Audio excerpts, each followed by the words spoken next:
Volume 3, Part 1. E-text prepared by Donald Laneson, charlie@edirect.com. Editorial note: Project Gutenberg has a later version of this work, which is titled Beacon Lights of History, Volume V, The Middle Ages.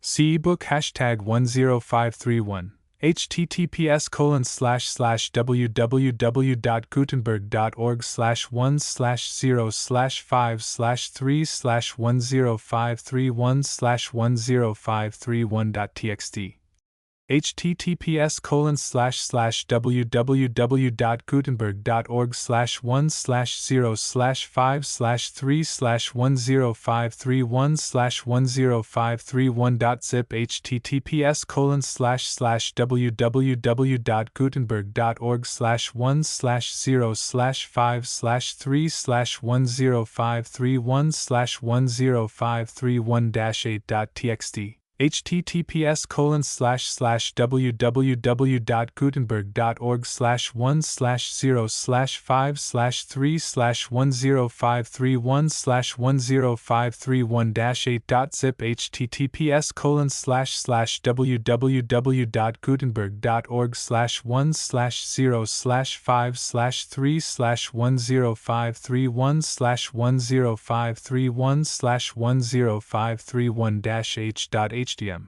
https://www.gutenberg.org/1/0/5/3/10531-1/0/531-h.zip. The numbering of volumes in the earlier set reflected the order in which the lectures were given. In the later version, volumes were numbered to put the subjects in historical sequence. Beacon Lights of History by John Lord LL.D. Volume 3. Part 1. The Middle Ages. Muhammad. Saracenic Conquests. Change of public opinion about Muhammad. Astonishing triumph of Mohammedanism. Old religious systems of Arabia. Polytheism succeeds the doctrines of the Magians. The necessity of reform. Early life of Muhammad. Khadija. Muhammad's meditations and dreams. His belief in a personal God. He preaches his new doctrines. The opposition and ridicule of his countrymen. The perseverance of Muhammad amid obstacles. His flight to Medina. The Quran and its doctrines. Change in Muhammad's mode of propagating his doctrines. Polygamy and a sensual paradise. Warlike means to convert Arabia. Muhammad accommodates his doctrines to the habits of his countrymen. Encourages martial fanaticism. Conquest of Arabia. Private life of Muhammad. After his success, Carlyle's Apology for Muhammad. The conquest of Syria and Egypt. Conquest of Persia and India. Deductions in view of Saracenic conquests. Necessity of supernatural aid in the conversion of the world authorities. Charlemagne. Revival of Western Empire. Ancestry and early life of Charlemagne. The Merovingian prince's condition of Europe on the accession of Charlemagne. Necessity for such a hero to arise. His perils and struggles. Wars with the Saxons. The difficulties of the Saxon conquest. Forced conversion of the Saxons. The Norman pirates. Conquest of the Avres. Unsuccessful war with the Saracens. The Lombard Wars. Coronation of Charlemagne at Rome. Imperialism and its influences. The dismemberment of Charlemagne's empire. Foundation of feudalism. Charlemagne as a legislator. His alliance with the clergy. His administrative abilities. Reasons why he patronized the clergy. Results of Charlemagne's policy. Hallam's splendid eulogy. Authorities. Hildebrand. The Papal Empire. Wonderful government of the papacy. Its vitality, its contradictions, its fascinations, the crimes of which it is accused. General character of the popes. Gregory VII. The most famous. His personal history. His autocratic ideas. His reign at the right time. Society in Europe in the 11th century. Character of the clergy, the monks, and the need of reform. Character of the popes before Gregory VII. Celibacy of the clergy. Alliance of the papacy and monasticism. Opposition to the reforms of Hildebrand. Terrible power of excommunication. Simony and its evils. Secularization of the clergy. Separation of spiritual from temporal power. Henry IV. Of Germany. Approaching strife between Henry and Hildebrand. Their respective weapons. Henry summoned to Rome. Excommunication of Henry. Henry deserted and disarmed. Compelled to yield to Hildebrand. His great mistake. Renewed contest. Humiliation of the Pope. Moral effects of the contest. Speculations about the papal power. Authorities. Saint Bernard. Monastic institutions. Antiquity of monastic life, causes which led to it: Oriental asceticism, religious contemplation, insoluble questions, self-expiations. Basil, the founder of monasticism, his interesting history. Gregory Nazianzen, vows of the monks, their antagonism to prevailing evils, vow of poverty opposed to money-making, that of chastity a protest against prevailing impurity, origin of celibacy, its subsequent corruption, necessity of the vow of obedience, Benedict, and the monastery of Monte Cassino, his rules generally adopted, lofty and useful life of the early monks, growth and wealth of monastic institutions, magnificence of medieval convents, privileges of the monks, luxury of the Benedictines, relaxation of discipline, degeneracy of the monks compared with secular clergy, benefits which monasticism conferred, learning of the monks, their common life, revival of learning, rise of scholasticism, St. Bernard, his early piety and great attainments, his vast moral influence, his reforms and labors, rise of Dominicans and Franciscans, zeal of the mendicant friars, general benefits of monastic institutions, authorities. Saint Anselm. Medieval theology. Birth and early life of Anselm, the Abbey of B. Scholarly life of Anselm, visits of Anselm to England compared with Becket, Lanfranc. Archbishop of Canterbury, privileges of the Archbishop, unwillingness of Anselm to be elevated, Lanfranc succeeded by Anselm, quarrel between Anselm and William, Rufus, despotic character of William, disputed claims of Popes Urban and Clement, Council of Rockingham, royal efforts to depose Anselm, firmness and heroism of Anselm, duplicity of the king, his intrigues with the Pope, pretended reconciliation with Anselm, appeals to Rome, inordinate claims of the Pope, allegiance of Anselm to the Pope, Anselm at Rome, death of William and accession of Henry I. Royal encroachments, Henry quarrels with Anselm, results of the quarrel, Anselm as a theologian, theology of the Middle Ages, monks become philosophers, Gottschalk and predestination, John Scotus Origina, revived spirit of inquiry, services of Anselm to theology, he brings philosophy to support theology, combats nominalism, his philosophical deductions, his devout Christian spirit, authorities. Thomas Aquinas. The scholastic philosophy. Peter Abelard gives a new impulse to philosophy, rationalistic tendency of his teachings, the hatreds he created, Peter Lombard, his Book of Sentences. Introduction of the writings of Aristotle into Europe, University of Paris, character of the students, their various studies, Aristotle's logic used, the method of the schoolmen, the Dominicans and Franciscans, Innocent III. Thomas Aquinas, his early life and studies, Albertus Magnus Aquinas's first great work, made Doctor of Theology, his Summa Theologica. Its vast learning, parallel between Aquinas and Plato, parallel between Plato and Aristotle, influence of scholasticism, waste of intellectual life, scholasticism attractive to the Middle Ages, to be admired like a cathedral, authorities. Thomas Becket. Prelatical power. Becket, a puzzle to historians, his early history, his gradual elevation, friendship with Henry II. Becket made Chancellor, elevated to the See of Canterbury, dignity of an Archbishop of Canterbury, Lanfranc Anselm. Theobald Becket, in contrast, his ascetic habits as priest, his high church principles, upholds the spiritual courts, defends the privileges of his order, conflict with the king, constitutions of Clarendon, persecution of Becket, he yields at first to the king, his repentance, defection of the bishops. Becket escapes to the continent, supported by Louis VII.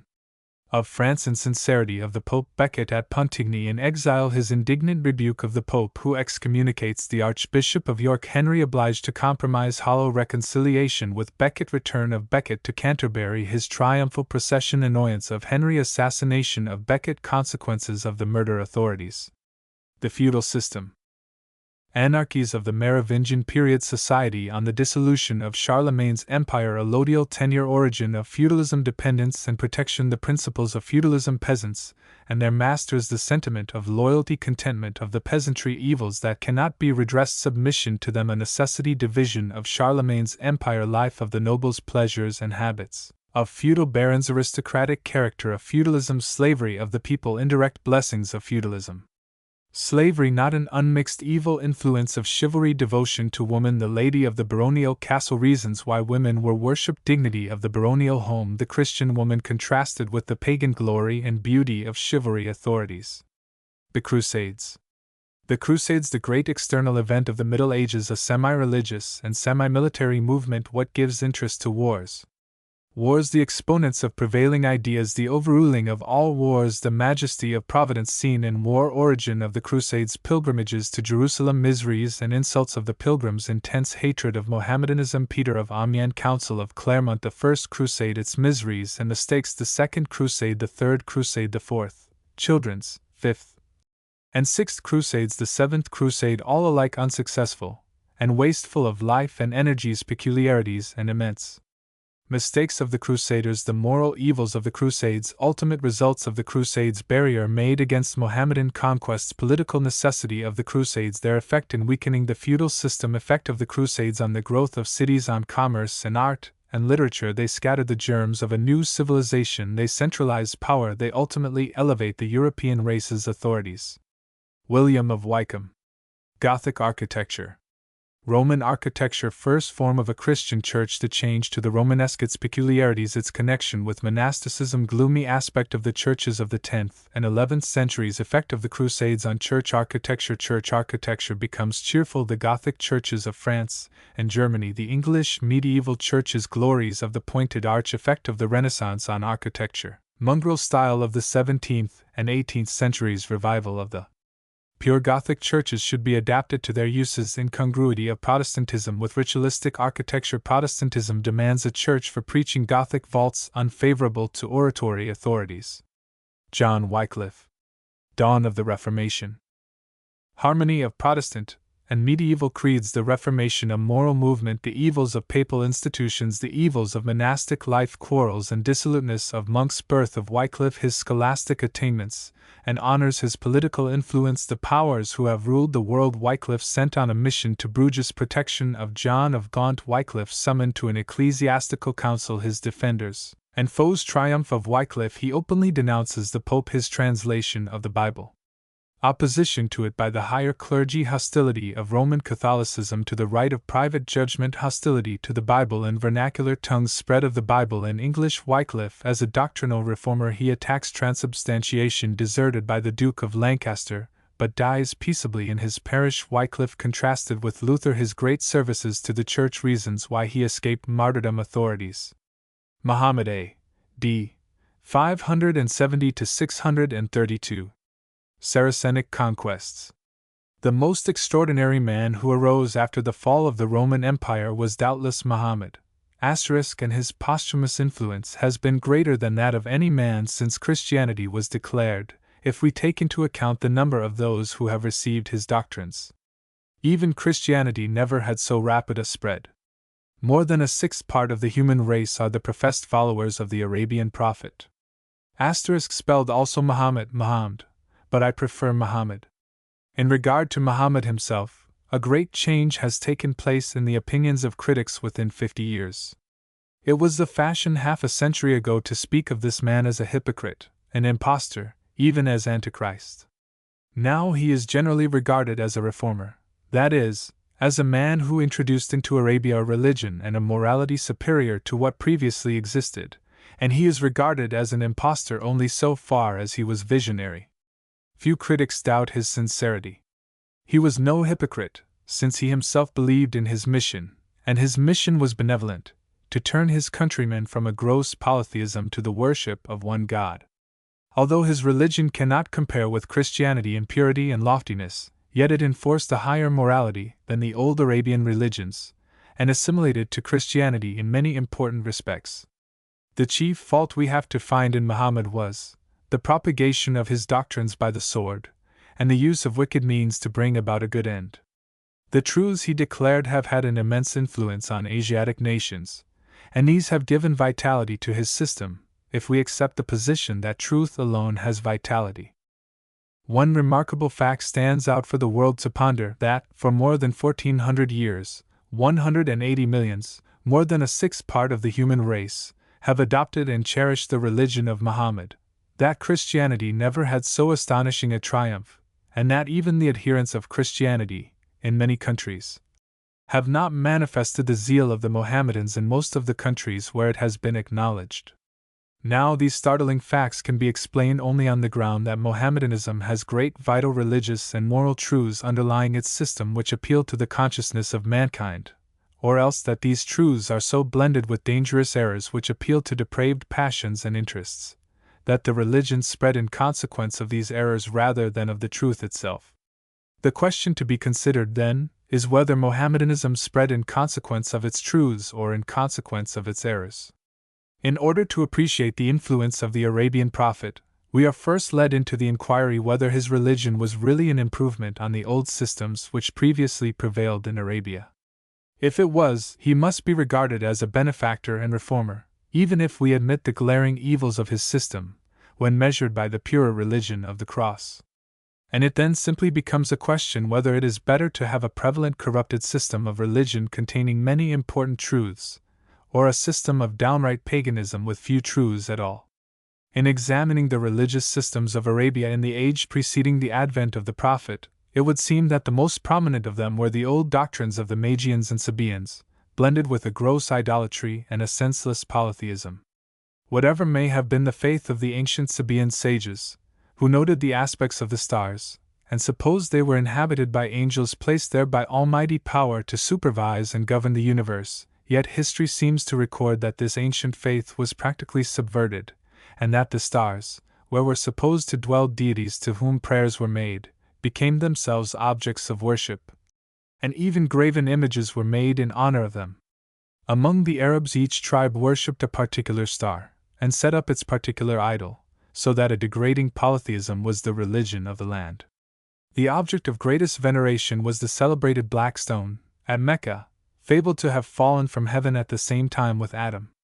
Over this stone was built the Kaaba, a small oblong stone building, around which has been since built the great mosque. It was ornamented with 360 idols. The guardianship of this pagan temple was entrusted to the most ancient and honorable families of Mecca, and to it resorted innumerable pilgrims bringing precious offerings. It was like the shrine of Delphi, as a source of profit to its fortunate guardians. Thus, before Muhammad appeared, polytheism was the prevalent religion of Arabia, a degradation even from the ancient Sabaean faith. It is true there were also other religions. There were many Jews at Medina, and there was also a corrupted form of Christianity in many places, split up into hostile and wrangling sects, with but little of the spirit of the divine founder, with innumerable errors and superstitions, so that in no part of the world was Christianity so feeble a light. But the great body of the people were pagans. A marked reform was imperatively needed to restore the belief in the unity of God and set up a higher standard of morality. It is claimed that Muhammad brought such a reform. He was born in the year 570, of the family of Hashem and the tribe of Quraysh, to whom was entrusted the keeping of the Black Stone. He therefore belonged to the highest Arabian aristocracy. Early left an orphan and in poverty, he was reared in the family of one of his uncles, under all the influences of idolatry. This uncle was a merchant, and the youth made long journeys with him to distant fairs, especially in Syria, where he probably became acquainted with the Holy Scriptures, especially with the Old Testament. In his 25th year he entered the service of Khadijah, a very wealthy widow, who sent to the fairs and towns great caravans, which Muhammad accompanied in some humble capacity, according to the tradition as camel driver. But his personal beauty, which was remarkable, and probably also his intelligence and spirit, won the heart of this powerful mistress, and she became his wife. He was now second to none in the capital of Arabia, and great thoughts began to fill his soul. His wife perceived his greatness, and like Josephine and the wife of Disraeli, forwarded the fortunes of her husband, for he became rich as well as intellectual and noble, and thus had time and leisure to accomplish more easily his work. From 25 to 40 he led chiefly a contemplative life, spending months together in a cave, absorbed in his grand reflections, at intervals issuing from his retreat, visiting the marts of commerce, and gaining knowledge from learned men. It is seldom that very great men lead either a life of perpetual contemplation or of perpetual activity. Without occasional rest, and leisure to mature knowledge, no man can arm himself with the weapons of the gods. To be truly great, a man must blend a life of activity with a life of study, like Moses, who matured the knowledge he had gained in Egypt amid the deserts of Midian. With all great men some leading idea rules the ordinary life. The idea which took possession of the mind of Muhammad was the degrading polytheism of his countrymen, the multitude of their idols, the grossness of their worship, and the degrading morals which usually accompany a false theology. He set himself to work to produce a reform, but amid overwhelming obstacles. He talked with his uncles, and they laughed at him. They would not even admit the necessity of a reform. Only Khadijah listened to him, and encouraged him, and believed in him. And Muhammad was ever grateful for this mark of confidence, and cherished the memory of his wife in his subsequent apostasy, if it be true that he fell, like Solomon. Long afterwards, when she was dead, Aisha, his young and favorite wife, thus addressed him: "Am I not better than Khadijah? Do you not love me better than you did her? She was a widow, old and ugly." "No, by Allah," replied the Prophet. "She believed in me when no one else did. In the whole world I had but one friend, and she was that friend." No woman ever retained the affections of a husband superior to herself, unless she had the spirit of Khadijah, unless she proved herself his friend, and believed in him. How miserable the life of Jane Carlyle would have been had she not been proud of her husband. One reason why there is frequent unhappiness in married life is because there is no mutual appreciation. How often have we seen a noble, lofty, earnest man fettered and chained by a frivolous woman who could not be made to see the dignity and importance of the labors which gave to her husband all his real power. Not so with the woman who assisted Muhammad. Without her sympathy and faith he probably would have failed. He told her, and her alone, his dreams, his ecstasies, his visions, how that God at different times had sent prophets and teachers to reveal new truths, by whom religion had been restored, how this one God, who created the heavens and the earth, had never left himself without witnesses of his truth in the most degenerate times, how that the universal recognition of this sovereign power and providence was necessary to the salvation of society. He had learned much from the study of the Talmud and the Jewish scriptures. He had reflected deeply in his isolated cave. He knew that there was but one supreme God, and that there could be no elevated morality without the sense of personal responsibility to him, that without the fear of this one God there could be neither wisdom nor virtue. Hence his soul burned to tell his countrymen his earnest belief in a supreme and personal God, to whom alone prayers should be made, and who alone could rescue by his almighty power. He pondered day and night on this single and simple truth. His perpetual meditations and ascetic habits induced dreams and ecstasies, such as marked primitive monks, and Loyola in his Manazan cave. He became a visionary man, but most intensely earnest, for his convictions were overwhelming. He fancied himself the ambassador of this God, as the ancient Jewish prophets were, that he was even greater than they, his mission being to remove idolatry, to his mind the greatest evil under the sun, since it was the root of all vices and follies. Idolatry is either a defiance or a forgetfulness of God, high treason to the majesty of heaven, entailing the direst calamities. At last, one day, in his 40th year, after he had been shut up a whole month in solitude, so that his soul was filled with ecstasy and enthusiasm, he declared to Khadijah that the night before, while wrapped in his mantle, absorbed in reverie, a form of divine beauty, in a flood of light, appeared to him, and in the name of the Almighty who created the heavens and the earth, thus spake: "O Muhammad! Of a truth thou art the prophet of God, and I am his angel Gabriel. This," says Carlyle, "is the soul of Islam. This is what Muhammad felt and now declared to be of infinite moment, that idols and formulas were nothing, that the jargon of argumentative Greek sects, the vague traditions of Jews, the stupid routine of Arab idolatry were a mockery and a delusion, that there is but one God, that we must let idols alone and look to him. He alone is reality. He made us and sustains us. Our whole strength lies in submission to him. The thing he sends us, be it death even, is good, is the best. We resign ourselves to him." Such were the truths which Muhammad, with preternatural earnestness, now declared, doctrines which would revolutionize Arabia. And why not? They are the same substantially which Moses declared, to those sensual and degraded slaves whom he led out of Egypt, the doctrines of David and of Job. "Though he slay me, yet will I trust in him."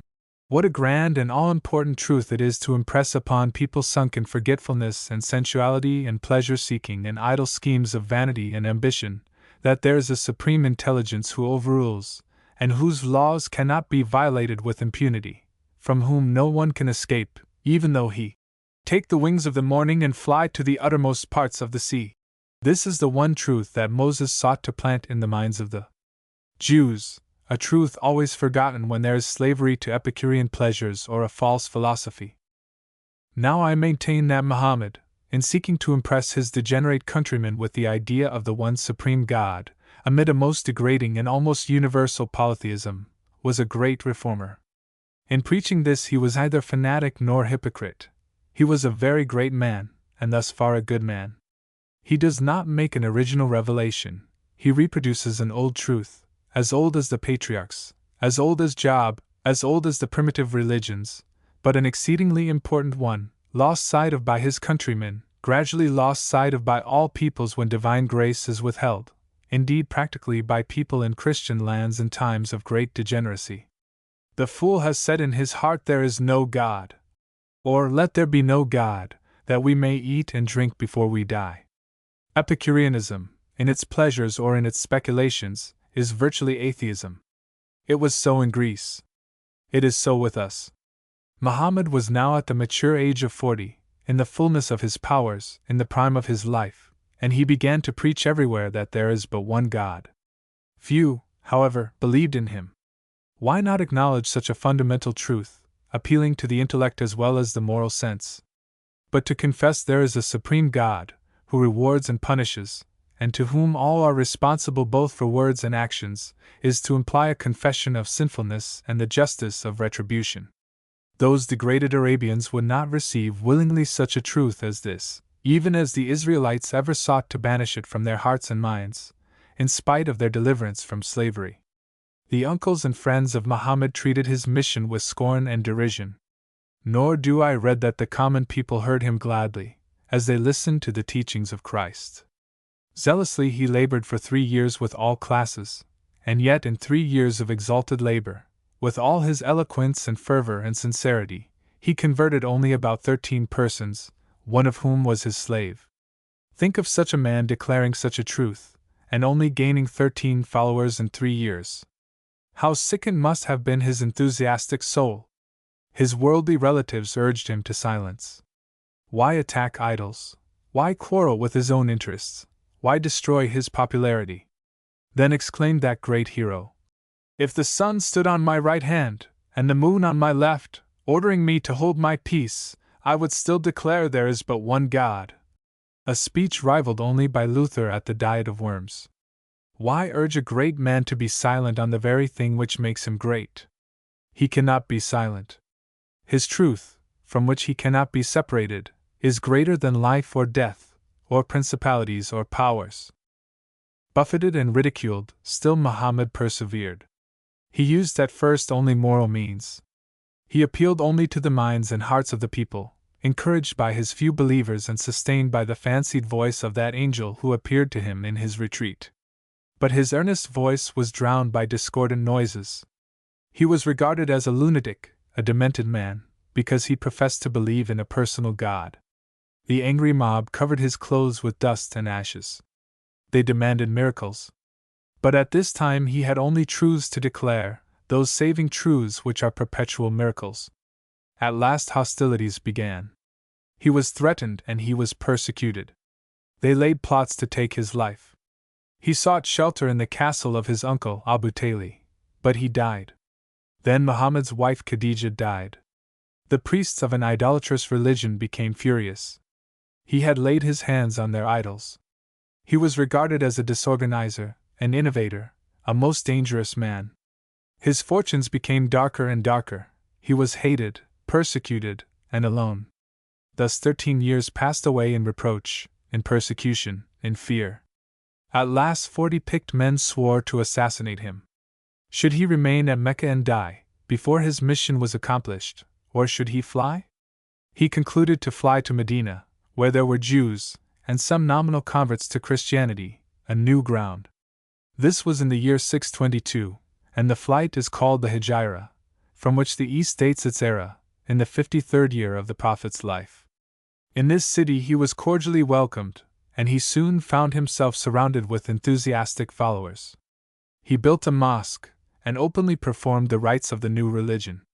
At this era, a new phase appears in the Prophet's life and teachings.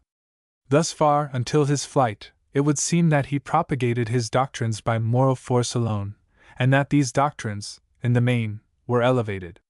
He had earnestly declared his great idea of the unity of God. He had pronounced the worship of images to be idolatrous. He held idolatry of all kinds in supreme abhorrence. He enjoined charity, justice, and forbearance. He denounced all falsehood and all deception, especially in trade. He declared that humility, benevolence, and self-abnegation were the greatest virtues. He commanded his disciples to return good for evil, to restrain the passions, to bridle the tongue, to be patient under injuries, to be submissive to God. He enjoined prayer, fastings, and meditation as a means of grace. He laid down the necessity of rest on the seventh day. He copied the precepts of the Bible in many of their essential features, and recognized its greatest teachers as inspired prophets. It was during these 13 years at Mecca, amid persecution and ridicule, and with few outward successes, that he probably wrote the Quran, a book without beginning and without end, disjecta membra, regardless of all rules of art, full of repetitions, and yet full of lofty precepts and noble truths of morality evidently borrowed from the Jewish scriptures, in which his great ideas stand out with singular eloquence and impressiveness: the unity of God, his divine sovereignty, the necessity of prayer, the soul's immortality, future rewards and punishments. His own private life had been blameless. It was plain and simple. For a whole month he did not light a fire to cook his food. He swept his chamber himself, and mended his own clothes. His life was that of an ascetic enthusiast, profoundly impressed with the greatness and dignity of his mission. Thus far his greatest error and fault was in the supposition that he was inspired in the same sense as the ancient Jewish prophets were inspired, to declare the will and the truth of God. Any man leading such a life of contemplative asceticism and retirement is prone to fall into the belief of special divine illumination. It characterized George Fox, the Anabaptists, Ignatius Loyola, Saint Teresa, and even, to some extent, Oliver Cromwell himself. Muhammad's supreme error was that he was the greatest as well as the last of the prophets. This was fanaticism, but he was probably honest in the belief. His brain was turned by dreams, ecstasies, and ascetic devotions. But with all his visionary ideas of his call, his own morality, and his teachings had been lofty, and apparently unsuccessful. Possibly he was discouraged with the small progress he had made, disgusted, irritated, fierce. Certainly, soon after he was established at Medina, a great change took place in his mode of propagating his doctrines. His great ideas remained the same, but he adopted a new way to spread them. So that I can almost fancy that some Mephistopheles, some form of satanic agency, some lying voice whispered to him in this wise: "O Muhammad! Of a truth thou art the prophet of the living God. Thou hast declared the grandest truths ever uttered in Arabia, but see how powerless they are on the minds and hearts of thy countrymen, with all thy eloquence, sincerity, and fervor. By moral means thou hast effected comparatively nothing. Thou hast preached 13 years, and only made a few converts. Thy truths are too elevated for a corrupt and wicked generation to accept. Even thine own life is in danger. Thou hast been obliged to fly to these barren rocks and sands. Thou hast failed. Why not pursue a new course, and adapt thy doctrines to men as they are? Thy countrymen are wild, fierce, and warlike. Why not incite their martial passions in defense of thy doctrines? They are an earnest people, and believing in the truths which thou now declarest, they will fight for them and establish them by the sword, not merely in Arabia, but throughout the East. They are a pleasure-loving and imaginative people. Why not promise the victors of thy faith a sensual bliss in paradise? They will not be subverters of your grand truths. They will simply extend them, and jealously, if they have a reward in what their passions crave. In short, use the proper means for a great end. The end justifies the means. Whether influenced by such specious sophistries, or disheartened by his former method, or corrupted in his own heart, as Solomon was by his numerous wives, for Muhammad permitted polygamy and practiced it himself, it is certain that he now was bent on achieving more signal and rapid victories. He resolved to adapt his religion to the depraved hearts of his followers. He would mix up truth with error. He would make truth palatable. He would use the means which secure success. It was success he wanted, and success he thus far had not secured. He was ambitious. He would become a mighty spiritual potentate. So he allowed polygamy, the vice of Eastern nations from remote periods. He promised a sensual paradise to those who should die in defense of his religion. He inflamed the imagination of the Arabians with visions of sensual joys.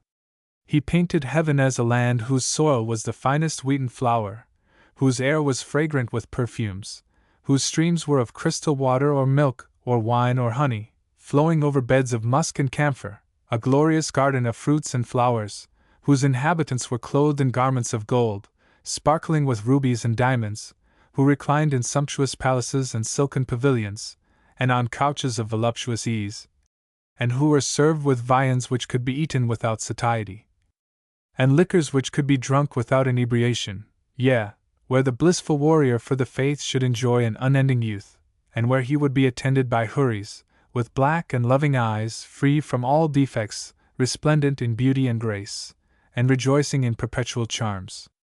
Such were the views, it is maintained, with which he inflamed the faithful. And more, he encouraged them to take up arms, and penetrate, as warlike missionaries, to the utmost bounds of the habitable world, in order to convert men to the faith of the one God, whose prophet he claimed to be. Moreover, he made new and extraordinary revelations, that he had ascended into the seventh heaven and held converse with Gabriel, and he now added to his creed that old lie of Eastern theogonies, that base element of all false religions, that man can propitiate the deity by works of supererogation, that man can purchase by ascetic labors and sacrifices his future salvation. This falsity enters largely into Mohammedanism. I need not add how discrepant it is with the cheerful teachings of the apostles, especially to the poor, as seen in the deeds of penance, prayers in the corners of the streets, the ablutions, the fasts, and the pilgrimages to which the faithful are exhorted. And moreover he accommodated his fasts and feasts and holidays and pilgrimages to the old customs of the people, thereby teaching lessons of worldly wisdom. Astarte, the old object of Sabaean idolatry, was particularly worshipped on a Friday, and this day was made the Mohammedan Sabbath. Again, the month Ramadan, from time immemorial, had been set apart for fastings. This month the Prophet adopted, declaring that in it he had received his first revelations. Pilgrimages to the Black Stone were favorite forms of penance, and this was perpetuated in the pilgrimages to Mecca. Thus it would appear that Muhammad, after his flight, accommodated his doctrines to the customs and tastes of his countrymen, blending with the sublime truths he declared subtle and pernicious errors. The early missionaries did the same thing in China and Japan, thinking more of the number of their converts than of the truth itself. Expediency, the utterly fallacious principle of the end justifying the means, is seen in almost everything in this world which blazes with success. It is seen in politics, in philanthropy, in ecclesiasticism, and in education. So the earlier missionaries, disregarding their vows, made the cause to which they were consecrated subservient to their personal gain. What do you think of a man, wearing the livery of a gospel minister, devoting all his energies to money-making, versed in the ways of the heathen chinny, ways that are dark, and tricks that are vain, all to succeed better in worldly thrift, using all means for that single end? Is he not a traitor to his God, his church, and his fellow men? Truth forever on the scaffold, wrong forever on the throne. What would you think of a college which lowered the standard of education in order to draw students, or selected, as the guardians of its higher interests, those men who would contribute the most money to its funds? This spirit of expediency Muhammad entertained and utilized, in order to gain success. Most of what is false in Mohammedanism is based on expediency. The end was not lost sight of, the conversion of his countrymen to the belief in the unity and sovereignty of God, but it was sought by means which would make them fanatics or Pharisees. He was not such a miserable creature as one who seeks to make money by trading on the religious capital of the community, but he did adapt his religion to the passions and habits of the people in order that they might more readily be led to accept it. He listened to that same wicked voice which afterwards appeared in the guise of an angel of light to medieval ritualists. And it is thus that Satan has contrived to pervert the best institutions of the world. The moment good men look to outward and superficial triumphs, to the disregard of inward purity, that moment do they accept the seductive lie of all ages. The end justifies the means. But the worst thing which the prophet did in order to gain his end was to make use of the sword. For 13 years he appealed to conscience. Now he makes it an inducement for men to fight for his great idea. Different prophets, said he in his memorable manifesto, have been sent by God to illustrate his different attributes: Moses, his providence; Solomon, his wisdom; Christ, his righteousness. But I, the last of the prophets, am sent with the sword. Let those who promulgate my faith enter into no arguments or discussions, but slay all who refuse obedience. Whoever fights for the true faith, whether he fall or conquer, will assuredly receive a glorious reward, for the sword is the key of heaven. All who draw it in defense of the faith shall receive temporal and future blessings. Every drop of their blood, every peril and hardship, will be registered on high as more meritorious than fasting or prayer. If they fall in battle, their sins will be washed away, and they shall be transported into paradise, to revel in eternal pleasures, and in the arms of black-eyed houris. Thus did he stimulate the martial fanaticism of a warlike and heroic people with the promise of future happiness. What a monstrous expediency, worse than all the combined usurpations of the popes! And what was the result? I need not point to the successive conquests of the Saracens with such a mighty stimulus. They were loyal to the truth for which they fought. They never afterwards became idolaters, but their religion was built up on the miseries of nations.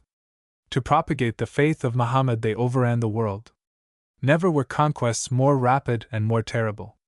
At first Muhammad's followers in Medina sallied out and attacked the caravans of Arabia, and especially all belonging to Mecca, the city which had rejected him, until all the various tribes acknowledged the religion of the Prophet, for they were easily converted to a faith which flattered their predatory inclinations and promised them future immunities.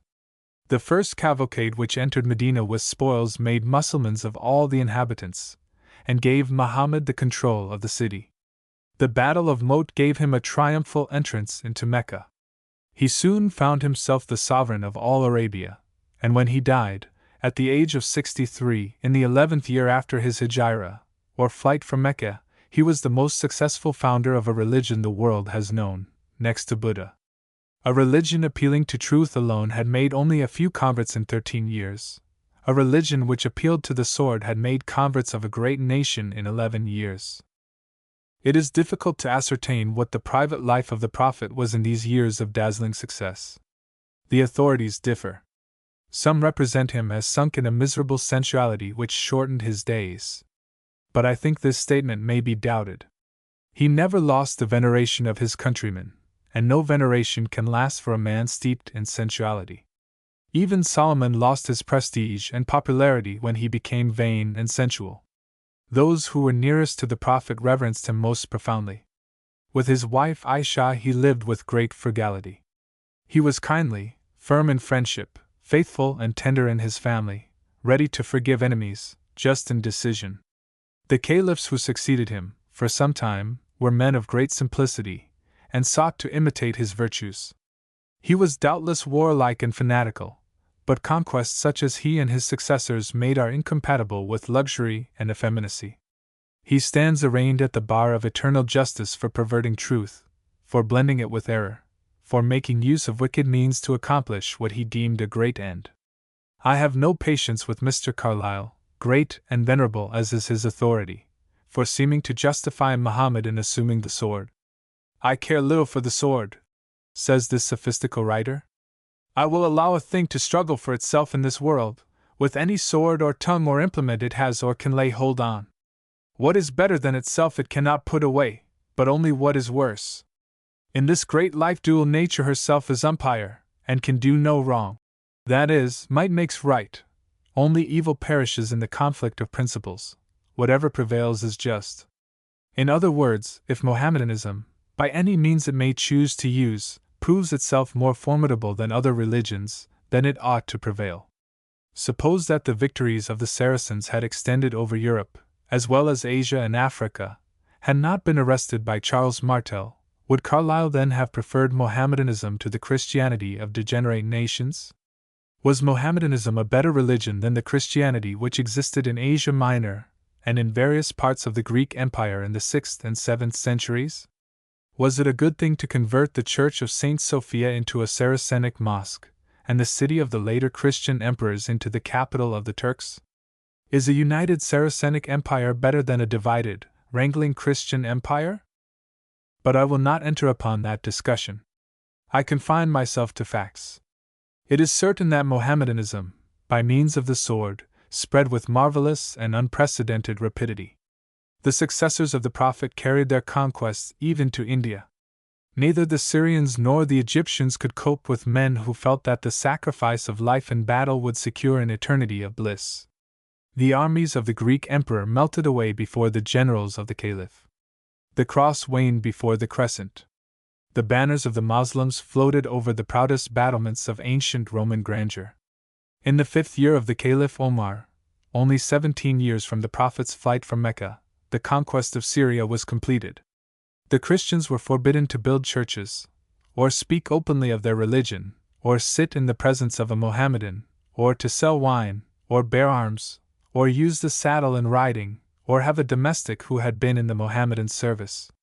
The utter prostration of all civil and religious liberty took place in the old scenes of Christian triumph. This was an instance in which persecution proved successful, and because it was successful it is a proof, in the eyes of Carlyle, that the persecuting religion was the better, because it was outwardly the stronger.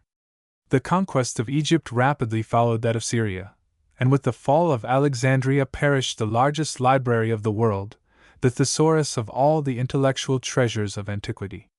Then followed the conquest of Persia. A single battle, as in the time of Alexander, decided its fate. The marvel is that the people should have changed their religion, but then, it was Mohammedanism or death. And a still greater marvel it is, an utter mystery to me, why that Oriental countries should have continued faithful to the new religion. It must have had some elements of vitality almost worth fighting for, and which we do not comprehend. Nor did Saracenic conquests end until the Arabs of the desert had penetrated southward into India farther than had Alexander the Great, and westward until they had subdued the northern kingdoms of Africa, and carried their arms to the Pillars of Hercules, yea, to the cities of the Goths in Spain, and were only finally arrested in Europe by the heroism of Charles Martel. Such were the rapid conquests of the Saracens, and permanent conquests also, in Asia and Africa, under the stimulus of religious fanaticism, until they had reduced 36,000 cities, towns, and castles, and built 14,000 mosques. Now, what are the deductions to be logically drawn from these stupendous victories and the consolidation of the various religions of the conquered into the creed of Muhammad, not repudiated when the pressure was removed, but apparently cherished by 180 millions of people for more than 1,000 years? We must take the ground that the religion of Muhammad has marvelous and powerful truths, which we have overlooked and do not understand, which appeal to the heart and conscience, and excite a great enthusiasm, so great as to stimulate successive generations with an almost unexampled ardor, and to defend which they were ready to die, a religion which has bound diverse nations together for nearly 1,400 years. If so, it cannot be abused, or ridiculed, or sneered at, any more than can the dominion of the popes in the Middle Ages, but remains august and impressive mystery to us, and even to future ages.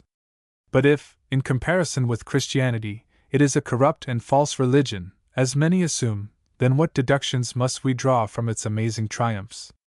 For the fact stares us in the face that it is rooted deeply in a large part of the Eastern world, or, at least, has prevailed victorious for more than 1,000 years. First, we must conclude that the external triumph of a religion, especially among ignorant or wicked people, is not so much owing to the purity and loftiness of its truths, as to its harmony with prevailing errors and corruptions. When Muhammad preached his sublimest doctrines, and appealed to reason and conscience, he converted about 100 of people in 13 years. When he invoked demoralizing passions, he converted all Arabia in 11 years. And does not this startling conclusion seem to be confirmed by the whole history of mankind? How slow the progress of Christianity for 200 years, except when assisted by direct supernatural influences. How rapid its triumphs when it became adapted to the rude barbaric mind, or to the degenerate people of the empire. How popular and prevalent and widespread are those religions which we are accustomed to regard as most corrupt. Buddhism and Brahmanism have had more adherents than even Mohammedanism. How difficult it was for Moses and the prophets to keep the Jews from idolatry. What caused the rapid eclipse of faith in the antediluvian world? Why could not Noah establish and perpetuate his doctrines among his own descendants before he was dead? Why was the Socratic philosophy unpopular? Why were the Epicureans so fashionable? Why was Christianity itself most eagerly embraced when its light was obscured by fables and superstitions? Why did the Roman Empire perish, with all the aid of a magnificent civilization? Why did this civilization itself retrograde? Why did its art and literature decline? Why did the grand triumphs of Protestantism stop in half a century after Luther delivered his message? What made the medieval popes so powerful? What gave such ascendancy to the Jesuits? Why is the simple faith of the primitive Christians so obnoxious to the wise, the mighty, and the noble? What makes the most insidious heresies so acceptable to the learned? Why is modern literature, when fashionable and popular, so anti-Christian in its tone and spirit? Why have not the doctrines of Luther held their own in Germany, and those of Calvin in Geneva, and those of Cranmer in England, and those of the Pilgrim Fathers in New England? Is it because, as men become advanced in learning and culture, they are theologically wiser than Moses and Abraham and Isaiah? I do not cite the rapid decline of modern civilized society, in a political or social view, in the most favored sections of Christendom. I do not sing dirges over republican institutions. I would not croak jeremiads over the changes and developments of mankind. I simply speak of the marvelous similarity which the spread and triumph of Mohammedanism seem to bear to the spread and triumph of what is corrupt and wicked in all institutions and religions since the fall of man. Everywhere it is the frivolous, the corrupt, the false, which seem to be most prevalent and most popular. Do men love truth, or readily accept it, when it conflicts with passions and interests? Is any truth popular which is arrayed against the pride of reason? When has pure moral truth ever been fashionable? When have its advocates not been reviled, slandered, misrepresented, and persecuted, if it has interfered with the domination of prevailing interests? The lower the scale of pleasures, the more eagerly are they sought by the great mass of the people, even in Christian communities. You can best make colleges thrive by turning them into schools of technology, with a view of advancing utilitarian and material interests. You cannot make a newspaper flourish unless you fill it with pictures and scandals, or make it a vehicle of advertisements, which are not frivolous or corrupt, it is true, but which have to do with merely material interests. Your libraries would never be visited if you took away their trash. Your Sabbath school books would not be read, unless you made them an insult to the human understanding. Your salons would be deserted if you entertained your guests with instructive conversation. There would be no fashionable gatherings, if it were not to display dresses and diamonds.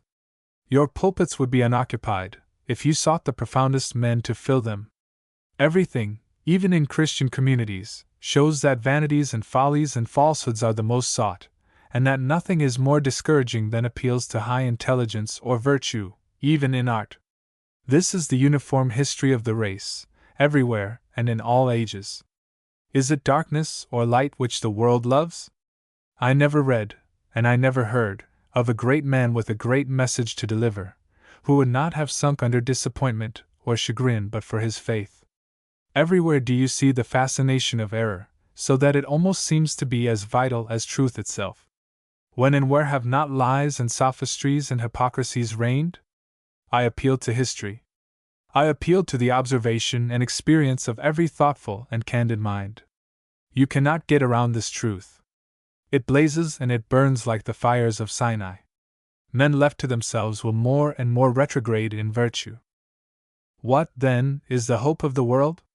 We are driven to this deduction that if truth in itself is not all-conquering, the divine assistance, given at times to truth itself, as in the early Church, is the only reason why truth conquers. This divine grace, promised in the Bible, has wrought wonders whenever it has pleased the Almighty to bestow it, and only then. History teaches this as impressively as revelation. Christianity itself, unaided, would probably die out in this world. And hence the grand conclusion is, that it is the mysterious, or, as some call it, the supernatural, spirit of almighty power which is, after all, the highest hope of this world. This is not discrepant with the oldest traditions and theogonies of the East, the hidden wisdom of ancient Indian and Persian and Egyptian sages, concealed from the vulgar, but really embraced by the profoundest men, before corruptions perverted even their wisdom. This certainly is the earliest revelation of the Bible. This is the power which Moses recognized, and all the prophets who succeeded him. This is the power which even Muhammad, in the loftiness of his contemplations, more dimly saw, and imperfectly taught to the idolaters around him, and which gives to his system all that was really valuable. Ask not when and where this power shall be most truly felt. It is around us, and above us, and beneath us. It is the mystery and grandeur of the ages. It is not by might nor by power, but by my Spirit, saith the Lord. Man is nothing, his aspirations are nothing, the universe itself is nothing, without the living, permeating force which comes from this supernal deity we adore, to interfere and save. Without his special agency, giving to his truths vitality, this world would soon become a hopeless and perpetual pandemonium.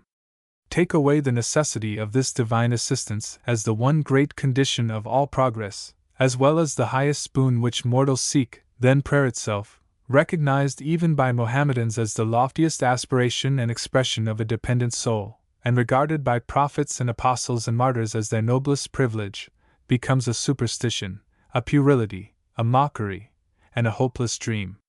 Authorities: the Quran, Dean Prideaux's Life of Muhammad, Vie de Muhammad, by the Comte de Boulainvilliers, Gagnier's Life of Muhammad, Ockley's History of the Saracens, Gibbon, 50th chapter, Hallam's Middle Ages, Millman's Latin Christianity, Dr. Weil's Muhammad der Prophet, Saint Laban und Saint Lair, Renat, Revue de Deux Mondes, 1851, Busner's Pilgrimage to El Medina and Mecca, Life of Muhammad, by Washington Irving, Essays sur l'histoire d'Arabes par A. P. Cosson de Perceval, Carlyle's Lectures on Heroes and Hero Worship, E. A. Freeman's Lectures on the History of the Saharians, Forster's Mahometanism Unveiled, Maurice on the Religions of the World, Life and Religion of Muhammad, translated from the Persian by Rev. I. L. Merrick. Charlemagne. A. D. 742 to 814. Revival of Western Empire. The most illustrious monarch of the Middle Ages was doubtless Charlemagne.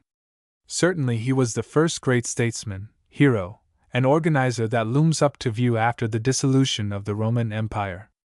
Therefore I present him as one with whom is associated an epoch in civilization.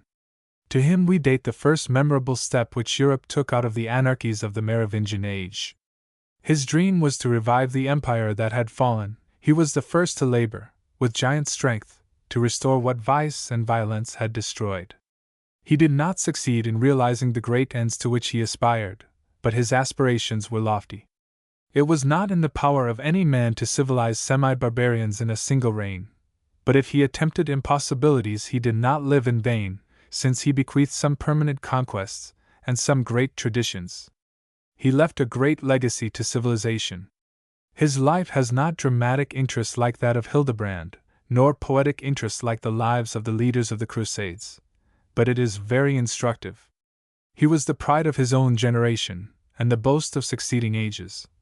Claimed, says Sismondi, by the Church as a saint, by the French as the greatest of their kings, by the Germans as their countrymen, and by the Italians as their emperor. His remote ancestors, it is said, were ecclesiastical magnates. His grandfather was Charles Martel, who gained such signal victories over the Mohammedan Saracens. His father was Pepin, who was a renowned conqueror, and who subdued the southern part of France, or Gaul. He did not rise, like Clovis, from the condition of a chieftain of a tribe of barbarians, nor, like the founder of his family, from a mayor of the palace, or minister of the Merovingian kings. His early life was spent amid the turmoils and dangers of camps, and as a young man he was distinguished for precocity of talent, manly beauty, and gigantic physical strength. He was a type of chivalry, before chivalry arose. He was born to greatness, and early succeeded to a great inheritance.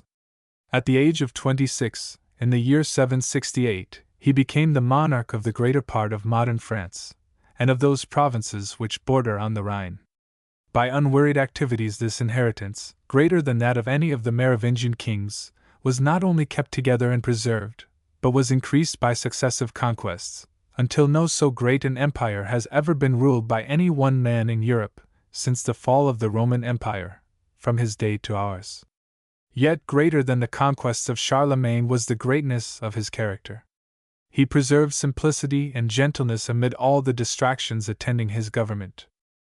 His reign affords a striking contrast to that of all his predecessors of the Merovingian dynasty, which reigned from the immediate destruction of the Roman Empire. The Merovingian princes, with the exception of Clovis and a few others, were mere barbarians, although converted to a nominal Christianity. Some of them were monsters, and others were idiots. Clotaire burned to death his own son and wife and daughters. Fredegund armed her assassins with poisoned daggers. 13 sovereigns reigned over the Franks in 114 years, only 2 of whom attained to man's estate, and not one to the full development of intellectual powers. There was scarcely one who did not live in a state of perpetual intoxication, or who did not rival Sardanapalus in effeminacy, and Commodus in cruelty. As these sovereigns were good churchmen, their iniquities were glossed over by Gregory of Tours. In his annals they may pass for saints, but history consigns them to an infamous immortality. It is difficult to conceive a more dreary and dismal state of society than existed in France, and in fact over all Europe, when Charlemagne began to reign. The Roman Empire was in ruins, except in the east, where the Greek emperors reigned at Constantinople. The western provinces were ruled by independent barbaric kings. There was no central authority, although there was an attempt of the popes to revive it, a spiritual rather than a temporal power, a theocracy whose foundation was secured by Leo the Great when he established the jus divinum principle, that he was the successor of Peter, to whom were given the keys of heaven and hell. If there was an interesting feature in the times, it was this spiritual authority exercised by the bishops of Rome, the most useful and beneficent considering the evils which prevailed, the reign of brute force. The barbaric chieftains yielded a partial homage to this spiritual power, and it was some check on their rapacity of violence. It is mournful to think that so little of the ancient civilization remained in the 8th century. Its eclipse was total. The shadows of a dark and long night of superstition and ignorance spread over Europe. Law was silenced by the sword. Justinian's glorious legacy was already forgotten. The old mechanism which had kept society together in the 5th century was worn out, broken, rejected. There was no literature, no philosophy, no poetry, no history, and no art. Even the clergy had become ignorant, superstitious, and idle. Forms had taken the place of faith. No great theologians had arisen since St. Augustine. The piety of the age hid itself in monasteries, and these monasteries were as funereal as society itself. Men despaired of the world, and retreated from it to sing mournful songs. The architecture of the age expressed the sentiments of the age, and was heavy, gloomy, and monotonous. The barbarians ruthlessly marched over the ruins of cities and palaces, having no regard for the treasures of the classic world, and unmoved by the lessons of its past experience. Rome itself, repeatedly sacked, was a heap of ruins. No reconstruction had taken place.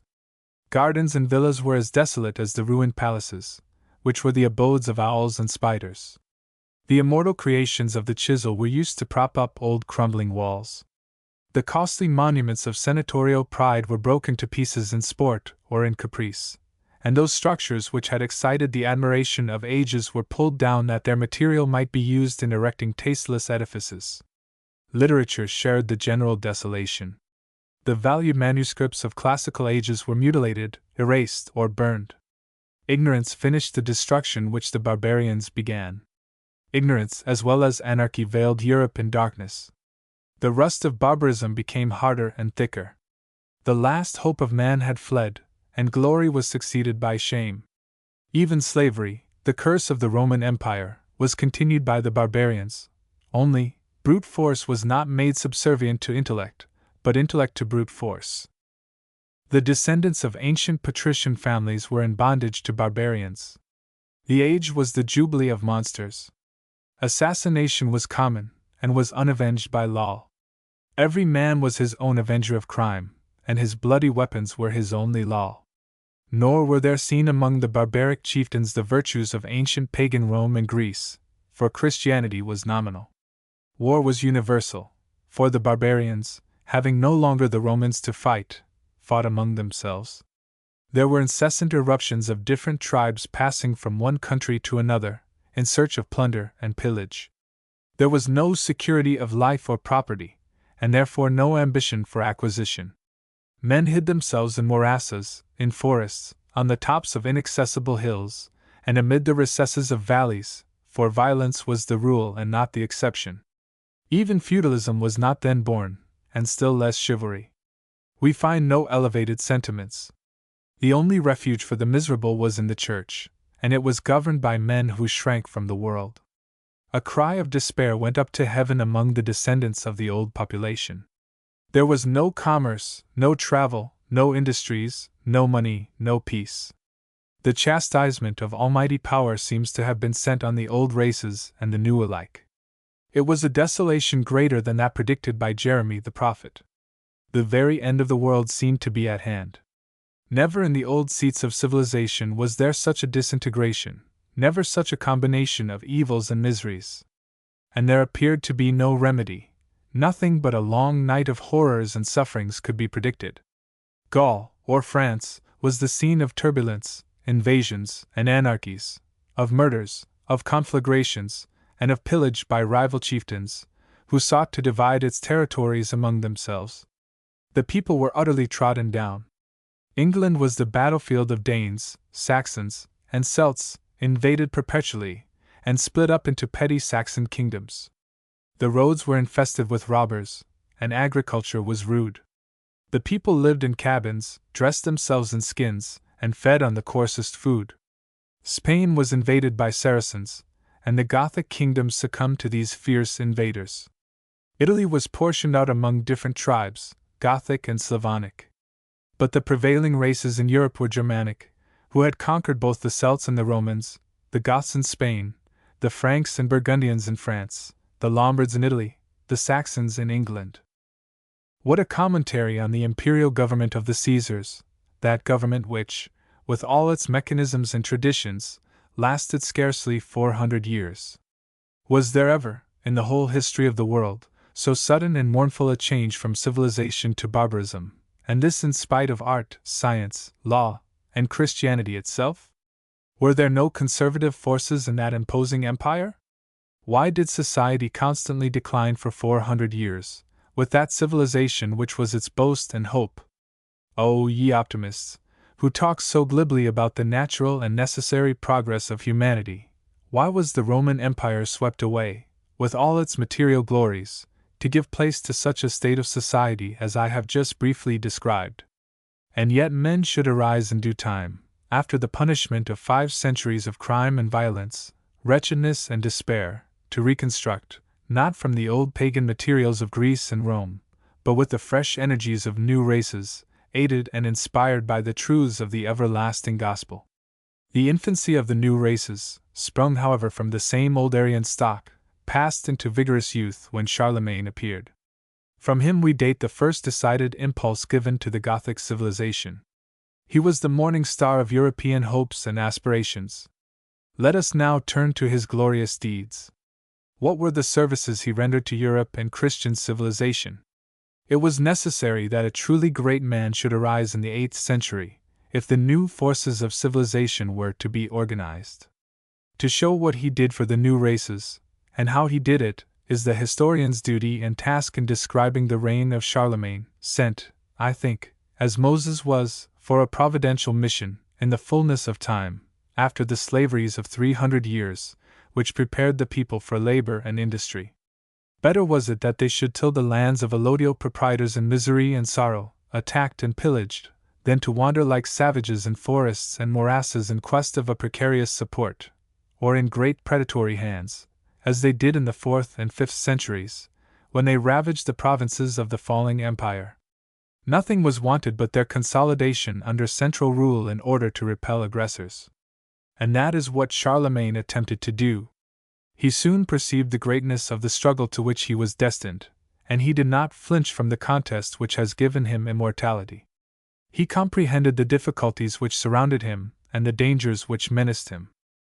The great perils which threatened Europe were from unsubdued barbarians, who sought to replunge it into the miseries which the great eruptions had inflicted 300 years before. He therefore bent all the energies of his mind and all the resources of his kingdom to arrest these fresh waves of inundation. And so long was his contest with Saxons, Avarese, Lombards, and other tribes and races that he is chiefly to be contemplated as a man who struggled against barbarism. And he fought them, not for excitement, not for the love of fighting, not for useless conquests, not for military fame, not for aggrandizement, but because a stern necessity was laid upon him to protect his own territories and the institutions he wished to conserve. Of these barbarians there was one nation peculiarly warlike and ferocious, and which cherished an inextinguishable hatred not merely of the Franks, but of civilization itself. They were obstinately attached to their old superstitions, and had a great repugnance to Christianity. They were barbarians, like the old North American Indians, because they determined to be so, because they loved their forests and the chase, indulged in amusements which were uncertain and dangerous, and sought for nothing beyond their immediate inclinations. They had no territorial divisions, and abhorred cities as prisons of despotism. But, like all the Germanic barbarians, they had interesting traits. They respected women, they were brave and daring, they had a dogged perseverance, and a noble passion for personal independence. But they were nevertheless the enemies of civilization, of a regular and industrious life, and sought plunder and revenge. The Franks and Goths were once like them, before the time of Clovis, but they had made settlements, they tilled the land, and built villages and cities, they were partially civilized, and were converted to Christianity. But these new barbarians could not be won by arts or the ministers of religion. These people were the Saxons, and inhabited those parts of Germany which were bounded by the Rhine, the Oder, the North Sea, and the Thuringian forests. They were fond of the sea, and of daring expeditions for plunder. They were a kindred race to those Saxons who had conquered England, and had the same elements of character. They were poor, and sought to live by piracy and robbery. They were very dangerous enemies, but if brought under subjection to law, and converted to Christianity, might be turned into useful allies, for they had the materials of a noble race. With such a people on his borders, and every day becoming more formidable, what was Charlemagne's policy? What was he to do? The only thing to the eye of that enlightened statesman was to conquer them, if possible, and add their territories to the Frankish Empire. If left to themselves, they might have conquered the Franks. It was either anvil or hammer.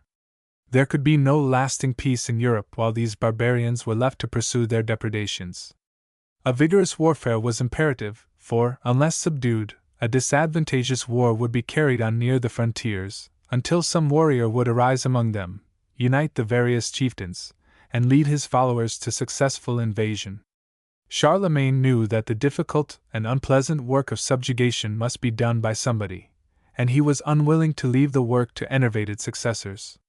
The work was not child's play. It took him the best part of his life to accomplish it, and amid great discouragements. Of his 53 expeditions, 18 were against the Saxons. As soon as he had cut off one head of the monster, another head appeared. How allegorical of human labor is that old fable of the Hydra! Where do man's labors cease? Charlemagne fought not only amid great difficulties, but perpetual irritations.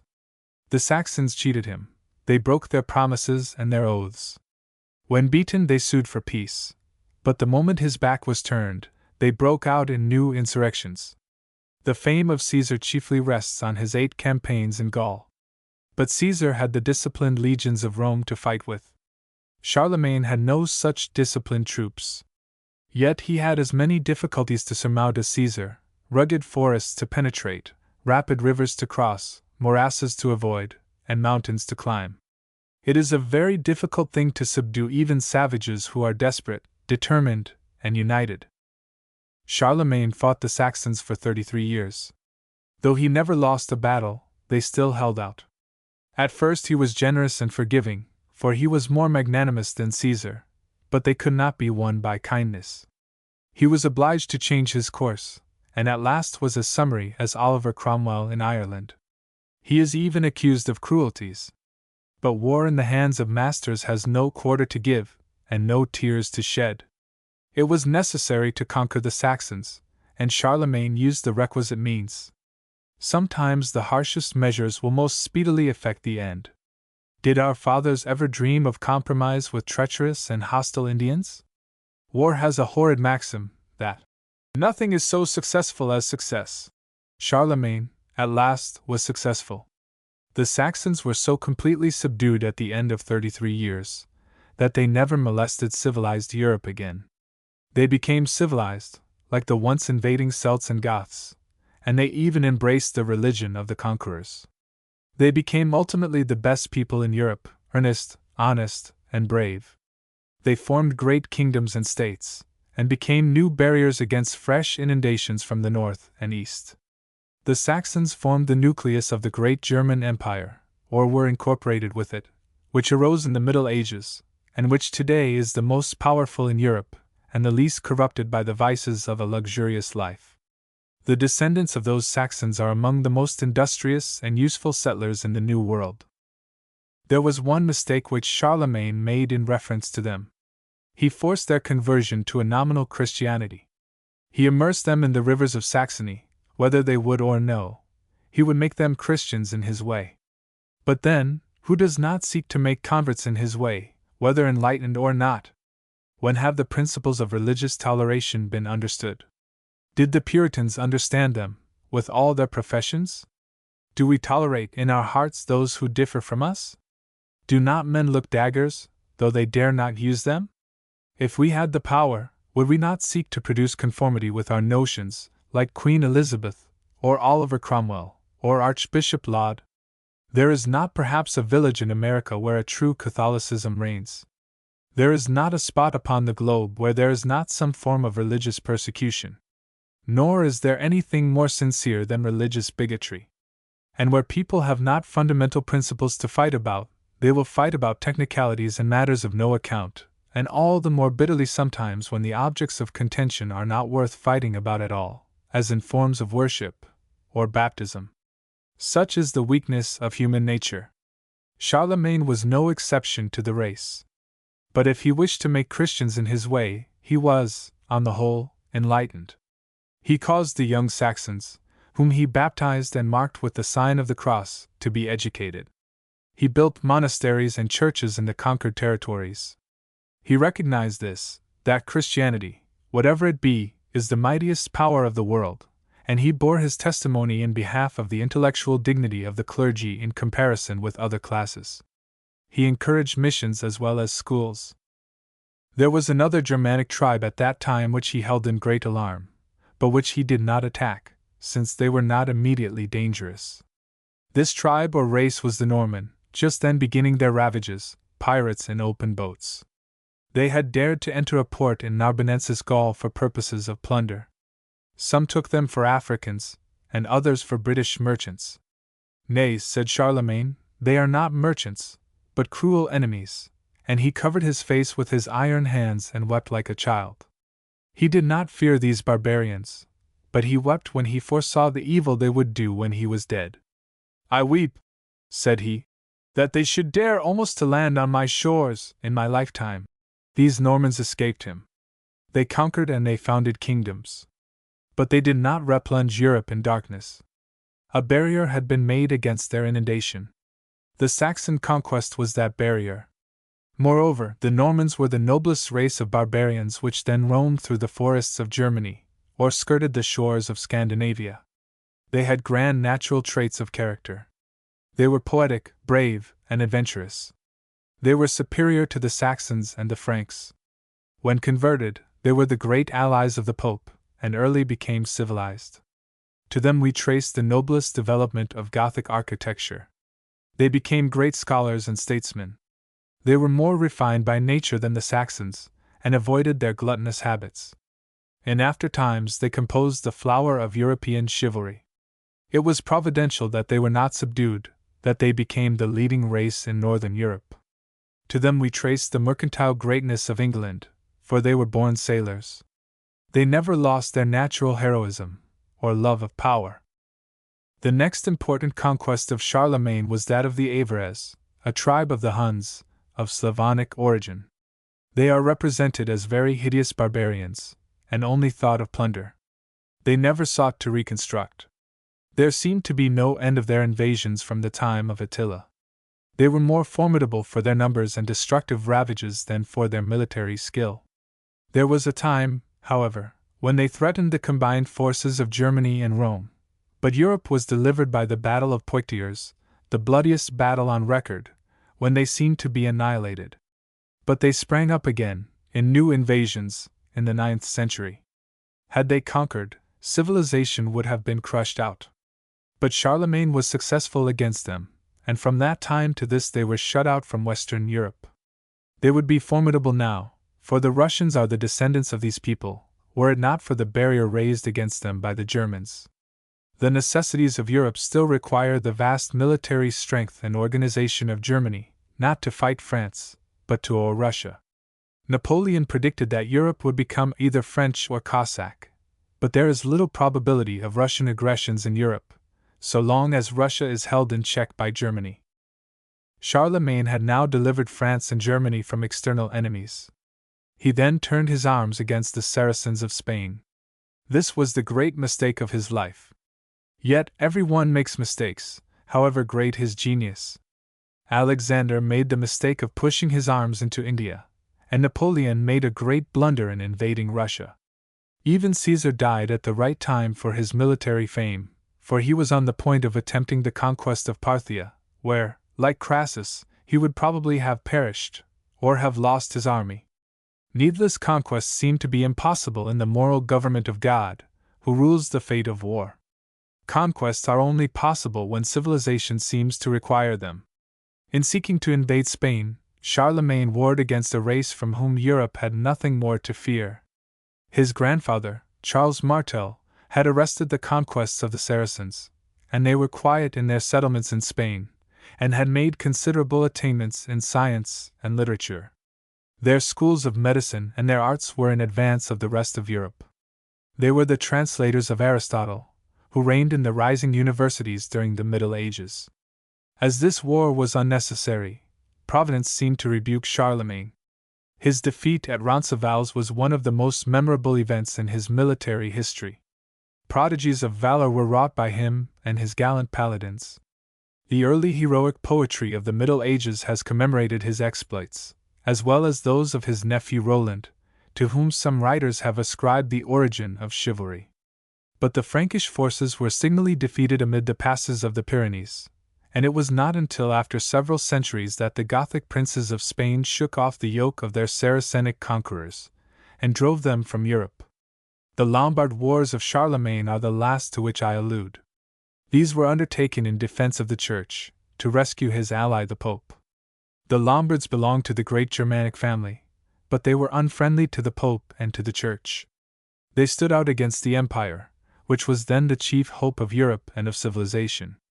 They would have reduced the Pope to insignificance, and seized his territories, without uniting Italy.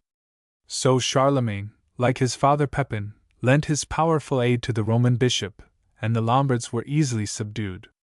This conquest, although the easiest which he ever made, most flattered his pride. Lombardy was not only joined to his empire, but he received unparalleled honors from the Pope, being crowned by him Emperor of the West. It was a proud day when, in the ancient metropolis of the world, and in the fullness of his fame, Pope Leo III placed the crown of Augustus upon Charlemagne's brow, and gave to him, amid the festivities of Christmas, his apostolic benediction. His dominions now extended from Catalonia to the Bohemian forests, embracing Germany, France, the Netherlands, Italy, and the Spanish Main, the largest empire which any one man has possessed since the fall of the Roman Empire. What more natural than for Charlemagne to feel that he had restored the Western Empire? What more natural than that he should have taken the title, still claimed by the Austrian Emperor, in one sense his legitimate successor, Kaiser or Caesar? In the possession of such enormous power, he naturally dreamed of establishing a new universal military monarchy like that of the Romans, as Charles V. dreamed, and Napoleon after him. But this is a dream that Providence has rebuked among all successive conquerors.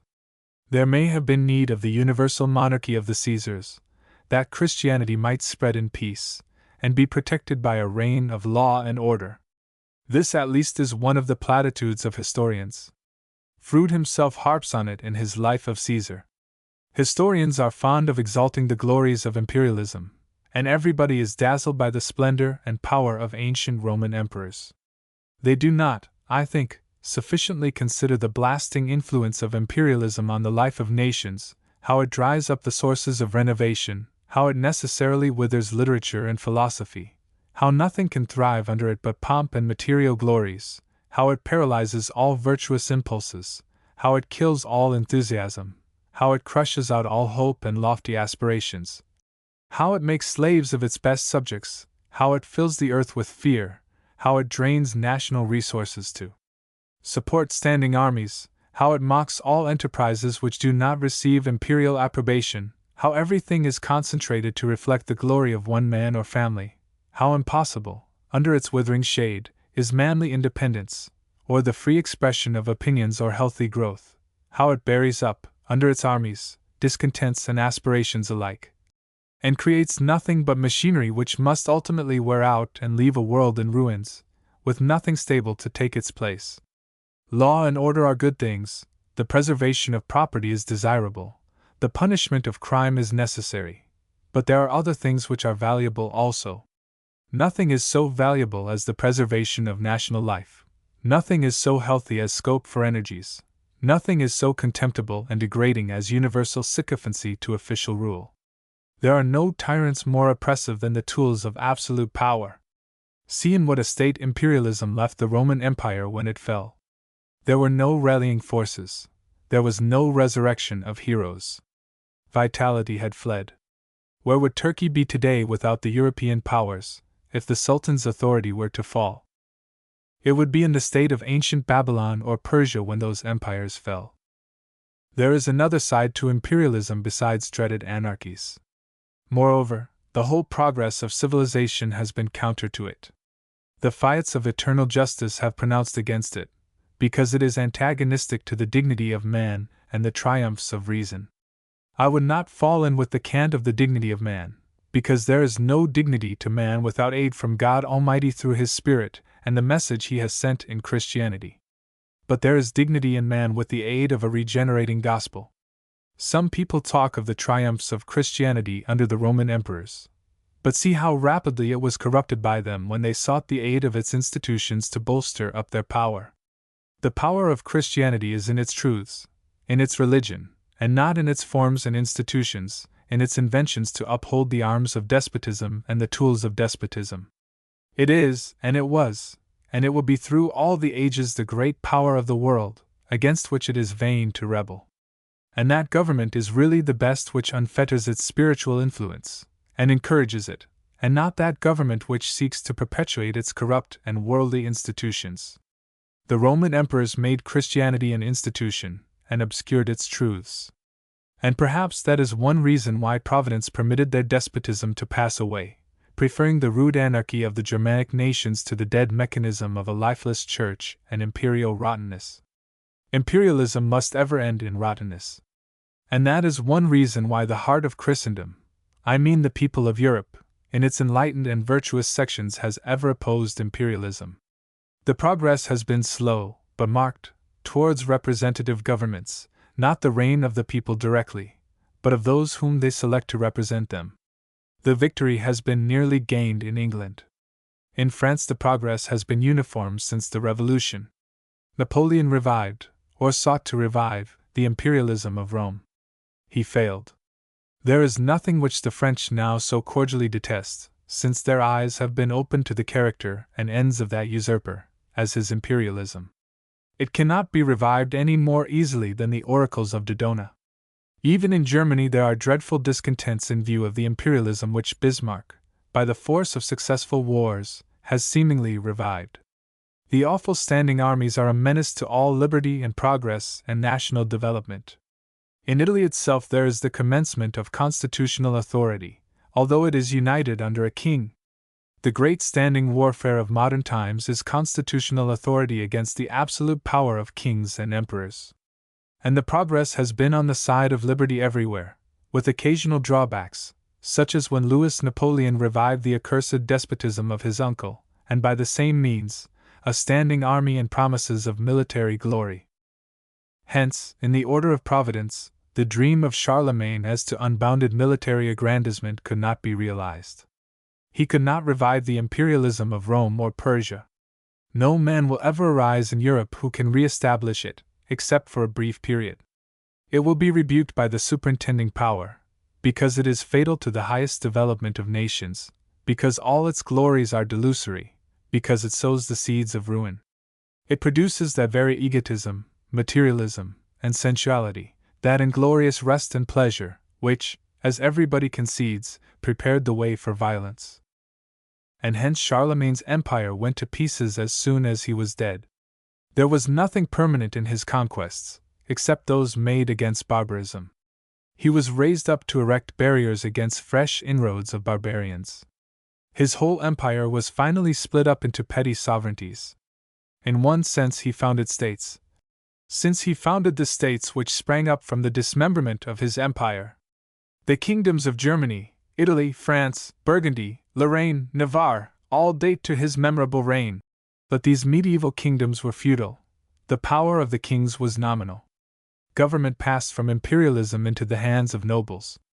The government of Europe in the Middle Ages was a military aristocracy, only powerful as the interests of the people were considered. Kings and princes did not make much show, except in the trappings of royalty, in gorgeous dresses of purple and gold, to suit a barbaric taste, in the insignia of power without its reality. The power was among the aristocracy, who, it must be confessed, ground down the people by a hard feudal rule, but who did not grind the souls out of them, like the imperialism of absolute monarchies, with their standing armies. Under them the feudal nobles of Europe at length recuperated. Virtues were born everywhere, in England, in France, in Germany, in Holland, which were a savor of life unto life, loyalty, self-respect, fidelity to covenants, chivalry, sympathy with human misery, love of home, rural sports, a glorious rural life, which gave stamina to character, a material which Christianity could work upon, and kindled the latent fires of freedom, and the impulses of a generous enthusiasm. It was under the fostering influences of small, independent chieftains that manly strength and organized social institutions arose once more, the reserved power of unconquerable nations. Nobody hates feudalism, in its corruptions, in its oppressions, more than I do. But it was the transition stage from the anarchy which the collapse of imperialism produced to the constitutional governments of our times, if we could forget the absolute monarchies which flourished on the breaking up of feudalism, when it became a tyranny and a mockery, but which absolute monarchies flourished only 100 or 200 years. A sort of necessity in the development of nations to check the insolence and overgrown power of nobles, but after all essentially different from the imperialism of Caesar or Napoleon, since they relied on the support of nobles and municipalities more than on a standing army, on votes and grants from parliaments to raise money to support the army, certainly in England, as in the time of Elizabeth. The Bourbons, indeed, reigned without grants from the people or the nobility, and what was the logical result? A French Revolution. Would a French Revolution have been possible under the Roman Caesars? But I will not pursue this gradual development of constitutional government from the anarchies which arose out of the fall of the Roman Empire, just the reverse of what happened in the history of Rome. I say no more of the imperialism which Charlemagne sought to restore, but was not permitted by Providence, and which, after all, was the dream of his latter days, when, like Napoleon, He was intoxicated by power and brilliant conquests, and I turned to consider briefly his direct effects in civilization, which showed his great and enlightened mind, and on which his fame in no small degree rests. Charlemagne was no insignificant legislator. His capitularies may not be equal to the laws of Justinian in natural justice, but were adapted to his times and circumstances.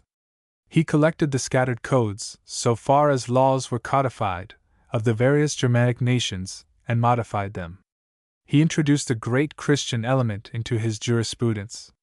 He made use of the canons of the Church. His code is more ecclesiastical than that of Theodosius, even the last great Christian emperor. But in his day the clergy wielded great power, and their ordinances and decisions were directed to society as it was. The clergy were the great jurists of their day. The spiritual courts decided matters of great importance, and took cognizance of cases which were out of the jurisdiction of temporal courts. Charlemagne recognized the value of these spiritual courts, and aided them. He had no quarrels with ecclesiastics, nor was he jealous of their power. He allied himself with it. He was a friend of the clergy. One of the peculiarities of all the Germanic laws, seen especially in those of Ina and Alfred, was pecuniary compensation for crime. 50 shillings, in England, would pay for the loss of a foot, and 20 for a nose and 4 for a tooth, thus recognizing a principle seen in our times in railroad accidents, though not recognized in our civil laws in reference to crimes. This system of compensation Charlemagne retained, which perhaps answered for his day. He was also a great administrator. Nothing escaped his vigilance. I do not read that he made many roads, or effected important internal improvements. The age was too barbarous for the development of national industries, one of the main things which occupy modern statesmen and governments. But whatever he did was wise and enlightened. He rewarded merit. He made an alliance with learned men. He sought out the right men for important posts. He made the learned Alcuin his teacher and counselor. He established libraries and schools. He built convents and monasteries. He gave encouragement to men of great attainments. He loved to surround himself with learned men. The scholars of all countries sought his protection and patronage, and found him a friend. Alcuin became one of the richest men in his dominions, and Inglebert received one of his daughters in marriage. Napoleon professed a great admiration for Charlemagne, although Frederick, too, was his model sovereign. But how differently Napoleon acted in this respect! Napoleon was jealous of literary genius. He hated literary men. He rarely invited them to his table, and was constrained in their presence. He drove them out of the kingdom even.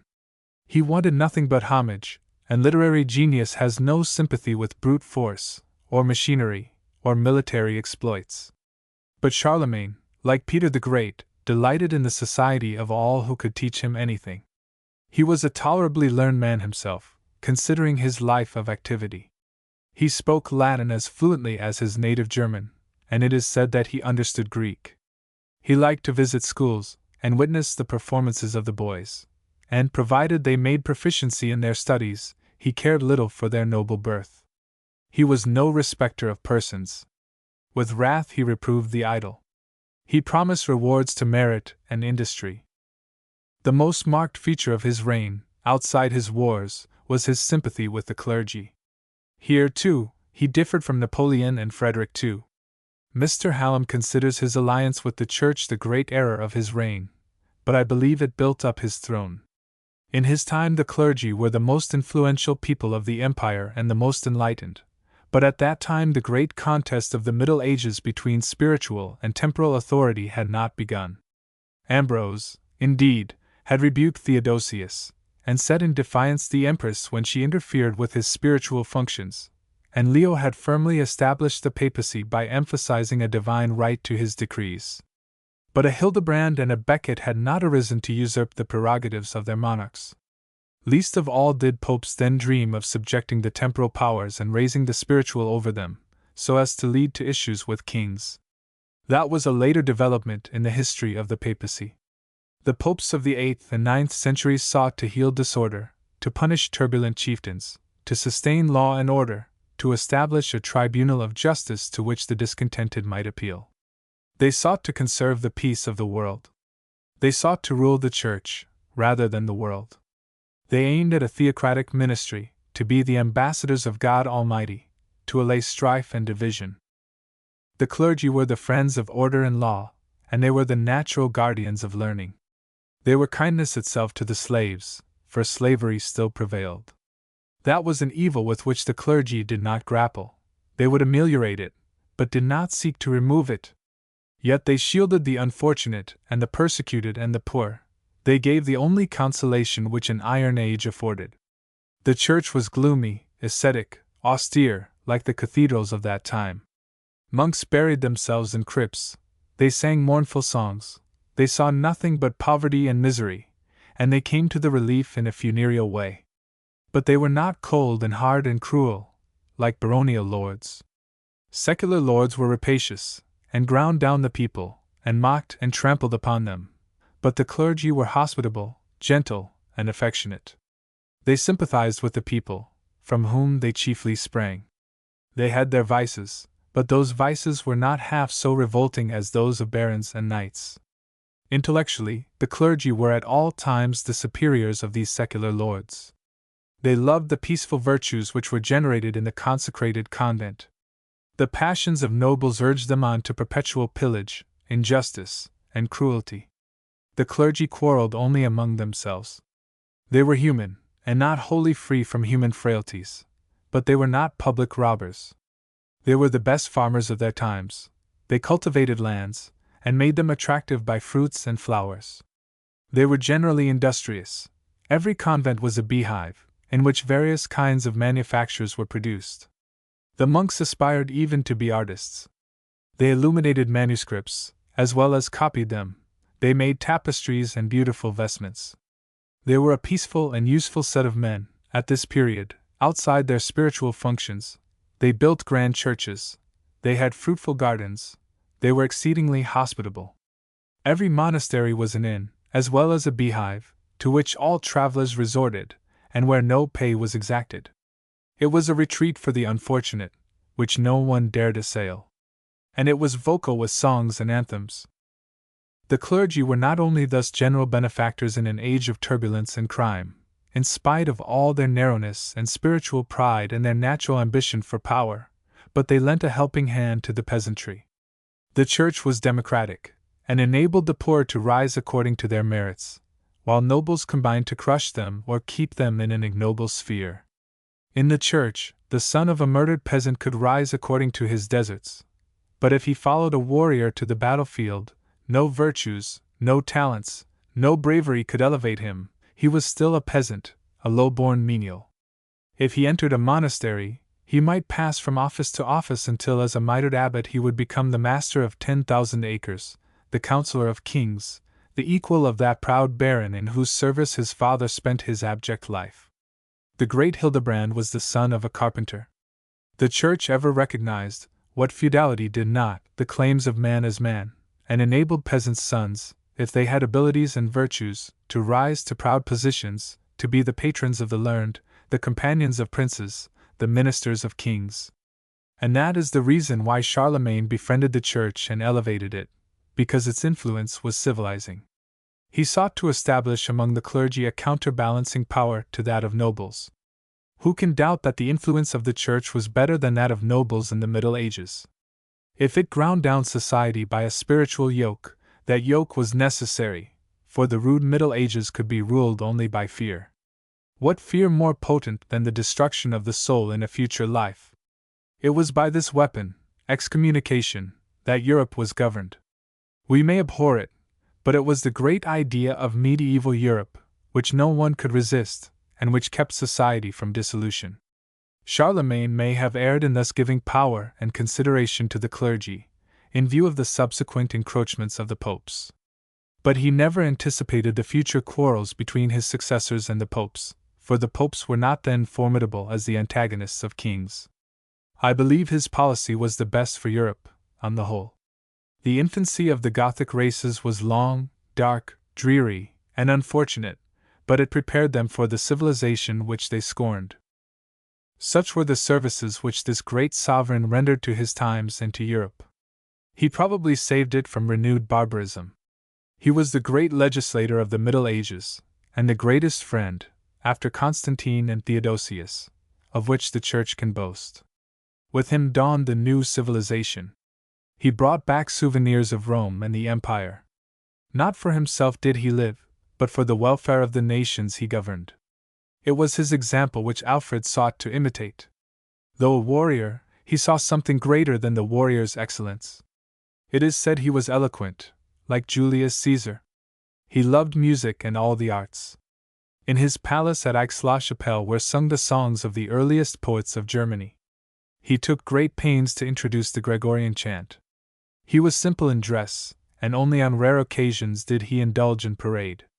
He was temperate in eating and drinking, as all the famous warriors have been. He absolutely abhorred drunkenness, the great vice of the northern nations. During meals he listened to the lays of minstrels or the readings of his secretaries. He took unwearied pains with the education of his daughters, and he was so fond of them that they even accompanied him in his military expeditions.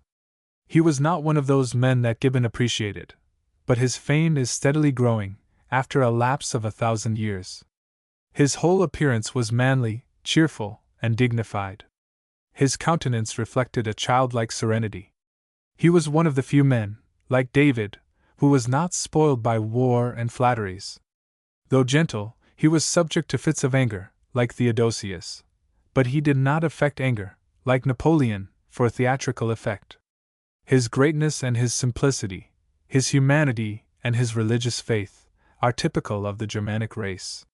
He died a.d. 814, after a reign of half a century, lamented by his own subjects and to be admired by succeeding generations. Hallam, though not eloquent generally, has pronounced his most beautiful eulogy, written in the disgraces and miseries of succeeding times. He stands alone like a rock in the ocean, like a beacon on a waste. His scepter was the bow of Ulysses, not to be bent by a weaker hand. In the dark ages of European history, his reign affords a solitary resting place between two dark periods of turbulence and ignominy, deriving the advantage of contrast both from that of the preceding dynasty and of a posterity for whom he had founded an empire which they were unworthy and unequal to maintain. To such a tribute I can add nothing. His greatness consists in this, that, born amidst barbarism, he was yet the friend of civilization, and understood its elemental principles, and struggled 47 years to establish them, failing only because his successors and subjects were not prepared for them, and could not learn them until the severe experience of 10 centuries, amidst disasters and storms, should prove the value of the old basal walls and pillars, which remained unburied amid the despised ruins of antiquity, and show that no structure could adequately shelter the European nations which was not established by the beautiful union of German vigor with Christian art, by the combined richness of native genius with those immortal treasures which had escaped the wreck of the classic world.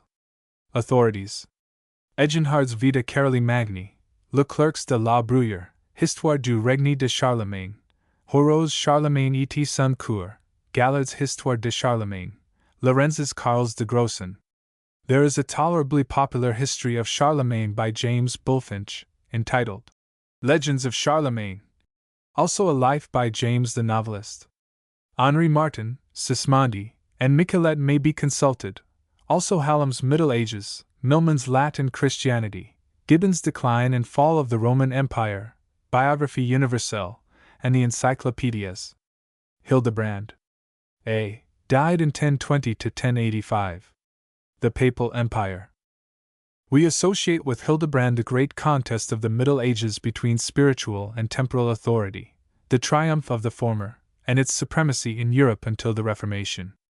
What great ideas and events are interwoven with that majestic domination, not in one age, but for 15 centuries, not religious merely, but political, embracing as it were the whole progress of European society, from the fall of the Roman Empire to the Protestant Reformation, intimately connected with the condition of Europe to the present day, and not of Europe only, but America itself. What an august power is this Catholic Empire, equally great as an institution and as a religion!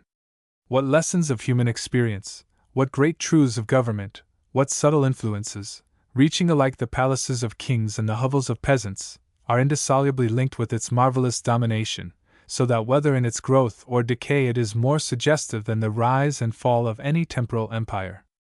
It has produced, probably, more illustrious men than any political state in Europe. It has aimed to accomplish far grander ends. It is invested with more poetic interest. Its policy, its heroes, its saints, its doctors, its dignitaries, its missions, its persecutions, all rise up before us with varied but never-ending interest, when seriously contemplated.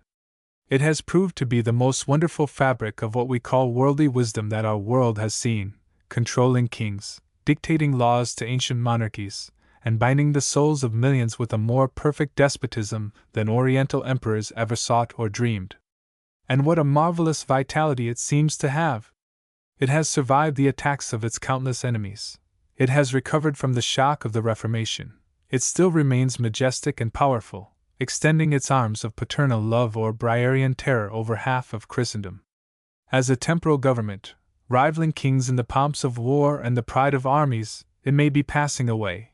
But as an organization to diffuse and conserve religious truths, even to bring a moral pressure on the minds of princes and governors, and reinforce its ranks with the mighty and the noble, it seems to be as potent as ever.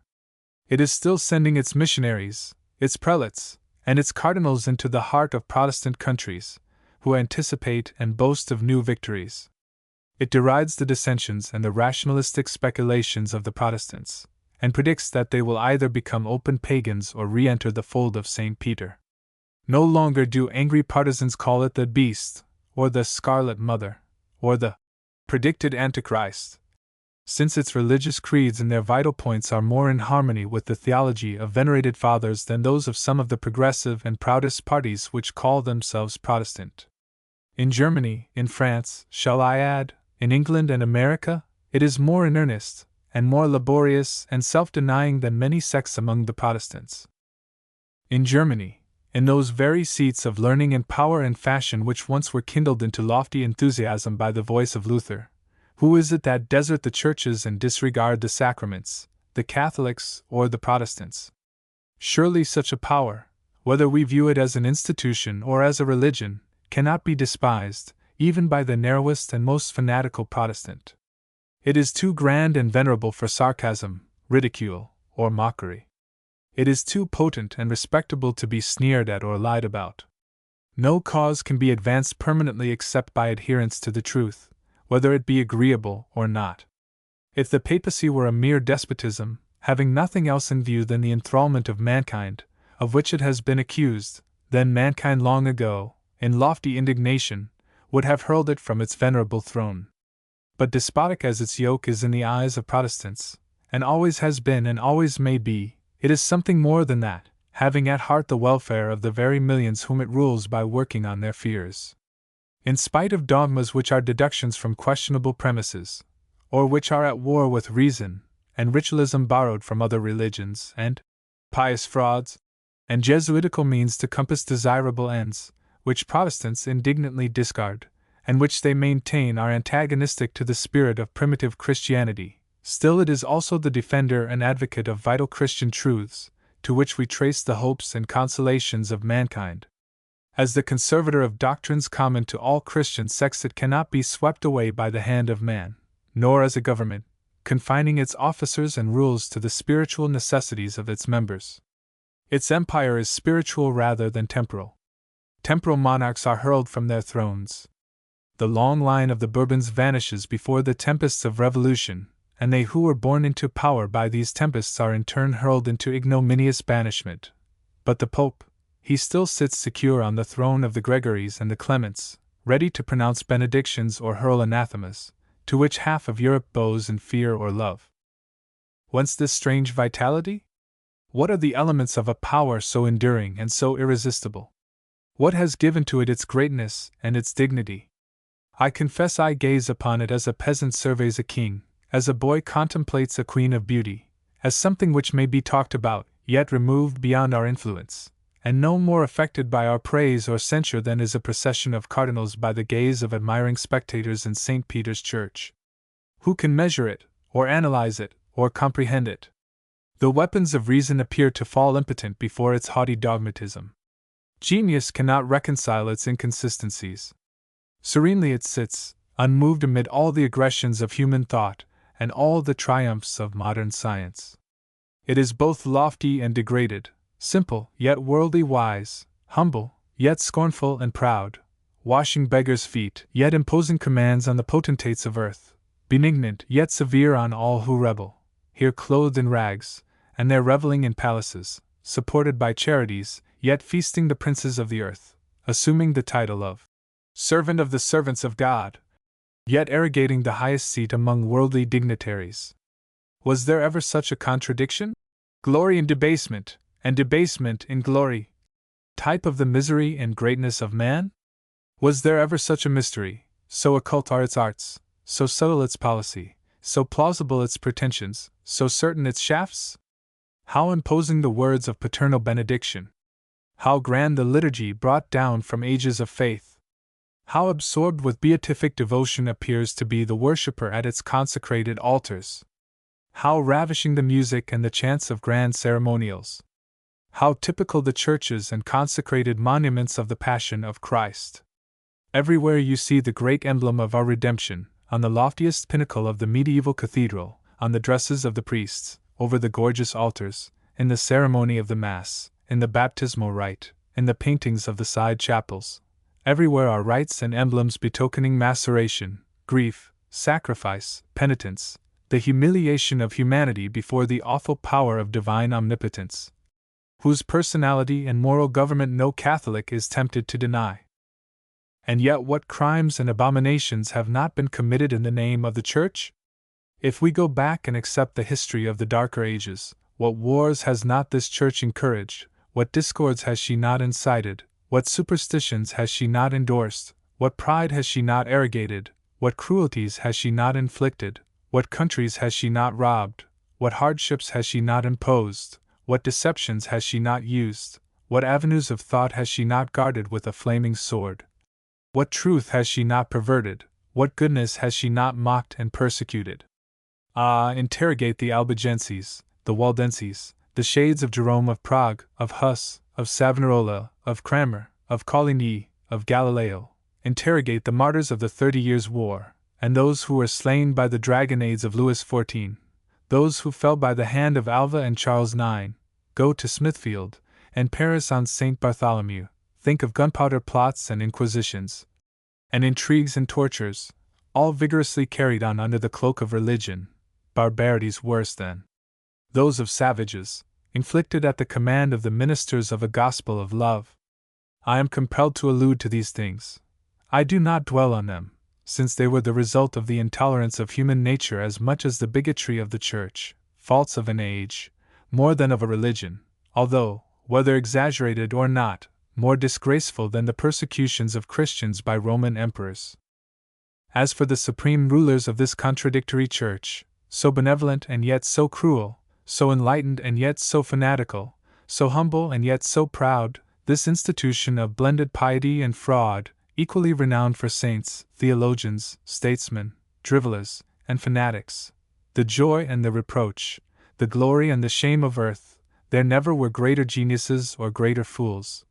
Saints of almost preternatural sanctity, like the first Leo and Gregory, or hounds like Boniface VIII, or Alexander VI, an array of scholars and dunces, ascetics and gluttons, men who adorned and men who scandalized their lofty position, and yet, on the whole, we are forced to admit, the most remarkable body of rulers any empire has known, since they were elevated by their peers, and generally for talents or services, at a period of life when character is formed and experience is matured. They were not greater than their church or their age, like the Charlemagnes and Peters of secular history, but they were the picked men, the best representatives of their church, ambitious, doubtless, and worldly, as great potentates generally are, but made so by the circumstances which controlled them. Who can wield irresponsible power and not become arrogant, and perhaps self-indulgent? It requires the almost superhuman virtue of a Marcus Aurelius, or a St. Louis to crucify the pride of rank and power. If the president of a college or of a railroad or of a bank becomes a different man to the eye of an early friend, what can be expected of those who are raised above public opinion, and have no fetters on their wills, men who are regarded as infallible and feel themselves supreme?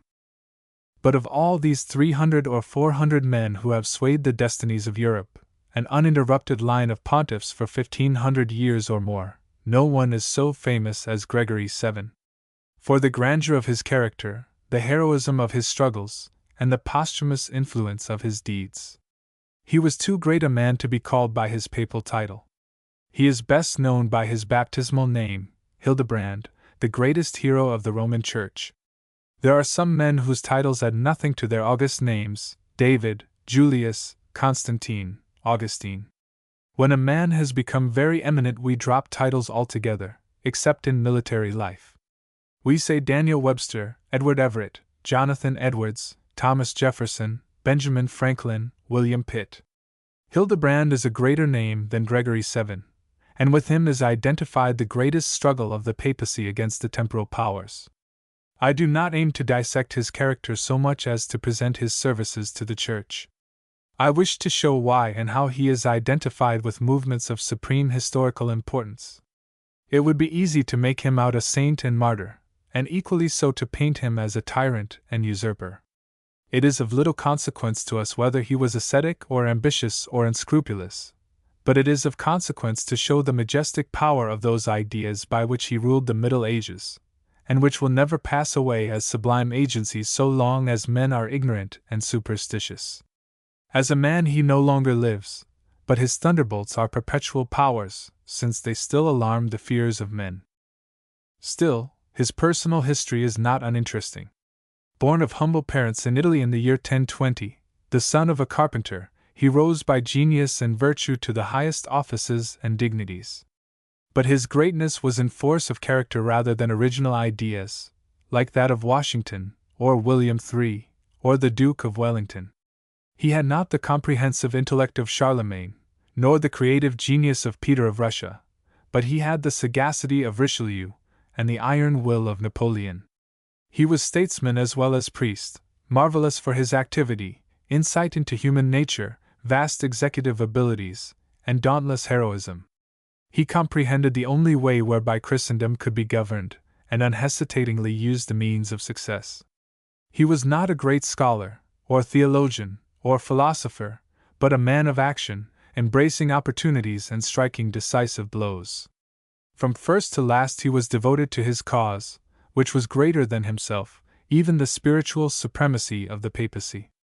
I do not read of great intellectual precocity, like that of Cicero and William Pitt, nor of great attainments, like those of Abelard and Thomas Aquinas, nor even in insight, like that of Bacon, into what constitutes the dignity of man and the true glory of civilization. But like Ambrose and the first Leo, he was early selected for important missions and responsible trusts, all of which he discharged with great fidelity and ability. His education was directed by the monks of Cluny, that princely abbey in Burgundy where monks were sovereigns and sovereigns were monks.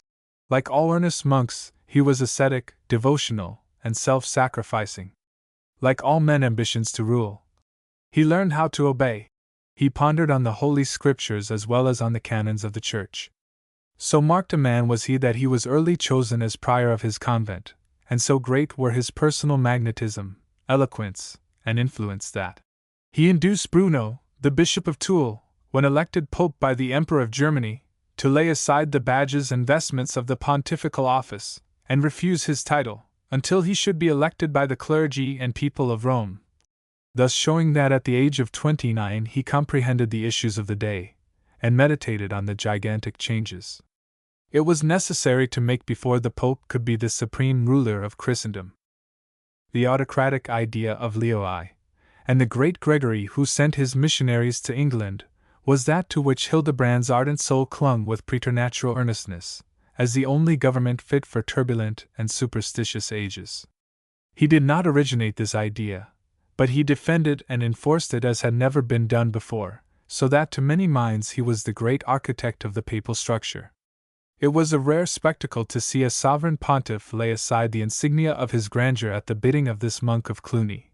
It was grander to see this monk laying the foundation of an irresistible despotism, which was to last beyond the time of Luther.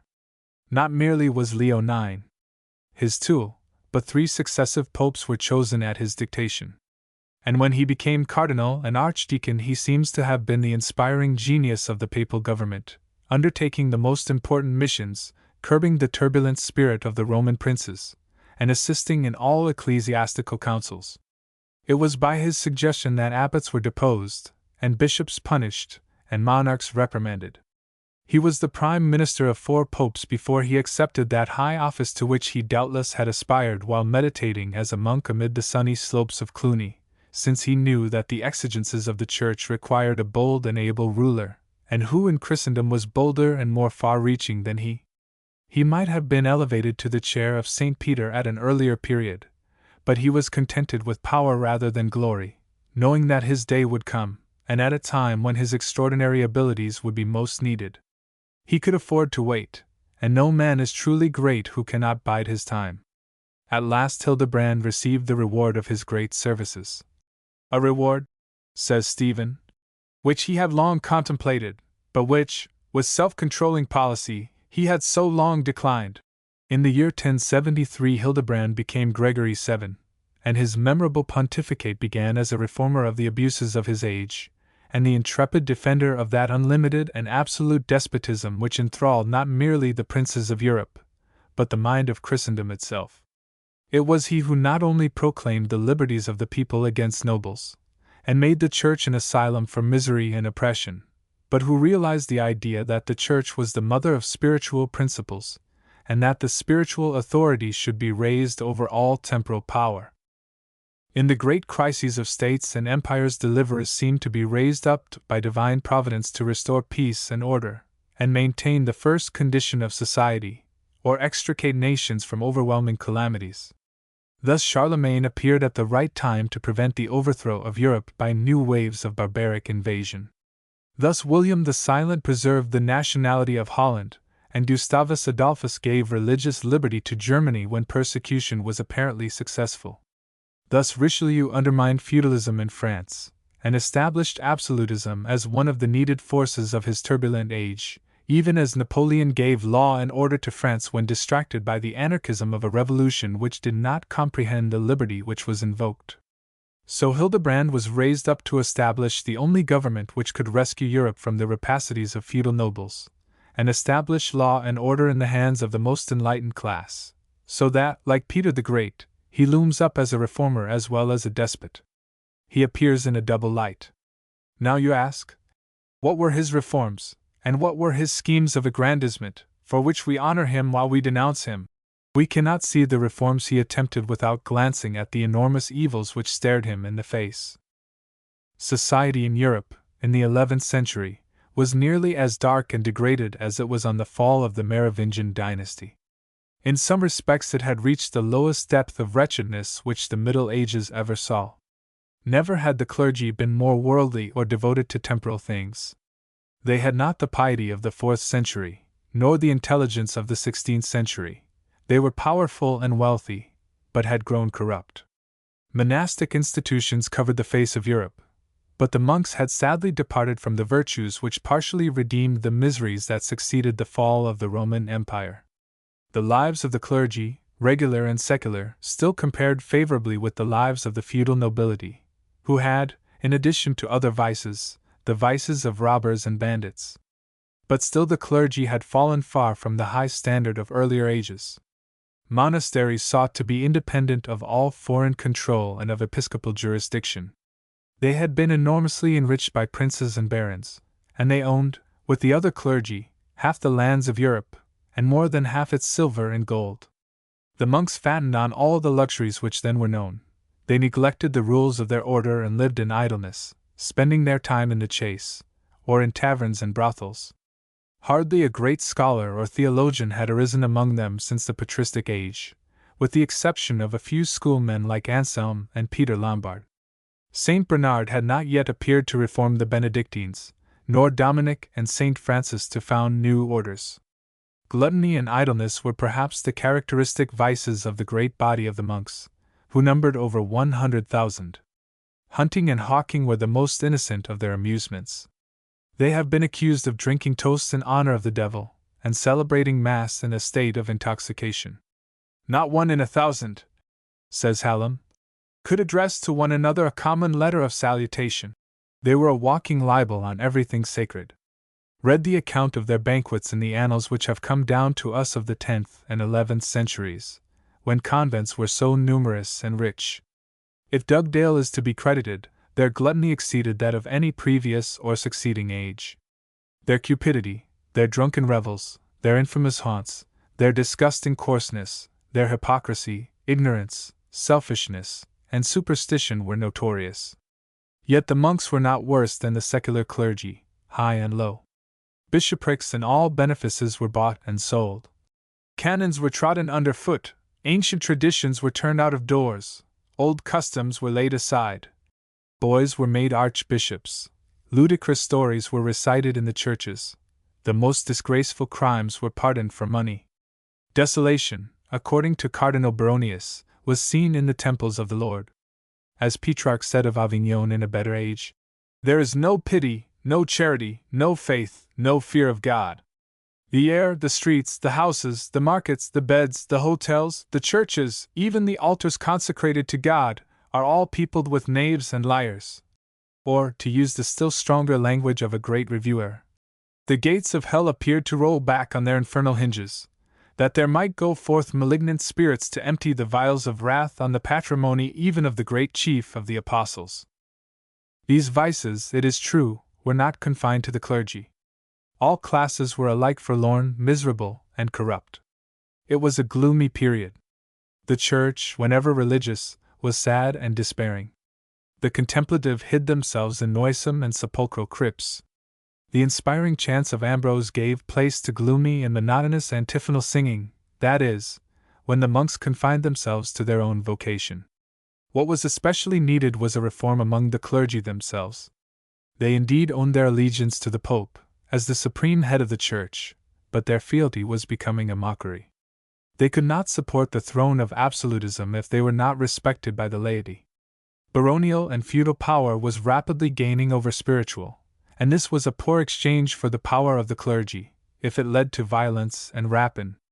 It is to maintain law and order, justice and safety, that all governments are established.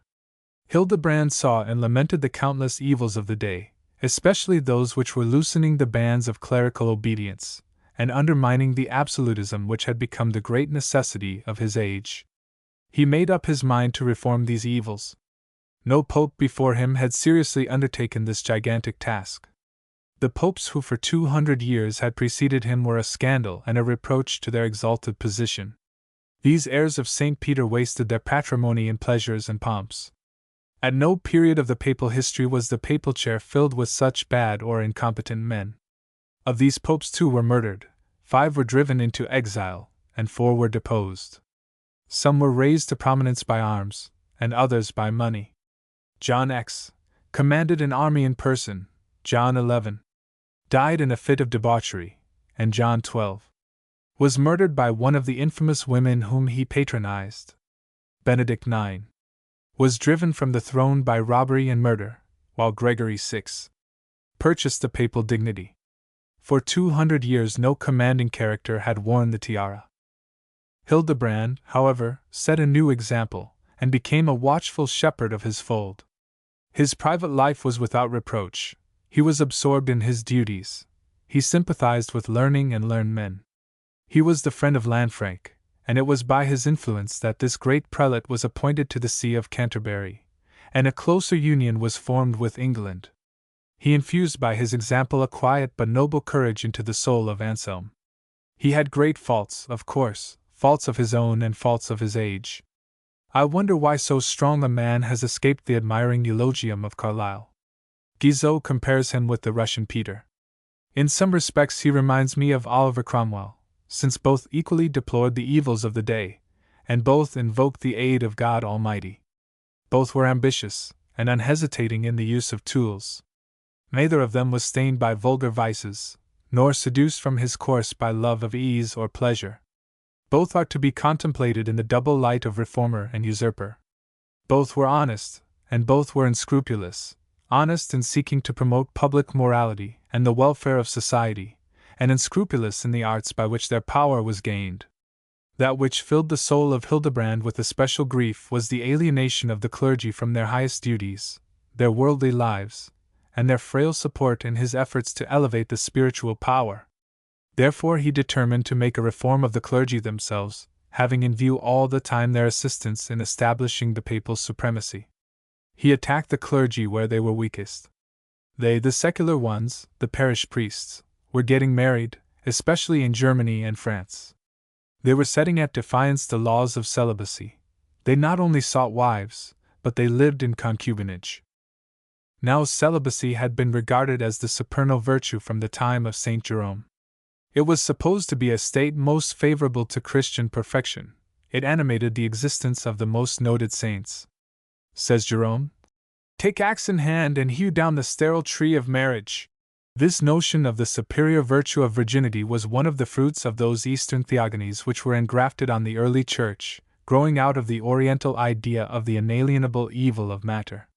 It was one of the fundamental principles of monasticism, and monasticism, wherever born, whether in India or the Syrian deserts, was one of the established institutions of the Church. It was endorsed by Benedict as well as by Basil. It had taken possession of the minds of the Gothic nations more firmly even than of the Eastern. The East never saw such monasteries as those which covered Italy, France, Germany, and England. They were more needed among the feudal robbers of Europe than in the effeminate monarchies of Asia. Moreover, it was in monasteries that the popes had ever found their strongest adherents, their most zealous supporters. Without the aid of convents, the papal empire might have crumbled. Monasticism and the papacy were strongly allied. One supported the other. So efficient were monastic institutions in advocating the idea of a theocracy, as upheld by the popes, that they were exempted from episcopal authority. An abbot was as powerful and independent as a bishop. But to make the papacy supreme, it was necessary to call in the aid of the secular priests likewise. Unmarried priests, being more like monks, were more efficient supporters of the papal throne.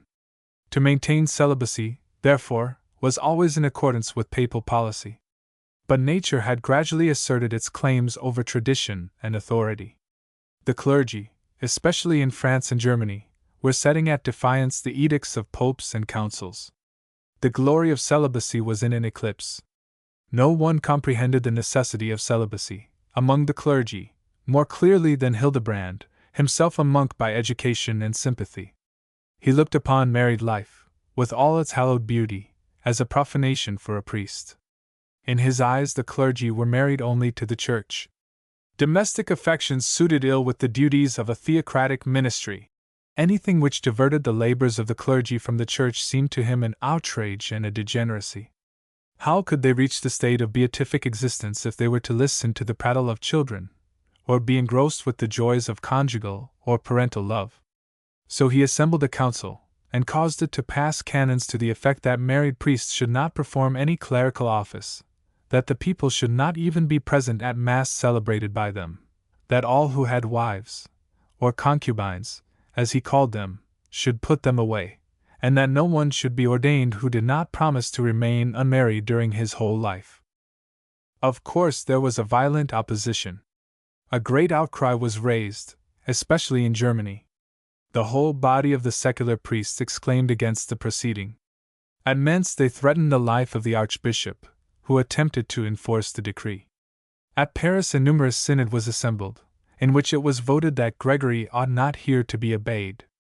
But Gregory was stronger than his rebellious clergy, stronger than the instincts of human nature, stronger than the united voice of reason and scripture. He fell back on the majestic power of prevailing ideas, on the ascetic element of the early Church, on the traditions of monastic life. He was supported by more than 100,000 monks, by the superstitions of primitive ages, by the example of saints and martyrs, by his own elevated rank, by the allegiance due to him as head of the Church. Excommunications were hurled, like thunderbolts, into remotest hamlets, and the murmurs of indignant Christendom were silenced by the awful denunciations of God's supposed vicegerent. The clergy succumbed before such a terrible spiritual force. The fear of hell, the great idea by which the priests themselves controlled their flocks, was more potent than any temporal good. What priest in that age would dare resist his spiritual monarch on almost any point, and especially when disobedience was supposed to entail the burnings of a physical hell forever and ever? So celibacy was re-established as a law of the Christian Church at the bidding of that far-seeing genius who had devised the means of spiritual despotism. That law, so gloomy, so unnatural, so fraught with evil, has never been repealed. It still rules the Catholic priesthood of Europe and America. Nor will it be repealed so long as the ideas of the Middle Ages have more force than enlightened reason. It is an abominable law, but who can doubt its efficacy in cementing the power of the popes? But simony, or the sale of ecclesiastical benefices, was a still more alarming evil to the mind of Gregory. It was the great scandal of the Church and age. Here we honor the Pope for striving to remove it. And yet its abolition was no easy thing. He came in contact with the selfishness of barons and kings. He found it an easier matter to take away the wives of priests than the purses of princes. Priests who had vowed obedience might consent to the repudiation of their wives, but would great temporal robbers part with their spoils? The sale of benefices was one great source of royal and baronial revenues. Bishoprics, once conferred for wisdom and piety, had become prizes for the rapacious and ambitious. Bishops and abbots were most frequently chosen from the ranks of the great. Powerful sees were the gifts of kings to their favorites or families, or were bought by the wealthy, so that worldly or incapable men were made overseers of the Church of Christ.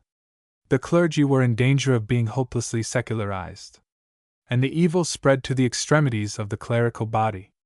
The princes and barons were getting control of the Church itself. Bishops often possessed a plurality of sees. Children were elevated to episcopal thrones. Sycophants, courtiers, jesters, imbecile sons of princes, became great ecclesiastical dignitaries. Who can wonder at the degeneracy of the clergy when they held their cures at the hands of lay patrons, to whom they swore allegiance for the temporalities of their benefices? Even the ring and the crozier, the emblems of spiritual authority, once received at the hand of metropolitan archbishops alone, were now bestowed by temporal sovereigns, who claimed thereby fealty and allegiance, so that princes had gradually usurped the old rights of the Church, and Gregory resolved to recover them. So long as emperors and kings could fill the rich bishoprics and abbacies with their creatures, the papal dominion was weakened in its most vital point, and might become a dream. This evil was rapidly undermining the whole ecclesiastical edifice, and it required a hero of prodigious genius, energy, and influence to reform it. Hildebrand saw and comprehended the whole extent and bearing of the evil, and resolved to remove it or die in the attempt. It was not only undermining his throne, but was secularizing the Church and destroying the real power of the clergy. He made up his mind to face the difficulty in its most dreaded quarters. He knew that the attempt to remove this scandal would entail a desperate conflict with the princes of the earth. Before this, popes and princes were generally leagued together. They played into each other's hands, but now a battle was to be fought between the temporal and spiritual powers. He knew that princes would never relinquish so lucrative a source of profit as the sale of powerful sees, unless the right to sell them were taken away by some tremendous conflict. He therefore prepared for the fight, and forged his weapons and gathered together his forces. Nor would he waste time by idle negotiations. It was necessary to act with promptness and vigor. No matter how great the danger, no matter how powerful his enemies. The Church was in peril, and he resolved to come to the rescue, cost what it might. What was his life compared with the sale of God's heritage? For what was he placed in the most exalted post of the Church, if not to defend her in an alarming crisis? In resolving to separate forever the spiritual from the temporal power, Hildebrand followed in the footsteps of Ambrose. But he had also deeper designs. He resolved to raise, if possible, the spiritual above the temporal power. Kings should be subject to the Church, not the Church to the kings of the earth. He believed that he was the appointed vicar of the Almighty to rule the world in peace, on the principles of eternal love, that Christ had established a new theocracy, and had delegated his power to the Apostle Peter, which had descended to the Pope as the Apostle's legitimate successor. I say nothing here of this colossal claim, of this ingenious principle, on which the monarchical power of the papacy rests. It is the great fact of the Middle Ages. And yet, but for this theocratic idea, it is difficult to see how the external unity of the Church could have been preserved among the semi-barbarians of Europe. And what a necessary thing it was, in ages of superstition, ignorance, and anarchy, to preserve the unity of the Church, to establish a spiritual power which should awe and control barbaric princes. There are two sides to the supremacy of the popes as head of the Church, when we consider the aspect and state of society in those iron and lawless times. Would Providence have permitted such a power to rule for 1,000 years had it not been a necessity? At any rate, this is too complicated a question for me to discuss. It is enough for me to describe the conflict for principles, not to attempt to settle them. In this matter I am not a partisan, but a painter. I seek to describe a battle, not to defend either this cause or that. I have my opinions, but this is no place to present them. I seek to describe simply the great battle of the Middle Ages, and you can draw your own conclusions as to the merits of the respective causes. I present the battle of heroes, a battle worthy of the muse of Homer. Hildebrand in this battle disdained to fight with any but great and noble antagonists. As the friend of the poor man, crushed and mocked by a cold and unfeeling nobility, as the protector of the Church, in danger of being subverted by the unhallowed tyranny and greed of princes, as the consecrated monarch of a great spiritual fraternity, he resolved to face the mightiest monarchs, and suffer, and if need be die, for a cause which he regarded as the hope and salvation of Europe. Therefore he convened another council, and prohibited, under the terrible penalty of excommunication, for that was his mighty weapon, the investiture of bishoprics and abbacies at the hands of laymen. Only he himself should give to ecclesiastics the ring and the crozier, the badges of spiritual authority. And he equally threatened with eternal fire any bishop or abbot who should receive his dignity from the hand of a prince. This decree was especially aimed against the Emperor of Germany, to whom, as liege lord, the Pope himself owed fealty and obedience. Henry IV was one of the mightiest monarchs of the Franconian dynasty, a great warrior and a great man, beloved by his subjects and feared by the princes of Europe. But he, as well as Gregory, was resolved to maintain the rights of his predecessors. He also perceived the importance of the approaching contest. And what a contest! The spiritual and temporal powers were now to be arrayed against each other in a fierce antagonism. The apparent object of contention changed. It was not merely simony, it was as to who should be the supreme master of Germany and Italy, the Emperor or the Pope. To whom, in the eyes of contemporaries, would victory incline? To the son of a carpenter, speaking in the name of the Church, and holding in his hands the consecrated weapon of excommunication, or the most powerful monarch of his age, armed with the secular sword, and seeking to restore the dignity of Roman emperors. The Pope is supported by the monks, the inferior clergy, and the vast spiritual powers universally supposed to be delegated to him by Christ, as the successor of St. Peter. The Emperor is supported by large feudal armies, and all the prestige of the successors of Charlemagne. If the Pope appeals to an ancient custom of the Church, the Emperor appeals to a general feudal custom which required bishops and abbots to pay their homage to him for the temporalities of their sees. The Pope has the canons of the Church on his side, the Emperor the laws of feudalism, and both the canons of the Church and feudal principles are binding obligations. Hitherto they have not clashed. But now feudalism, very generally established, and papal absolutism, rapidly culminating, are to meet in angry collision. Shall the kings of the earth prevail, assisted by feudal armies and outward grandeur, and sustained by such powerful sentiments as loyalty and chivalry, or shall a priest, speaking in the name of God Almighty, and appealing to the future fears of men? What conflict grander and more sublime than this, in the whole history of society? What conflict proved more momentous in its results? I need not trace all the steps of that memorable contest, or describe the details, from the time that the Pope sent out his edicts and excommunicated all who dared to disobey him, including some of the most eminent German prelates and German princes. Henry at this time was engaged in a desperate war with the Saxons, and Gregory seized this opportunity to summon the Emperor, his Emperor, to appear before him at Rome and answer for alleged crimes against the Saxon Church. Was there ever such audacity? How could Henry help giving way to passionate indignation? He, the successor of the Roman Caesars, sovereign lord of Germany and Italy, summoned to the bar of a priest, and that priest his own subject, in a temporal sense.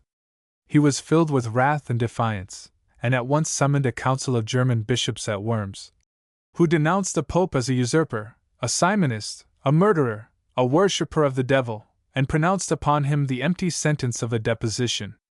The aged Hildebrand, in the words of Stephen, was holding a council in the second week of Lent, 1076, beneath the sculptured roof of the Vatican, arrayed in the rich and mystic vestments of pontifical dominion, and the papal choir were chanting those immortal anthems which had come down from blessed saints and martyrs, when the messenger of the emperor presented himself before the assembled hierarchy of Rome, and with insolent demeanor and abrupt speech delivered the sentence of the German council.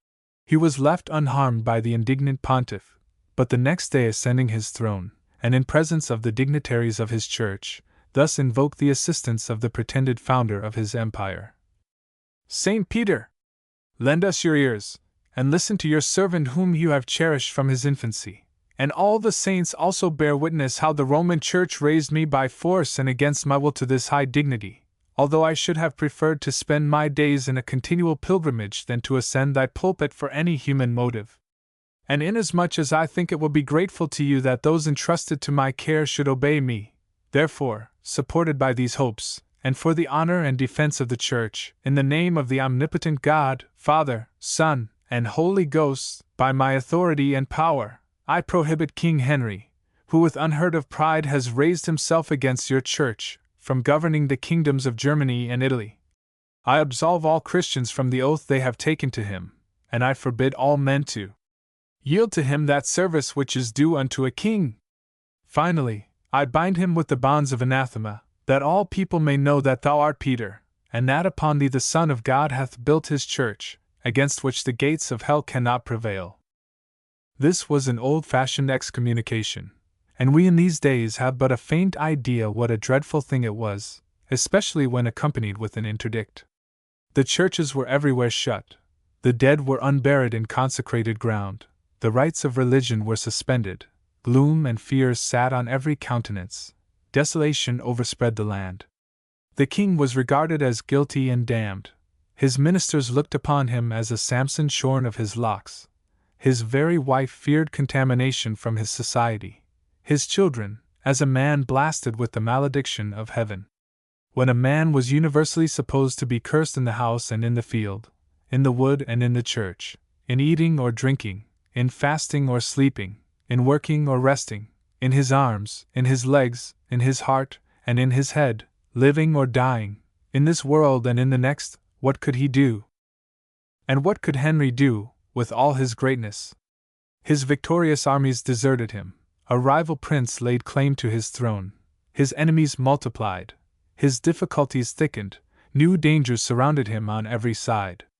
If loyalty, that potent principle, had summoned 100,000 warriors to his camp, a principle much more powerful than loyalty, the fear of hell, had dispersed them. Even his friends joined the Pope. The sainted Agnes, his own mother, acquiesced in the sentence. The Countess Matilda, the richest lady in the world, threw all her treasures at the feet of her spiritual monarch. The moral sentiments of his own subjects were turned against him. He was regarded as justly condemned. The great princes of Germany sought his deposition. The world rejected him, the Church abandoned him, and God had forsaken him. He was prostrate, helpless, disarmed, ruined. True, he made superhuman efforts. He traversed his empire with the hope of rallying his subjects. He flew from city to city, but all in vain. Every convent, every castle, every city of his vast dominions beheld in him the visitation of the Almighty. The diadem was obscured by the tiara, and loyalty itself yielded to the superior potency of religious fear. Only Bertha, his neglected wife, was faithful and trusting in that gloomy day. All else had defrauded and betrayed him. How bitter his humiliation! And yet his haughty foe was not contented with the punishment he had inflicted. He declared that if the sun went down on the 23rd of February, 1077, before Henry was restored to the bosom of the Church, his crown should be transferred to another. That inexorable old pontiff laid claim to the right of giving and taking away imperial crowns. Was ever before seen such arrogance and audacity in a pope? And yet he knew that he would be sustained. He knew that his supremacy was based on a universally recognized idea. Who can resist the ideas of his age? Henry might have resisted, if resistance had been possible. Even he must yield to irresistible necessity. He was morally certain that he would lose his crown, and be in danger of losing his soul, unless he made his peace with his dangerous enemy. It was necessary that the awful curse should be removed. He had no remedy. Only one course was before him. He must yield, not to man alone, but to an idea, which had the force of fate. Wonder not that he made up his mind to submit. He was great, but not greater than his age. How few men are! Muhammad could renounce prevailing idolatries. Luther could burn a papal bull. But the Emperor of Germany could not resist the accepted vicegerent of the Almighty. Behold, then, the melancholy, pitiable spectacle of this mighty monarch in the depth of winter, and a winter of unprecedented severity, crossing, in the garb of a pilgrim, the frozen Alps, enduring the greatest privations and fatigues and perils, and approaching on foot the gloomy fortress of Canossa, beyond the Pa, in which Hildebrand had entrenched himself. Even then the angry pontiff refused to see him. Henry had to stoop to a still deeper degradation, to stand bareheaded and barefooted for 3 days, amid the blasts of winter, in the courtyard of the castle, before the Pope would promise absolution, and then only at the intercession of the Countess Matilda. What are we to think of such a fall, such a humiliation on the part of a sovereign? What are we to think of such haughtiness on the part of a priest, his subject? We are filled with blended pity and indignation. We are inclined to say that this was the greatest blunder that any monarch ever made, that Henry, humbled and deserted and threatened as he was, should not have stooped to this, that he should have lost his crown and life rather than handed over his empire to a plebeian priest, for he was an acknowledged hero. He was monarch of half of Europe. And yet we are bound to consider Henry's circumstances and the ideas with which he had to contend. His was the error of the Middle Ages. The feeblest of his modern successors would have killed the Pope if he could, rather than have disgraced himself by such an ignominy. True it is that Henry came to himself, that he repented of his step. But it was too late. Gregory had gained the victory, and it was all the greater because it was a moral one. It was known to all Europe and all the world, and would be known to all posterity, that the Emperor of Germany had bowed in submission to a foreign priest. The temporal power had yielded to the spiritual, the state had conceded the supremacy of the Church. The Pope had triumphed over the mightiest monarch of the age, and his successors would place their feet over future prostrate kings. What a victory! What mighty consequences were the result of it! On what a throne did this moral victory seat the future pontiffs of the Eternal City! How august their dominion, for it was over the minds and souls of men! Truly to the Pope were given the keys of heaven and hell, and so long as the ideas of that age were accepted, who could resist a man armed with the thunders of omnipotence? It mattered nothing that the Emperor was ashamed of his weakness, that he retracted, that he vowed vengeance, that he marched at the head of new armies. No matter that his adherents were indignant, that all Germany wept, that loyalty rallied to his aid, that he gained victories proportionate with his former defeats, that he chased Gregory from city to city, and castle to castle, and convent to convent, while his generals burned the Pope's palaces and wasted his territories. No matter that Gregory, broken, defeated, miserable, outwardly ruined, died prematurely in exile, no matter that he did not, in his great reverses, anticipate the fruits of his firmness and heroism. His principles survived him, they have never been lost sight of by his successors. They gained strength through successive generations. Innocent III reaped what he had sown. Kings dared not resist Innocent III, who realized those 3 things to which the more able Gregory had aspired: independent sovereignty, control over the princes of the earth, and the supremacy of the Church. Innocent was the greater Pope, but Hildebrand was the greater man. Yet, like so many of the great heroes of the world, he was not destined in his own person to reap the fruits of his heroism. I have loved righteousness and hated iniquity, and therefore I die in exile. These were his last bitter words. He fancied he had failed. But did he fail? What did he leave behind? He left his great example and his still greater ideas. He left a legacy to his successors which makes them still potent on the earth, in spite of reformations and revolutions, and all the triumphs of literature and science. How mighty his deeds! How great his services to his church! He found, says an eloquent and able Edinburgh reviewer, the papacy dependent on the emperor. He sustained it by alliances almost commensurate with the Italian peninsula. He found the papacy electoral by the Roman people and clergy. He left it electoral by papal nomination. He found the emperor the virtual patron of the Roman See. He wrenched that power from his hands. He found the secular clergy the allies and dependents of the secular power. He converted them into inalienable auxiliaries of his own. He found the patronage of the church the desecrated spoil and merchandise of princes. He reduced it to his own dominion. He is celebrated as the reformer of the impure and profane abuses of his age. He is more justly entitled to the praise of having left the impress of his gigantic character on all the ages which have succeeded him. Such was the great Hildebrand, a conqueror, however, by the force of recognized ideas more than by his own strength. How long, you ask, shall his empire last?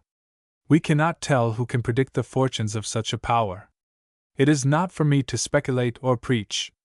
In considering his life and career, I have simply attempted to paint one of the most memorable moral contests of the world, to show the power of genius and will in a superstitious age, and more, the majestic force of ideas over the minds and souls of men, even though these ideas cannot be sustained by reason or scripture. Authorities: Epistles of Gregory VII, Baronius's Annals, Dupin's Ecclesiastical History, Voigt, in his Hildebrand als Gregory VII, Guizot's Lectures on Civilization, Sir James Stevens's article on Hildebrand, in Edinburgh Review, Dugdale's Mozasticon, Hallam's Middle Ages, Digby's Ages of Faith, Jaffe's Regesta Pontificum Romanorum, Mignot's series of articles on la lutte papes contre les empereurs d'Allemagne, M. Villemaine's Histoire de Grégoire VII, Bowden on the Life and Times of Hildebrand, Milman's Latin Christianity, Waterich's Romanorum Pontificum ab Equilibus Conscripti, Platina's Lives of the Popes, Stubbs's Constitutional History, Lee's History of Clerical Celibacy, Cardinal Newman's Essays, Lecky's History of European Morals, Dr. Dollinger's Church History, Ninda's Church History, articles in Contemporary Review of July and August, 1882, on the turning point of the Middle Ages. Saint Bernard A. died in 1091 to 1153. Monastic institutions. One of the oldest institutions of the Church is that which grew out of monastic life. It had its seat, at a remote period, in India. It has existed, in different forms, in other Oriental countries. It has been modified by Brahminical, Buddhistic, and Persian theogonies, and extended to Egypt, Syria, and Asia Minor. Go where you will in the East, and you see traces of its mighty influence. We cannot tell its remotest origin, but we see everywhere the force of its ideas. Its fundamental principle appears to be the desire to propitiate the deity by penances and ascetic labors as an atonement for sin, or as a means of rising to a higher religious life. It has sought to escape the polluting influences of demoralized society by lofty contemplation and retirement from the world. From the first, it was a protest against materialism, luxury, and enervating pleasures. It recognized something higher and nobler than devotion to material gains, or a life of degrading pleasure. In one sense it was an intellectual movement, while in another it was an insult to the human understanding. It attempted a purer morality, but abnegated obvious and pressing duties. It was always a contradiction, lofty while degraded, seeking to comprehend the profoundest mysteries, yet debased by puerile superstitions.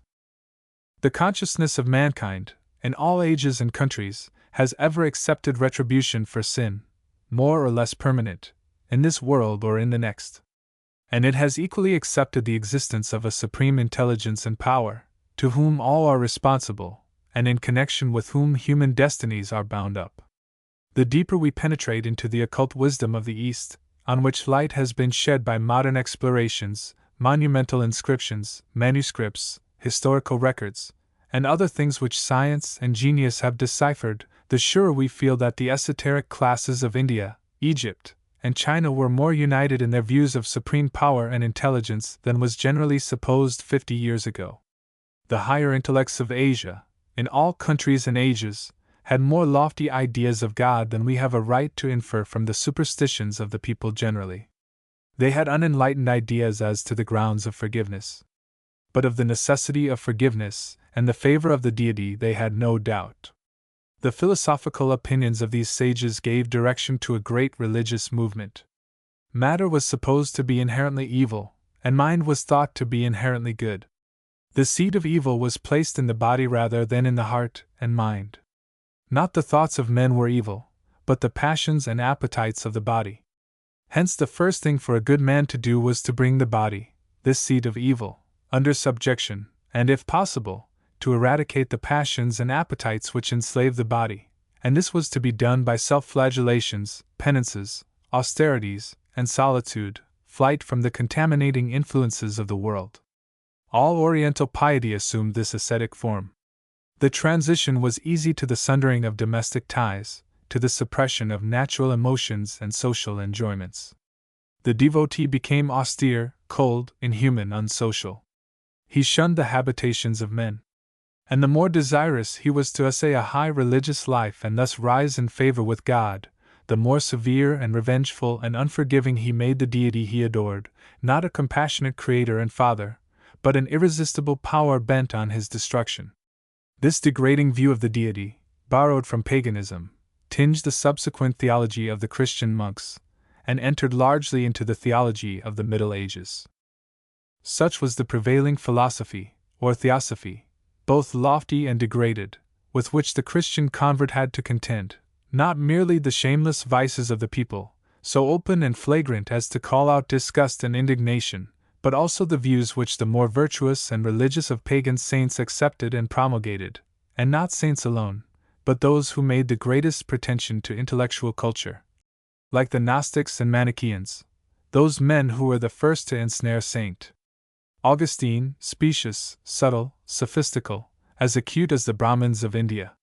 It was Eastern philosophy, unquestionably false, that influenced the most powerful institution that existed in Europe for above 1,000 years, an institution which all the learning and eloquence of the reformers of the 16th century could not subvert, except in Protestant countries. Now what, more specifically, were the ideas which the early monks borrowed from India, Persia, and Egypt, which ultimately took such a firm hold of the European mind? One was the superior virtue of a life devoted to purely religious contemplation, and for the same end that animated the existence of fakirs and sofis. It was to escape the contaminating influence of matter, to rise above the wants of the body, to exterminate animal passions and appetites, to hide from a world which luxury corrupted. The Christian recluses were thus led to bury themselves in cells among the mountains and deserts, in dreary and uncomfortable caverns, in isolated retreats far from the habitation of men, yea, among wild beasts, clothing themselves in their skins and eating their food, in order to commune with God more effectually, and propitiate His favor. Their thoughts were diverted from the miseries which they ought to have alleviated and the ignorance which they ought to have removed, and were concentrated upon themselves, not upon their relatives and neighbors. The cries of suffering humanity were disregarded in a vain attempt to practice doubtful virtues. How much good those pious recluses might have done, had their piety taken a more practical form! What missionaries they might have made, what self-denying laborers in the field of active philanthropy, what noble teachers to the poor and miserable! The conversion of the world to Christianity did not enter into their minds so much as the desire to swell the number of their communities. They only aimed at a dreamy pietism, at best their own individual salvation, rather than the salvation of others. Instead of reaching to the beatific vision, they became ignorant, narrow, and visionary, and when learned, they fought for words and not for things. They were advocates of subtle and metaphysical distinctions in theology, rather than of those practical duties and simple faith which primitive Christianity enjoined. Monastic life, no less than the schools of Alexandria, was influential in creating a divinity which gave as great authority to dogmas that are the result of intellectual deductions, as those based on direct and original declarations. And these deductions were often gloomy, and colored by the fears which were inseparable from a belief in divine wrath rather than divine love. The genius of monasticism, ancient and modern, is the propitiation of the divinity who seeks to punish rather than to forgive. It invented purgatory, to escape the awful burnings of an everlasting hell of physical sufferings. It pervaded the whole theology of the Middle Ages, filling hamlet and convent alike with an atmosphere of fear and wrath, and creating a cruel spiritual despotism. The recluse, isolated and lonely, consumed himself with phantoms, fancied devils, and chimeras dire. He could not escape from himself, although he might fly from society. As a means of grace he sought voluntary solitary confinement, without nutritious food or proper protection from the heat and cold, clad in a sheepskin filled with dirt and vermin. What life could be more antagonistic to enlightened reason? What mistake more fatal to everything like self-improvement, culture, knowledge, happiness? And all for what? To strive after an impossible perfection, or the solution of insoluble questions, or the favor of a deity whose attributes he misunderstood. But this unnatural, unwise retirement was not the worst evil in the life of a primitive monk, with all its dreamy contemplation and silent despair. It was accompanied with the most painful austerities, self-inflicted scourgings, lacerations, dire privations, to propitiate an angry deity, or to bring the body into a state which would be insensible to pain, or to exorcise passions which the imaginations inflamed. All this was based on penance, self-expiation, which entered so largely into the theogonies of the East, and which gave a gloomy form to the piety of the Middle Ages. This error was among the first to kindle the fiery protests of Luther. The repudiation of this error, and of its logical sequences, was one of the causes of the Reformation. This error cast its dismal shadow on the common life of the Middle Ages. You cannot penetrate the spirit of those centuries without a painful recognition of almost universal darkness and despair.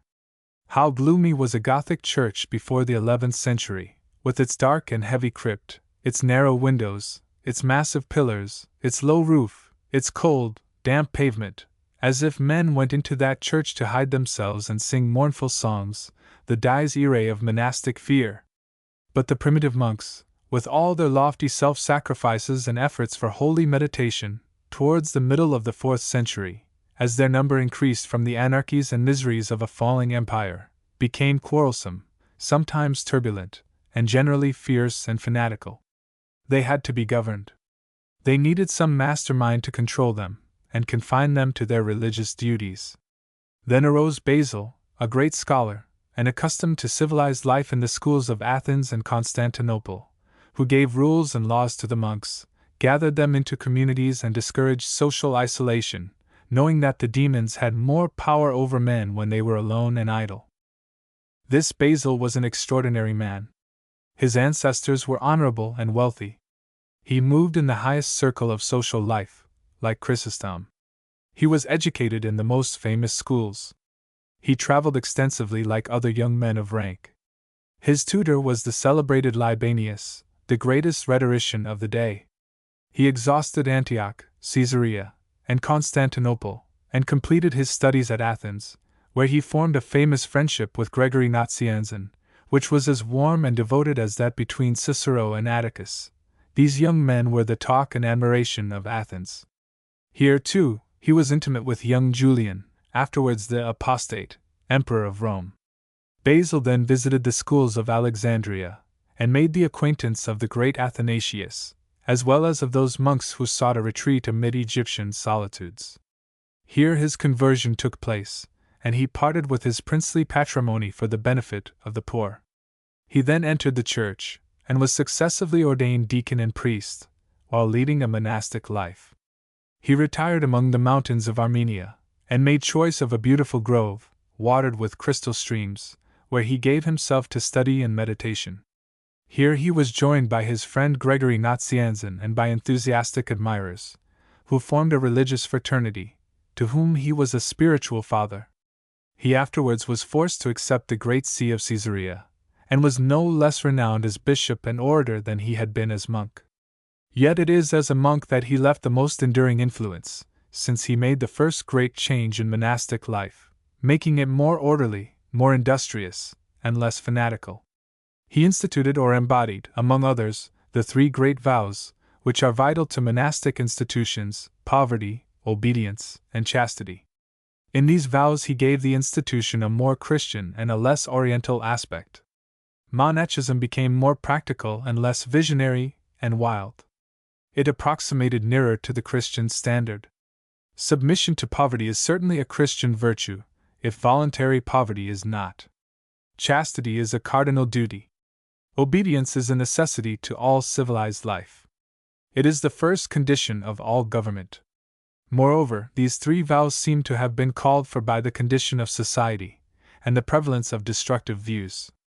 Here Basil, one of the commanding intellects of his day, and as learned and polished as he was pious, like Jerome after him, proved himself a great legislator and administrator, including in his comprehensive view both Christian principles and the necessities of the times, and adapting his institution to both. One of the most obvious, flagrant, and universal evils of the day was devotion to money-making in order to purchase sensual pleasures. It pervaded Roman life from the time of Augustus. The vow of poverty, therefore, was a stern, lofty, disdainful protest against the most dangerous and demoralizing evil of the empire. It hurled scorn, hatred, and defiance on this overwhelming evil, and invoked the aid of Christianity. It was simply the earnest affirmation and belief that money could not buy the higher joys of earth, and might jeopardize the hopes of heaven. It called to mind the greatest examples. It showed that the great teachers of mankind, the sages and prophets of history, had disdained money as the highest good, that riches exposed men to great temptation, and lowered the standard of morality and virtue. How hardly shall they who have riches enter into the kingdom of God! It appealed to the highest form of self-sacrifice. It arrayed itself against a vice which was undermining society. And among truly Christian people this new application of Christ's warnings against the dangers of wealth excited enthusiasm. It was like enlisting in the army of Christ against his greatest enemies.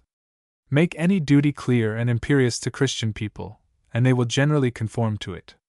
So the world saw one of the most impressive spectacles of all history, the rich giving up their possessions to follow the example and injunctions of Christ. It was the most signal test of Christian obedience. It prompted Paula, the richest lady of Christian antiquity, to devote the revenues of an entire city, which she owned, to the cause of Christ, and the approbation of Jerome, her friend, was a sufficient recompense. The vow of chastity was equally a protest against one of the characteristic vices of the day, as well as a Christian virtue. Luxury and pleasure-seeking lives had relaxed the restraints of home and the virtues of earlier days. The evils of concubinage were shameless and open throughout the empire, which led to a low estimate of female virtue and degraded the sex. The pagan poets held up woman as a subject of scorn and sarcasm. On no subject were the apostles more urgent in their exhortations than to a life of purity. To no greater temptation were the converts to Christianity subjected than the looseness of prevailing sentiments in reference to this vice. It stared everybody in the face. Basil took a special care to guard the monks from this prevailing iniquity, and made chastity a transcendent and fundamental virtue. He aimed to remove the temptation to sin. The monks were enjoined to shun the very presence of women. If they carried the system of non-intercourse too far, and became hard and unsympathetic, it was to avoid the great scandal of the age, a still greater evil. To the monk was denied even the blessing of the marriage ties. Celibacy became a fundamental law of monachism. It was not to cement a spiritual despotism that Basil forbade marriage, but to attain a greater sanctity, for a monk was consecrated to what was rightly held the higher life. This law of celibacy was abused, and gradually was extended to all the clergy, secular as well as regular, but not till the clergy were all subordinated to the rule of an absolute pope. It is the fate of all human institutions to become corrupt, but no institution of the Church has been so fatally perverted as that pertaining to the marriage of the clergy. Founded to promote purity of personal life, It was used to uphold the arms of spiritual despotism. It was the policy of Hildebrand. The vow of obedience, again, was made in special reference to the disintegration of society, when laws were feebly enforced and a central power was passing away. The discipline even of armies was relaxed. Mobs were the order of the day, even in imperial cities. Moreover, monks had long been insubordinate. They obeyed no head, except nominally. They were with difficulty ruled in their communities. Therefore obedience was made a cardinal virtue, as essential to the very existence of monastic institutions. I need not here allude to the perversion of this rule, how it degenerated into a fearful despotism, and was made use of by ambitious popes, and finally by the generals of the mendicant friars and the Jesuits. All the rules of Basil were perverted from their original intention, but in his day they were called for. About a century later the monastic system went through another change or development, when Benedict, a remarkable organizer, instituted on Monte Cassino, near Naples, his celebrated monastery, 529 A.D., which became the model of all the monasteries of the West. He reaffirmed the rules of Basil, but with greater strictness. He gave no new principles to monastic life, but he adapted it to the climate and institutions of the newly founded Gothic kingdoms of Europe. It became less oriental, it was made more practical, it was invested with new dignity. The most visionary and fanatical of all the institutions of the East was made useful. The monks became industrious. Industry was recognized as a prime necessity even for men who had retired from the world. No longer were the labors of monks confined to the weaving of baskets, but they were extended to the comforts of ordinary life, to the erection of stately buildings, to useful arts, the systematic cultivation of the land, to the accumulation of wealth, not for individuals, but for their monasteries. Monastic life became less dreamy, less visionary, but more useful, recognizing the bodily necessities of men. The religious duties of monks were still dreary, monotonous, and gloomy, long and protracted singing in the choir, incessant vigils, an unnatural silence at the table, solitary walks in the cloister, the absence of social pleasures, confinement to the precincts of their convents. But their convents became beehives of industry, and their lands were highly cultivated.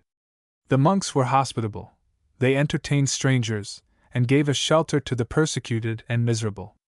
Their monasteries became sacred retreats, which were respected by those rude warriors who crushed beneath their feet the glories of ancient civilization. Nor for several centuries did the monks in their sacred enclosures give a special scandal. Their lives were spent in labors of a useful kind, alternated and relieved by devotional duties. Hence they secured the respect and favor of princes and good men, who gave them lands and rich presents of gold and silver vessels. Their convents were unmolested and richly endowed, and these became enormously multiplied in every European country. Gradually they became so rich as to absorb the wealth of nations. Their abbots became great personages, being chosen from the ranks of princes and barons.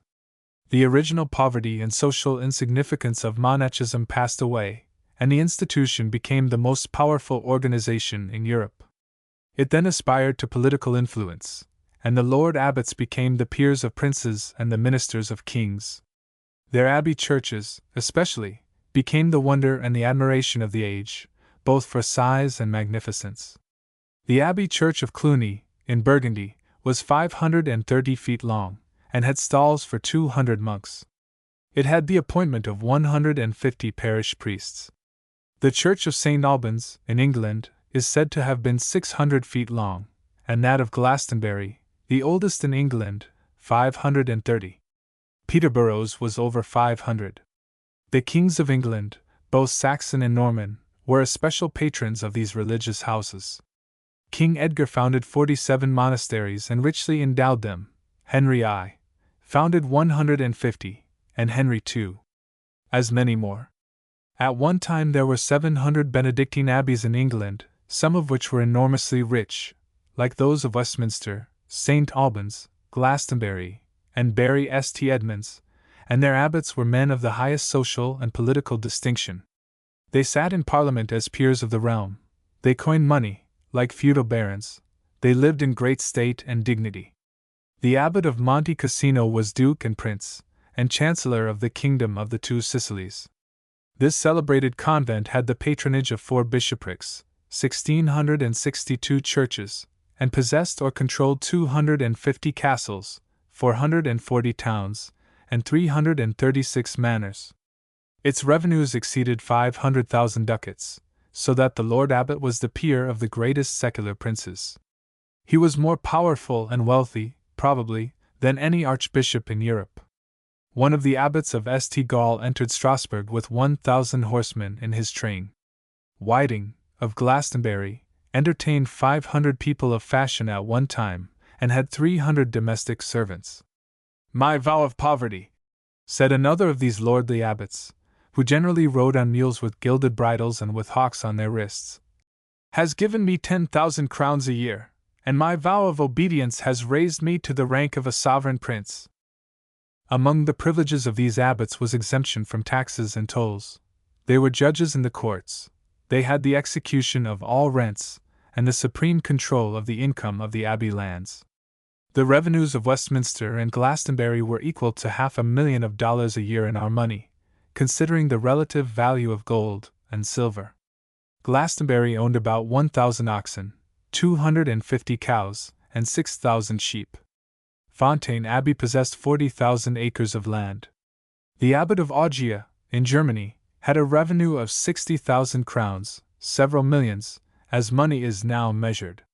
At one time the monks, with the other clergy, owned half of the lands of Europe. If a king was to be ransomed, it was they who furnished the money. If costly gifts were to be given to the Pope, it was they who made them. The value of the vessels of gold and silver, the robes and copes of silk and velvet, the chalices, the altarpieces, and the shrines enriched with jewels, was inestimable. The feasts which the abbots gave were almost regal. At the installation of the abbot of St. Augustine, at Canterbury, there were consumed 58 tons of beer, 11 tons of wine, 31 oxen, 300 pigs, 200 sheep, 1,000 geese, 1,000 capons, 600 rabbits, 9,000 eggs, while the guests numbered 6,000 people. Of the various orders of the Benedictines there have been 37,000 monasteries and 150,000 abbots. From the monks, 21,000 have been chosen as bishops and archbishops, and 28 have been elevated to the papal throne. From these things, and others which may seem too trivial to mention, we infer the great wealth and power of monastic institutions, the most flourishing days of which were from the 6th century to the Crusades, beginning in the 11th, when more than 100,000 monks acknowledged the rule of Saint Benedict. During this period of prosperity, when the vast abbey churches were built, and when abbots were great temporal as well as spiritual magnates, quite on an equality with the proudest feudal barons, we notice a marked decline in the virtues which had extorted the admiration of Europe. The Benedictines retained their original organization, they were bound by the same vows, as individuals, the monks were always poor, they wore the same dress, as they did centuries before, and they did not fail in their duties in the choir, singing their regular chants from 2 o'clock in the morning. But discipline was relaxed, the brothers strayed into unseemly places, they indulged in the pleasures of the table, they were sensual in their appearance, they were certainly ignorant, as a body, and they performed more singing than preaching or teaching. They lived for themselves rather than for the people. They, however, remained hospitable to the last. Their convents were hotels as well as beehives. Any stranger could remain 2 nights at a convent without compensation and without being questioned. The brothers dined together at the refectory, according to the rules, on bread, vegetables, and a little meat, although it was noticed that they had a great variety in cooking eggs, which were turned and roasted and beaten up, and hardened and minced and fried and stuffed. It is said that subsequently they drank enormous quantities of beer and wine, and sometimes even to disgraceful excess. Their rules required them to keep silence at their meals, but their humanity got the better of them, and they have been censured for their hilarious and frivolous conversation, for jests and stories and puns. Bernard accused the monks of degeneracy, of being given to the pleasures of the table, of loving the good things which they professed to scorn, rare fish, game, and elaborate cookery.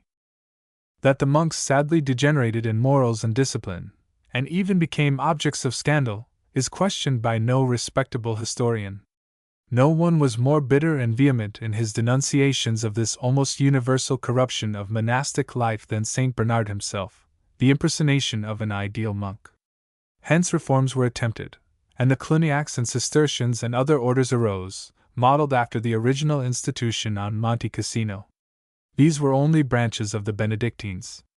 Their vows and habits and duties were the same. It would seem that the prevailing vices of the Benedictines, in their decline, were those which were fostered by great wealth, and consequent idleness and luxury. But at their worst estate the monks, or regular clergy, were no worse than the secular clergy, or parish priests, in their ordinary lives, and were more intelligent, at least more learned. The ignorance of the secular clergy was notorious and scandalous. They could not even write letters of common salutation, and what little knowledge they had was extolled and exaggerated. It was confined to the acquisition of the Psalter by heart, while a little grammar, writing, and accounts were regarded as extraordinary. He who could write a few homilies, drawn from the Fathers, was a wonder and a prodigy. There was a total absence of classical literature. But the Benedictines, idle and worldly as they were, guarded what little literature had escaped the ruin of the ancient civilization. They gave the only education the age afforded. There was usually a school attached to every convent, and manual labor was shortened in favor of students. Nor did the monks systematically and deliberately shut the door of knowledge against those inclined to study, for at that time there was no jealousy of learning, there was only indifference to it, or want of appreciation.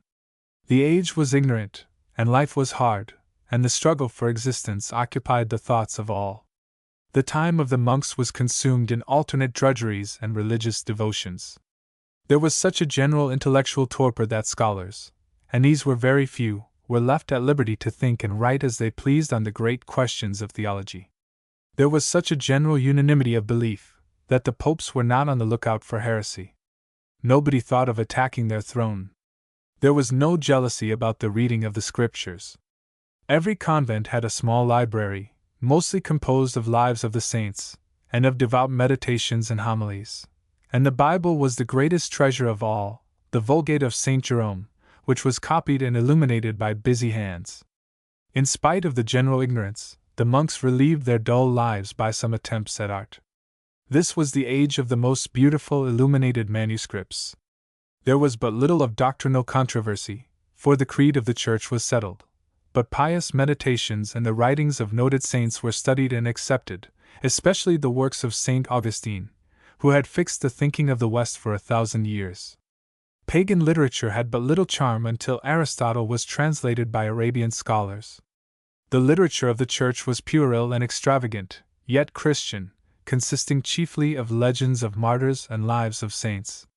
That literature has no charm to us, and can never be revived, indeed is already forgotten and neglected, as well it may be, but it gave unity to Christian belief, and enthroned the Christian heroes on the highest pedestal of human greatness.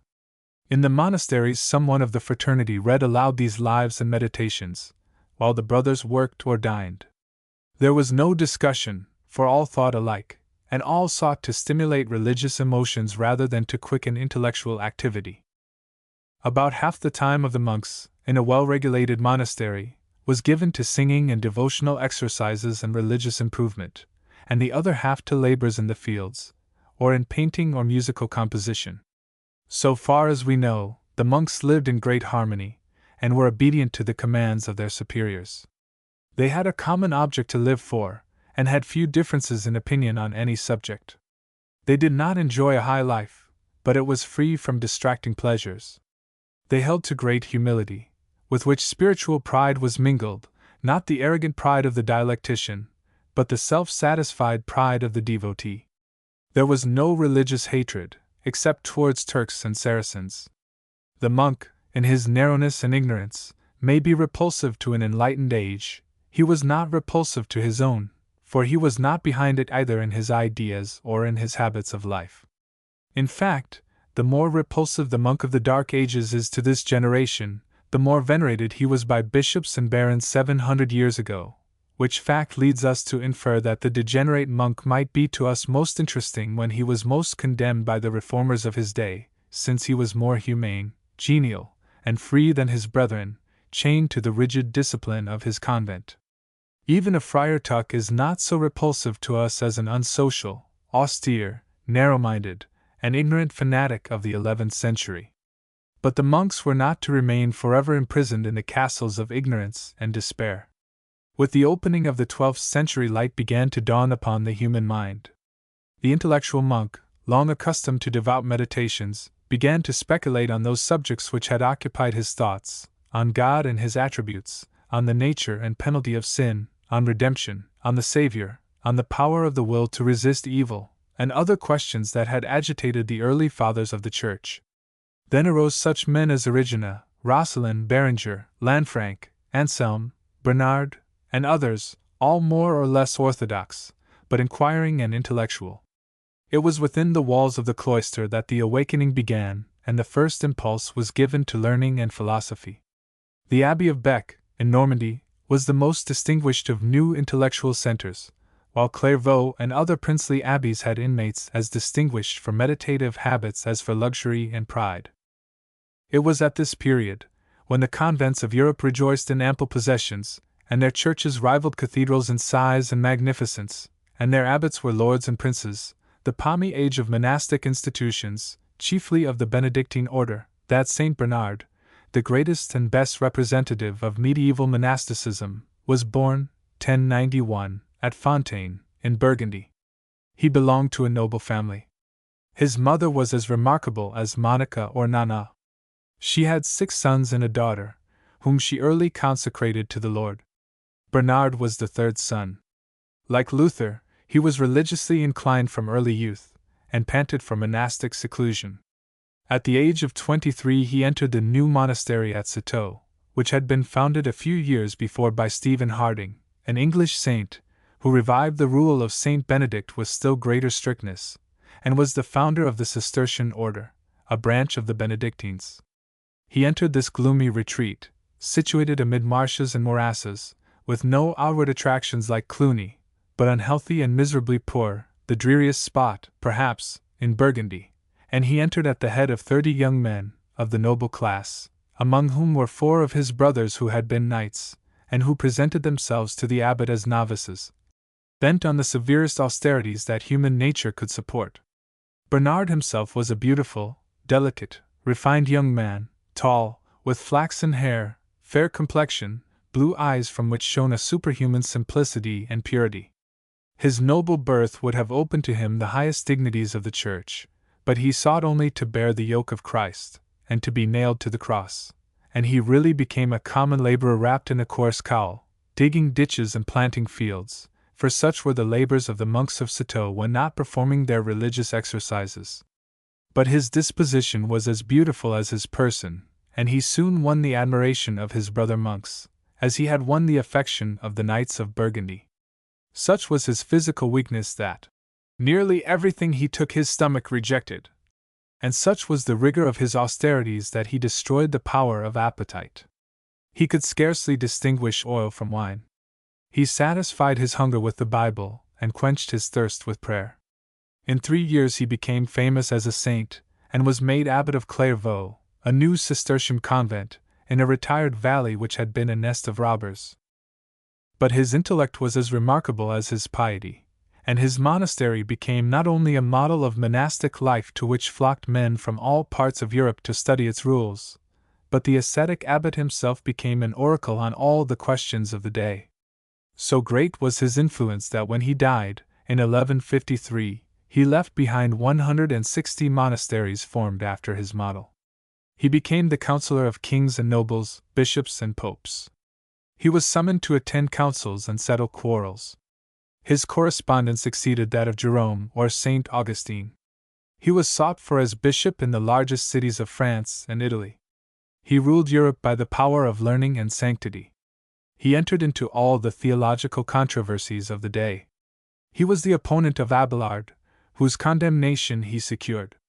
He became a great theologian and statesman, as well as churchman. He incited the princes of Europe to a new crusade. His eloquence is said to have been marvelous. Even the tones of his voice would melt to pity or excite to rage. With a long neck, like that of Cicero, and a trembling, emaciated frame, he preached with passionate intensity. Nobody could resist his eloquence. He could scarcely stand upright from weakness, yet he could address 10,000 men. He was an outspoken man, and reproved the greatest dignitaries with as much boldness as did Savonarola. He denounced the gluttony of monks, the avarice of popes, and the rapacity of princes. He held heresy in mortal hatred, like the fathers of the 5th century. His hostility to Abelard was direful, since he looked upon him as undermining Christianity and extinguishing faith in the world. In his defense of orthodoxy he was the peer of Augustine or Athanasius. He absolutely abhorred the Mohammedans as the bitterest foes of Christendom, the persecutors of pious pilgrims. He wandered over Europe preaching a crusade. He renounced the world, yet was compelled by the unanimous voice of his contemporaries to govern the world. He gave a new impulse to the order of Knights Templars. He was as warlike as he was humble. He would breathe the breath of intense hostility into the souls of crusaders, and then hasten back to the desolate and barren country in which Clairvaux was situated, rebuild his hut of leaves and boughs, and soothe his restless spirit with the study of the Song of Songs. Like his age, and like his institution, he was a great contradiction. The fiercest and most dogmatic of controversialists was the most gentle and loving of saints. His humanity was as marked as his fanaticism, and nothing could weaken it, not even the rigors of his convent life. He wept at the sorrows of all who sought his sympathy or advice. On the occasion of his brother's death he endeavored to preach a sermon on the Canticles, but broke down as Jerome did at the funeral of Paula. He kept to the last the most vivid recollection of his mother, and every night, before he went to bed, he recited the 7 penitential psalms for the benefit of her soul. In his sermons and exhortations Bernard dwelt equally on the wrath of God and the love of Christ. Said he to a runaway Cistercian, "Thou fearest watchings, fasts, and manual labor, but these are light to one who thinks on eternal fire. The remembrance of the outer darkness takes away all horror from solitude. Place before thine eyes the everlasting weeping and gnashing of teeth, the fury of those flames which can never be extinguished."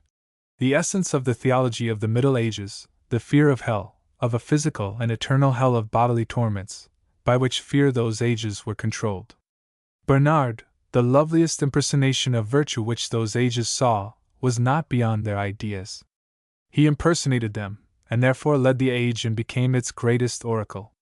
The passive virtues of the Sermon on the Mount were united with the fiercest passions of religious intolerance, and the most repulsive views of divine vengeance. That is the soul of monasticism, even as reformed by Harding, Alberic, and Bernard in the 12th century, less human than in the 10th century, yet more intellectual. The monks of Citeaux, of Mormont, of Pontigny, of Clairvaux, amid the wastes of a barren country, with their white habits and perpetual vigils and haircloth shirts and rude dinners and hard labors in the field, were yet the counselors and ministers of kings and the creators of popes, and incited the nations to the most bloody and unfortunate wars in the whole history of society, I mean the Crusades. Some were great intellectual giants, yet all repelled skepticism as life repels death. All dwelt on the sufferings of the cross as a door through which the penitent and believing could surely enter heaven, yet based the justice of the infinite Father of love on what, when it appeals to consciousness, seems to be the direst injustice. We cannot despise the Middle Ages, which produced such beatific and exalted saints, but we pity those dismal times when the great mass of the people had so little pleasure and comfort in this life, and such gloomy fears of the world to come, when life was made a perpetual sacrifice and abnegation of all the pleasures that are given us to enjoy, to use and not to pervert. Hence monasticism was repulsive, even in its best ages, to enlightened reason, and fatal to all progress among nations, although it served a useful purpose when men were governed by fear alone, and when violence and strife and physical discomfort and ignorance and degrading superstitions covered the fairest portion of the earth with a funereal pall for more than 1,000 years. The 13th century saw a new development of monastic institutions in the creation of the mendicant friars, especially the Dominicans and Franciscans, monks whose mission it was to wander over Europe as preachers, confessors, and teachers. The Benedictines were too numerous, wealthy, and corrupt to be reformed. They had become a scandal. They had lost the confidence of good men. There were needed more active partisans of the Pope to sustain his authority. The new universities required abler professors. The cities sought more popular preachers. The great desired more intelligent confessors. The Crusades had created a new field of enterprise, and had opened to the eye of Europe a wider horizon of knowledge. The universities which had grown up around the cathedral schools had kindled a spirit of inquiry. Church architecture had become lighter, more cheerful, and more symbolic. The Greek philosophy had revealed a new method. The doctrines of the Church, if they did not require a new system, yet needed, or were supposed to need, the aid of philosophy, for the questions which the schoolmen discussed were so subtle and intricate that only the logic of Aristotle could make them clear. Now the mendicant orders entered with a zeal which has never been equaled, except by the Jesuits, into all the inquiries of the schools, and kindled a new religious life among the people, like the Methodists of the last century.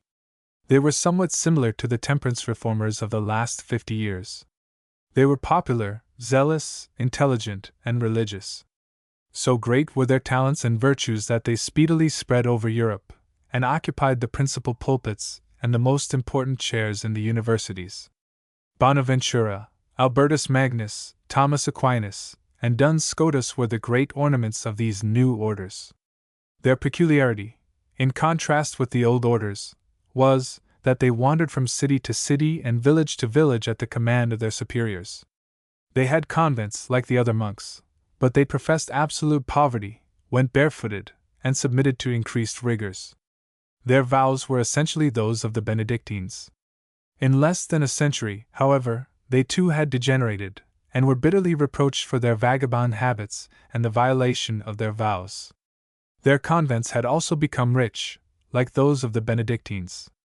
It was these friars whom Chaucer ridiculed, and against whose vices Wycliffe declaimed. Yet they were retained by the popes for their services in behalf of ecclesiastical usurpation. It was they who were especially chosen to peddle indulgences. Their history is an impressive confirmation of the tendency of all human institutions to degenerate. It would seem that the mission of the Benedictines had been accomplished in the 13th century, and that of the Dominicans and Franciscans in the 14th. But monasticism, in any of its forms, ceased to have a salutary influence on society when the darkness of the Middle Ages was dispersed. It is peculiarly a medieval institution. As a medieval institution, it conferred many benefits on the semi-barbarians of Europe. As a whole, considering the shadows of ignorance and superstition which veiled Christendom, and the evils which violence produced, its influence was beneficent. Among the benefits which monastic institutions conferred, at least indirectly, may be mentioned the counteracting influence they exerted against the turbulence and tyranny of baronial lords, whose arrogance and extortion they rebuked. They befriended the peasantry. They enabled poor boys to rise. They defended the doctrine that the instructors of mankind should be taken from all classes alike. They were democratic in their sympathies. While feudal life produced haughtiness and scorn, they welcomed scholars from the humblest ranks. They beheld in peasants' children's souls which could be ennobled. Though abbots were chosen generally from the upper classes, yet the ordinary monks sprang from the peasantry. For instance, a peasant's family is deprived of its head. He has been killed while fighting for a feudal lord. The family are doomed to misery and hardship. No aristocratic tears are shed for them. They are no better than dogs or cattle. The mother is heartbroken. Not one of her children can ordinarily rise from their abject position. They can live and breathe the common air, and that is all. They are unmolested in their mud huts, if they will toil for the owner of their village at the foot of the baronial castle. But one of her sons is bright and religious.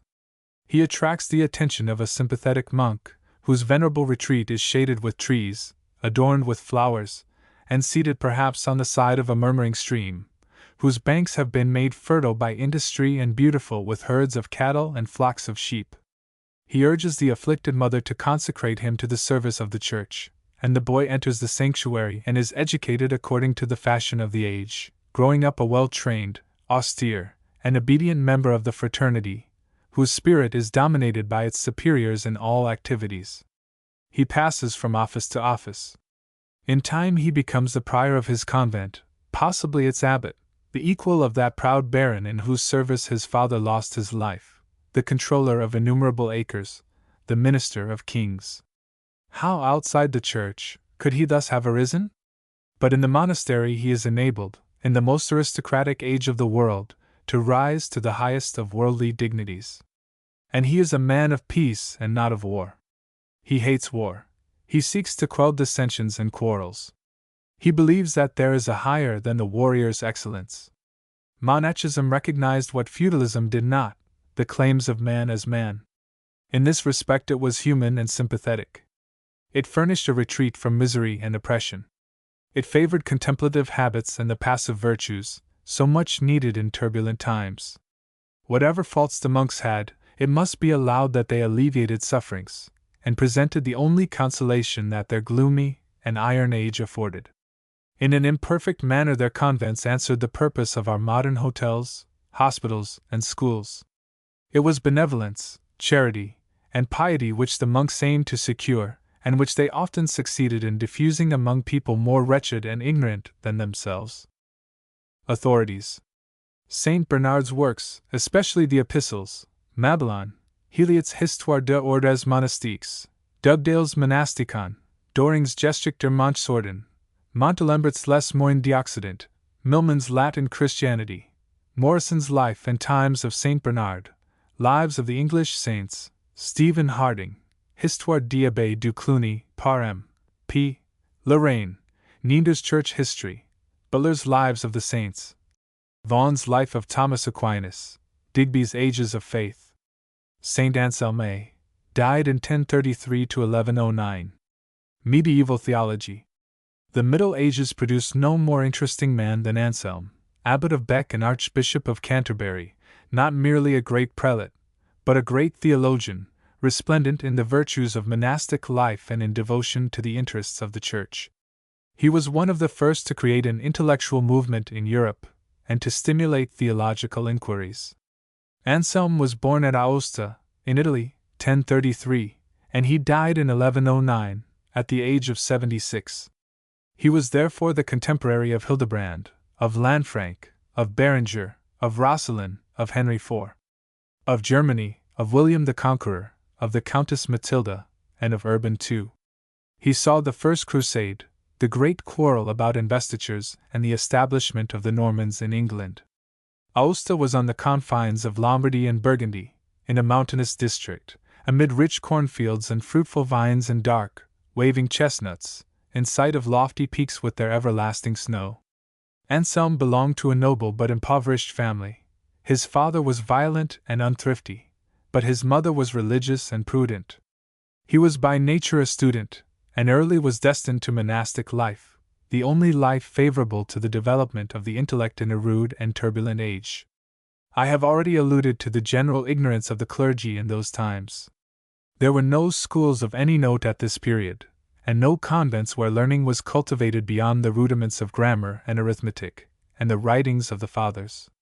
The monks could read and talk in Latin, of a barbarous sort, which was the common language of the learned, so far as any in that age could be called learned.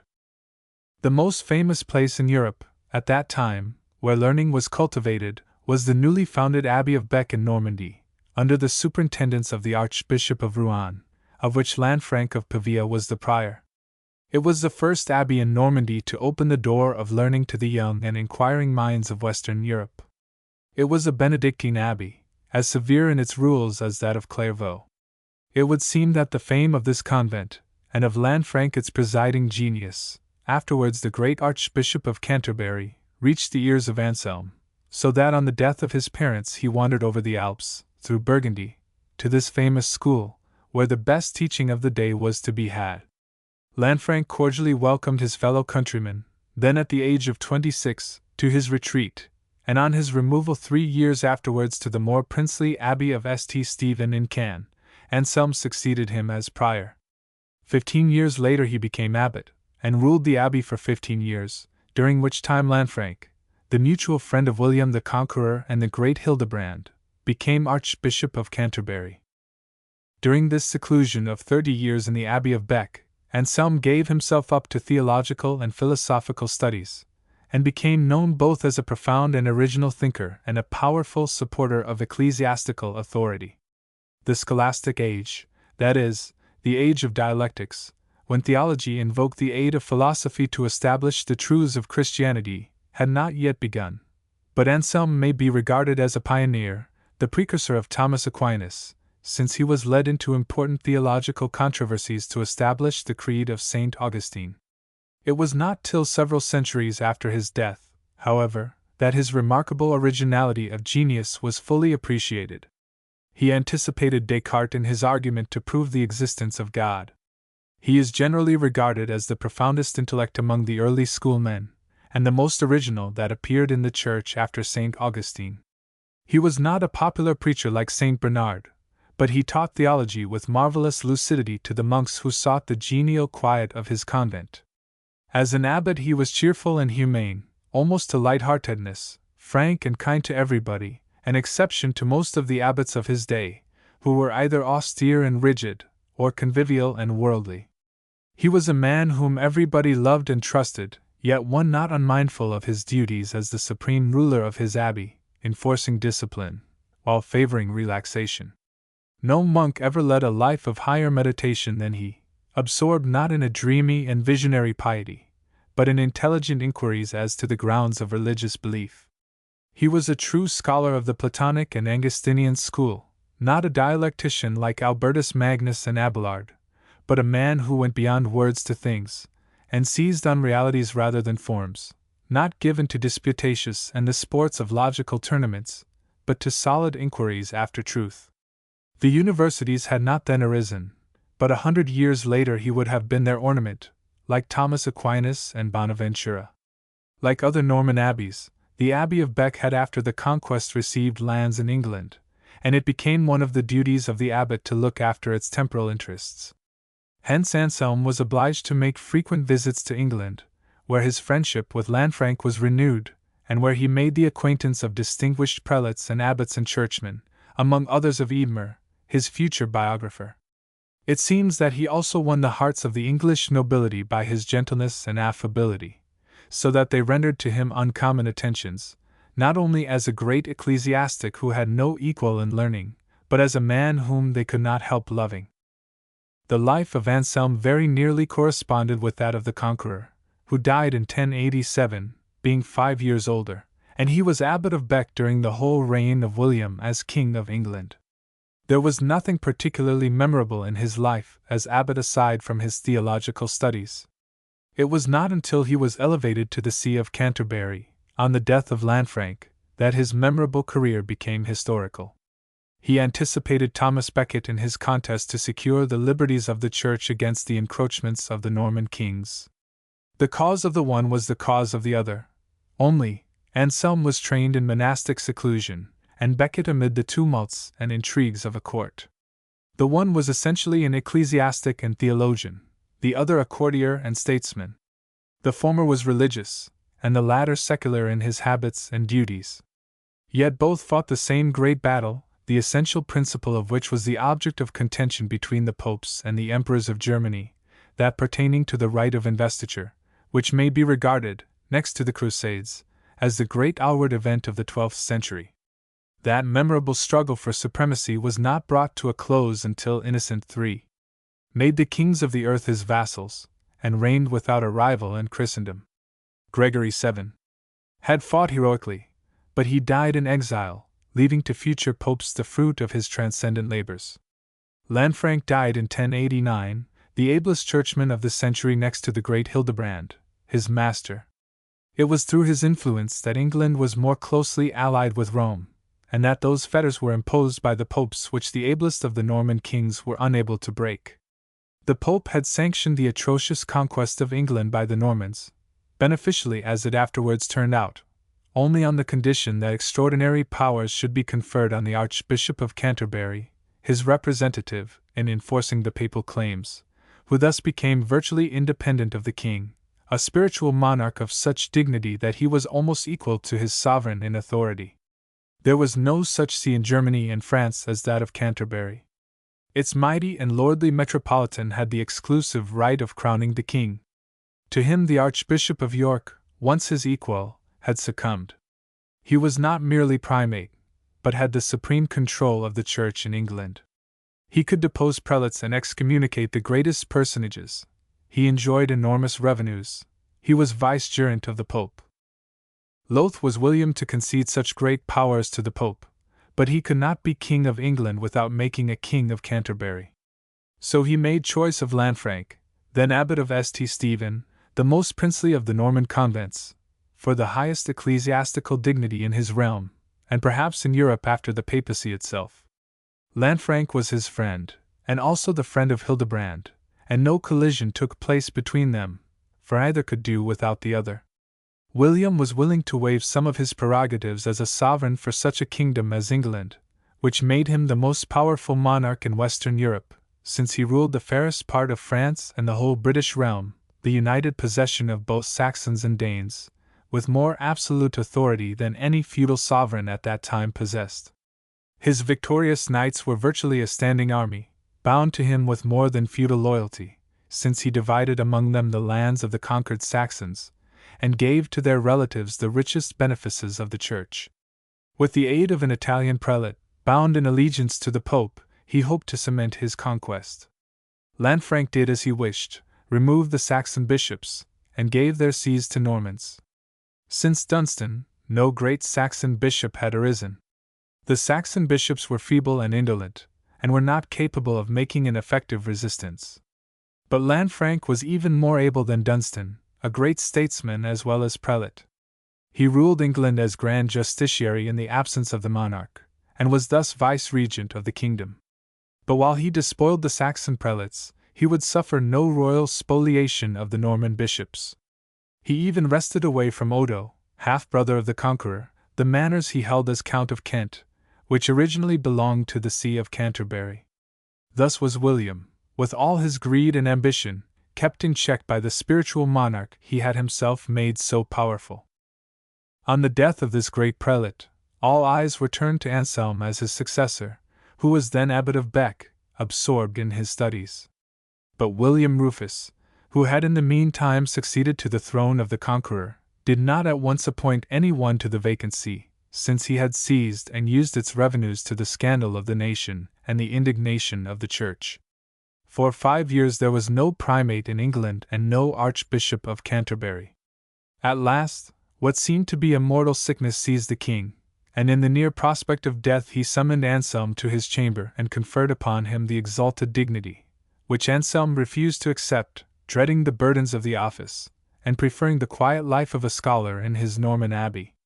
Like Thomas Aquinas, in the next century, who refused the Archbishopric of Naples to pursue his philosophical studies in Paris, Anselm declined the primacy of the Church in England, with its cares and labors and responsibilities, that he might be unmolested in his theological inquiries.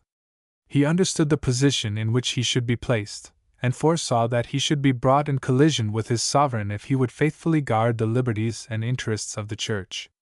He was a man of peace and meditation, and hated conflict, turmoil, and active life. He knew that one of the requirements of a great prelate is to have business talents, more necessary perhaps than eloquence or learning. At last, however, on the pressing solicitation of the Pope, the King, and the clergy, he consented to mount the throne of Lanfranc, on condition that the temporalities, privileges, and powers of the See of Canterbury should not be attacked. The crafty and rapacious, but now penitent monarch, thinking he was about to die, and wishing to make his peace with heaven, made all the concessions required, and the quiet monk and doctor, whom everybody loved and revered, was enthroned and consecrated as the spiritual monarch of England. Anselm's memorable career as bishop began in peace, but was soon clouded by a desperate quarrel with his sovereign, as he had anticipated. This learned and peace-loving theologian was forced into a contest which stands out in history like the warfare between Hildebrand and Henry IV. It was the beginning of that fierce contest in England which was made memorable by the martyrdom of Becket. Anselm, when consecrated, was 60 years of age, a period of life when men are naturally timid, cautious, and averse to innovations, quarrels, and physical discomforts. The friendly relations between William Rufus and Anselm were disturbed when the former sought to exact large sums of money from his subjects to carry on war against his brother Robert. Among those who were expected to make heavy contributions, in the shape of presents, was the Archbishop of Canterbury, whose revenues were enormous, perhaps the largest in the realm next to those of the king. Anselm offered as his contribution 500 marks, what would now be equal to £0.000, a large sum in those days, but not as much as the Norman sovereign expected. In indignation he refused the present, which seemed to him meagre, especially since it was accompanied with words of seeming reproof, for Anselm had said that a free gift, which he meant this to be, was better than a forced and servile contribution. The king then angrily bade him begone. That he wanted neither his money nor his scolding. The courtiers tried to prevail on the prelate to double the amount of his present, and thus regain the royal favor, but he firmly refused to do this, since it looked to him like a corrupt bargain. Anselm, having distributed among the poor the money which the king had refused, left the court as soon as the Christmas festival was over and retired to his diocese, preserving his independence and dignity. A breach had not been made, but the irritation was followed by coolness, and this was increased when Anselm desired to have the religious posts filled the revenues of which the king had too long enjoyed, and when, in addition, he demanded a council of bishops to remedy the disorders and growing evils of the kingdom. This council the angry king refused with a sneer, saying he would call the council when he himself pleased, not when Anselm pleased. As to the filling the vacancies of the abbeys, he further replied, "What are abbeys to you? Are they not mine? Go and do what you like with your farms, and I will do what I please with my abbeys." So they parted, these two potentates, the king saying to his companions, "I hated him yesterday, I hate him more today, and I shall hate him still more tomorrow. I refuse alike his blessings and his prayers." His chief desire now was to get rid of the man he had elevated to the throne of Canterbury. It may be observed that it was not the Pope who made this appointment, but the King of England. Yet, by the rules long established by the popes and accepted by Christendom, it was necessary that an archbishop, before he could fully exercise his spiritual powers, should go to Rome and receive at the hands of the Pope his pallium, or white woolen stole, as the badge of his office and dignity. Lanfranc had himself gone to Rome for this purpose, and a journey from Canterbury to Rome in the 11th century was no small undertaking, being expensive and fatiguing. But there were now at Rome two rival popes. Which one should Anselm recognize? France and Normandy acknowledged Urban. England was undecided whether it should be Urban or Clement. William would probably recognize the one that Anselm did not, for a rupture was certain, and the king sought for a pretext. So when the archbishop asked leave of the king to go to Rome, according to custom, William demanded to know to which of these two popes he would apply for his pallium. "To Pope Urban," was the reply. "But," said the king, "him I have not acknowledged, and no man in England may acknowledge a pope without my leave." At first view the matter was a small one comparatively, whether Urban was or was not the true pope. The real point was whether the King of England should accept as pope the man whom the archbishop recognized, or whether the archbishop should acknowledge him whom the king had accepted. This could be settled only by a grand council of the nation, to whom the matter should be submitted, virtually a parliament. This council, demanded by Anselm, met in the royal castle of Rockingham, 1095, composed of nobles, bishops, and abbots. A large majority of the council were in the interests of the king, and the subject at issue was virtually whether the king or the prelate was supreme in spiritual matters, a point which the conqueror had ceded to Lanfranc and Hildebrand. This council insulted and worried the primate, and sought to frighten him into submission. But submission was to yield up the liberties of the Church. The intrepid prelate was not prepared for this, and he appealed from the council to the Pope, thereby putting himself in antagonism to the king and a majority of the peers of the realm. The king was exasperated, but foiled, while the council was perplexed. The Bishop of Durham saw no solution but in violence, but violence to the metropolitan was too bold a measure to be seriously entertained. The king hoped that Anselm would resign, as his situation was very unpleasant. But resignation would be an act of cowardice, and would result in the appointment of an archbishop favorable to the encroachments of the king, who doubtless aimed at the subversion of the liberties of the Church and greater independence. 5 centuries later, the sympathies of England would have been on his side. But the English nation felt differently in the 11th century. All Christendom sympathized with the Pope, for this resistance of Anselm to the king was the cause of the popes themselves against the monarchs of Europe. Anselm simply acted as the vicegerent of the Pope. To submit to the dictation of the king in a spiritual matter was to undermine the authority of Rome. I do not attempt to settle the merits of the question, but only to describe the contest. To settle the merits of such a question is to settle the question whether the papal power in its plenitude was good or evil for society in the Middle Ages. One thing seems certain, that the king was thus far foiled by the firmness of a churchman, the man who had passed the greater part of his life in a convent, studying and teaching theology, one of the mildest and meekest men ever elevated to high ecclesiastical office. Anselm was sustained by the power of conscience, by an imperative sense of duty, by allegiance to his spiritual head. He indeed owed fealty to the king, but only for the temporalities of his see. His paramount obligations as an archbishop were, according to all the ideas of his age, to the supreme pontiff of Christendom. Doubtless his life would have been easier and more pleasant had he been more submissive to the king. He could have brought all the bishops, as well as barons, to acknowledge the king's supremacy, but on his shoulders was laid the burden of sustaining ecclesiastical authority in England. He had anticipated this burden, and would have joyfully been exempted from its weight.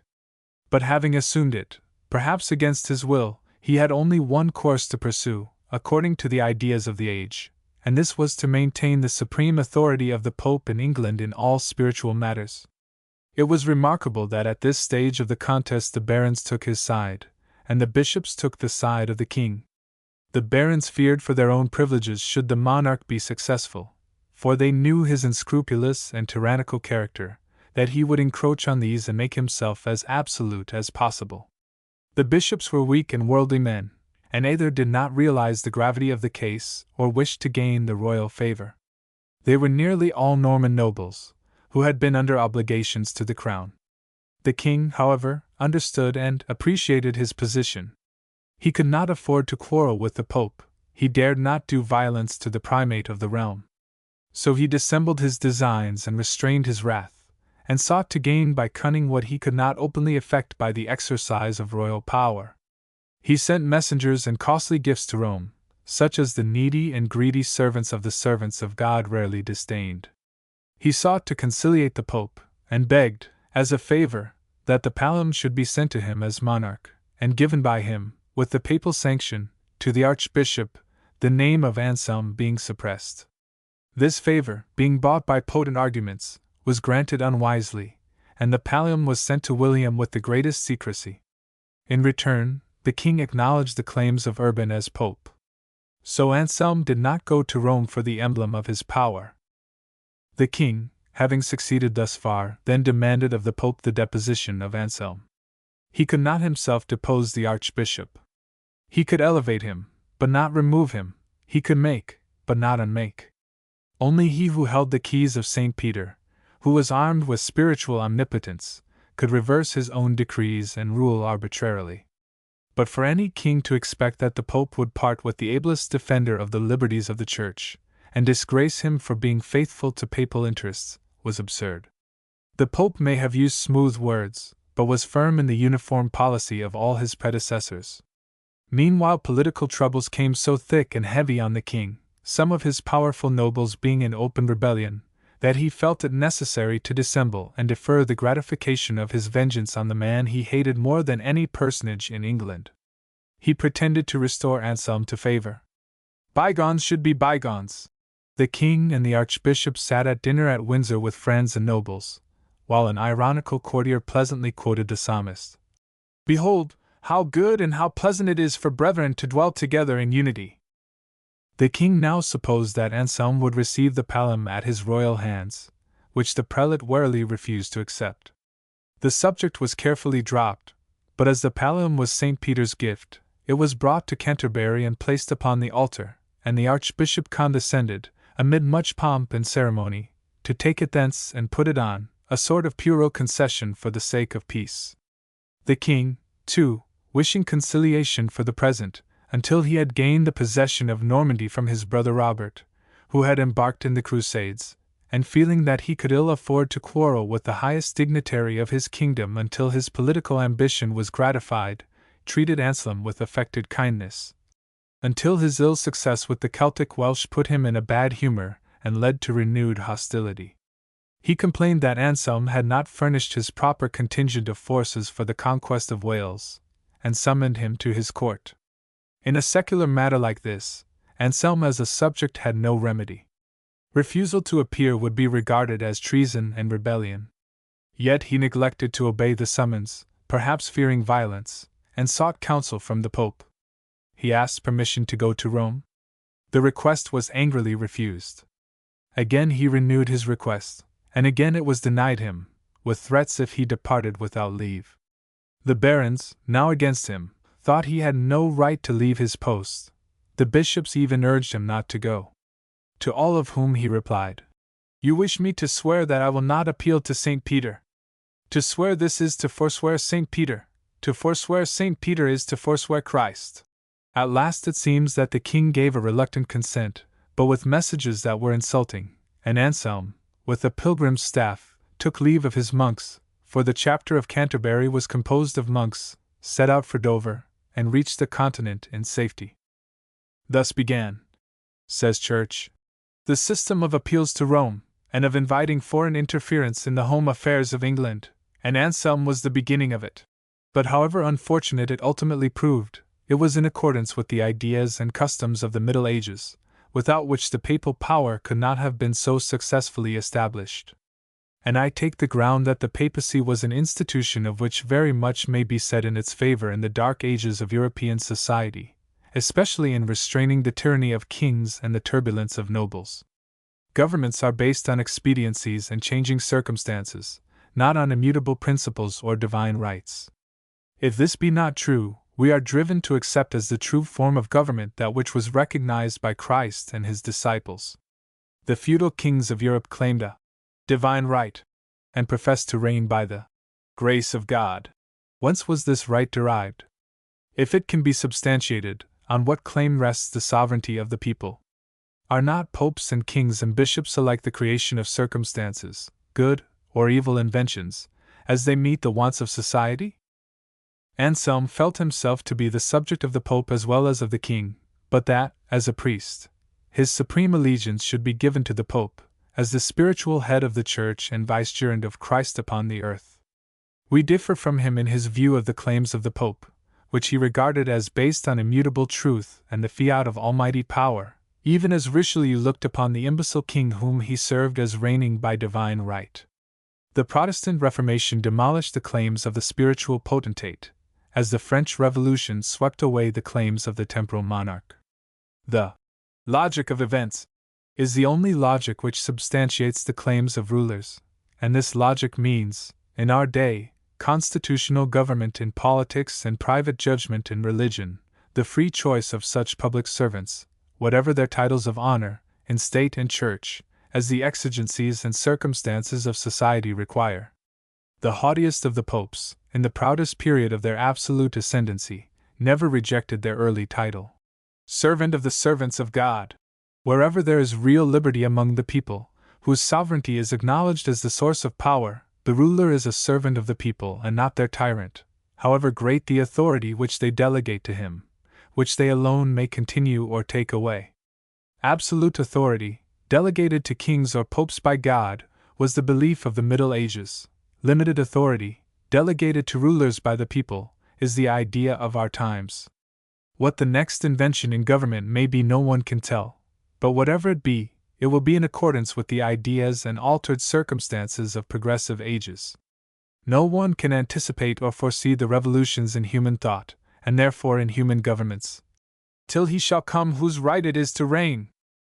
Taking it, then, to be the established idea of the Middle Ages that all ecclesiastics owed supreme allegiance to the visible head of the Church, no one can blame Anselm for siding with the Pope, rather than with his sovereign, in spiritual matters.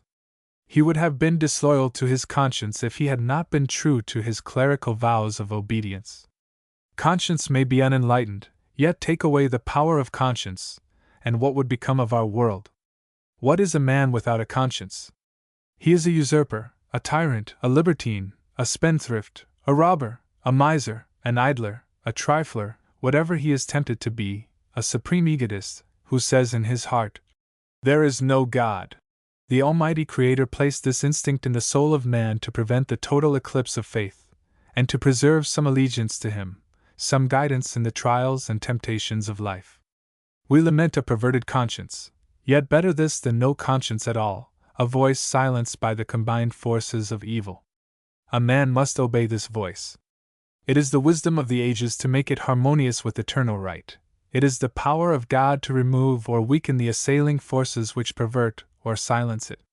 See, then, this gentle, lovable, and meditative scholar, not haughty like Dunstan, not arrogant like Becket, not sacerdotal like Ambrose, not passionate like Chrysostom, but meek as Moses is said to have been before Pharaoh, although I never could see this distinguishing trait in the Hebrew leader, yet firmly and heroically braving the wrath of the sovereign who had elevated him, and pursuing his toilsome journey to Rome to appeal to justice against injustice, to law against violence.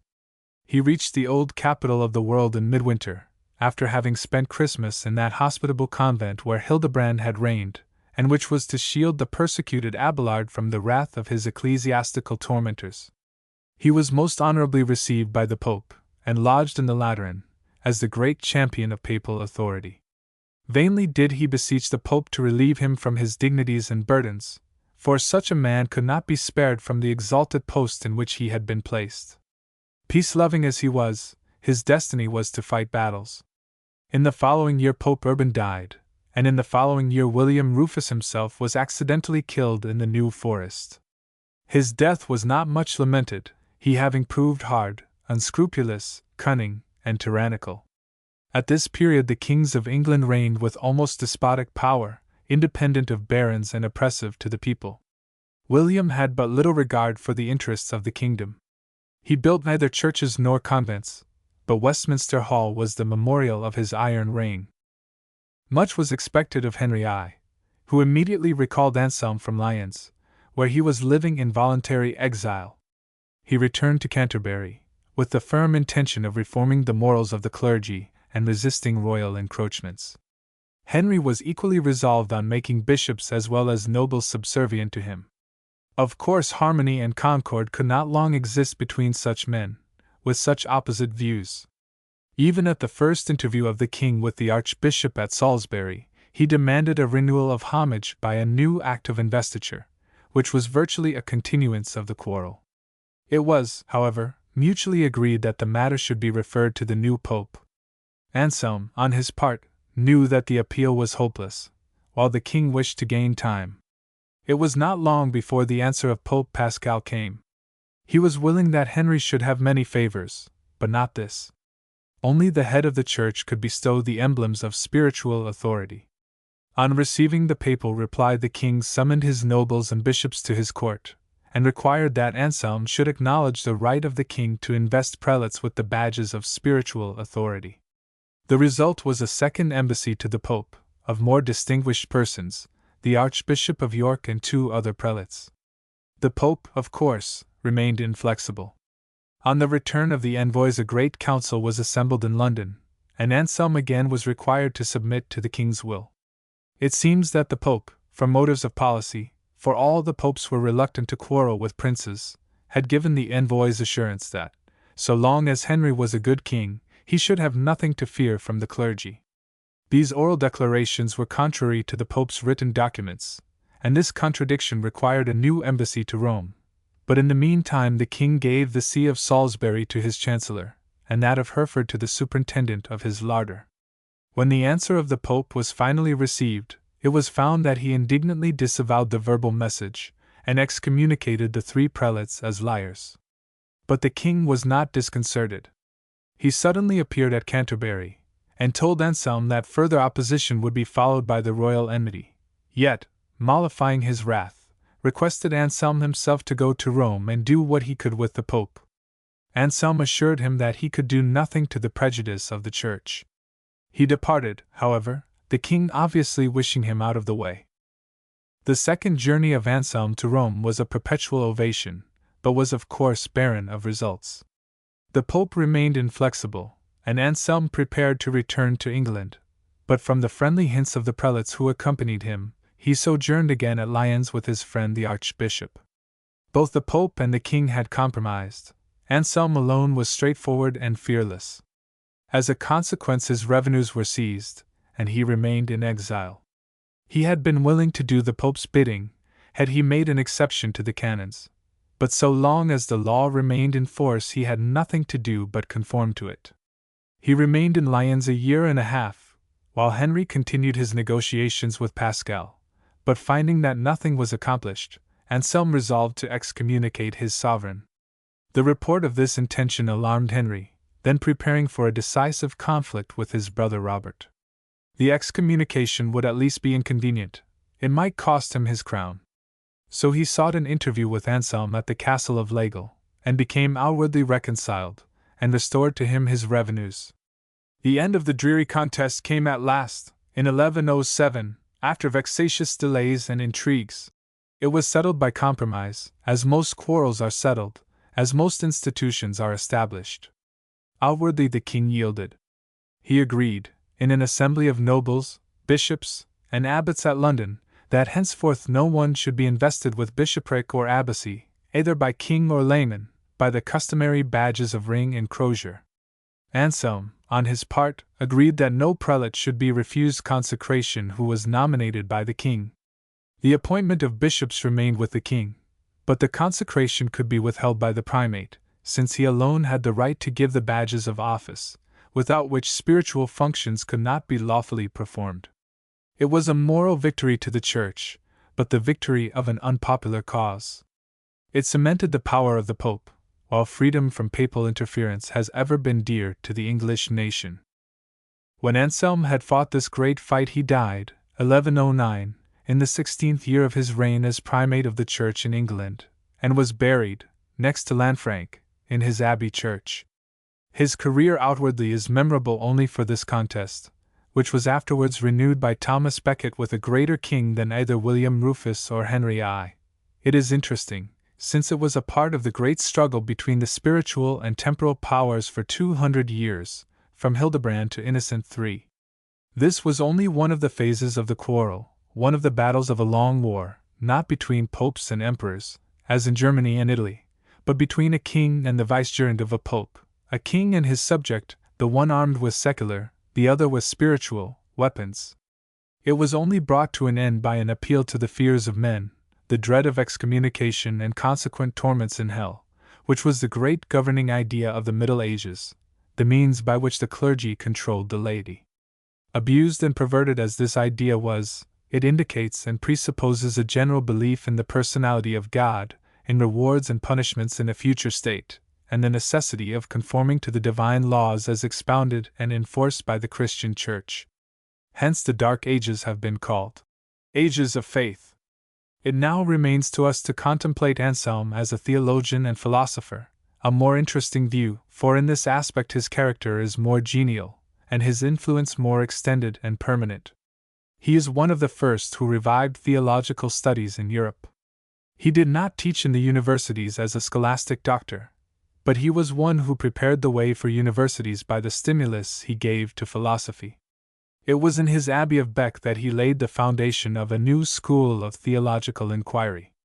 In original genius he was surpassed by no scholastic in the Middle Ages, although both Abelard and Thomas Aquinas enjoyed a greater fame. It was for his learning and sanctity that he was canonized, and singularly enough by Alexander VI, the worst pope who ever reigned. Still more singular is it that the last of his successors, as abbot of Bec, was the diplomatist Talleyrand, one of the most worldly and secular of all the ecclesiastical dignitaries of an infidel age. The theology of the Middle Ages, of which Anselm was one of the greatest expounders, certainly the most profound, was that which was systematized by St. Augustine from the writings of Paul. Augustine was the oracle of the Latin Church until the Council of Trent, and nominally his authority has never been repudiated by the Catholic Church. But he was no more the father of the Catholic theology than he was of the Protestant, as taught by John Calvin. These two great theologians were in harmony in all essential doctrines as completely as were Augustine and Anselm, or Augustine and Thomas Aquinas. The doctrines of theology, as formulated by Augustine, were subjects of contemplation and study in all the convents of the Middle Ages. In spite of the prevailing ignorance, it was impossible that inquiring men, secluded in gloomy monasteries, should find food for their minds in the dreary and monotonous duties to which monks were doomed, a life devoted to alternate manual labor and mechanical religious services. There would be some of them who would speculate on the lofty subjects which were the constant themes of their meditations. Bishops were absorbed in their practical duties as executive rulers. Village priests were too ignorant to do much beyond looking after the wants of hinds and peasants. The only scholarly men were the monks. And although the number of these was small, they have the honor of creating the first intellectual movement since the fall of the Roman Empire. They alone combined leisure with brainwork. These intellectual and inquiring monks, as far back as the 9th century, speculated on the great subjects of Christian faith with singular boldness, considering the general ignorance which veiled Europe in melancholy darkness. Some of them were logically led to a secret mutiny and insurrection against the doctrines which were universally received. This insurrection of human intelligence gave great alarm to the orthodox leaders of the Church, and to suppress it the Church raised up conservative dialecticians as acute and able as those who strove for emancipation. At first they used the weapons of natural reason, but afterwards employed the logic and method of Aristotle, as translated into Latin from the Arabic, to assist them in their intellectual combats. Gradually the movement centered in the scholastic philosophy, as a bulwark to Catholic theology. But this was nearly 100 years after the time of Anselm, who himself was not enslaved by the technicalities of a complicated system of dialectics. Naturally, the first subject which was suggested to the minds of inquiring monks was the being and attributes of God. He was the beginning and end of their meditations. It was to meditate upon God that the Oriental recluse sought the deserts of Asia Minor and Egypt. Like the Eastern monk of the 4th century, he sought to know the essence and nature of the deity he worshipped. There arose before his mind the great doctrines of the Trinity, the Incarnation, and Redemption. Closely connected with these were predestination and grace, and then fixed fate, free will, foreknowledge absolute. On these mysteries he could not help meditating, and with meditation came speculation on unfathomable subjects pertaining to God and his relations with man, to the nature of sin and its penalty, to the freedom of the will, and eternal decrees. The monk became first a theologian and then a philosopher, whether of the school of Plato or of Aristotle he did not know.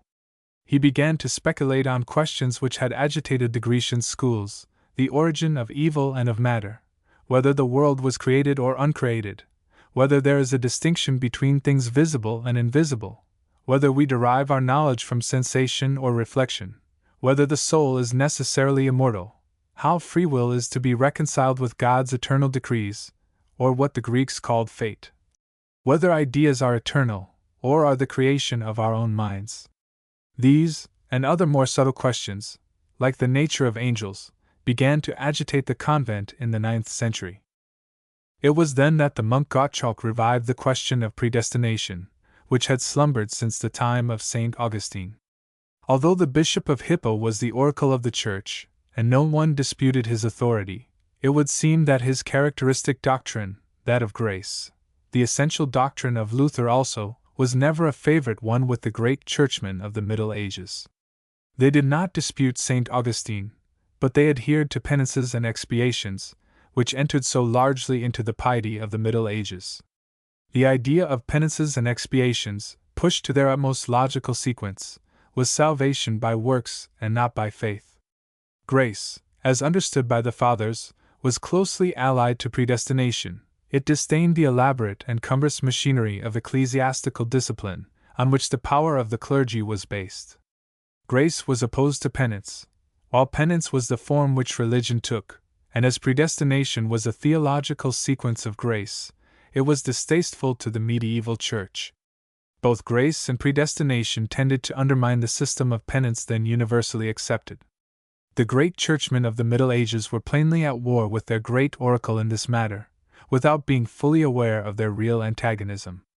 So they made an onslaught on Gottschalk, as opposed to those ideas on which sacerdotal power rested, especially did Heimar, Archbishop of Reims, the greatest prelate of that age. Persecuted, Gottschalk appealed to reason rather than authority, thus anticipating Luther by 500 years, an immense heresy in the Middle Ages. Heimar, not being able to grapple with the monk in argument, summoned to his aid the brightest intellect of that century, the first man who really gave an impulse to philosophical inquiries in the Middle Ages, the true founder of scholasticism. This man was John Scotus Erigena, or John the Errand-born, who was also a monk, and whose early days had been spent in some secluded monastery in Ireland, or the Scottish Islands. Somehow he attracted the attention of Charles the Bald, a.d. 843, and became his guest and chosen companion. And yet, while he lived in the court, he spent the most of his time in intellectual seclusion. As a guest of the king, he may have become acquainted with Heimar, or his acquaintance with Heimar may have led to his friendship with Charles. He was witty, bright, and learned, like Abelard, a favorite with the great.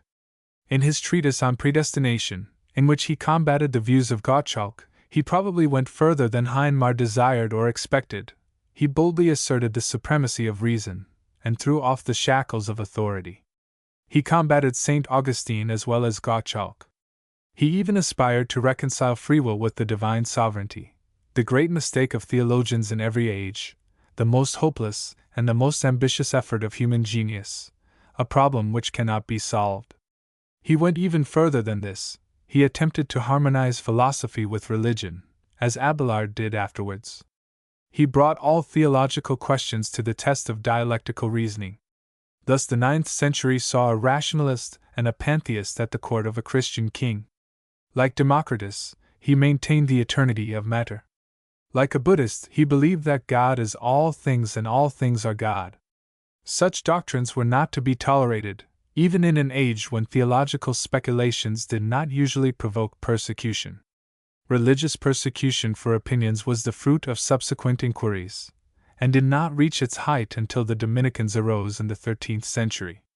But Erigena was generally denounced. He fell under the censure of the Pope, and probably on that account took refuge about the year 882 in England, it is said at Oxford, where there was probably a cathedral school, but not as yet a university, with its professors' chairs and scholastic honors. Others suppose that he died in Paris, 891. A spirit of inquiry having been thus awakened among a few intellectual monks, they began to speculate about those questions which had agitated the Grecian schools, whether genera and species, called universals, or ideas, have a substantial and independent existence, or whether they are the creation of our own minds, whether, if they have a real existence, they are material or immaterial essences, whether they exist apart from objects perceptible by the senses. It is singular that such questions should have been discussed in the 9th century, since neither Plato nor Aristotle were studied. Unless in the Irish monastic schools, it may be doubted whether there was a Greek scholar in Western Europe, or even in Rome.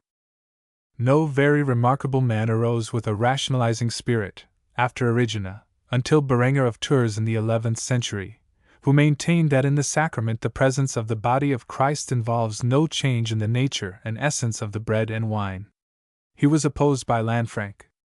But the doctrine of transubstantiation was too deeply grounded in the faith of Christendom to be easily shaken. Controversies seemed to center around the doctrine of the real existence of ideas, what are called universals, which doctrine was generally accepted. The monks, in this matter, followed St. Augustine, who was a realist, as were also the orthodox leaders of the Church generally from his time to that of St. Bernard. It was a sequence of the belief in the doctrine of the Trinity. No one of mark opposed the realism which had now become one of the accepted philosophical opinions of the age, until Roscelin, in the latter part of the 11th century, denied that universals have a real existence. It was Plato's doctrine that universals have an independent existence apart from individual objects, and that they exist before the latter, universalia ante rem, the thought before the thing, while Aristotle maintained that universals, though possessing a real existence, exist only in individual objects, universalia in re, the thought in the thing. Nominalism is the doctrine that individuals only have real existence, universalia post rem, the thought after the thing. It is not probable that this profound question about universals would have excited much interest among the intellectual monks of the 11th century, had it not been applied to theological subjects, in which chiefly they were absorbed. Now Roscelin advanced the doctrine that, if the three persons in the Trinity were one thing, it would follow that the Father and the Holy Ghost must have entered into the flesh together with the Son, and as he believed that only individuals exist in reality, it would follow that the three persons of the Godhead are three substances, in fact three gods. Thus nominalism logically led to an assault on the received doctrine of the Trinity, the central point in the theology of the Church. This was heresy. The foundations of Christian belief were attacked, and no one in that age was strong enough to come to the rescue but Anselm, then abbot of Bec. His great service to the cause of Christian theology, and therefore to the Church universal, was his exposition of the logical results of the nominalism of Roscelin, to whom universals, or ideas, were merely creations of the mind, or conventional phrases, having no real existence. Hence such things as love, friendship, beauty, justice, were only conceptions. Plato and Augustine maintained that they are eternal verities, not to be explained by definitions, appealing to consciousness, in the firm belief in which the soul sustains itself, that there can be no certain knowledge without a recognition of these, that from these only sound deductions of moral truth can be drawn, that without a firm belief in these eternal certitudes there can be no repose and no lofty faith. These ideas are independent of us. They do not vary with our changing sensations, they have nothing to do with sensation. They are not creations of the brain, they inherently exist, from all eternity. The substance of these ideas is God. Without these we could not conceive of God. Augustine, especially in the true spirit of Platonism, abhorred doctrines which made the existence of God depend upon our own abstractions. To him there was a reality in love, in friendship, in justice, in beauty, and he repelled skepticism as to their eternal existence, as life repels death. Roscelin took away the platform from whose lofty heights Socrates and Plato would survey the universe. He attacked the citadel in which Augustine entrenched himself amid the desolations of a dissolving world. He laid the axe at the root of the tree which sheltered all those who would fly from uncertainty and despair. But if these ideas were not true, what was true? On what were the hopes of the world to be based? Where was consolation for the miseries of life to be found? There are many goods, says Anselm, which we desire, some for utility, and others for beauty. But all these goods are relative, more or less good, and imply something absolutely good. This absolute good, the summum bonum, is God. In like manner all that is great and high are only relatively great and high, and hence there must be something absolutely great and high, and this is God. There must exist at least one being than which no other is higher, hence there must be but one such being, and this is God. It was thus that Anselm brought philosophy to the support of theology. He would combat the philosophical reasonings of Roscelin with still keener dialectics. He would conquer him on his own ground and with his own weapons. Let it not be supposed that this controversy about universals was a mere dialectical tournament, with no grand results. It goes down to the root of almost every great subject in philosophy and religion. The denial of universal ideas is rationalism and materialism in philosophy, as it is Pelagianism and Arminianism in theology. The nominalism of Roscelin reappeared in the rationalism of Abelard, and carried out to its severe logical sequences, is the refusal to accept any doctrine which cannot be proved by reason. Hence nothing is to be accepted which is beyond the province of reason to explain, and hence nothing is to be received by faith alone. Christianity, in the hands of fearless and logical nominalists, would melt away, that is, what is peculiar in its mysterious dogmas. Its mysterious dogmas were the anchors of belief in ages of faith. It was these which animated the existence of such men as Augustine, Bernard, Anselm, and Thomas Aquinas. Hence their terrible antagonism even to philosophical doctrines which conflicted with the orthodox belief, on which, as they thought, the salvation of mankind rested. But Anselm did not rest with combating the nominalism of Roscelin. In the course of his inquiries and arguments, he felt it necessary to establish the belief in God, the one great thing from which all other questions radiated, by a new argument, and on firmer ground than that on which it had hitherto rested. He was profoundly devotional as well as logical, and original as he was learned. Beyond all the monks of his age, he lived in the contemplation of God. God was to him the essence of all good, the end of all inquiries, the joy and repose of his soul. He could not understand unless he first believed. Knowledge was the fruit of faith, not its cause. The idea of God in the mind of man is the highest proof of the existence of God.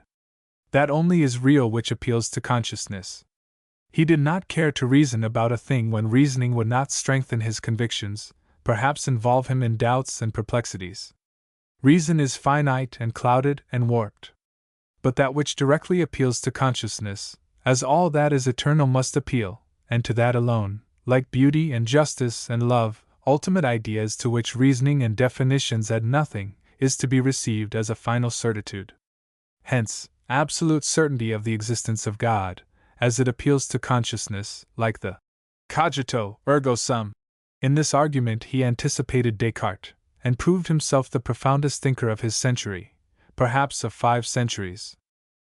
The deductions which Anselm made from the attributes of God and his moral government seem to have strengthened the belief of the Middle Ages in some theological aspects which are repulsive to consciousness, his stronghold, thereby showing how one-sided any deductions are apt to be when pushed out to their utmost logical consequences, how they may even become a rebuke to human reason in those grand efforts of which reason is most proud.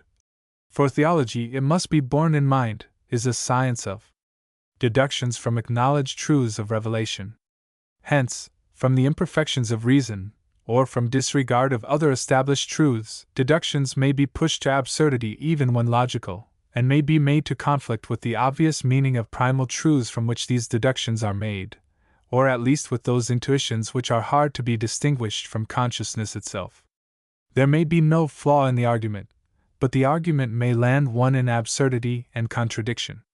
For instance, from the acknowledged sinfulness of human nature, one of the cardinal declarations of Scripture, and confirmed by universal experience, and the equally fundamental truth that God is infinite, Anselm assumed the dogma that the guilt of men as sinners against an infinite God is infinitely great. From this premise, which few in his age were disposed to deny, for it was in accordance with St. Augustine, it follows that infinite sin, according to eternal justice, could only be atoned for by an infinite punishment. Hence all men deserve eternal punishment, and must receive it, unless there be made an infinite satisfaction or atonement, since not otherwise can divine love be harmonized with divine justice. Hence it was necessary that the eternal Son should become man, and make, by his voluntary death on the cross, the necessary atonement for human sins. Pushed out to the severest logical consequences, it would follow that, as an infinite satisfaction has atoned for sin, all sinners are pardoned. But the Church shrank from such a conclusion, although logical, and included in the benefits of the atonement only the believing portion of mankind. The discrepancy between the logical deductions and consciousness, and I may add Scripture, lies in assuming that human guilt is infinitely great. It is thus that theology became complicated, even gloomy, and in some points false, by metaphysical reasonings, which had such a charm both to the fathers and the schoolmen. The attempt to reconcile divine justice with divine love by metaphysics and abstruse reasoning proved as futile as the attempt to reconcile free will with predestination, for divine justice was made by deduction, without reference to other attributes, to conflict with those ideas of justice which consciousness attests, even as a fettered will, of which all are conscious, that is, a will fettered by sin, was pushed out by logical deductions into absolute slavery and impotence. Anselm did not carry out metaphysical reasonings to such lengths as did the schoolmen who succeeded him, those dialecticians who lived in universities in the 13th century. He was a devout man, who meditated on God and on revealed truth with awe and reverence, without any desire of system-making or dialectical victories. This desire more properly marked the scholastic doctors of the universities in a subsequent age, when, Though philosophy had been invoked by Anselm to support theology, they virtually made theology subordinate to philosophy. It was his main effort to establish, on rational grounds, the existence of God, and afterwards the doctrines of the Trinity and the Incarnation. And yet with Anselm and Roscelin the scholastic age began. They were the founders of the Realists and the Nominalists, those two schools which divided the Church in the 12th and 13th centuries, and which will probably go on together, under different names, as long as men shall believe and doubt. But this subject, on which I have only entered, must be deferred to the next lecture. Authorities: Church's Life of St. Anselm, Niende's Church History, Milman's History of the Latin Church, Stockel's History of the Philosophy of the Middle Ages, Uberweg's History of Philosophy, Wordsworth's Ecclesiastical Biography, Trench's Medieval Church History, Digby's Ages of Faith, Fleury's Ecclesiastical History, Dupin's Ecclesiastical History, Biographie Universelle, M. Rousselaut's Histoire de la Philosophie du Moyen Âge, Newman's Mission of the Benedictine Order, Dugdale's Monasticon, Hallam's Literature of Europe, Hampton's article on the Scholastic Philosophy in Encyclopaedia Metropolitana, Thomas Aquinas A.D. 1225 7-1274. The Scholastic Philosophy. We have seen how the cloister life of the Middle Ages developed meditative habits of mind, which were followed by a spirit of inquiry on deep theological questions. We have now to consider a great intellectual movement, stimulated by the effort to bring philosophy to the aid of theology, and thus more effectually to battle with insidious and rising heresies. The most illustrious representative of this movement was Thomas of Aquino, generally called Thomas Aquinas. With him we associate the scholastic philosophy, which, though barren in the results at which it aimed, led to a remarkable intellectual activity, and hence, indirectly, to the emancipation of the mind. It furnished teachers who prepared the way for the great lights of the Reformation. Anselm had successfully battled with the rationalism of Roscelin, and also had furnished a new argument for the existence of God. He secured the triumph of realism for a time and the apparent extinction of heresy. But a new impulse to thought was given, soon after his death, by a less profound but more popular and brilliant man, and like him, a monk. This was the celebrated Peter Abelard, born in the year 1079, in Brittany, of noble parents, and a boy of remarkable precocity. He was a sort of knight-errant of philosophy, going from convent to convent and from school to school, disputing, while a mere youth, with learned teachers, wherever he could find them. Having vanquished the masters in the provincial schools, he turned his steps to Paris, at that time the intellectual center of Europe. The university was not yet established, but the cathedral school of Notre Dame was presided over by William of Champeaux, who defended the realism of Anselm. To this famous cathedral school Abelard came as a pupil of the veteran dialectician at the age of 20, and dared to dispute his doctrines. He soon set up as a teacher himself, but as Notre Dame was interdicted to him he retired to Melun, 10 leagues from Paris, where enthusiastic pupils crowded to his lecture room, for he was witty, bold, sarcastic, acute, and eloquent. He afterwards removed to Paris, and so completely discomfited his old master that he retired from the field. Abelard then applied himself to the study of divinity, and attended the lectures of Anselm of Laon, who, though an old man, was treated by Abelard with great flippancy and arrogance. He then began to litere on divinity as well as philosophy, with extraordinary éclat. Students flocked to his lecture room from all parts of Germany, Italy, France, and England. It is said that 5,000 young men attended his lectures, among whom 100 were destined to be prelates, including that brilliant and able Italian who afterwards reigned as Innocent III. It was about this time, 1117, when he was 38, that he encountered Heloise, a passage of his life which will be considered in a later volume of this work. His unfortunate love and his cruel misfortune led to a temporary seclusion in a convent, from which, however, he issued to lecture with renewed popularity in a desert place in Champagne, where he constructed a vast edifice and dedicated it to the Paraclete. It was here that his most brilliant days were spent. It is said that 3,000 pupils followed him to this wilderness.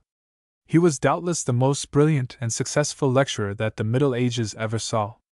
He continued the controversy which was begun by Roscelin respecting universals, the reality or which he denied.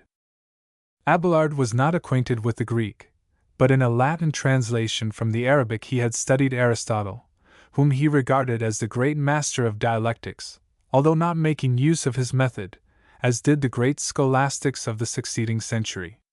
Still, he was among the first to apply dialectics to theology.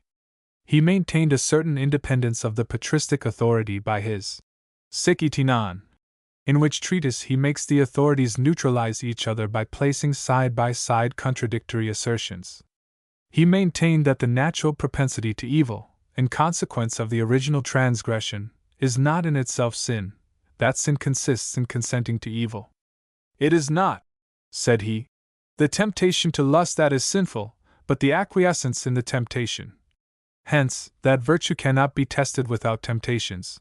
Consequently, that moral worth can only be truly estimated by God, to whom motives are known. In short, that sin consists in the intention, and not in act.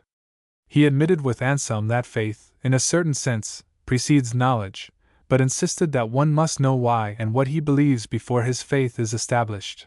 Hence, that faith works itself out of doubt by means of rational investigation.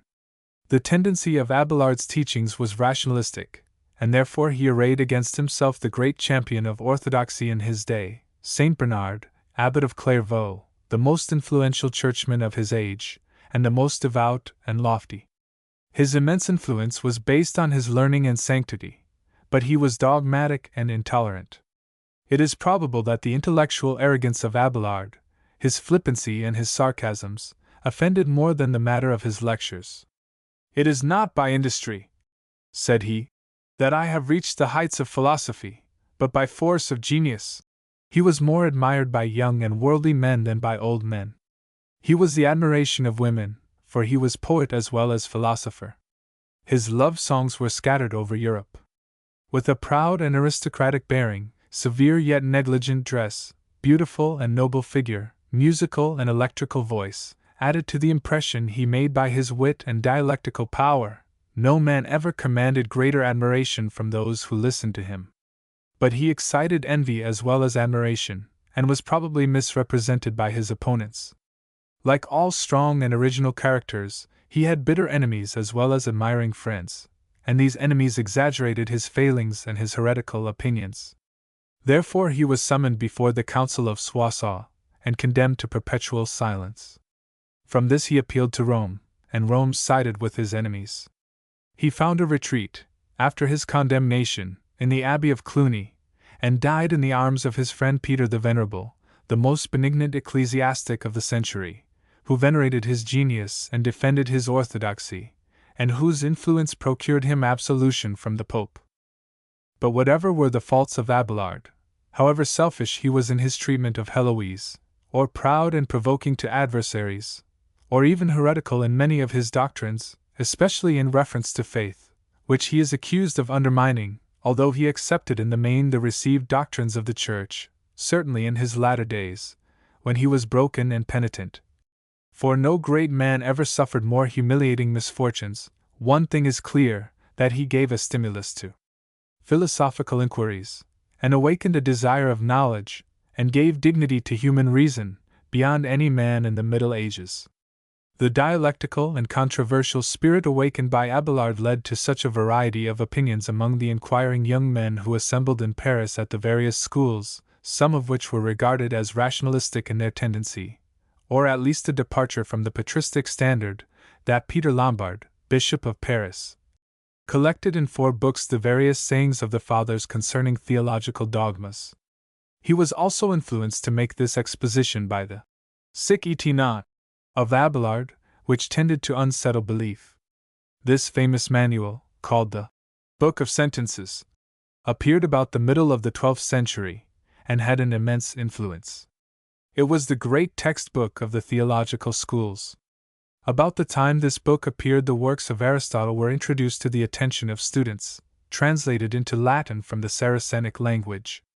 Aristotle had already been commented upon by Arabian scholars in Spain, among whom Averroes, a physician and mathematician of Cordova, was the most distinguished, who regarded the Greek philosopher as the founder of scientific knowledge. His works were translated from the Greek into the Arabic in the early part of the 9th century.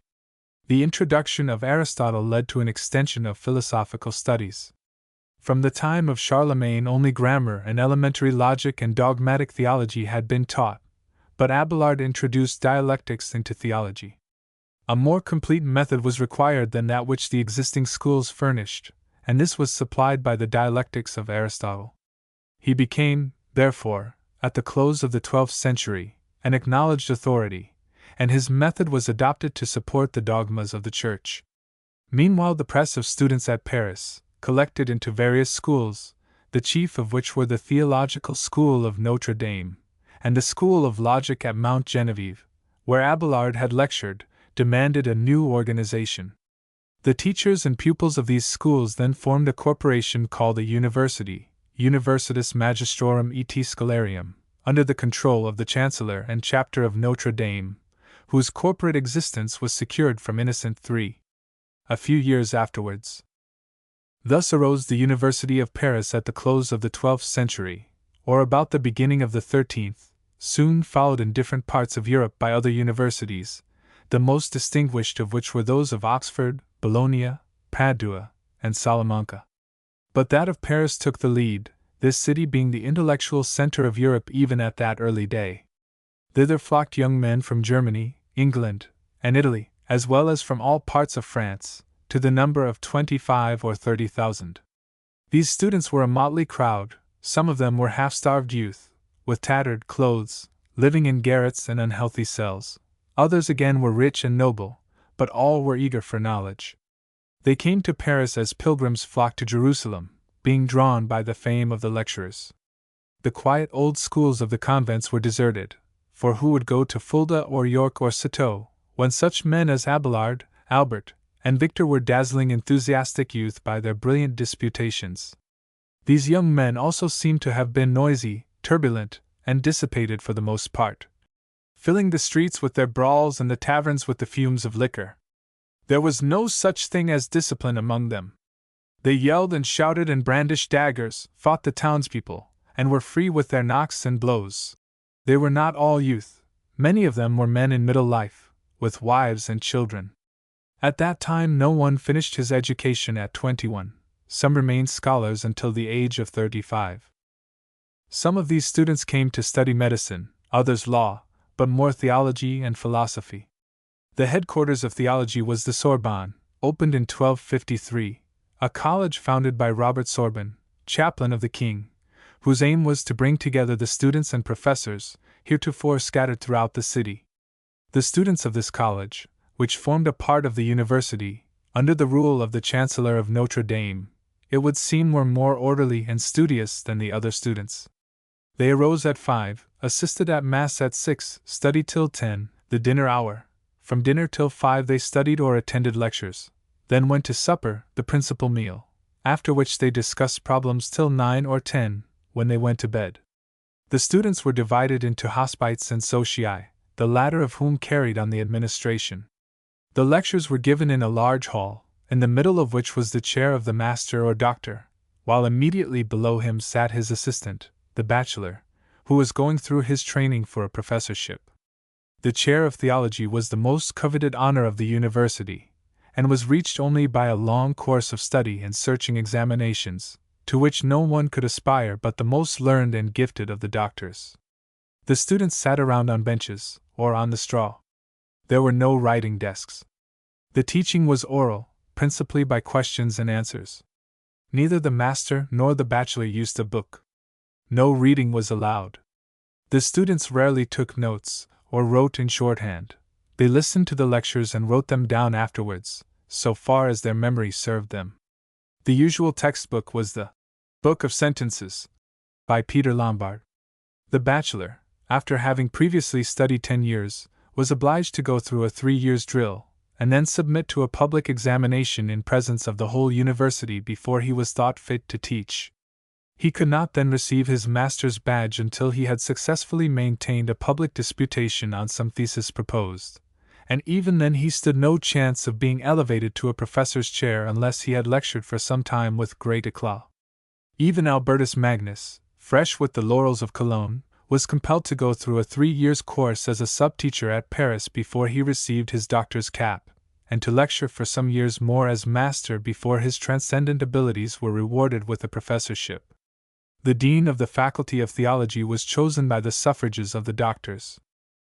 The organum, Philosophy of First Principles, of Aristotle was first publicly taught in 1215. This was certainly in advance of the 7 liberal arts which were studied in the old cathedral schools: grammar, rhetoric, and dialectic, trivium, and arithmetic, geometry, music, and astronomy, quadrivium, for only the elements of these were taught. But philosophy and theology, under the teaching of the scholastic doctors, Doctors Scholastici, taxed severely the intellectual powers. When they introduced dialectics to support theology, a more severe method was required. The method consisted in connecting the doctrine to be expounded with a commentary on some work chosen for the purpose. The contents were divided and subdivided, until the several propositions of which it was composed were reached. Then these were interpreted, questions were raised in reference to them, and the grounds of affirming or denying were presented. Then the decision was announced, and in case this was affirmative, the grounds of the negative were confuted. Aristotle was made use of in order to reduce to scientific form a body of dogmatic teachings, or to introduce a logical arrangement. Platonism, embraced by the early fathers, was a collection of abstractions and theories, but was deficient in method. It did not furnish the weapons to assail heresy with effect. But Aristotle was logical and precise and passionless. He examined the nature of language, and was clear and accurate in his definitions. His logic was studied with the sole view of learning to use polemical weapons. For this end the syllogism was introduced, which descends from the universal to the particular, by deduction, connecting the general with the special by means of a middle term which is common to both.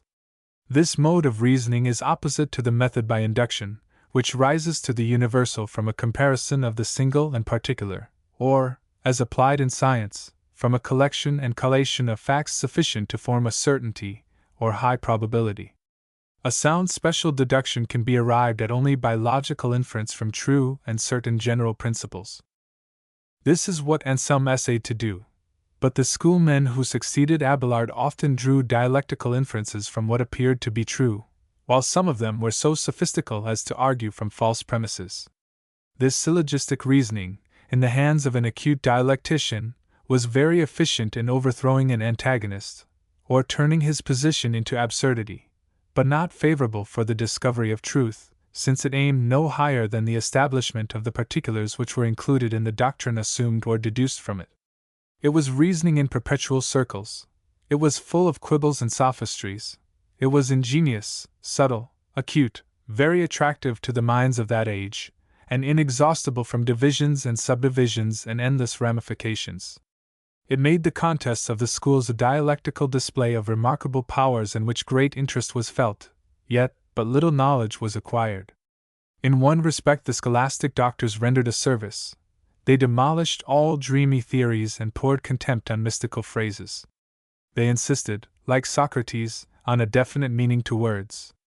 If they were hair-splitting in their definitions and distinctions, they were at least clear and precise. Their method was scientific.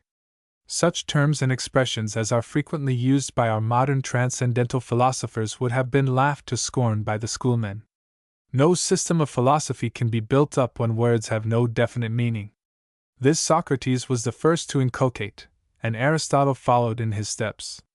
With the Crusades arose a new spirit, which gave an impulse to philosophy as well as to art and enterprise. The primum mobile of the new system was motion, in distinction from the rest which marked the old monastic retreats. An immense enthusiasm for knowledge had been kindled by Abelard, which was further intensified by the scholastic doctors of the 13th century, especially such of them as belonged to the Dominican and Franciscan friars. These celebrated orders arose at a great crisis in the papal history, when rival popes aspired to the throne of St. Peter, when the Church was rent with divisions, when princes were contending for the right of investiture, and when heretical opinions were defended by men of genius. At this crisis a great pope was called to the government of the Church, Innocent III, under whose able rule the papal power culminated. He belonged to an illustrious Roman family, and received an unusual education, being versed in theology, philosophy, and canon law. His name was Lothario, of the family of the Conti. He was nephew of a pope, and counted 3 cardinals among his relatives. At the age of 21, about the year 1181, he was one of the canons of St. Peter's Church. At 24 he was sent by the Pope on important missions. In 1188 he was created cardinal by his uncle, Clement III, and in 1198 he was elected Pope, at the age of 38, when the Crusades were at their height, when the south of France was agitated by the opinions of the Albigenses, and the provinces on the Rhine by those of the Waldenses. It was a turbulent age, full of tumults, insurrections, wars, and theological dissensions. The old monastic orders had degenerated and lost influence through idleness and self-indulgence, while the secular clergy were scarcely any better. Innocent cast his eagle eye into all the abuses which disgraced the age and Church, and made fearless war upon those princes who usurped his prerogatives. He excommunicated princes, humbled the Emperor of Germany and the King of England, put kingdoms under interdict, exempted abbots from the jurisdiction of bishops, punished heretics, formed crusades, laid down new canons, regulated taxes, and directed all ecclesiastical movements. His activity was ceaseless, and his ambition was boundless. He instituted important changes, and added new orders of monks to the Church. It was this pope who made auricular confession obligatory, thus laying the foundation of an imperious spiritual sway in the form of inquisitions. A firm guardian of public morals, his private life was above reproach. His habits were simple and his tastes were cultivated. He was charitable and kind to the poor and unfortunate. He spent his enormous revenues in building churches, endowing hospitals, and rewarding learned men, and otherwise showed himself the friend of scholars, and the patron of benevolent movements. He was a reformer of abuses, publishing the most severe acts against venality, and deciding quarrels on principles of justice. He had no dramatic conflicts like Hildebrand, for his authority was established. As the supreme guardian of the interests of the Church, he seldom made demands which he had not the power to enforce. John of England attempted resistance, but was compelled to submit. Innocent even gave the Archbishopric of Canterbury to one of his cardinals, Stephen Langton, against the wishes of a Norman king. He made Philip II take back his lawful wife. He nominated an emperor to the throne of Constantine. He compelled France to make war on England, and incited the barons to rebellion against John. 10 years' civil war in Germany was the fruit of his astute policy, and the only great failure of his administration was that he could not exempt Italy from the dominion of the emperors of Germany, thus giving rise to the 2 great political parties of the 13th and 14th centuries, the Guelphs and Ghibellines. To cement his vast spiritual power and to add to the usefulness and glory of the Church, he not only countenanced but encouraged the mendicant friars, established by Saint Francis of Assisi, and Saint Dominic of the great family of the Guzmans in Spain. These men made substantially the same offers to the Pope that Ignatius Loyola did in after times, to go where they were sent as teachers, preachers, and missionaries without condition or reward. They renounced riches, professed absolute poverty, and wandered from village to city barefooted, and subsisting entirely on alms as beggars. The Dominican friar in his black habit, and the Franciscan in his gray, became the ablest and most effective preachers of the 13th century. The Dominicans confined their teachings to the upper classes, and became their favorite confessors. They were the most learned men of the 13th century, and also the most reproachless in morals. The Franciscans were itinerary preachers to the common people, and created among them the same religious revival that the Methodists did later in England under the guidance of Wesley. The founder of the Franciscans was a man who seemed to be inebriated with love. So unquenchable was his charity, rapt his devotions, and supernal his sympathy. He found his way to Rome in the year 1215, and in 22 years after his death there were 9,000 religious houses of his order. In a century from his death the friars numbered 150,000. The increase of the Dominicans was not so rapid, but more illustrious men belonged to this institution. It is affirmed that it produced 70 cardinals, 460 bishops, and 4 popes. It was in the palmy days of these celebrated monks, before corruption had set in, that the Dominican order was recruited with one of the most extraordinary men of the Middle Ages. This man was St. Thomas, born 1225 or 1227, son of a Count of Aquino in the kingdom of Naples, known in history as Thomas Aquinas. The most successful organizer of knowledge, says Archbishop Trench, the world has known since Aristotle. He was called the Angelical Doctor, exciting the enthusiasm of his age for his learning and piety and genius alike. He was a prodigy and a marvel of dialectical skill, and Catholic writers have exhausted language to find expressions for their admiration. Their lives of him are an unbounded panegyric for the sweetness of his temper, his wonderful self-control, his lofty devotion to study, his indifference to praises and rewards, his spiritual devotion, his loyalty to the Church, his marvelous acuteness of intellect, his industry, and his unparalleled logical victories. When he was 5 years of age, his father, a noble of very high rank, sent him to Monte Cassino with the hope that he would become a Benedictine monk, and ultimately abbot of that famous monastery, with the control of its vast revenues and patronage. Here he remained 7 years, until the convent was taken and sacked by the soldiers of the Emperor Frederick in his war with the Pope. The young Aquino returned to his father's castle, and was then sent to Naples to be educated at the university, living in a Benedictine abbey, and not in lodgings like other students. The Dominicans and Franciscans held chairs in the university, one of which was filled with a man of great ability, whose preaching and teaching had such great influence on the youthful Thomas that he resolved to join the order, and at the age of 17 became a Dominican friar, to the disappointment of his family. His mother Theodora went to Naples to extricate him from the hands of the Dominicans, who secretly hurried him off to Rome and guarded him in their convent, from which he was rescued by violence. But the youth persisted in his intentions against the most passionate entreaties of his mother, made his escape, and was carried back to Naples. The Pope, at the solicitation of his family, offered to make him abbot of Monte Cassino, but he remained a poor Dominican. His superior, seeing his remarkable talents, sent him to Cologne to attend the lectures of Albertus Magnus, then the most able expounder of the scholastic philosophy, and the oracle of the universities, who continued his lectures after he was made a bishop, and even until he was 85. When Albertus was transferred from Cologne to Paris, where the Dominicans held 2 chairs of theology, Thomas followed him, and soon after was made bachelor. Again was Albert sent back to Cologne, and Thomas was made his assistant professor. He at once attracted attention, was ordained priest, and became as famous for his sermons as for his lectures. After 4 years at Cologne, Thomas was ordered back to Paris, traveling on foot, and begging his way, yet stopping to preach in the large cities.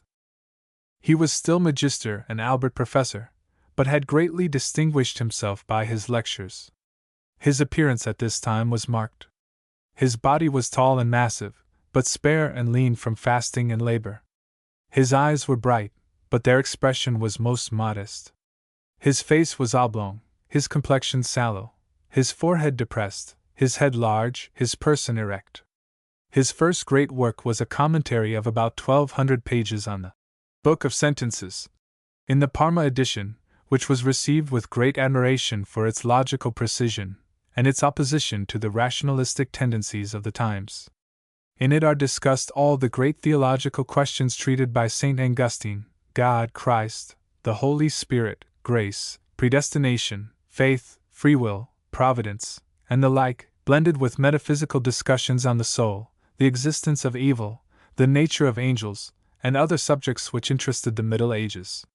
Such was his fame and dialectical skill that he was taken away from his teachings and sent to Rome to defend his order and the cause of orthodoxy against the slanders of William of Saint-Amour, an aristocratic doctor, who hated the mendicant friars and their wandering and begging habits. William had written a book called Perils, in which he exposed the dangers to be apprehended from the new order of monks, in which he proved himself a true prophet, for ultimately the mendicant friars became subjects of ridicule and reproach. But the Pope came to the rescue of his best supporters. On the return of Thomas to Paris, he was made Doctor of Theology, at the same time with Bonaventura the Franciscan, called the Seraphic Doctor, between whom and Thomas were intimate ties of friendship. He had now reached the highest honor that the university could bestow, which was conferred with such extraordinary ceremony that it would seem to have been a great event in Paris at that time. His fame chiefly rests on the ablest treatise written in the Middle Ages, the Summa Theologica, in which all the great questions in theology and philosophy are minutely discussed, in the most exhaustive manner. He took the side of the realists, his object being to uphold St. Augustine. He was more a Platonist in his spirit than an Aristotelian, although he was indebted to Aristotle for his method. He appealed to both reason and authority. He presented the Christian religion in a scientific form. His book is an assimilation of all that is precious in the thinking of the Church. If he learned many things at Paris, Cologne, and Naples, he was also educated by Chrysostom, by Augustine and Ambrose. It is impossible, says Cardinal Newman, and no authority is higher than his, to read the Catena of St. Thomas without being struck by the masterly skill with which he put it together. A learning of the highest kind, not mere literary book knowledge which may have supplied the place of indexes and tables in ages destitute of these helps, and when they had to be read in unarranged and fragmentary manuscripts, but a thorough acquaintance with the whole range of ecclesiastical antiquity, so as to be able to bring the substance of all that had been written on any point to bear upon the text which involved it. A familiarity with the style of each writer so as to compress in a few words the pith of the whole page, and a power of clear and orderly arrangement in this mass of knowledge, are qualities which make this Catena nearly perfect as an interpretation of patristic literature. Dr. Vaughan, in eulogistic language, says, "The Summa Theologica may be likened to one of the great cathedrals of the Middle Ages, infinite in detail but massive in the grouping of pillars and arches, forming a complete unity that must have taxed the brain of the architect to its greatest extent. But greater as work of intellect is this digest of all theological richness for 1,000 years, in which the thread of discourse is never lost sight of, but wins through a labyrinth of important discussions and digressions, all bearing on the fundamental truths which Paul declared and Augustine systematized."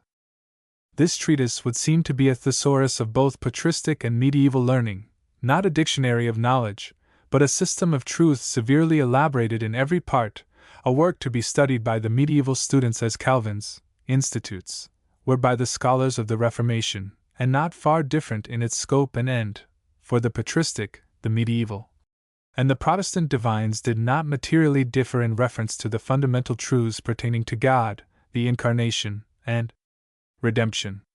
The Catholic and Protestant divines differ chiefly on the ideas pertaining to government and ecclesiastical institutions, and the various inventions of the Middle Ages to uphold the authority of the Church, not on dogmas strictly theological. A student in theology could even in our times sit at the feet of Thomas Aquinas, as he could at the feet of Augustine or Calvin, except that in the theology which Thomas Aquinas commented upon there is a cumbrous method, borrowed from Aristotle, which introduced infinite distinctions and questions and definitions and deductions and ramifications which have no charm to men who have other things to occupy their minds than scholastic subtleties, acute and logical as they may be. Thomas Aquinas was raised to combat, with the weapons most esteemed in his day, the various forms of rationalism, pantheism, and mysticism which then existed, and were included in the nominalism of his antagonists. And as long as universities are centers of inquiry, the same errors, under other names, will have to be combated, but probably not with the same methods which mark the teachings of the angelical doctor. In demolishing errors and systematizing truth, he was the greatest benefactor to the cause of orthodoxy that appeared in Europe for several centuries, admired for his genius as much as Spencer and other great lights of science are in our day, but standing preeminent and lofty over all, like a beacon light to give both guidance and warning to inquiring minds in every part of Christendom. Nor could popes and sovereigns render too great honor to such a prodigy of genius. They offered him the abbacy of Monte Cassino and the archbishopric of Naples, but he preferred the life of a quiet student, finding in knowledge and study, for their own sake, the highest reward, and pursuing his labors without the impedimenta of those high positions which involve ceremonies and cares and pomps, yet which most ambitious men love better than freedom, placidity, and intellectual repose. He lived not in a palace, as he might have lived, surrounded with flatterers, luxuries, and dignities, but in a cell, wearing his simple black gown, and walking barefooted wherever he went, begging his daily bread according to the rules of his order. His black gown was not an academic badge, but the Dominican dress. His only badge of distinction was the doctor's cap. Dr. Vaughan, in his heavy and unartistic life of Thomas Aquinas, has drawn a striking resemblance between Plato and the medieval doctor. Both, he says, were nobly born, both were grave from youth, both loved truth with an intensity of devotion. If Plato was instructed by Socrates, Aquinas was taught by Albertus Magnus. If Plato traveled into Italy, Greece, and Egypt, Aquinas went to Cologne, Naples, Bologna, and Rome. If Plato was famous for his erudition, Aquinas was no less noted for his universal knowledge. Both were naturally meek and gentle, both led lives of retirement and contemplation, both loved solitude, both were celebrated for self-control, both were brave, both held their pupils spellbound by their brilliant mental gifts, both passed their time in lecturing to the schools what the Pythagoreans were to Plato, the Benedictines were to the Angelical, both shrank from the display of self, both were great dialecticians, both reposed on eternal ideas, both were oracles to their generation. But if Aquinas had the soul of Plato, he also had the scholastic gifts of Aristotle, to whom the Church is indebted for method and nomenclature as it was to Plato for synthesis, and that exalted realism which went hand in hand with Christianity. How far he was indebted to Plato it is difficult to say. He certainly had not studied his dialectics through translations or in the original, but had probably imbibed the spirit of this great philosopher through St. Augustine and other Orthodox fathers who were his admirers. Although both Plato and Aristotle accepted universals as the foundation of scientific inquiry, the former arrived at them by consciousness, and the other by reasoning. The spirit of the two great masters of thought was as essentially different as their habits and lives. Plato believed that God governed the world. Aristotle believed that it was governed by chance. The former maintained that mind is divine and eternal, the latter that it is a form of the body, and consequently mortal. Plato thought that the source of happiness was in virtue and resemblance to God, while Aristotle placed it in riches and outward prosperity. Plato believed in prayer, but Aristotle thought that God would not hear or answer it, and therefore that it was useless. Plato believed in happiness after death, while Aristotle supposed that death ended all pleasure. Plato lived in the world of abstract ideas, Aristotle in the realm of sense and observation. The one was religious, the other secular and worldly. With both the passion for knowledge was boundless, but they differed in their conceptions of knowledge, the one basing it on eternal ideas and the deductions to be drawn from them, and the other on physical science, the phenomena of nature, those things which are cognizable by the senses. The spiritual life of Plato was a longing after love and of eternal ideas, by the contemplation of which the soul sustains itself and becomes participant in immortality. The life of Aristotle was not spiritual, but intellectual. He was an incarnation of mere intellect, the architect of a great temple of knowledge, which received the name of organum, or the philosophy of first principles.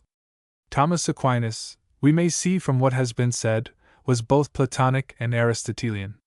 He resembled Plato in his deep and pious meditations on the eternal realities of the spiritual world, while in the severity of his logic he resembled Aristotle, from whom he learned precision of language, lucidity of statement, and a syllogistic mode of argument well calculated to confirm what was already known, but not to make attainments in new fields of thought or knowledge. If he was gentle and loving and pious like Plato, he was also as calm and passionless as Aristotle. This great man died at the age of 48, in the year 1274, a few years after St. Louis, before his Sum of Theology was completed. He died prematurely, exhausted by his intense studies, leaving, however, treatises which filled 17 printed folio volumes, one of the most voluminous writers of the world. His fame was prodigious, both as a dialectician and a saint, and he was in due time canonized as one of the great pillars of the Church, ranking after Chrysostom, Jerome, Augustine, and Gregory the Great, the standard authority for centuries of the Catholic theology. The scholastic philosophy, which culminated in Thomas Aquinas, maintained its position in the universities of Europe until the Reformation, but declined in earnestness. It descended to the discussion of unimportant and often frivolous questions. Even the Angelical Doctor is quoted as discussing the absurd question as to how many angels could dance together on the point of a needle. The play of words became interminable. Things were lost sight of in a barbarous jargon about questions which have no interest to humanity, and which are utterly unintelligible. At the best, logical processes can add nothing to the ideas from which they start. When these ideas are lofty, discussion upon them elevates the mind and doubtless strengthens its powers. But when the subjects themselves are frivolous, the logical tournaments in their defense degrade the intellect and narrow it. Nothing destroys intellectual dignity more effectually than the waste of energies in the defense of what is of no practical utility, and which cannot be applied to the acquisition of solid knowledge. Hence the scholastic philosophy did not advance knowledge, since it did not seek the acquisition of new truths, but only the establishment of the old. Its utility consisted in training the human mind to logical reasonings. It exercised the intellect and strengthened it, as gymnastics do the body, without enlarging it. It was nothing but barren dialectics, dry bones, a perpetual fencing. The soul cries out for bread, the scholastics gave it a stone. We are amazed that intellectual giants, equal to the old Greeks in acuteness and logical powers, could waste their time on the frivolous questions and dialectical subtleties to which they devoted their mighty powers. However interesting to them, nothing is drier and duller to us, nothing more barren and unsatisfying, than their logical sports. Their treatises are like trees with endless branches, each leading to new ramifications, with no central point in view, and hence never finished, and which might be carried on ad infinitum. To attempt to read their disquisitions is like walking in labyrinths of ever-opening intricacies. By such a method no ultimate truth could be arrived at, beyond what was assumed. There is now and then a man who professes to have derived light and wisdom from those dialectical displays, since they were doubtless marvels of logical precision and clearness of statement. But in a practical point of view those masterpieces of logic are utterly useless to most modern inquirers.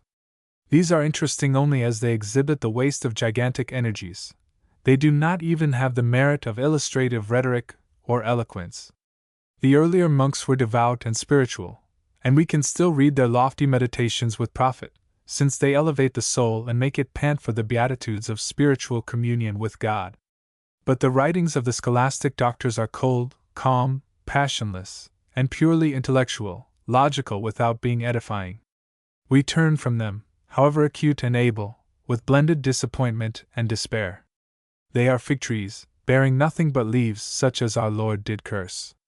The distinctions are simply metaphysical, and not moral. Why the whole force of an awakening age should have been devoted to such subtleties and barren discussion it is difficult to see, unless they were found useful in supporting a theology made up of metaphysical deductions rather than an interpretation of the meaning of Scripture texts. But there was then no knowledge of Greek or Hebrew, there was no exegetically research, there was no science, and no real learning. There was nothing but theology, with the exception of Lives of the Saints. The horizon of human inquiries was extremely narrow. But when the minds of very intellectual men were directed to one particular field, it would be natural to expect something remarkable and marvelously elaborate of its kind. Such was the scholastic philosophy.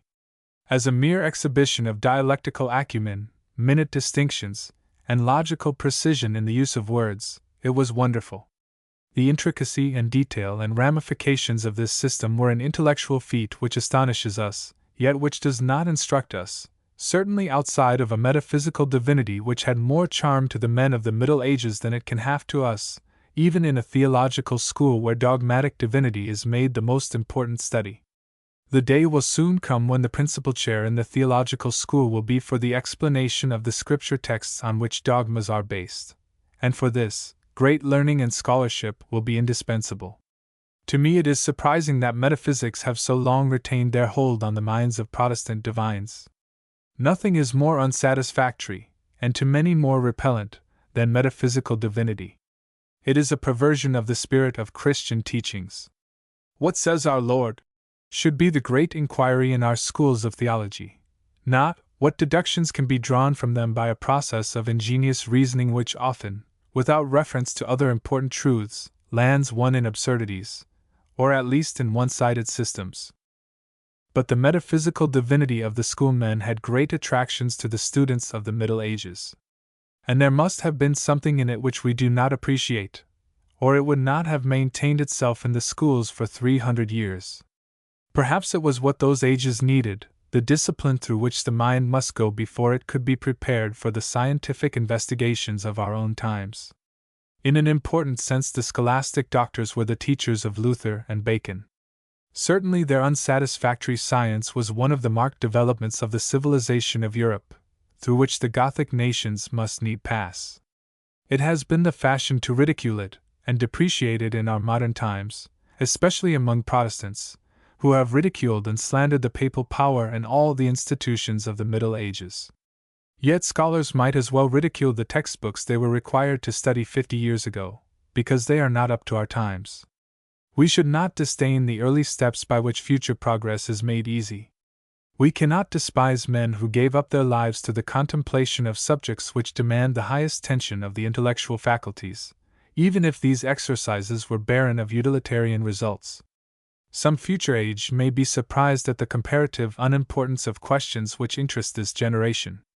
The scholastic philosophy cannot indeed be utilized by us in the pursuit of scientific knowledge, nor, to recur to Vaughan's simile for the great work of Aquinas, can a medieval cathedral be utilized for purposes of oratory or business.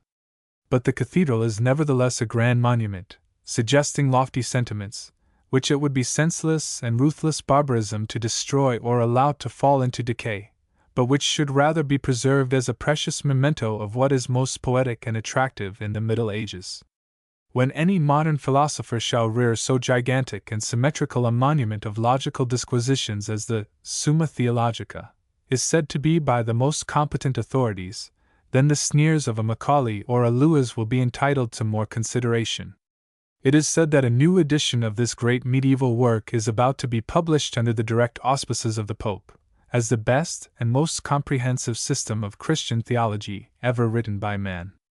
Authorities: Dr. Vaughan's Life of Thomas Aquinas, Histoire de la Vie de Écrits de Saint Thomas d'Aquin, par l'Abbé Barrel, La Cordaire's Life of Saint Dominic, Dr. Hampden's Life of Thomas Aquinas, article on Thomas Aquinas, in London Quarterly, July, 1881, Summa Theologica, Nieder, Milman, Fleury, Dupin, and Ecclesiastical Histories Generally, Biographie Universelle.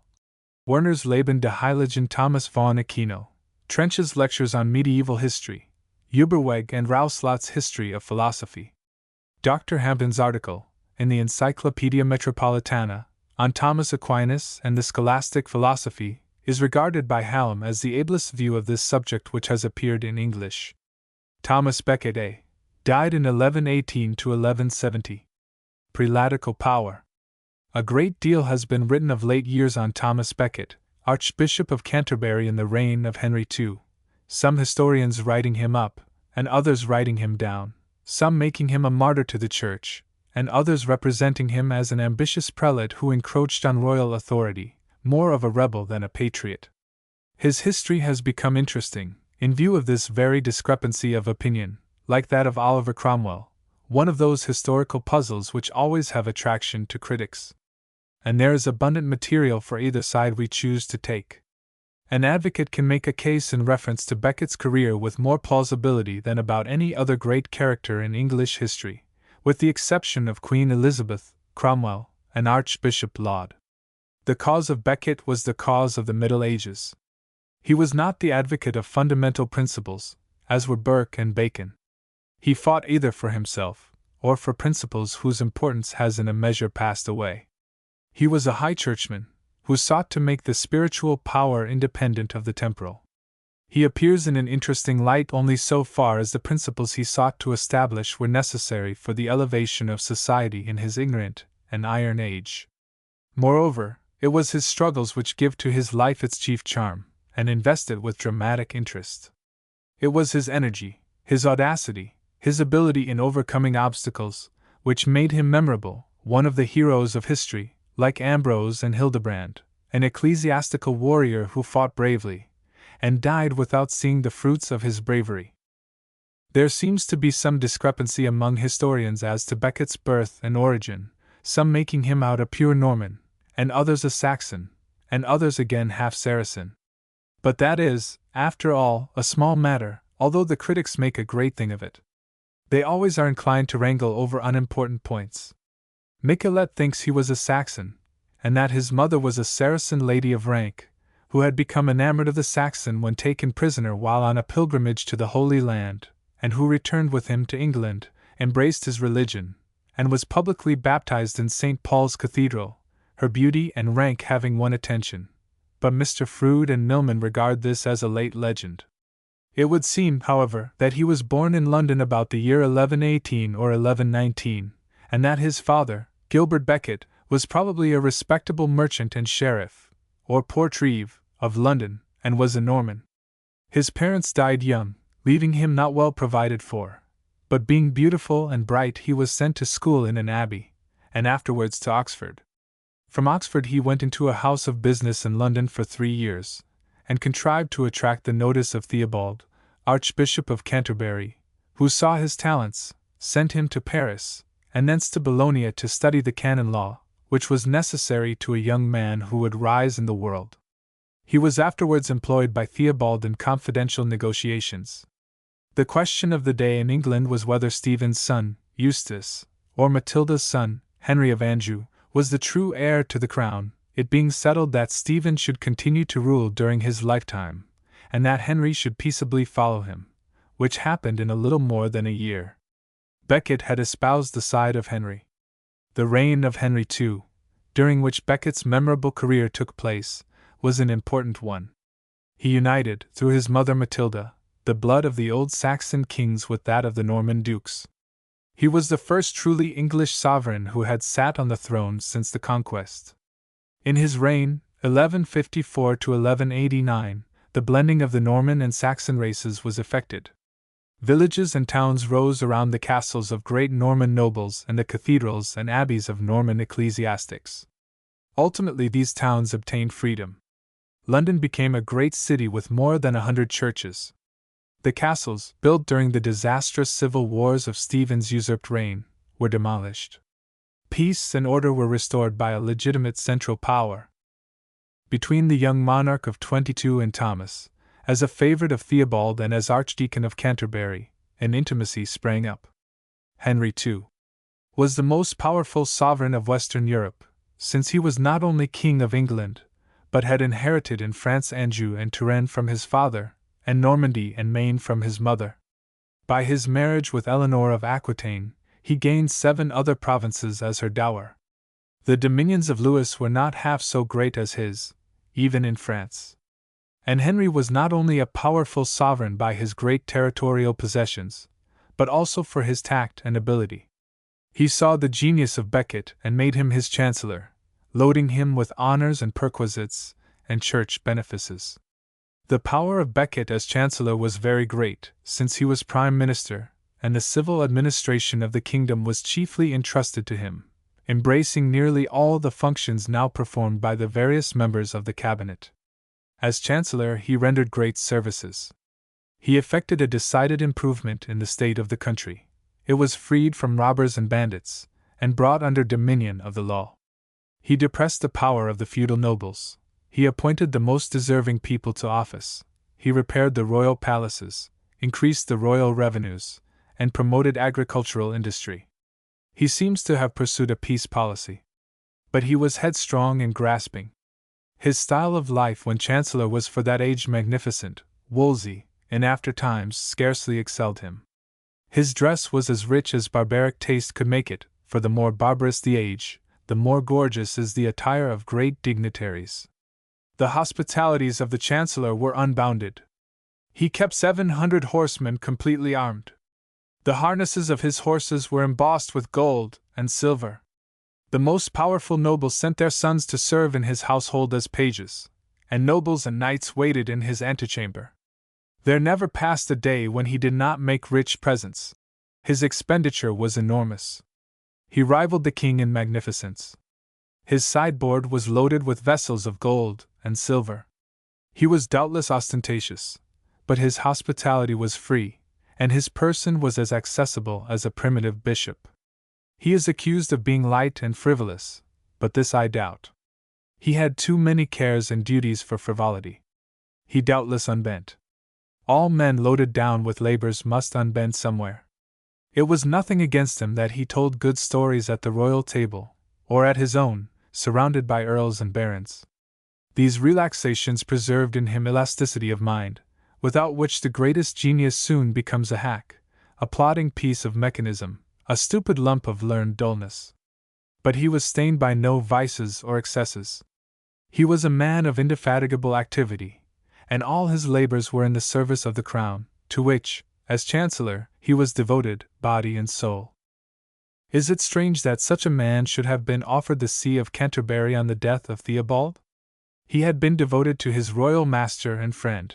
He enjoyed rich livings, and was Archdeacon of Canterbury. He had shown no opposition to the royal will. Moreover, Henry wanted an able man for that exalted post, in order to carry out his schemes of making himself independent of priestly influence and papal interference. So Becket was made Archbishop and Primate of the English Church at the age of 44, the clergy of the province acquiescing, perhaps with secret complaints, for he was not even priest, merely deacon, and the minister of an unscrupulous king. He was ordained priest only just before receiving the primacy, and for that purpose. Nothing in England could exceed the dignity of the See of Canterbury. Even the Archbishopric of York was subordinate. Becket, as Metropolitan of the English Church, was second in rank only to the king himself. He could depose any ecclesiastic in the realm. He had the exclusive privilege of crowning the king. His decisions were final, except an appeal to Rome. No one dared disobey his mandates, for the law of clerical obedience was one of the fundamental ideas of the age. Through his clergy, over whom his power was absolute, he controlled the people. His law courts had cognizance of questions which the royal courts could not interfere with. No ecclesiastical dignitary in Europe was his superior, except the Pope. The Archbishop of Canterbury had been a great personage under the Saxon kings. Dunstan ruled England as the Prime Minister of Edward the Martyr, but his influence would have been nearly as great had he been merely Primate of the Church. Nor was the power of the Archbishop reduced by the Norman kings. William the Conqueror might have made the spiritual authority subordinate to the temporal, if he had followed his inclinations. But he dared not quarrel with the Pope, the great Hildebrand, by whose favor he was unmolested in the conquest of the Saxons. He was on very intimate terms of friendship with Lanfranc, whom he made Archbishop of Canterbury, an able, ambitious Italian, who was devoted to the See of Rome and his spiritual monarch. The influence of Hildebrand and Lanfranc combined was too great to be resisted. Nor did he attempt resistance. He acquiesced in the necessity of making a king of Canterbury. His mind was so deeply absorbed with his conquest and other state matters that he did not seem to comprehend the difficulties which might arise under his successors, in yielding so much power to the primate. Moreover, Lanfranc, in the quiet enjoyment of his ecclesiastical privileges, gave his powerful assistance in imposing the Norman yoke. He filled the great sees with Norman prelates. He does not seem to have had much sympathy with the Saxons, or their bishops, who were not so refined or intellectual as the bishops of France. The Normans were a superior race to the Saxons in executive ability and military enthusiasm. The chivalric element of English society, among the higher classes, came from the Normans, not from the Saxons. In piety, in passive virtues, in sustained industry, in patient toil, and love of personal freedom, the Saxons doubtless furnished a finer material for the basis of an agricultural, industrial, and commercial nation. The sturdy yeomen of England were Saxons, the noble and great administrators were Normans. In pride, in ambition, and in executive ability the Normans bore a closer resemblance to the old heroic Romans than did the Saxons. The next archbishop after Lanfranc was Anselm, appointed by William Rufus. Anselm was a great scholar, the profoundest of the early schoolmen, a man of meditative habits, who it was presumed would not interfere with royal encroachments. William Rufus never dreamed that the austere and learned monk, who had spent most of his days in the Abbey of Bec in devout meditations and scholastic inquiries, would interfere with his rapacity. But, as we have already seen, Anselm was conscientious, and became the champion of the papal authority in the West. He occupied two distinct spheres. He was absorbed in philosophical speculations, yet took an interest in all mundane questions. His resolve to oppose the king's usurpations in the spiritual realm caused the bitter quarrel already described, which ended in a compromise.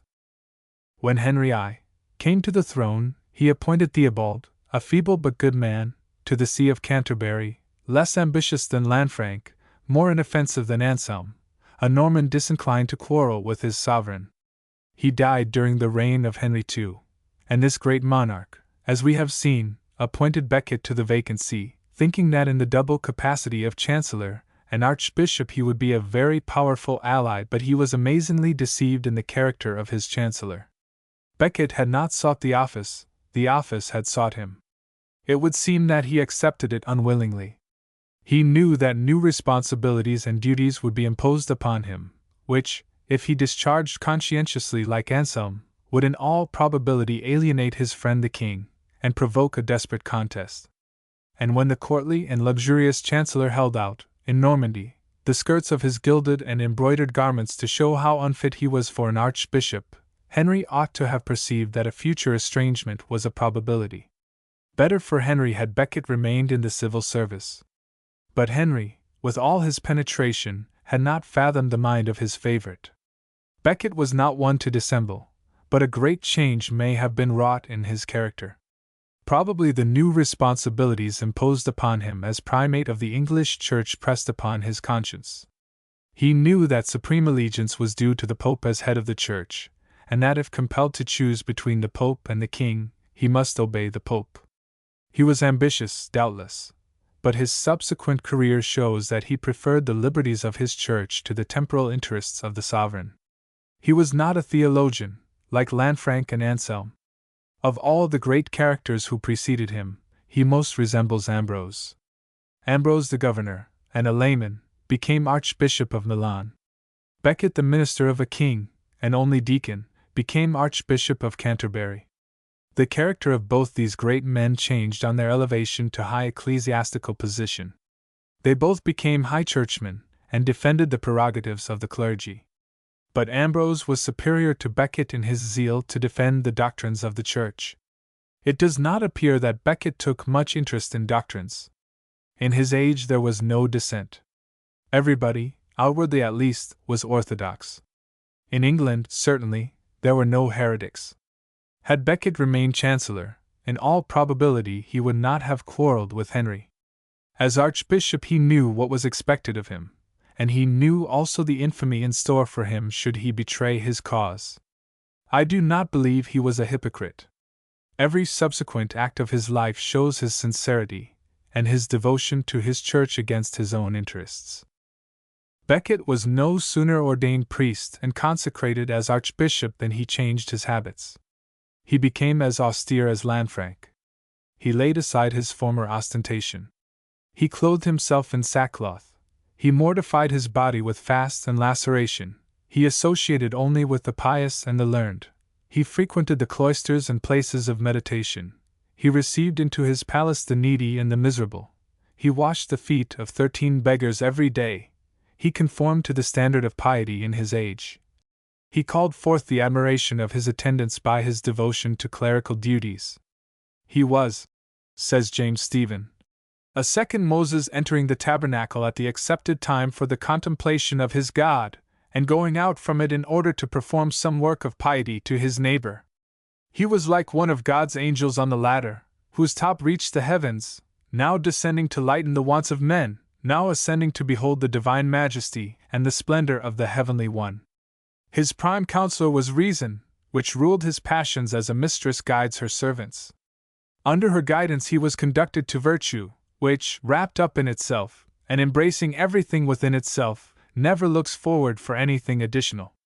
This is the testimony of his biographer, and has not been explained away or denied, although it is probably true that Becket did not purge the corruptions of the Church, or punish the disorders and vices of the clergy, as Hildebrand did. But I only speak of his private character. I admit that he was no reformer. He was simply the high churchman aiming to secure the ascendancy of the spiritual power.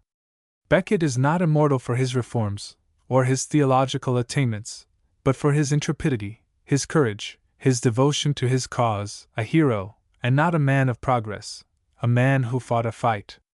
It should be the aim of an historian to show for what he was distinguished, to describe his warfare, not to abuse him because he was not a philosopher and reformer. He lived in the 12th century. One of the first things which opened the eyes of the king was the resignation of the chancellor. The king doubtless made him primate of the English hierarchy in order that he might combine both offices. But they were incompatible, unless Becket was willing to be the unscrupulous tool of the king in everything.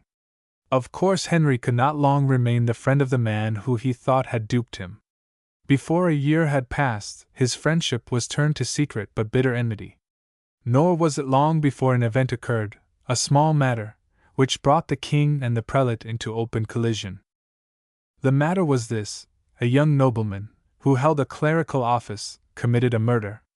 As an ecclesiastic, he was brought before the court of the Bishop of Lincoln, and was sentenced to pay a small fine. But public justice was not satisfied, and the sheriff summoned the canon, who refused to plead before him. The matter was referred to the king, who insisted that the murderer should be tried in the civil court, that a sacred profession should not screen a man who had committed a crime against society. While the king had, as we think, justice on his side, yet in this matter he interfered with the jurisdiction of the spiritual courts, which had been in force since Constantine. Theodosius and Justinian had confirmed the privilege of the Church, on the ground that the irregularities of a body of men devoted to the offices of religion should be veiled from the common eye, so that ecclesiastics were sometimes protected when they should be punished. But if the ecclesiastical courts had abuses, they were generally presided over by good and wise men, more learned than the officers of the civil courts, and very popular in the Middle Ages, and justice in them was generally administered. So much were they valued in a dark age, when the clergy were the most learned men of their times, that much business came gradually to be transacted in them which previously had been settled in the civil courts, as tithes, testaments, breaches of contract, perjuries, and questions pertaining to marriage. But Henry did not like these courts, and was determined to weaken their jurisdiction, and transfer their power to his own courts, in order to strengthen the royal authority. Enlightened jurists and historians in our times here sympathize with Henry. High church ecclesiastics defend the jurisdiction of the spiritual courts, since they upheld the power of the Church, so useful in the Middle Ages. The king began the attack where the spiritual courts were weakest, protection afforded to clergymen accused of crime. So he assembled a council of bishops and barons to meet him at Westminster. The bishops at first were inclined to yield to the king, but Becket gained them over, and would make no concession. He stood up for the privileges of his order. In this he was contending for justice, and he defended his church, at all hazards, not her doctrines, but her prerogatives. He would present a barrier against royal encroachments, even if they were for the welfare of the realm. He would defend the independence of the clergy, and their power, perhaps as an offset to royal power. In his rigid defense of the privileges of the clergy we see the churchman, not the statesman; we see the antagonist, not the ally, of the king. Henry was of course enraged. Who can wonder? He was bearded by his former favorite, by one of his subjects. If Becket was narrow, he no doubt was conscientious. He may have been ambitious of wielding unlimited spiritual authority. But it should be noted that, had he not quarreled with the king, he could have been both archbishop and chancellor, and in that double capacity wielded more power, and had he been disposed to serve his royal master, had he been more gentle, the king might not have pushed out his policy of crippling the spiritual courts, might have waived, delayed, or made concessions. But now these two great potentates were in open opposition, and a deadly warfare was at hand. It is this fight which gives to Becket all his historical importance. It is not for me to settle the merits of the case, if I could, only to describe the battle. The lawyers would probably take one side, and Catholic priests would take the other, and perhaps all high churchmen. Even men like Mr. Froude and Mr. Freeman, both very learned and able, are totally at issue, not merely as to the merits of the case, but even as to the facts. Mr. Froude seems to hate Becket and all other churchmen as much as Mr. Freeman loves them. I think one reason why Mr. Froude exalts so highly Henry VIII is because he put his foot on the clergy and took away their revenues. But with the war of partisans I have nothing to do, except the war between Henry II and Thomas Becket. This war waxed hot when a second council of bishops and barons was assembled at Clarendon, near Winchester, to give their assent to certain resolutions which the king's judges had prepared in reference to the questions at issue, and other things tending to increase the royal authority. They are called in history the Constitutions of Clarendon. The gist and substance of them were that during the vacancy of any bishopric or abbey of royal foundation, the estates were to be in the custody of the crown, that all disputes between laymen and clergymen should be tried in the civil courts, that clergymen accused of crime should, if the judges decided, be tried in the king's court, and if found guilty, be handed over to the secular arm for punishment, that no officer or tenant of the king should be excommunicated without the king's consent, that no peasant's son should be ordained without permission of his feudal lord, that great ecclesiastical personages should not leave the kingdom without the king's consent. Anybody must see that these articles were nothing more nor less than the surrender of the most important and vital privileges of the Church into the hands of the king, not merely her properties, but her liberties, even a surrender of the only weapon with which she defended herself in extreme cases, that of excommunication. It was the virtual confiscation of the Church in favor of an aggressive and unscrupulous monarch. Could we expect Becket to sign such an agreement, to part with his powers, to betray the Church of which he was the first dignitary in England? When have men parted with their privileges, except upon compulsion? He never would have given up his prerogatives. He never meant for a moment to do so. He was not the man for such a base submission. Yet he was so worried and threatened by the king, who had taken away from him the government of the prince, his son, and the custody of certain castles. He was so importuned by the bishops themselves, for fear that the peace of the country would be endangered, that in a weak moment he promised to sign the articles, reserving this phrase, saving the honor of his order. With this reservation, he thought he could sign the agreement, for he could include under such a phrase whatever he pleased. But when really called to fulfill his promise and sign with his own hand those constitutions, he wavered. He burst out in passionate self-reproaches for having made a promise so fatal to his position. "Never, never," he said. "I will never do it so long as breath is in my body." In his repentance he mortified himself with new self-expiations. He suspended himself from the service of the altar. He was overwhelmed with grief, shame, rage, and penitence. He resolved he would not yield up the privileges of his order, come what might, not even if the Pope gave him authority to sign. The dejected and humbled metropolitan advanced to the royal throne with downcast eye but unfaltering voice, accused himself of weakness and folly, and firmly refused to sign the articles. "Miserable wretch that I am!" cried he, with bitter tears coursing down his cheeks. "I see the English Church enslaved, in punishment for my sins. But it is all right. I was taken from the court, not the cloister, to fill this station, from the palace of Caesar, not the school of the Savior. I was a feeder of birds, but suddenly made a feeder of men, a patron of stage players, a follower of hounds, and I became a shepherd over so many souls. Surely I am rightly abandoned by God." He then took his departure for Canterbury, but was soon summoned to a grand council at Northampton, to answer serious charges. He was called to account for the sums he had spent as Chancellor, and for various alleged injustices. He was found guilty by a court controlled by the king, and sentenced to pay a heavy fine, which he paid. The next day new charges were preferred, and he was condemned to a still heavier fine, which he was unable to pay, but he found sureties. On the next day, still heavier charges were made, and new fines inflicted, which would have embarrassed the temporalities of his see. He now perceived that the king was bent on his ruin, that the more he yielded, the more he would be expected to yield. He therefore resolved to yield no further, but to stand on his rights. But before he made his final resistance, he armed himself with his crosier, and sought counsel from the bishops assembled in another chamber of the royal castle. The bishops were divided, some for him, some against him. Gilbert Folliot of London put him in mind of the benefits he had received from Henry, and the humble condition from which he was raised, and advised him to resign for sake of peace. Henry of Winchester, a relative of the king, bade him resign. Roger of Worcester was non-committal. "If I advise to resist the king, I shall be put out of the synagogue," said he. "I counsel nothing." The Bishop of Chichester declared that Becket was primate no longer, as he had gone against the laws of the realm.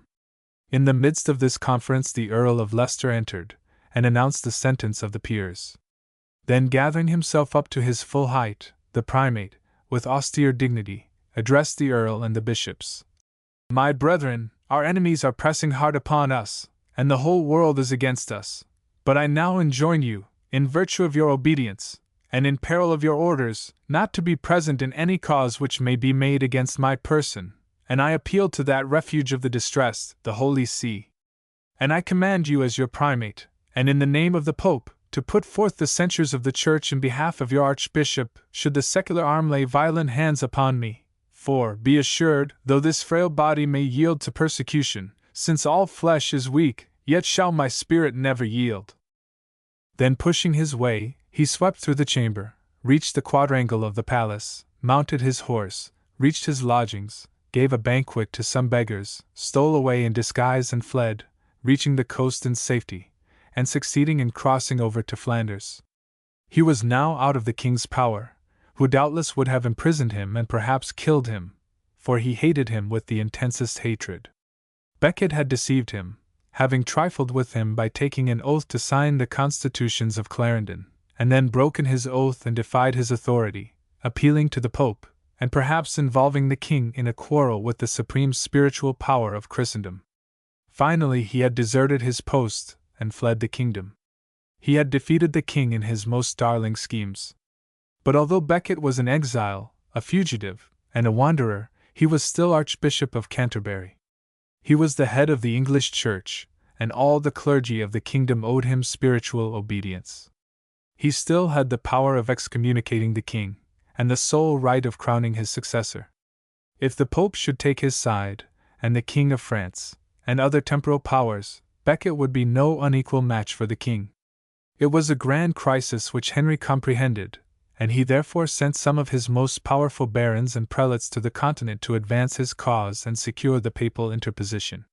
Becket did not remain long in Flanders, since the Count was cold, and did not take his side. He escaped, and sought shelter and aid from the King of France.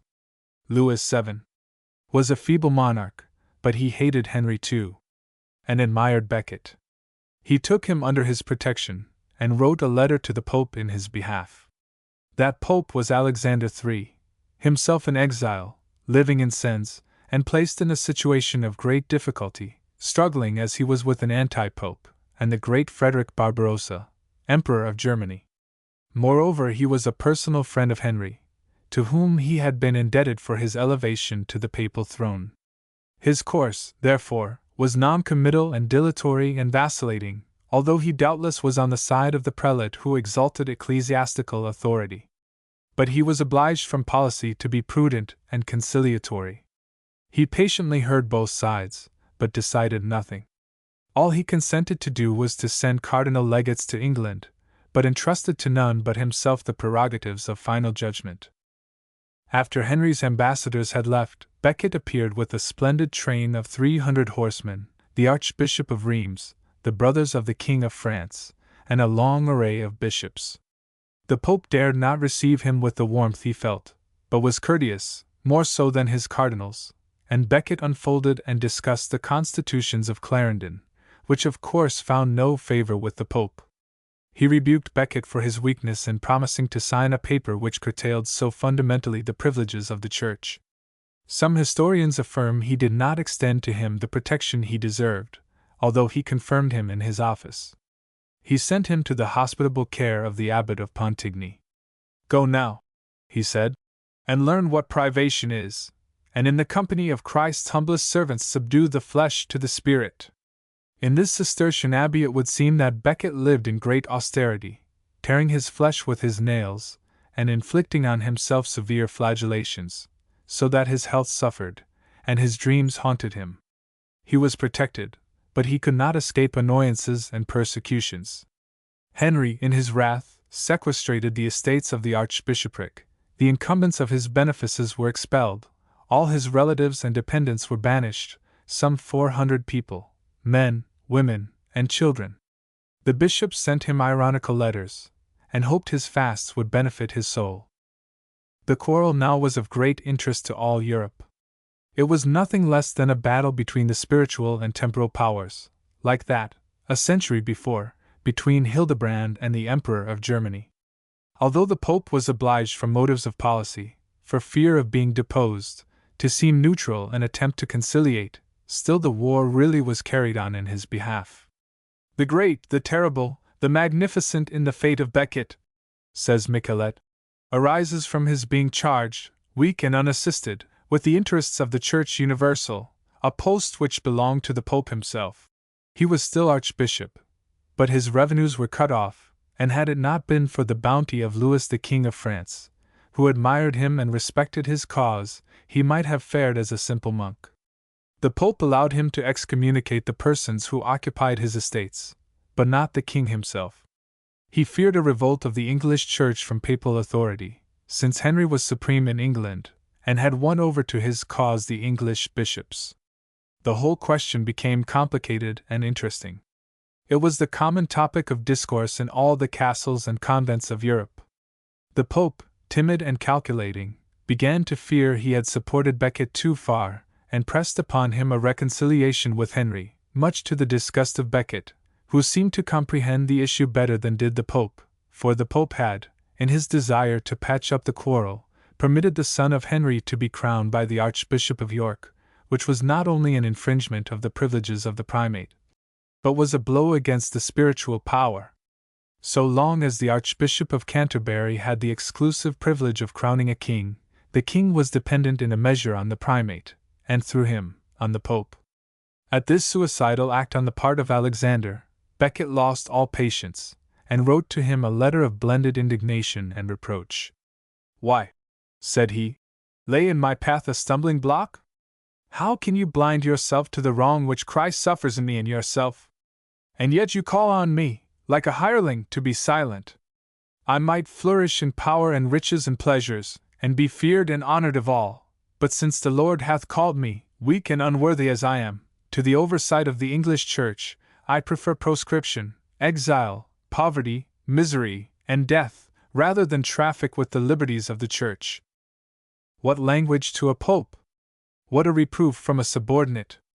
How grandly the character of Becket looms up here! I say nothing of his cause. It may have been a right or a wrong one. Who shall settle whether spiritual or temporal power should have the ascendancy in the Middle Ages? I speak only of his heroism, his fidelity to his cause, his undoubted sincerity. Men do not become exiles and martyrs voluntarily, unless they are backed by a great cause.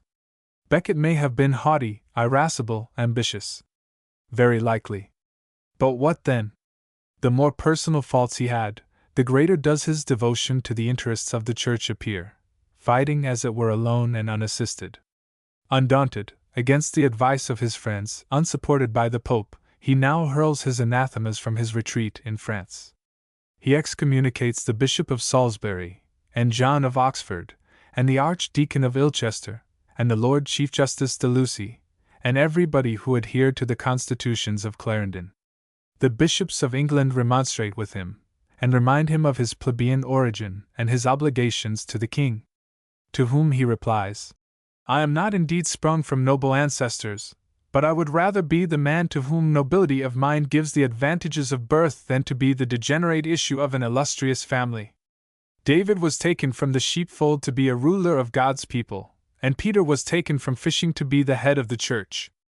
I was born under a humble roof, yet, nevertheless, God has entrusted me with the liberties of the church, which I will guard with my latest breath. Henry now threatens to confiscate the property of all the Cistercian convents in England, and the abbot of Pontigny, at the command of his general, is forced to drive Becket away from his sanctuary. Becket retires to Sens, sad at heart, and grieved that the excommunications which he had inflicted should have been removed by the Pope. Then Louis, the King of France, made war on Henry, and took Becket under his protection. The Pope rebuked Louis for the war, but Louis retorted by telling Alexander that it was a shame for him not to give up his time-serving policy. In so doing, Louis spoke out the heart of Christendom. The Pope, at last aroused, excommunicated the Archbishop of York for crowning the son of Henry, and threatened Henry himself with an interdict, and recalled his legates. Becket also fulminated his excommunications. There was hardly a prelate or royal chaplain in England who was not under ecclesiastical censure. The bishops began to waver. Henry had reason to fear he might lose the support of his English subjects, and Norman likewise. He could do nothing with the whole church against him. The king was therefore obliged to compromise. Several times before, he had sought reconciliation with his dreadful enemy, but Becket always, in his promises, fell back on the phrase, saving the honor of his order, or saving the honor of God. But now, amid the fire of excommunications, Henry was compelled to make his peace with the man he detested. He himself did not much care for the priestly thunderbolts, but his clergy and his subjects did. The penalty of eternal fire was a dreadful fear to those who believed, as everybody then did, in the hell of which the clergy were supposed to hold the keys. This fear sustained the empire of the popes. It was the basis of sacerdotal rule in the Middle Ages. Hence Becket was so powerful, even in exile. His greatness was in his character.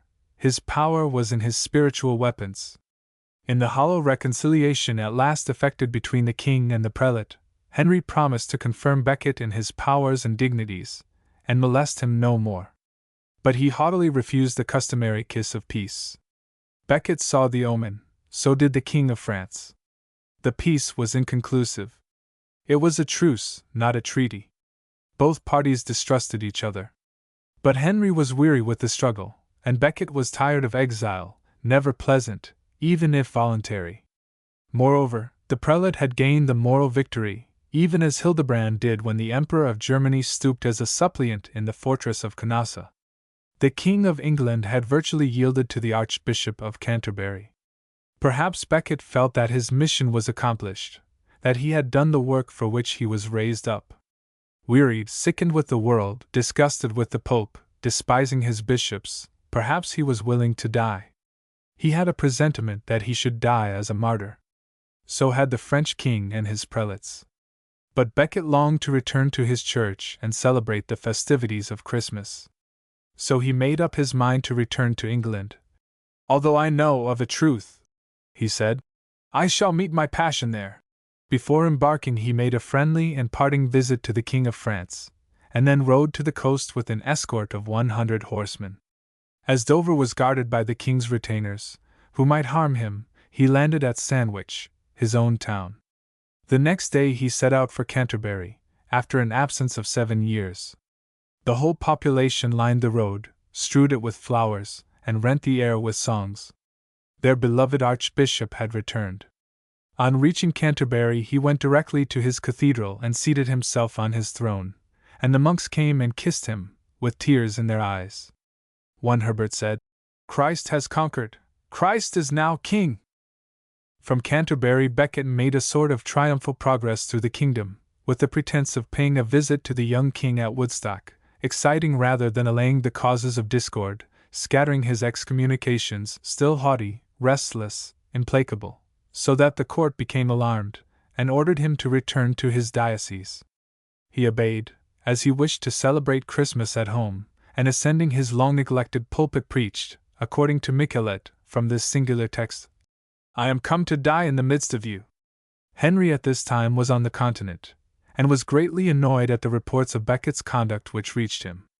Then there arrived 3 bishops whom the primate had excommunicated, with renewed complaints and grievances, assuring him there would be no peace so long as Becket lived. Henry was almost wild with rage and perplexity. What could he do? He dared not execute the archbishop, as Henry VIII would have done. In his age the prelate was almost as powerful as the king. Violence to his person was the last thing to do, for this would have involved the king in war with the adherents of the pope, and would have entailed an excommunication. Still, the supremest desire of Henry's soul was to get Becket out of the way. So, yielding to an impulse of passion, he said to his attendants, "Is there no one to relieve me from the insults of this low-born and turbulent priest?" Among these attendants were 4 courtiers or knights, of high birth and large estates, who, hearing these reproachful words, left the court at once, crossed the channel, and repaired to the castle of Sir Ranulph de Broc, the great enemy of Becket, who had molested him in innumerable ways. Some friendly person contrived to acquaint Becket with his danger, to whom he paid no heed, knowing it very well himself. He knew he was to die, and resolved to die bravely.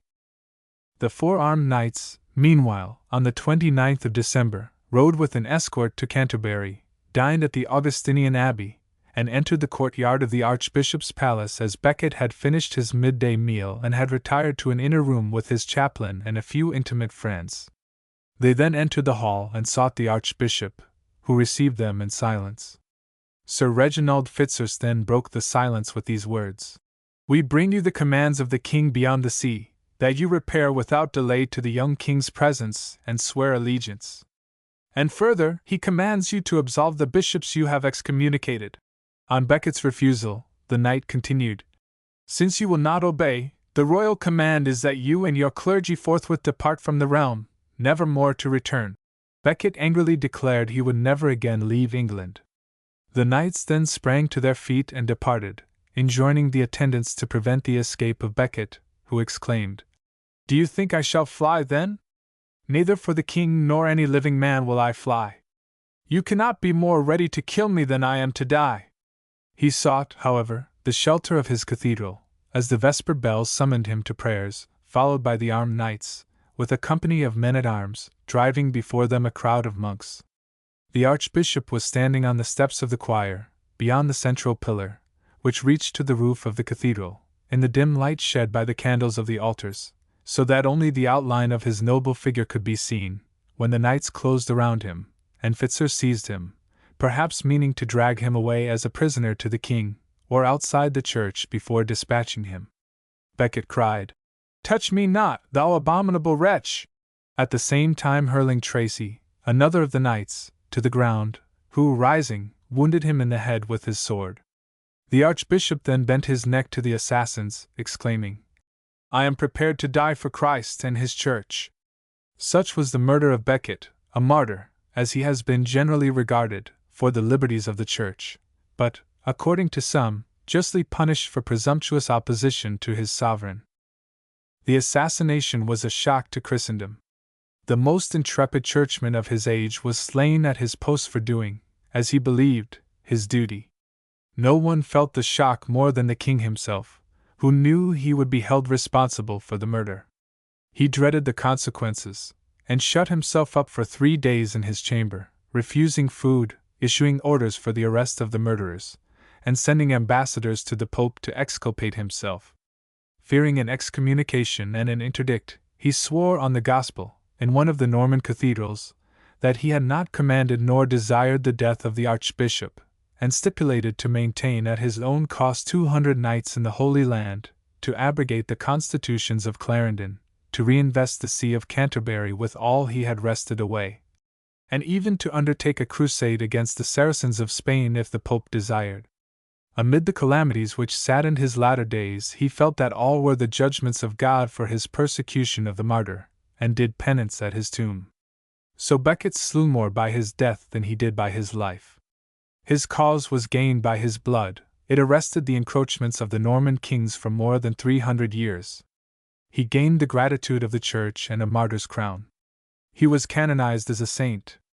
His shrine was enriched with princely offerings beyond any other object of popular veneration in the Middle Ages. Till the time of the Reformation, a pilgrimage to that shrine was a common form of penance for people of all conditions, the nobility as well as the common people. Even miracles were reputed to be wrought at that shrine, while a drop of Becket's blood would purchase a domain. Whatever may be said about the cause of Becket, to which there are two sides, there is no doubt about his popularity. Even the Reformation, and the changes made in the English Constitution, have not obliterated the veneration in which he was held for 500 years. You cannot destroy respect for a man who is willing to be a martyr, whether his cause is right or wrong. If enlightened judgments declare that he was a martyr of sacerdotal power, not of Christianity, of a caste, and not of mankind, that he struggled for the authority and privileges of the clergy rather than for the good of his country, still it will be conceded that he fought bravely and died with dignity. All people love heroism. They are inclined to worship heroes, and especially when an unarmed priest dares to resist an unscrupulous and rapacious king, as Henry is well known to have been, and succeeds in tearing from his hands the spoils he has seized, there must be admiration. You cannot extinguish the tribute of the soul for heroism, any more than that of the mind for genius. The historian who seeks to pull down a hero from the pedestal on which he has been seated for ages plays a losing game. No brilliancy and sophistical pleadings can make men long prefer what is new to that which is true. Becket is enshrined in the hearts of his countrymen, even as Cromwell is among the descendants of the Puritans, and substantially for the same reason, because they both fought bravely for their respective causes, the cause of the people in their respective ages. Both recognized God Almighty, and both contended against the despotism of kings seeking to be absolute, and in behalf of the people who were ground down by military power. In the 12th century, the people looked up to the clergy as their deliverers and friends. In the 17th century, to parliaments and lawyers. Becket was the champion of the clergy, even as Cromwell was the champion, at least at first, of the Parliament. Carlyle eulogizes Cromwell as much as Froude abuses Becket. But Becket, if more haughty and defiant than Cromwell in his private character, yet was truer to his principles. He was a great hero, faithful to a great cause, as he regarded it, however averse this age may justly be to priestly domination. He must be judged by the standard which good and enlightened people adopted 700 years ago, not in semi-barbarous England alone, but throughout the continent of Europe. This is not the standard which reason accepts today, I grant, but it is the standard by which Becket must be judged, even as the standard which justified the encroachments of Leo the Great, or the rigorous rule of Tiberius and Marcus Aurelius, is not that which enthrones Gustavus Adolphus and William of Orange in the heart of the civilized world. Authorities: Eadmer's Life of Anselm, Historia Novarum, Sir J. Stevens' Life of Becket, of William of Malmesbury, and of Henry of Huntington, correspondence of Thomas Becket, with that of Folliot, Bishop of London, and John of Salisbury, Chronicle of Peter of Peterborough, Chronicle of Ralph Nipper, and that of Jocelyn of Brakeland, Dugdale's Monasticon, Freeman's Norman Conquest, Michelet's History of France, Green, Hume, Knight, Stubbs, among the English historians, Encyclopaedia Britannica, Hooke's Lives of the Archbishops of Canterbury, Lord Lyttelton on Henry II, Stanley's Memorials of Canterbury, Milman's Latin Christianity, article by Froude, Morris's Life of Thomas à Becket, J. Craigie Robertson's Life of Thomas Becket. The Feudal System. About A.D. 800-1300. There is no great character with whom feudalism is especially identified. It was an institution of the Middle Ages, which grew out of the miseries and robberies that succeeded the fall of the Roman Empire. Before I present the mutual relation between a lord and his vassal, I would call your attention to political anarchies ending in political degradation, to an unformed state of society, to semi-barbarism, with its characteristic vices of plunder, rapine, oppression, and injustice, to wild and violent passions, unchecked by law, to the absence of central power, to the reign of hard and martial nobles, to the miseries of the people, ground down, ignorant, and brutal, to rude agricultural life, to petty wars, to general ignorance, which kept society in darkness and gloom for 1,000 years, all growing out of the eclipse of the old civilization, so that the European nations began a new existence, and toiled in sorrow and fear, with few ameliorations, an iron age, yet an age which was not unfavorable for the development of new virtues and heroic qualities, under the influence of which society emerged from barbarism, with a new foundation for national greatness, and a new material for Christianity and art and literature and science to work upon. Such was the state of society during the existence of feudal institutions, a period of about 500 years, dating from the dismemberment of Charlemagne's empire to the 15th century. The era of its greatest power was from the Norman conquest of England to the reign of Edward III. But there was a long and gloomy period before feudalism ripened into an institution, from the dissolution of the Roman Empire to the 8th and 9th centuries. I would assign this period as the darkest and the dreariest in the history of Europe since the Roman conquest, for this reason, that civilization perished without any one to chronicle the changes, or to take notice of the extinction. From Charlemagne there had been, with the exception of brief intervals, the birth of new ideas and interests, the growth of a new civilization. Before his day there was a progressive decline. Art, literature, science, alike faded away. There were no grand monuments erected, the voice of the poet was unheard in the universal wretchedness, the monks completed the destruction which the barbarians began. Why were libraries burned or destroyed? Why was classic literature utterly neglected? Why did no great scholars arise even in the church? The new races looked in vain for benefactors. Even the souvenirs of the old empire were lost. Nearly all the records of ancient greatness perished. The old cities were leveled to the ground. Nothing was built but monasteries, and these were as gloomy as feudal castles at a later date. The churches were heavy and mournful. Good men hid themselves, trying to escape from the miserable world, and sang monotonous chants of death and the grave.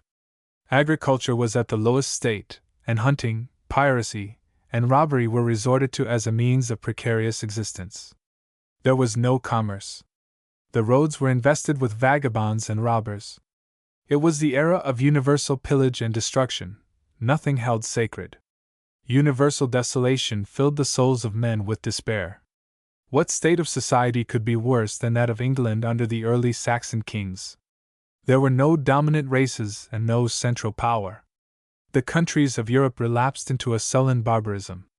I see no bright spot anywhere, not even in Italy, which was at this time the most overrun and the most mercilessly plundered of all the provinces of the fallen empire. The old capital of the world was nearly depopulated. Nothing was spared of ancient art on which the barbarians could lay their hands, and nothing was valued. This was the period of what writers call allodial tenure, in distinction from feudal. The allodialist owned indeed his lands, but they were subject to incessant depredations from wandering tribes of barbarians and from robbers. There was no encouragement to till the soil. There was no incentive to industry of any kind. During a reign of universal lawlessness, what man would work except for a scanty and precarious support? His cattle might be driven away, his crops seized, his house plundered. It is hard to realize that our remote ancestors were mere barbarians, who by the force of numbers overran the world. They seem to have had but one class of virtues, contempt of death, and the willing sacrifice of their lives in battle. The allodialist, however, was not a barbaric warrior or chieftain, but the despoiled owner of lands that his ancestors had once cultivated in peace and prosperity. He was the degenerate descendant of Celtic and Roman citizens, the victim of barbaric spoliations. His lands may have passed into the hands of the Gothic conquerors, but the Gothic or Burgundian or Frankish possessor of innumerable acres, once tilled by peaceful citizens, remained an allodial proprietor. Even he had no protection and no safety, for any new excursion of less fortunate barbarians would desolate his possessions and decimate his laborers. The small proprietor was especially subject to pillage and murder. In the universal despair from this reign of anarchy and lawlessness, when there was no security to property and no redress of evils, the allodialist parted with his lands to some powerful chieftain, and obtained promise of protection. He even resigned the privilege of freedom to save his wretched life. He became a serf, a semi-bondman, chained to the soil, but protected from outrage. Nothing but inconceivable miseries, which have not been painted by historians, can account for the almost simultaneous change in the ownership of land in all European countries. We can conceive of nothing but blank despair among the people who attempted to cultivate land. And there must have been the grossest ignorance and the lowest degradation when men were willing to submit to the curtailment of personal freedom and the loss of their lands, in order to find protectors. Thus feudalism arose in the 9th and 10th centuries from the absolute wreck of property and hopes. It was virtually the surrender of land for the promise of protection. It was the great necessity of that anarchical age. Like all institutions, it grew out of the needs of the times. Yet its universal acceptance seems to prove that the change was beneficial. Feudalism, especially in its early ages, is not to be judged by the institutions of our times, any more than is the enormous growth of spiritual power which took place when this social and political revolution was going on. Wars and devastations and untold calamities and brutal forces were the natural sequence of barbaric invasions, and of the progressive fall of the old civilization, continued from generation to generation for a period of 200 or 300 years, with scarcely any interruption. You get no relief from such a dispensation of divine providence, unless you can solve the question why the Roman Empire was permitted to be swept away. If it must be destroyed, from the prevalence of the same vices which have uniformly undermined all empires, utter and unspeakable rottenness and depravity, in spite of Christianity, whether nominal or real, if eternal justice must bear sway on this earth, bringing its fearful retributions for the abuse of privileges and general wickedness, then we accept the natural effects of that violence which consummated the ruin. The natural consequences of 200 years of pillage and warfare and destruction of ancient institutions were, and could have been nothing other than, miseries, misrule, sufferings, poverty, insecurity, and despair. A universal conflagration must destroy everything that past ages had valued. As a relief from what was felt to be intolerable, and by men who were brutal, ignorant, superstitious, and degraded, all from the effect of the necessary evils which war creates, a sort of semi-slavery was felt to be preferable, as the price of dependence and protection. Dependence and protection are the elemental principles of feudalism. These were the hard necessities which the age demanded. And for 300 years, it cannot be doubted, the relation between master and serf was beneficial. It resulted in a more peaceful state of society, not free from great evils, but still a healthful change from the disorders of the preceding epoch. The peasant could cultivate his land comparatively free from molestation. He was still poor. Sometimes he was exposed to heavy exactions. He was bound to give a portion of the profits of his land to his lordly proprietor, and he was bound to render services in war. But, as he was not bound to serve over 40 days, he was not led on distant expeditions, he was not carried far from home. He was not exposed to the ambition of military leaders. His warlike services seemed to be confined to the protection of his master's castle and family, or to the assault of some neighboring castle. He was simply made to participate in baronial quarrels, and as these quarrels were frequent, his life was not altogether peaceful. But war on a large scale was impossible in the feudal age. The military glory of the Roman conquerors was unknown, and also that of modern European monarchs.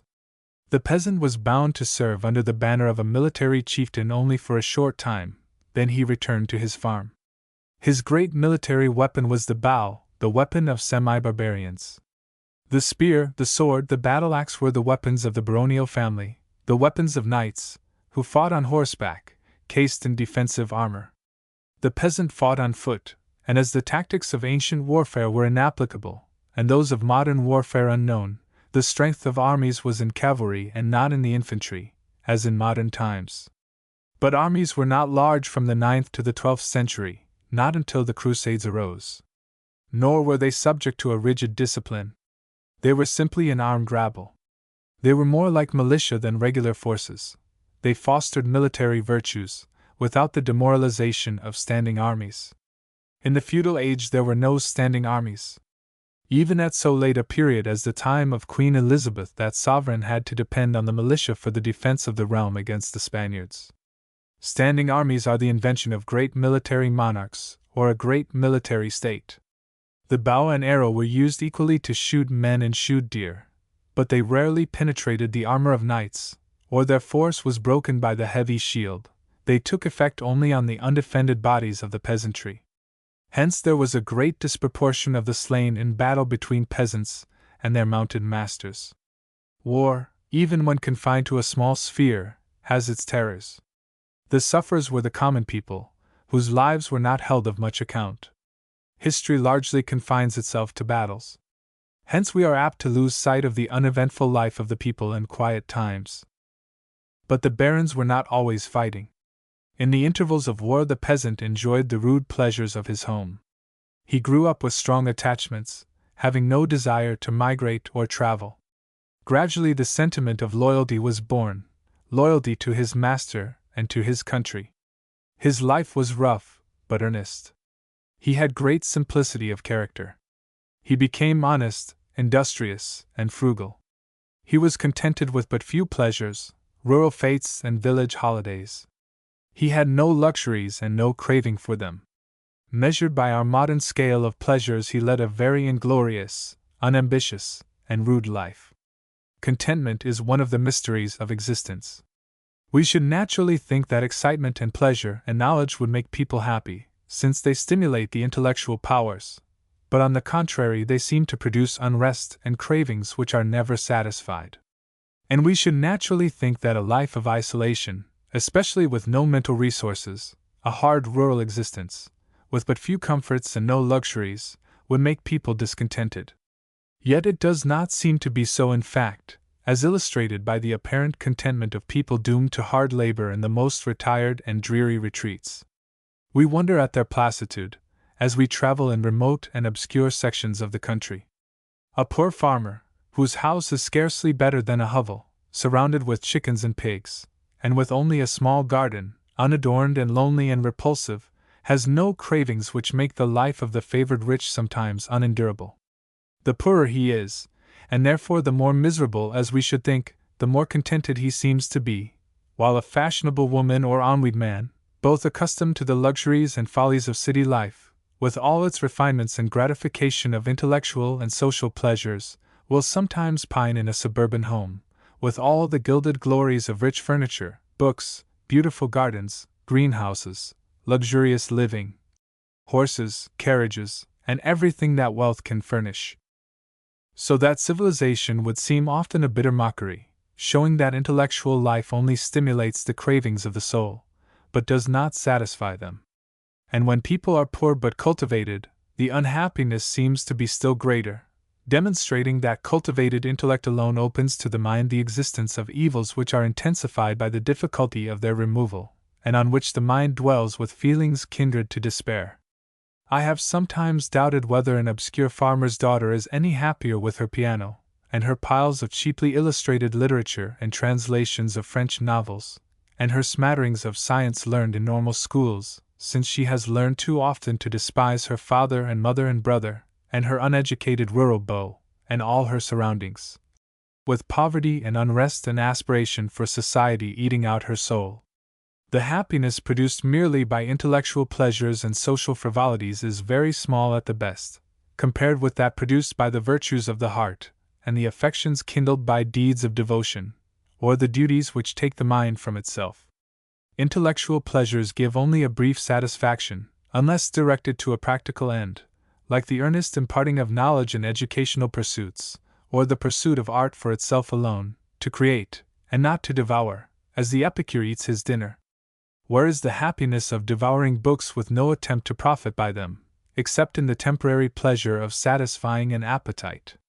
So even the highest means of happiness may become a savor of death unto death when perverted or unimproved. Never should we stimulate the intellect merely to feed upon itself. Unless intellectual culture is directed to what is useful, especially to the necessities or improvement of others, it is a delusion and a snare. Better far to be ignorant, but industrious and useful in any calling however humble, than to cram the mind with knowledge that leads to no good practical result. The buxom maiden of rural life, in former days absorbed in the duties of home, with no knowledge except that gained in a district school in the winter, with all her genial humanities in the society of equals no more aspiring than herself, is to me a far more interesting person than the pale-faced, languid, discontented, envious girl who has just returned from a school beyond her father's means. Even if she can play upon an instrument, and has worn herself thin in exhausting studies under the stimulus of ambitious competition, or the harangues of a pedant who thinks what he calls education to be the end of life, an education which reveals her own insignificance, or leads her to strive for an unattainable position. I am forced to make these remarks to show that the medieval peasant was not necessarily miserable because he was ignorant, or isolated, or poor. In so doing, I may excite the wrath of some who think a little knowledge is not a dangerous thing, and may appear to be throwing cold water on one of the noblest endeavors of modern times. But I do not sneer at education. I only seek to show that it will not make people happy, unless it is directed into useful channels, and that even ignorance may be bliss when it is folly to be wise. A benevolent providence tempers all conditions to the necessities of the times. The peasantry of Europe became earnest and stalwart warriors and farmers, even under the grinding despotism of feudal masters. With their beer and brown bread, and a fowl in the pot on a Sunday, they grew up to be hardy, bold, strong, healthy, and industrious. They furnished a material on which Christianity and a future civilization could work. They became patriotic, religious, and kind-hearted. They learned to bear their evils in patience. They were more cheerful than the laboring classes of our day, with their partial education, although we may console ourselves with the reflection that these are passing through the fermenting processes of a transition from a lower to a higher grade of living. Look at the picture of them which art has handed down.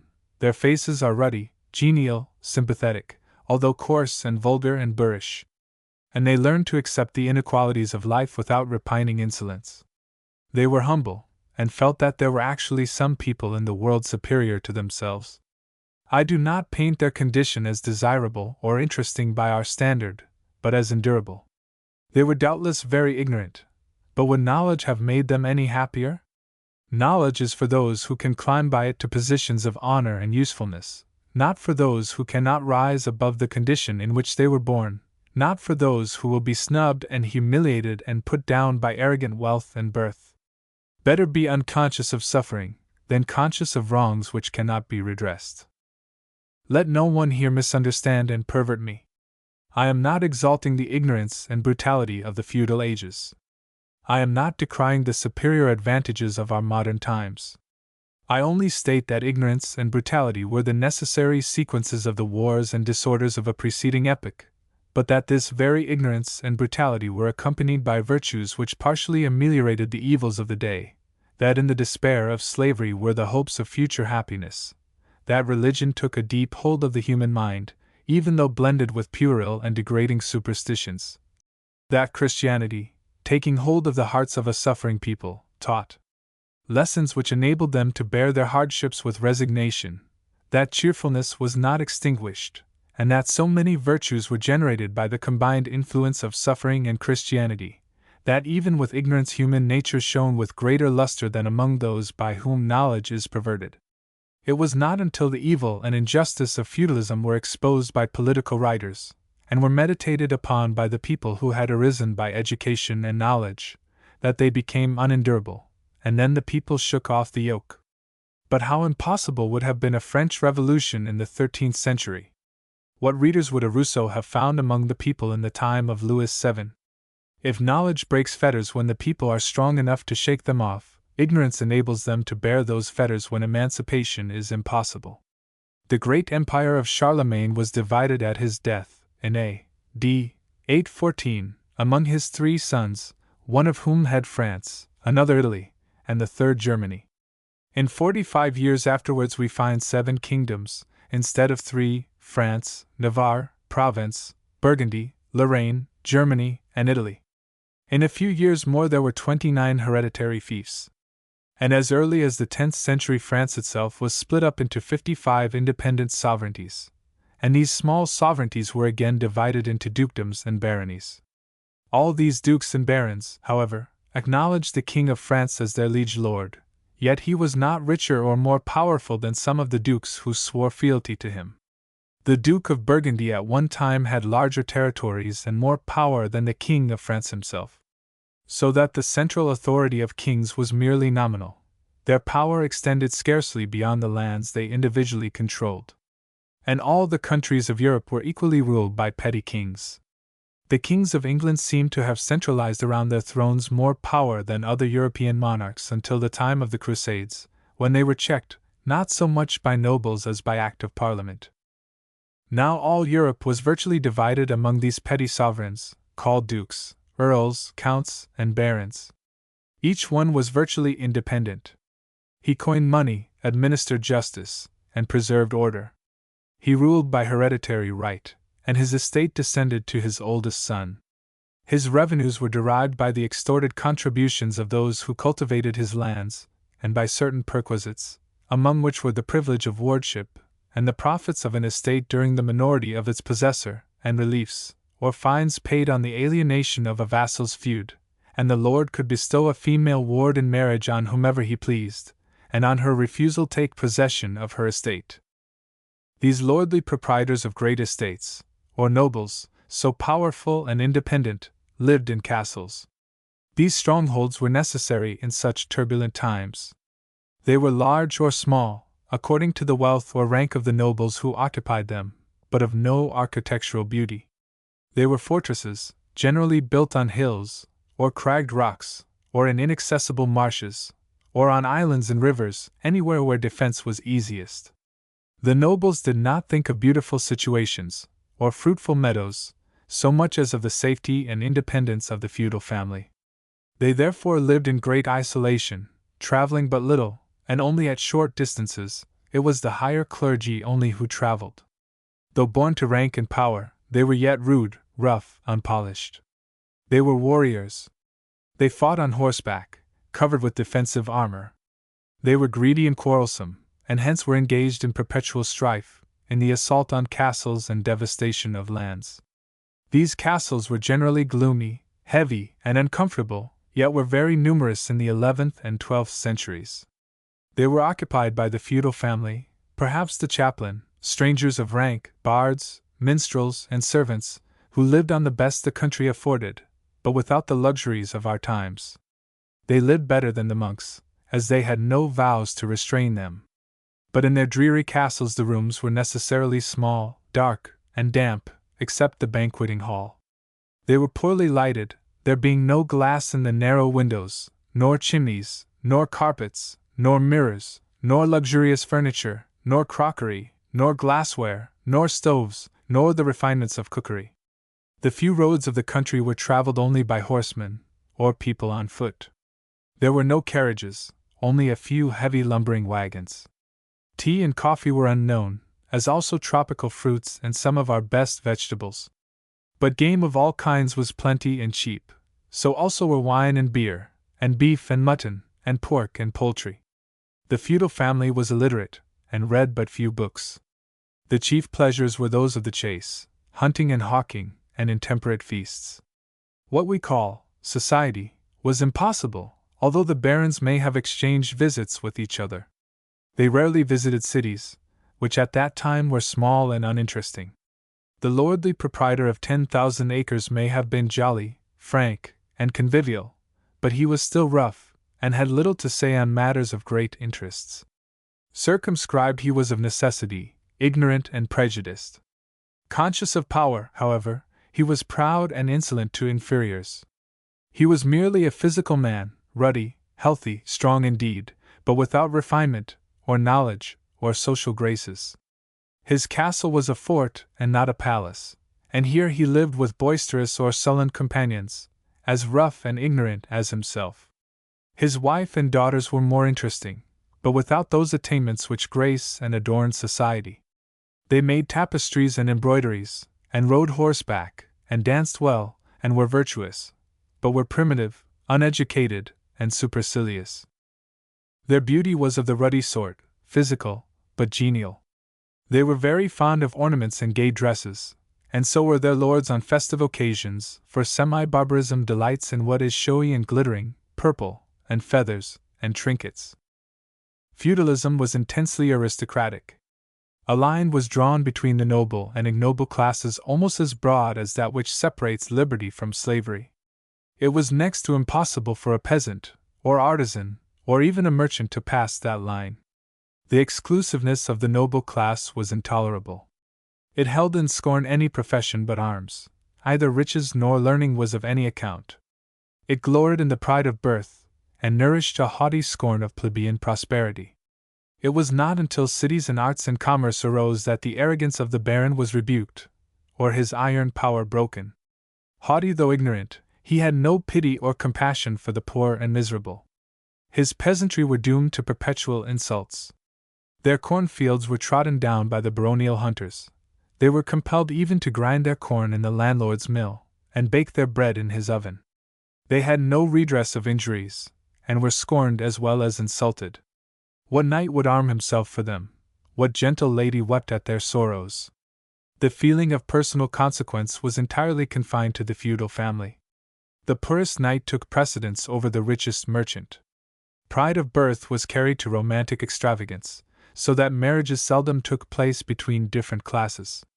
A beautiful peasant girl could never rise above her drudgeries, and she never dreamed of rising, for the members of the baronial family were looked up to as superior beings. A caste grew up as rigid and exclusive as that of India.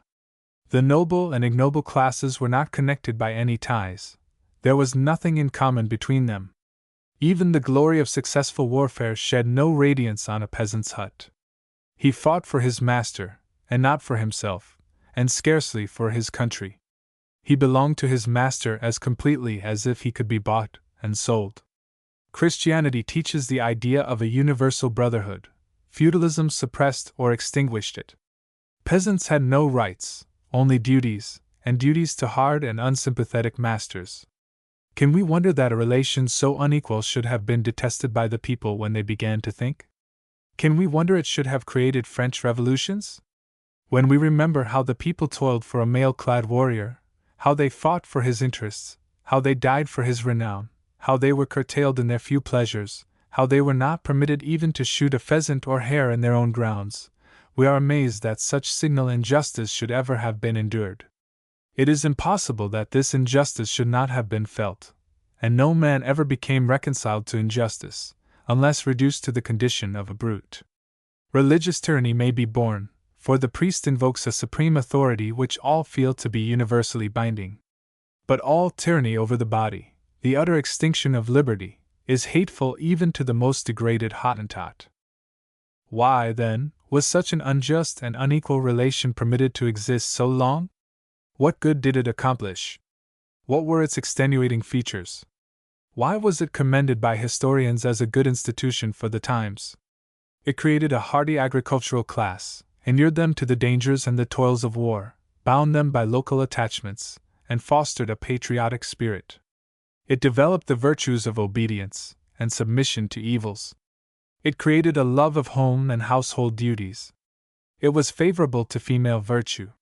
It created the stout yeomanry who could be relied upon in danger. It made law and order possible. It defended the people from robbers. It laid a foundation for warlike prowess. It was favorable to growth of population, for war did not sweep off the people so much as those dire plagues and pestilences which were common in the Middle Ages. It was preferable to the disorders and conflagrations and depredations of preceding times. The poor man was oppressed, but he was safe so long as his lord could protect him. It was a hard discipline, but a discipline which was healthy. It preserved the seed if it did not bear the fruits of civilization. The peasantry became honest, earnest, sincere. They were made susceptible of religious impressions. They became attached to all the institutions of the church. The parish church was their retreat, their consolation, and their joy. The priest held sway over the soul and the knight over the body, but the flame of piety burned steadily and warmly. When the need of such an institution as feudalism no longer existed, then it was broken up. Its blessings were not commensurate with its evils, but the evils were less than those which previously existed. This is, I grant, but faint praise. But the progress of society could not be rapid amid such universal ignorance. It is slow in the best of times. I do not call that state of society progressive where moral and spiritual truths are forgotten or disregarded in the triumphs of a brilliant material life. There was no progress of society from the Antonines to Theodosius, but a steady decline. But there was a progress, however slow, from Charlemagne to Philip Augustus. But for feudalism and ecclesiastical institutions, the European races might not have emerged from anarchy, or might have been subjected to a new and withering imperialism. Say what we will of the grinding despotism of feudalism, and we cannot be too severe on any form of despotism, yet the rude barbarian became a citizen in process of time, with education and political rights. Society made the same sort of advance, in the gloomy epoch we are reviewing, that the slaves in our southern states made from the time they were imported from Africa, with their degrading fetishism and unexampled ignorance, to the time of their emancipation. How marked the progress of the southern slaves during the 200 years of their bondage! No degraded race ever made so marked a progress as they did in the same period, even under all the withering influences of slavery. Probably their moral and spiritual progress was greater than it will be in the next 200 years, exposed to all the dangers of modern materialism, which saps the life of nations in the midst of the most brilliant triumphs of art. We are now on the road to a marvelous intellectual enlightenment, unprecedented and full of encouragement. But with this we face dangers also, such as undermined the old Roman world and all the ancient civilizations. If I could fix my eye on a single state or nation in the whole history of our humanity that has escaped these dangers, that has not retrograded in those virtues on which the strength of man is based, after a certain point has been reached in civilization, I would not hazard this remark. Society escaped these evils in that agricultural period which saw the rise and fall of feudalism, and made a slow but notable advance. That is a fact which cannot be gainsaid, and this is impressive. It shows that society, in a moral point of view, thrives better under hard restraints than when exposed to the dangers of an irreligious, material civilization. Nor is feudalism to be condemned as being altogether dark and uninteresting. It had redeeming features in the life of the baronial family. Under its influence arose the institution of chivalry, and though the virtues of chivalry may be poetic and exaggerated, there can be no doubt that it was a civilizing institution, and partially redeemed the Middle Ages. It gave rise to beautiful sentiments. It blazed in new virtues, rarely seen in the old civilizations. They were peculiar to the age and to Europe, were fostered by the Church, and took a coloring from Christianity itself. Chivalry bound together the martial barons of Europe by the ties of a fraternity of knights. Those armed and mailed warriors fought on horseback, and chivalry takes its name from the French cheval, meaning a horse. The knights learned gradually to treat each other with peculiar courtesy. They became generous in battle or in misfortune, for they all alike belonged to the noble class, and felt a common bond in the pride of birth. It was not the memory of illustrious ancestors which created this aristocratic distinction, as among Roman patricians, but the fact that the knights were a superior order. Yet among themselves distinctions vanished. There was no higher distinction than that of a gentleman. The poorest knight was welcome at any castle or at any festivity, at the tournament, or in the chase. Generally, gallantry and unblemished reputation were the conditions of social rank among the knights themselves. They were expected to excel in courage, in courtesy, in generosity, in truthfulness, in loyalty. The great patrimony of the knight was his horse, his armor, and his valor. He was bound to succor the defenseless. He was required to abstain from all mean pursuits. If his trade were war, he would divest war of its cruelties. His word was seldom broken, and his promises were held sacred. If pride of rank was generated in this fraternity of gentlemen, so also was scorn of lies and baseness. If there was no brotherhood of man, there was the brotherhood of equals. The most beautiful friendships arose from common dangers and common duties. A stranger knight was treated with the greatest kindness and hospitality. If chivalry condemned anything, it was selfishness and treachery and hypocrisy. All the old romances and chronicles record the frankness and magnanimity of knights. More was thought of moral than of intellectual excellence. Nobody was ashamed to be thought religious. The mailed warrior said his orisons every day and never neglected Mass. Even in war, prisoners were released on their parole of honor, and their ransom was rarely exorbitant. The institution tended to soften manners as well as to develop the virtues of the heart. Under its influence, the rude baron was transformed into a courteous gentleman. But the distinguishing glory of chivalry was devotion to the female sex. Respect for woman was born in the German forests before the Roman Empire fell. It was the best trait of the Germanic barbarians, but under the institution of chivalry this natural respect was ripened into admiration and gallantry. Love of God and the ladies was enjoined as a single duty. The knight ever came to the rescue of a woman in danger or distress, provided she was a lady. Nothing is better attested than the chivalric devotion to woman in a feudal castle. The name of a mistress of the heart was never mentioned but in profound respect. Even pages were required to choose objects of devotion, to whom they were to be loyal unto death. Woman presided in the feudal castle, where she exercised a proper restraint.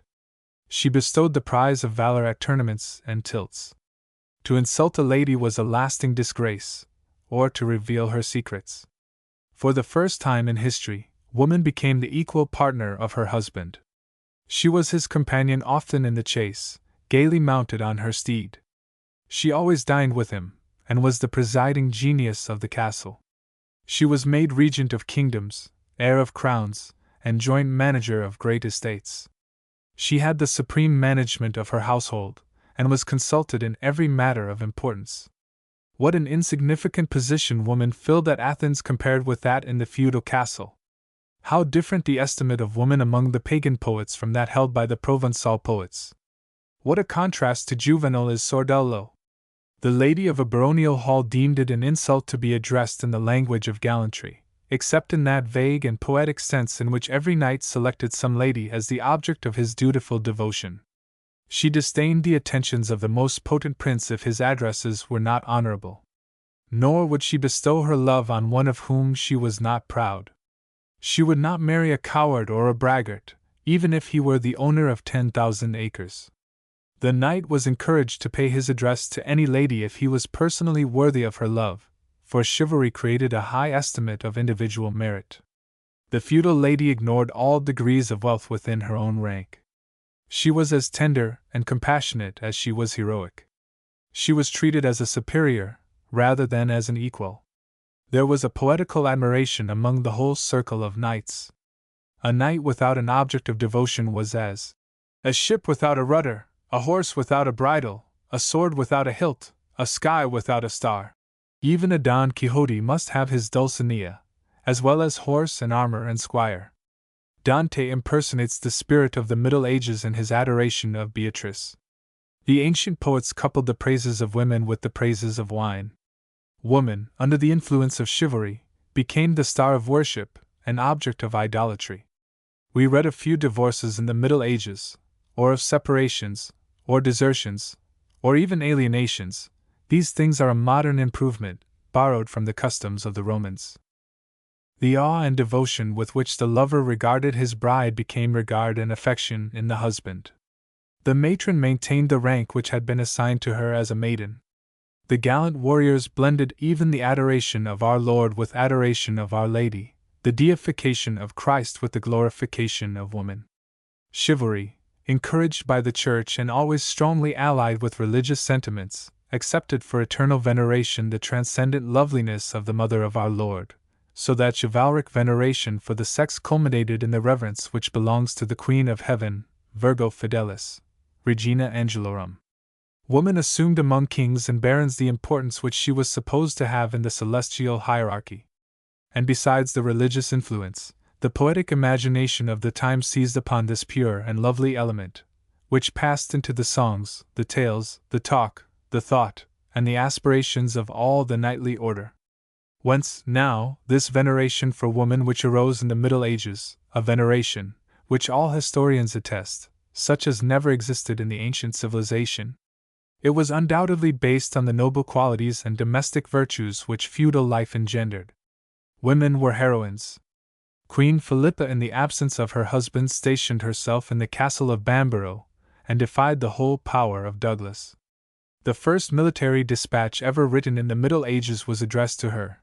She even took David of Scotland a prisoner when he invaded England. These women of chivalry were ready to undergo any fatigues to promote their husbands' interests. They were equal to any personal sacrifices. Nothing could daunt their courage. They could defend themselves in danger, showing an extraordinary fertility of resources. They earned the devotion they called out. What more calculated to win the admiration of feudal warriors than this devotion and bravery on the part of wives and daughters? They were helpmates in every sense. They superintended the details of castles. They were always employed, and generally in what were imperative duties. If they embroidered dresses or worked tapestries, they also wove the cloth for their husbands' coats, and made his shirts and knit his stockings. If they trained hawks and falcons, they fed the poultry and cultivated the flowers. They understood the cares of the kitchen and managed the servants. But it was their moral virtues which excited the greatest esteem. They gloried in their unsullied names, their characters were above suspicion. Any violation of the marriage vow was almost unknown, an unfaithful wife was infamous.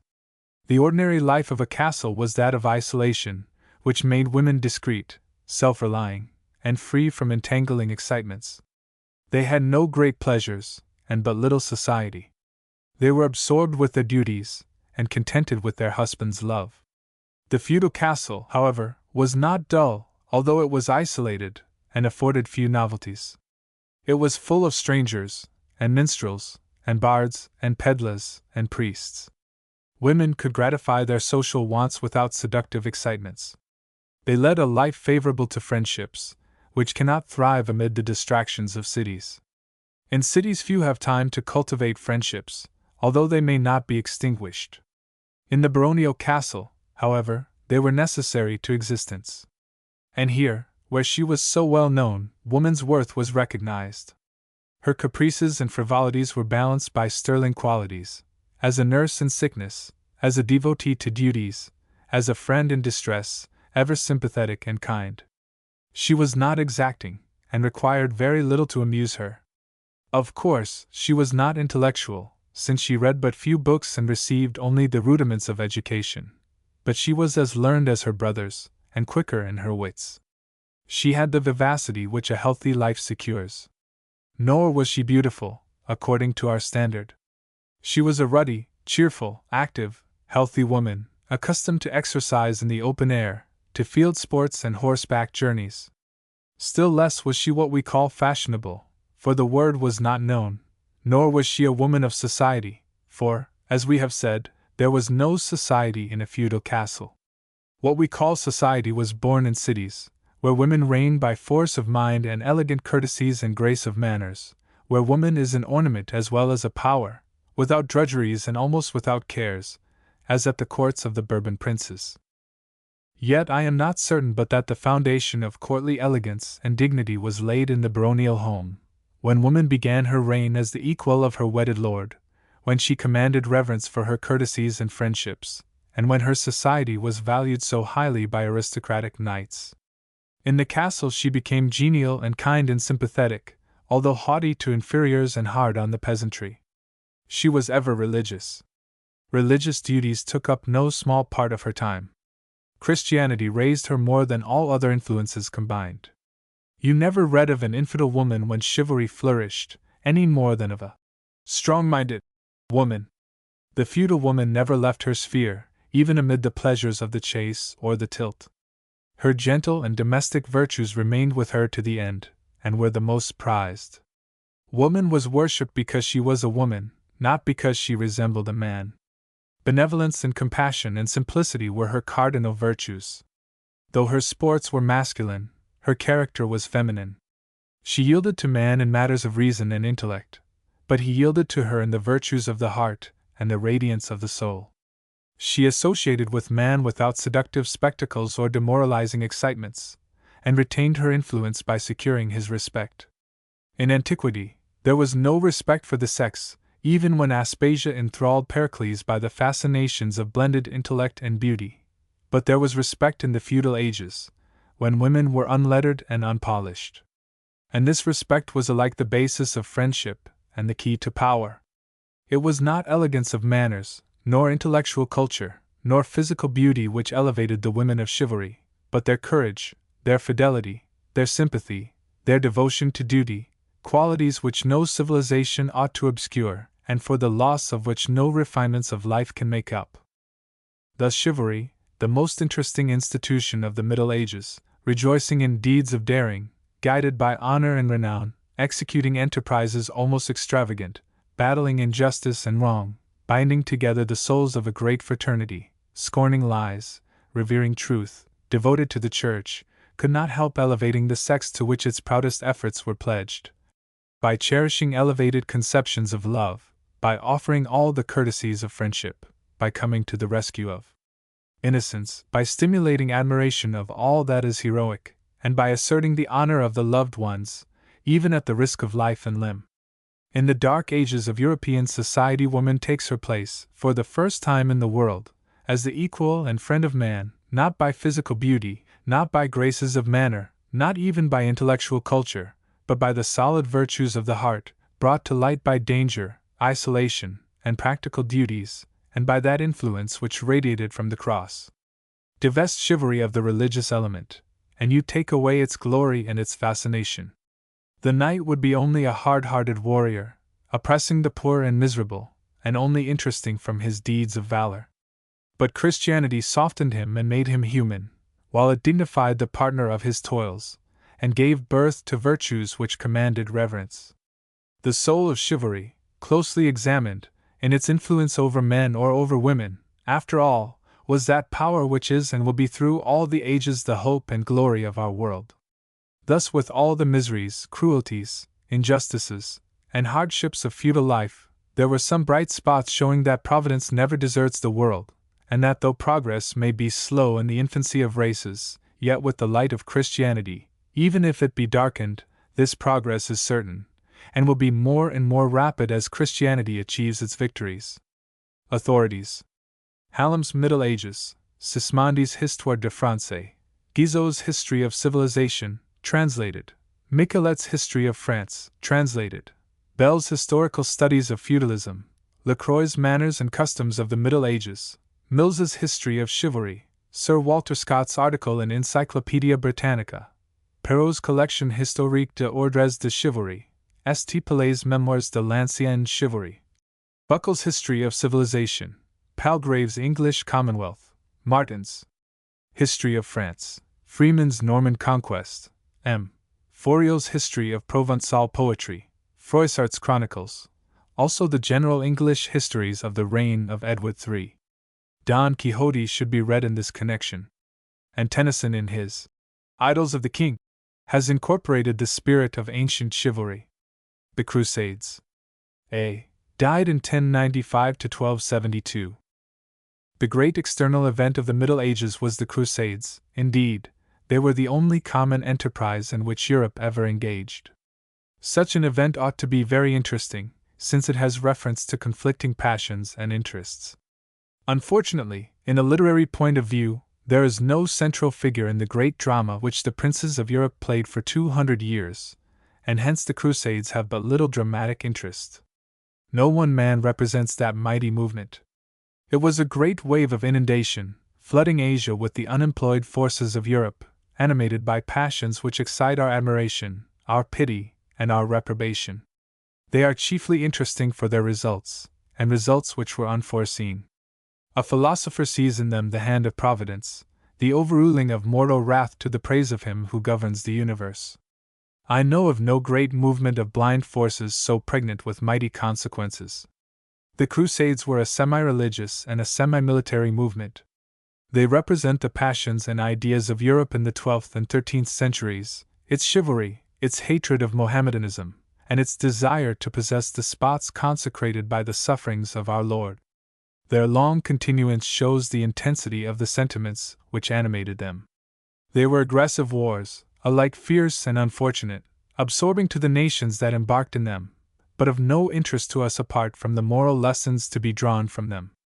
Perhaps one reason why history is so dull to most people is that the greater part of it is a record of battles and sieges, of military heroes and conquerors. This is preeminently true of Greece, of Rome, of the Middle Ages, and of our modern times down to the 19th century. But such chronicles of everlasting battles and sieges do not satisfy this generation. Hence, our more recent historians, wishing to avoid the monotony of ordinary history, have attempted to explore the common life of the people, and to bring out their manners and habits. They would succeed in making history more interesting if the materials, at present, were not so scanty and unsatisfactory. The only way to make the history of wars interesting is to go back to the ideas, passions, and interests which they represent. Then we penetrate to the heart of history, and feel its life. For all the great wars of the world, we shall see, are exponents of its great moving spiritual forces. The wars of Cyrus and Alexander represent the passion of military glory, those of Marius, Sylla, Pompey, and Caesar, the desire of political aggrandizement, those of Constantine and Theodosius, the desire for political unity and the necessity of self-defense. The sweeping and desolating inundations of the barbarians, from the 3rd to the 6th century, represent the poverty of those rude nations, and their desire to obtain settlements more favorable to getting a living. The conquests of Muhammad and his successors were made to swell the number of converts of a new religion. The perpetual strife of the baronial lords was to increase their domains. The wars of Charlemagne and Charles V were to revive the imperialism of the Caesars, to create new universal monarchies. The wars which grew out of the Reformation were to preserve or secure religious liberty. Those which followed were to maintain the balance of power. Those of Napoleon were at first, at least nominally, to spread or defend the ideas of the French Revolution, until he became infatuated with the love of military glory. Our first great war was to secure national independence, and our second to preserve national unity. The contest between Prussia and France was to prevent the ascendancy of either of those great states. The wars of the English in India were to find markets for English goods, employment for the sons of the higher classes, and a new field for colonization and political power. So all the great passions and interests which have moved mankind have found their vent in war, rough barbaric spoliations, love of glory and political aggrandizement, desire to spread religious ideas, love of liberty, greediness for wealth, unity of nations, jealousy of other powers, even the desire to secure general peace and tranquility. Most wars have had in view the attainment of great ends, and it is in the ultimate results of them that we see the progress of nations. Thus wars, contemplated in a philosophical aspect, in spite of their repulsiveness, are invested with dignity, and really indicate great moral and intellectual movements, as well as the personal ambition or vanity of conquerors. They are the ultimate solutions of great questions, not to be solved in any other way, unfortunately, I grant, on account of human wickedness. And I know of no great wars, much as I loathe and detest them, and severely and justly as they may be reprobated, which have not been overruled for the ultimate welfare of society. The wars of Alexander led to the introduction of Grecian civilization into Asia and Egypt, those of the Romans, to the pacification of the world in the reign of law and order, those of barbarians, to the colonization of the worn-out provinces of the Roman Empire by hardier and more energetic nations, those of Charlemagne, to the ultimate suppression of barbaric invasions, those of the Saracens, to the acknowledgement of one God, those of Charles V, to the recognized necessity of a balance of power, those which grew out of the Reformation, to religious liberty. The Huguenots' contest undermined the ascendancy of Roman priests in France. The 7 Years' War developed the naval power of England, and gave to her a prominent place among the nations, and exposed the weakness of Austria, so long the terror of Europe. The wars of Louis XIV sowed the seeds of the French Revolution. Those of Napoleon vindicated its great ideas. Those of England and India introduced the civilization of a Christian nation. Those of the Americans secured liberty and the unity of their vast nation. The majesty of the Governor of the universe is seen in nothing more impressively than in the direction which the wrath of man is made to take. Now these remarks apply to the Crusades. They represent prevailing ideas. Their origin was a universal hatred of Mohammedans. Like all the institutions of the Middle Ages, they were a great contradiction, debasement in glory, and glory in debasement. With all the fierceness and superstition and intolerance of feudal barons, we see in the Crusades the exercise of gallantry, personal heroism, tenderness, Christian courtesy, the virtues of chivalry, unselfishness, and magnanimity, but they ended in giving a new impulse to civilization, which will be more minutely pointed out before I close my lecture. Thus the Crusades are really worthy to be chronicled by historians above anything else which took place in the Middle Ages, since they gave birth to mighty agencies, which still are vital forces in society, even as everything in American history pales before that awful war which arrayed, in our times, the North against the South in desperate and deadly contest, the history of which remains to be written, but cannot be written till the animosities which provoked it have passed away. What a small matter to future historians is rapid colonization and development of material resources, in comparison with the sentiments which provoked that war. What will future philosophers care how many bushels of wheat are raised in Minnesota, or carloads of corn brought from Illinois, or hogs slaughtered in Chicago, or yards of cloth woven in Lowell, or cases of goods packed in New York, or bales of carpets manufactured in Philadelphia, or pounds of cotton exported from New Orleans, or meetings of railway presidents at Cincinnati to pool the profits of their monopolies, or women's rights conventions held in Boston, or schemes of speculators ventilated in the lobbies of Washington, or stock jobbing and gambling operations take place in every large city of the country, compared with the mighty marshalling of forces on the banks of the Potomac, at the call of patriotism, to preserve the life of the Republic? You cannot divest war of dignity and interest when the grandest results, which affect the permanent welfare of nations, are made to appear. The Crusades, as they were historically developed, are mixed up with the religious ideas of the Middle Ages, with the domination of popes, with the feudal system, with chivalry, with monastic life, with the central power of kings, with the birth of mercantile states, with the fears and interests of England, France, Germany, and Italy for 200 years, with the architecture, commerce, geographical science, and all the arts then known. All these principalities and powers and institutions and enterprises were affected by them, so that at their termination a new era in civilization began.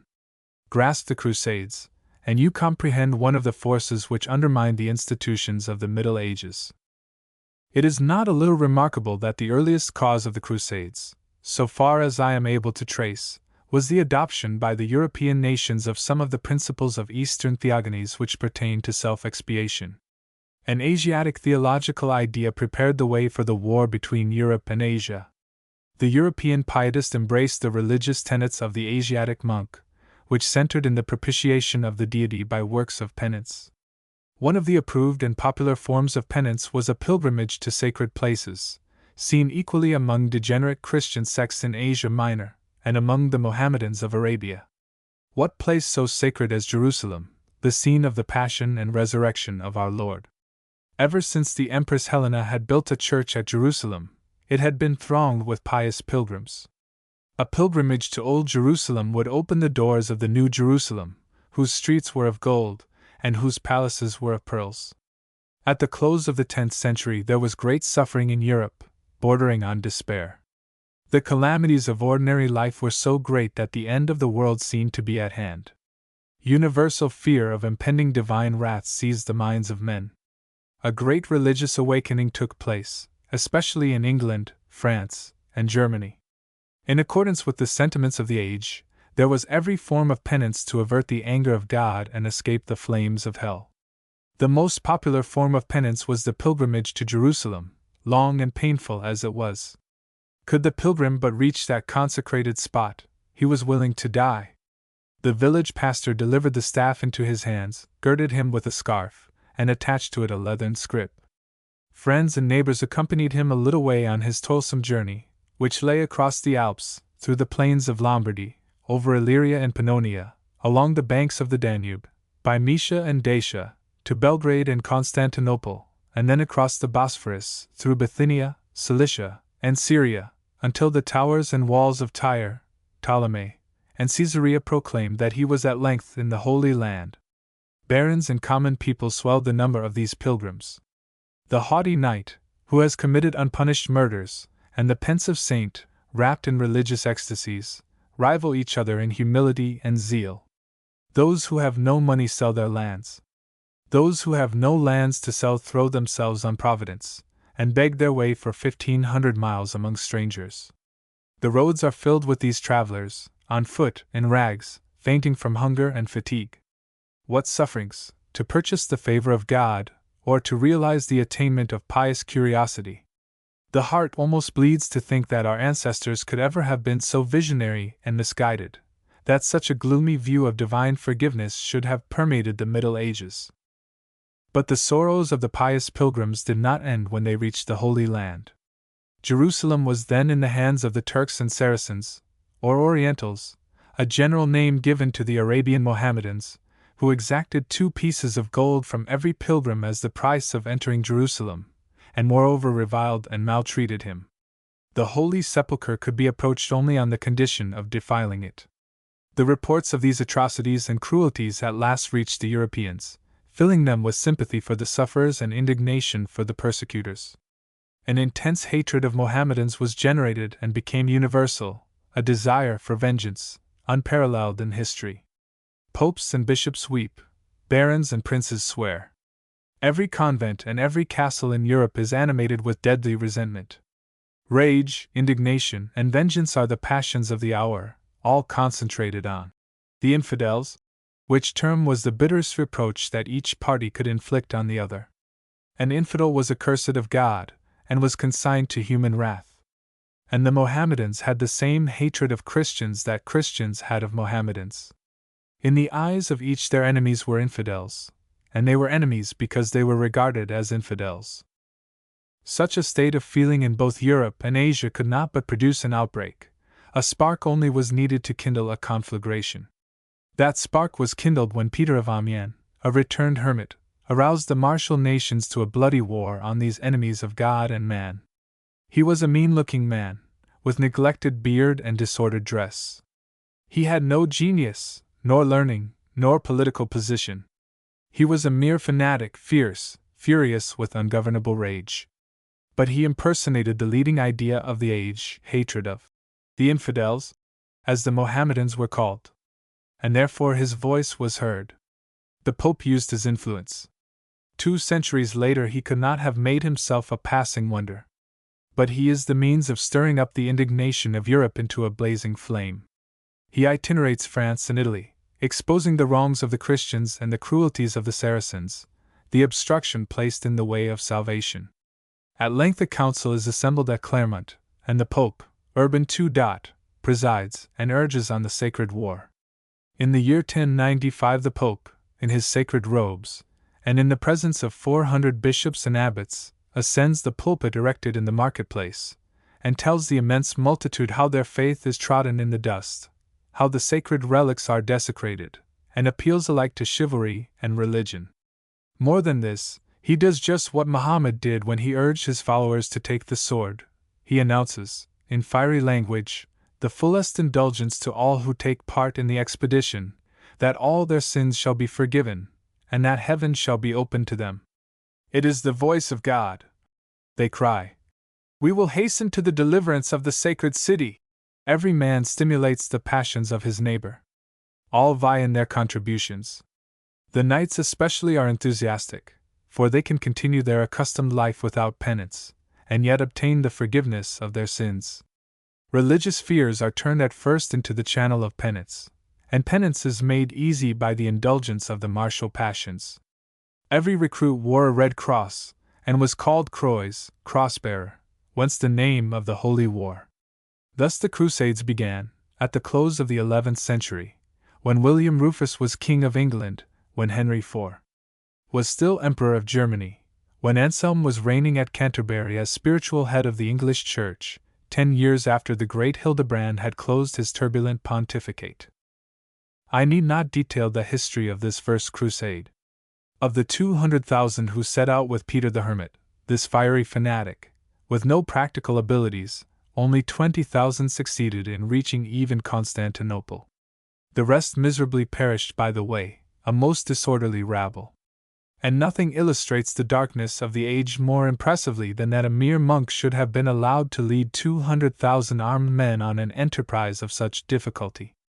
How little the science of war was comprehended! And even of the 500,000 men under Godfrey, Tancred, Bohemond, and other great feudal princes, men of rare personal valor and courage, men who led the flower of the European chivalry, only 25,000 remained after the conquest of Jerusalem. The glorious array of 150,000 horsemen, in full armor, was a miserable failure. The lauded warriors of feudal Europe effected almost nothing. Tasso attempted to immortalize their deeds, but how insignificant they were, compared with even Homer's heroes. A modern army of 25,000 men could not only have put the whole 500,000 to rout in an hour, but could have delivered Palestine in a few months. Even one of the standing armies of the 16th century, under such a general as Henry IV, or the Duke of Guise, could have effected more than all the Crusaders of 200 years. The Crusaders numbered many heroes, but scarcely a single general. There was no military discipline among them. They knew nothing of tactics or strategy. They fought pell-mell in groups, as in the contests of barons among themselves. Individually they were gallant and brave, and performed prodigies of valor with their swords and battle-axes, but there was no direction given to their strength by leaders. The Second Crusade, preached half a century afterwards by Saint Bernard, and commanded by an emperor of Germany and a king of France, proved equally unfortunate. Not a single trophy consoled Europe for the additional loss of 200,000 men. The army melted away in foolish sieges, for which the Crusaders had no genius or proper means. The Third Crusade, and the most famous, which began in the year 1189, of which Philip Augustus of France, Richard Coeur de Lion of England, and Frederick Barbarossa of Germany were the leaders, the three greatest monarchs of their age, was also signally unsuccessful. Feudal armies seem to have learned nothing in 100 years of foreign warfare, or else they had greater difficulties to contend with, abler generals to meet, than they dreamed of, who reaped the real advantages, like Saladin. Sir Walter Scott, in his Ivanhoe, has not probably exaggerated the military prowess of the heroes of this war, or the valor of Templars and Hospitallers, yet the finest array of feudal forces in the Middle Ages, from which so much was expected, wasted its strength and committed innumerable mistakes. It proved how useless was a feudal army for a distant and foreign war. Philip may have been wily, and Richard lion-hearted, but neither had the generalship of Saladin. Though they triumphed at Tiberias, at Jaffa, at Caesarea, though prodigies of valor were performed, though Ptolemy, or Acre, the strongest city of the East, was taken, yet no great military results followed. More blood was shed at this famous siege, which lasted 3 years, than ought to have sufficed for the subjugation of Asia.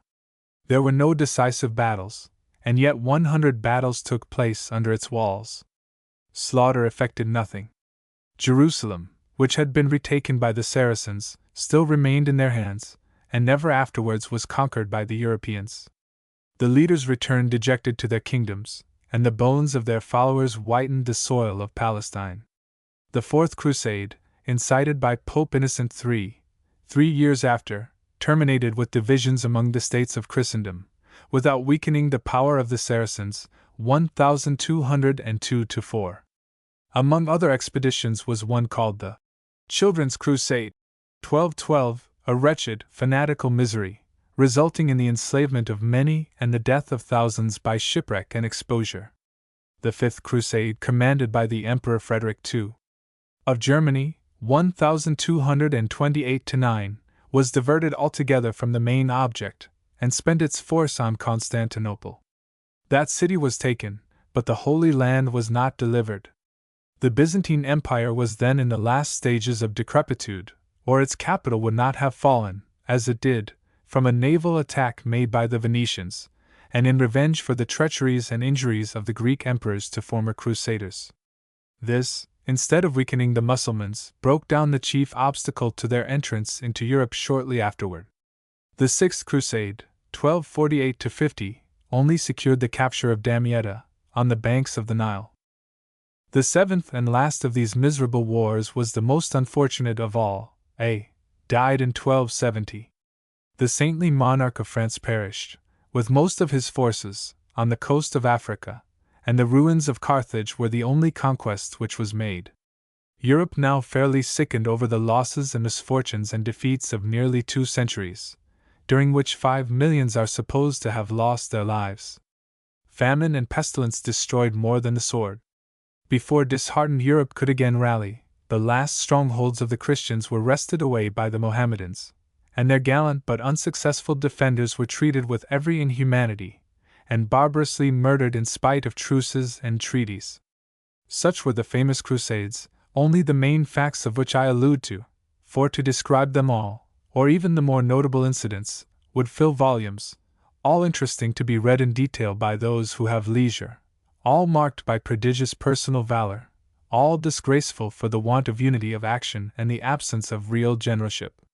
They indicate the enormous waste of forces which characterizes nations in their progress. This waste of energies is one of the great facts of all history, surpassed only by the apparent waste of the forces of nature or the fruits of the earth, in the transition period between the time when men roamed in forests and the time when they cultivated the land. See what a vast destruction there has been of animals by each other, what a waste of plants and vegetables, when they could not be utilized. Why should man escape the universal waste, when reason is ignored or misdirected? Of what use or value could Palestine have been to Europeans in the Middle Ages? Of what use can any country be to conquerors, when it cannot be civilized or made to contribute to their wants? Europe then had no need of Asia, and that perhaps is the reason why Europe then could not conquer Asia. Providence interfered, and rebuked the mad passions which animated the invaders, and swept them all away. Were Palestine really needed by Europe, it could be wrested from the Turks with less effort than was made by the feeblest of the Crusaders. Constantinople, the most magnificent site for a central power, was indeed wrested from the Greek emperors, and kept 100 years. But the Europeans did not know what to do with the splendid prize, and it was given to the Turks, who made it the capital of a vital empire. All the good which resulted to Europe from the temporary possession of Constantinople was the introduction into Europe of Grecian literature and art. Its political and mercantile importance was not appreciated, nor then even scarcely needed. It will one day become again the spoil of that nation which can most be benefited by it. Such is the course events are made to take.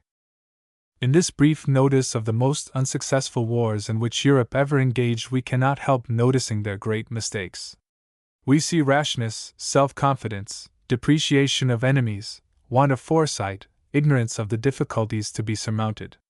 The Crusaders were diverted from their main object, and wasted their forces in attacking unimportant cities, or fortresses out of their way. They invaded the islands of the Mediterranean, Egypt, Africa, and Greek possessions. They quarreled with their friends, and they quarreled with each other. The chieftains sought their individual advantage rather than the general good. Nor did they provide themselves with the necessities for such distant operations. They had no commissariat, without which even a modern army fails.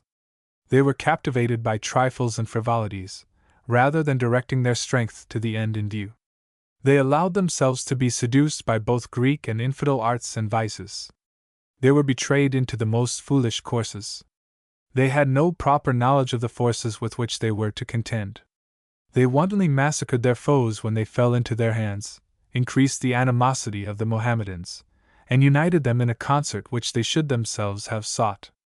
They marched by land when they should have sailed by sea, and they sailed by sea when they should have marched by land.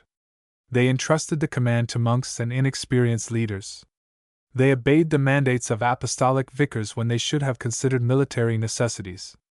In fact, there was no unity of action, and scarcely unity of end. What would the great masters of Grecian and Roman warfare have thought of these blunders and stupidities, to say nothing of modern generals? The conduct of those wars excites our contempt, in spite of the heroism of individual knights. We despise the incapacity of leaders as much as we abhor the fanaticism which animated their labors. The Crusades have no bright side, apart from the piety and valor of some who embarked in them. Hence they are less and less interesting to modern readers. The romance about them has ceased to affect us. We only see mistakes and follies, and who cares to dwell on the infirmities of human nature? It is only what is great in man that moves and exalts us. There is nothing we dwell upon with pleasure in these aggressive, useless, unjustifiable wars, except the chivalry associated with them. The reason of modern times as sternly rebukes them as the heart of the Middle Ages sickened at them. In one aspect they are absolutely repulsive, and this in view of their vices. The Crusaders were cruel. They wantonly massacred their enemies, even when defenseless. 60,000 people were butchered on the fall of Jerusalem. 10,000 were slaughtered in the Mosque of Omar. The Christians themselves felt safe when they sought the retreat of churches, in dire calamities at home. But they had no respect for the religious retreats of infidels. When any city fell into their hands, there was wholesale assassination. And they became licentious, as well as rapacious and cruel. They learned all the vices of the East. Even under the walls of Acre they sang to the sounds of Arabian instruments, and danced amid indecent songs. When they took Constantinople they had no respect for either churches or tombs, and desecrated even the pulpit of the Patriarch. Their original religious zeal was finally lost sight of entirely in their military license. They became more hateful to the Orthodox Greeks than to the infidel Saracens. And when the Crusaders returned to their homes, what few of them lived to return, they morally poisoned the communities and villages in which they dwelt. They became vagabonds and vagrants. They introduced demoralizing amusements, and jugglers and strolling players appeared for the first time in Europe. All war is necessarily demoralizing, even war in defense of glorious principles, and especially in these times, but much more so is unjust, fanatical, and unnecessary war. But I turn from the record of the mistakes, follies, vices, miseries, and crimes which mark the wickedest and most uncalled for wars of European history, to consider their ultimate results, not logical results, for these were melancholy: the depopulation of Europe, the decimation of the nobility, the poverty which enormous drains of money from their natural channels produce, the spread of vice, the decline of even feudal virtues. These evils and others followed naturally and inevitably from those distant wars. The immediate effects of all war are evil and melancholy. Murder, pillage, profanity, drunkenness, extravagance, public distress, bitter sorrows, wasted energies, destruction of property, national debts, exaltation of military maxims, general looseness of life, distaste for regular pursuits, these are the first fruits of war, offensive and defensive, and as inevitable and uniform as the laws of gravity. No wars were ever more disastrous than the Crusades in their immediate effects, in any way they may be viewed. It is all one dark view of disappointment, sorrow, wretchedness, and sin. There were no bright spots, no gains, only calamities. Nothing consoled Europe for the loss of 5 millions of her most able-bodied men, no increase of territory, no establishment of rights, no glory, even, nothing but disgrace and ruin, as in that maddest of all modern expeditions, the invasion of Russia by Napoleon. But after the lapse of nearly 700 years we can see important results on the civilization of Europe, indirectly effected, not intended, nor designed, nor dreamed of, which results we consider beneficent, and so beneficent that the world is probably better for those horrid wars. It was fortunate to humanity at large that they occurred, although so unfortunate to Europe at the time. In the end, Europe was a gainer by them. Wickedness was not the seed of virtue, but wickedness was overruled. Woe to them by whom offenses come, but it must need be that offenses come. Men in their depravity will commit crimes, and those crimes are punished. But even these are made to praise a power superior to that of devils, as benevolent as it is omnipotent, in which fact I see the utter hopelessness of earth without a superintending and controlling deity. One important result of the Crusades was the barrier they erected to the conquests of the Mohammedans in Europe. It is true that the wave of Saracenic invasion had been arrested by Charles Martel 400 or 500 years before, but in the meantime a new Mohammedan power sprang up, of greater vigor, of equal ferocity, and of a more stubborn fanaticism. This was that of the Turks, who had their eye on Constantinople and all Eastern Europe. And Europe might have submitted to their domination, had they instead of the Latins taken Constantinople. The conquest of that city was averted several hundred years, and when at last it fell into Turkish hands, Christendom was strong enough to resist the Turkish armies. We must remember that the Turks were a great power, even in the times of Peter the Great, and would have taken Vienna but for John Sobieski. But when Urban II, at the Council of Clermont, urged the nations of Europe to repel the infidels on the confines of Asia, rather than wait for them in the heart of Europe, the Asiatic provinces of the Greek Empire were overrun both by Turks and Saracens. They held Syria, Armenia, Asia Minor, Africa, Spain, and the Balearic Islands. Had not Godfrey come to the assistance of a division of the Christian army, when it was surrounded by 200,000 Turks at the Battle of Dorylaeum, the Christians would have been utterly overwhelmed, and the Turks would have pressed to the Hellespont. But they were beaten back into Syria, and for a time, as far as the line of the Euphrates. But for that timely repulse, the battles of Belgrade and Lepanto might not have been fought in subsequent ages. It would have been an overwhelming calamity had the Turks invaded Europe in the 12th century. The loss of 5 millions on the plains of Asia would have been nothing in comparison to an invasion of Europe by the Mohammedans, whether Saracens or Turks. It may be that the chivalry of Europe would have successfully repelled an invasion, as the Saracens repelled the Christians, on their soil. It may be that Asia could not have conquered Europe any easier than Europe could conquer Asia. I do not know how far statesmanlike views entered into the minds of the leaders of the Crusades. I believe the sentiment which animated Peter and Urban and Bernard was pure hatred of the Mohammedans, because they robbed, insulted, and oppressed the pilgrims, and not any controlling fears of their invasion of Europe. If such a fear had influenced them, they would not have permitted a mere rabble to invade Asia. There would have been a sense of danger stronger than that of hatred, which does not seem to have existed in the self-confidence of the Crusaders. They thought it an easy thing to capture Jerusalem. It was a sort of holiday march of the chivalry of Europe, under Richard and Philip Augustus. Perhaps, however, the princes of Europe were governed by political rather than religious reasons. Some few long-headed statesmen, if such there were among the best informed of bishops and abbots, may have felt the necessity of the conflict in a political sense, but I do not believe this was a general conviction. There was, doubtless, a political necessity, although men were too fanatical to see more than one side, to crush the Saracens because they were infidels, and not because they were warriors. But whether they saw it or not, or armed themselves to resist a danger as well as to exterminate heresy, the ultimate effects were all the same. The Crusaders failed in their direct end. They did not recover Palestine, but they so weakened or diverted the Mohammedan armies that there was not strength enough left in them to conquer Europe, or even to invade her, until she was better prepared to resist it, as she did at the Battle of Lepanto. Died in 1571, one of the decisive battles of the world. I have said that the Crusades were a disastrous failure. I mean in their immediate ends, not in ultimate results. If it is probable that they arrested the conquests of the Turks in Europe, then this blind and fanatical movement effected the greatest blessing to Christendom. It almost seems that the Christians were hurled into the Crusades by an irresistible fate, to secure a great ultimate good, or, to use Christian language, were sent as blind instruments by the Almighty to avert a danger they could not see. And if this be true, the inference is logical and irresistible that God uses even the wicked passions of men to effect his purposes, as when the envy of Haman led to the elevation of Mordecai, and to the deliverance of the Jews from one of their greatest dangers. Another and still more noticeable result of the Crusades was the weakening of the power of those very barons who embarked in the wars. Their fanaticism recoiled upon themselves, and undermined their own system. Nothing could have happened more effectually to loosen the rigors of the feudal system.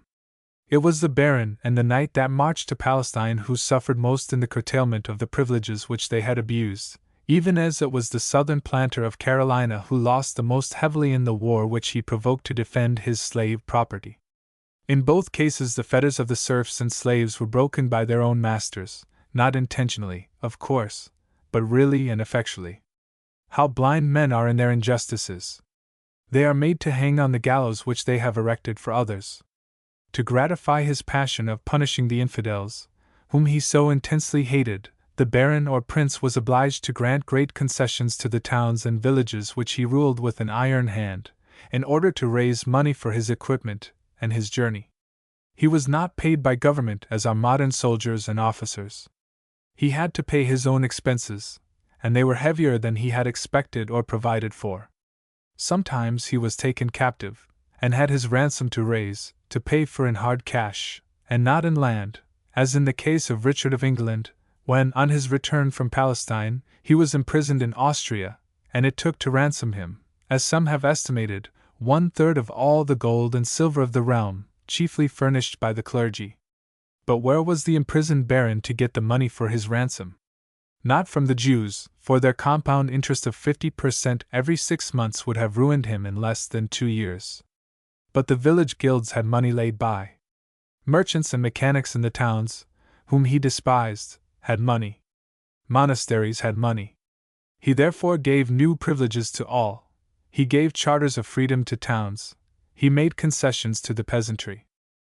As the result of this, when the baron came back from the wars, he found himself much poorer than when he went away. He found his lands encumbered, his castle dilapidated, and his cattle sold.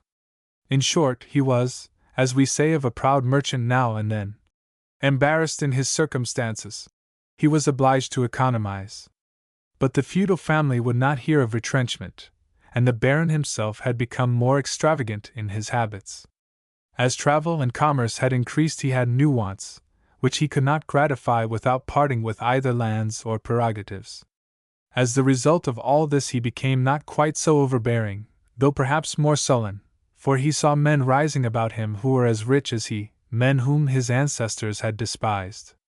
The artisans, who belonged to the leading guilds, which had become enriched by the necessities of barons, or by that strange activity of trade and manufactures which war seems to stimulate as well as to destroy, these rude and ignorant people were not so servile as formerly, but began to feel a sort of importance, especially in towns and cities, which multiplied wonderfully during the Crusades. In other words, they were no longer brutes, to be trodden down without murmur or resistance. They began to form what we call a middle class. Feudalism, in its proud ages, did not recognize a middle class. The impoverishment of nobles by the Crusades laid the foundation of this middle class, at least in large towns. The growth of cities and the decay of feudalism went on simultaneously, and both were equally the result of the Crusades.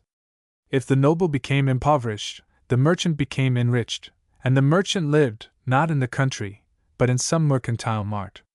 The Crusaders had need of ships. These were furnished by those cities which had obtained from feudal sovereigns charters of freedom. Florence, Pisa, Venice, Genoa, Marseilles became centers of wealth and political importance. The growth of cities and the extension of commerce went hand in hand. Whatever the Crusades did for cities, they did equally for commerce, and with the needs of commerce came improvement in naval architecture. As commerce grew, the ships increased in size and convenience, and the products which the ships brought from Asia to Europe were not only introduced, but they were cultivated. New fruits and vegetables were raised by European husbandmen. Plum trees were brought from Damascus and sugar cane from Tripoli. Silk fabrics, formerly confined to Constantinople and the East, were woven in Italian and French villages. The Venetians obtained from Tyrians the art of making glass. The Greek fire suggested gunpowder. Architecture received an immense impulse. The churches became less somber and heavy, and more graceful and beautiful. Even the idea of the arch, some think, came from the East. The domes and minarets of Venice were borrowed from Constantinople. The ornaments of Byzantine churches and palaces were brought to Europe. The horses of Lysippus, carried from Greece to Rome, and from Rome to Constantinople, at last surmounted the palace of the Doges. Houses became more comfortable, churches more beautiful, and palaces more splendid. Even manners improved, and intercourse became more polished. Chivalry borrowed many of its courtesies from the East. There were new refinements in the arts of cookery, as well as of society. Literature itself received a new impulse, as well as science. It was from Constantinople that Europe received the philosophy of Plato and Aristotle, in the language in which it was written, instead of translations through the Arabic. Greek scholars came to Italy to introduce their unrivaled literature, and after Grecian literature came Grecian art. The study of Greek philosophy gave a new stimulus to human inquiry, and students flocked to the universities. They went to Bologna to study Roman law, as well as to Paris to study the scholastic philosophy. Thus the germs of a new civilization were scattered over Europe. It so happened that at the close of the Crusades civilization had increased in every country of Europe, in spite of the losses they had sustained. Delusions were dispelled, and greater liberality of mind was manifest. The world opened up towards the east, and was larger than was before supposed. Europe and Asia had been brought together, and recognized each other. Inventions and discoveries succeeded the new scope for energies which the Crusades opened. The ships which had carried the Crusaders to Asia were now used to explore new coasts and harbors. Navigators learned to be bolder. A navigator of Genoa, a city made by the commerce which the Crusades necessitated, crosses the Atlantic Ocean. As the magnetic needle, which a Venetian traveler brought from Asia, gave a new direction to commerce, so the new stimulus to learning which the Grecian philosophy effected led to the necessity of an easier form of writing, and printing appeared. With the shock which feudalism received from the Crusades, central power was once more wielded by kings, and standing armies supplanted the feudal. The Crusaders must have learned something from their mistakes, and military science was revived. There is scarcely an element of civilization which we value that was not, directly or indirectly, developed by the Crusades, yet which was not sought for or anticipated even: the centralization of thrones, the weakening of the power of feudal barons, the rise of free cities, the growth of commerce, the impulse given to art, improvements in agriculture, the rise of a middle class, the wonderful spread of literature, greater refinements in manners and dress, increased toleration of opinions, a more cheerful view of life, the simultaneous development of energies in every field of human labor, new hopes and aspirations among the people, new glories around courts, new attractions in the churches, new comforts in the villages, new luxuries in the cities.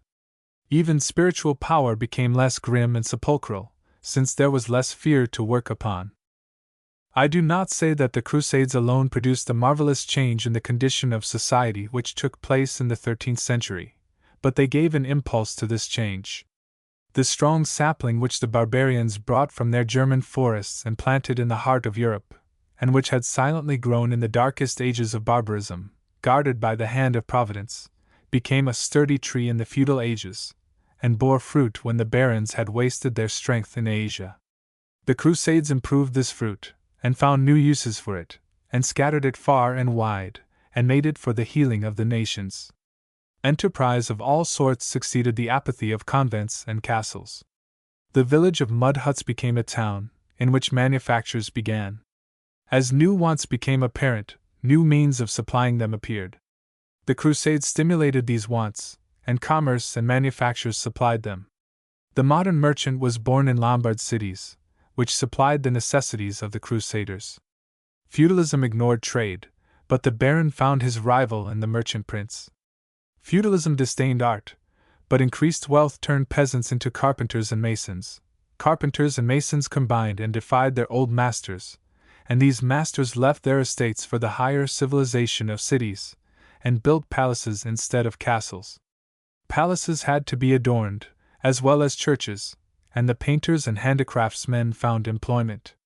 So one force stimulated another force, neither of which would have appeared if feudal life had remained in statu quo. The only question to settle is, how far the marked progress of the 12th and 13th centuries may be traced to the natural development of the Germanic races under the influence of religion, or how far this development was hastened by those vast martial expeditions, indirectly indeed, but really. Historians generally give most weight to the latter. If so, then it is clear that the most disastrous wars recorded in history were made the means, blindly, to all appearance, without concert or calculation, of ultimately elevating the European races, and of giving a check to the conquering fanaticism of the enemies with whom they contended with such bitter tears and sullen disappointments.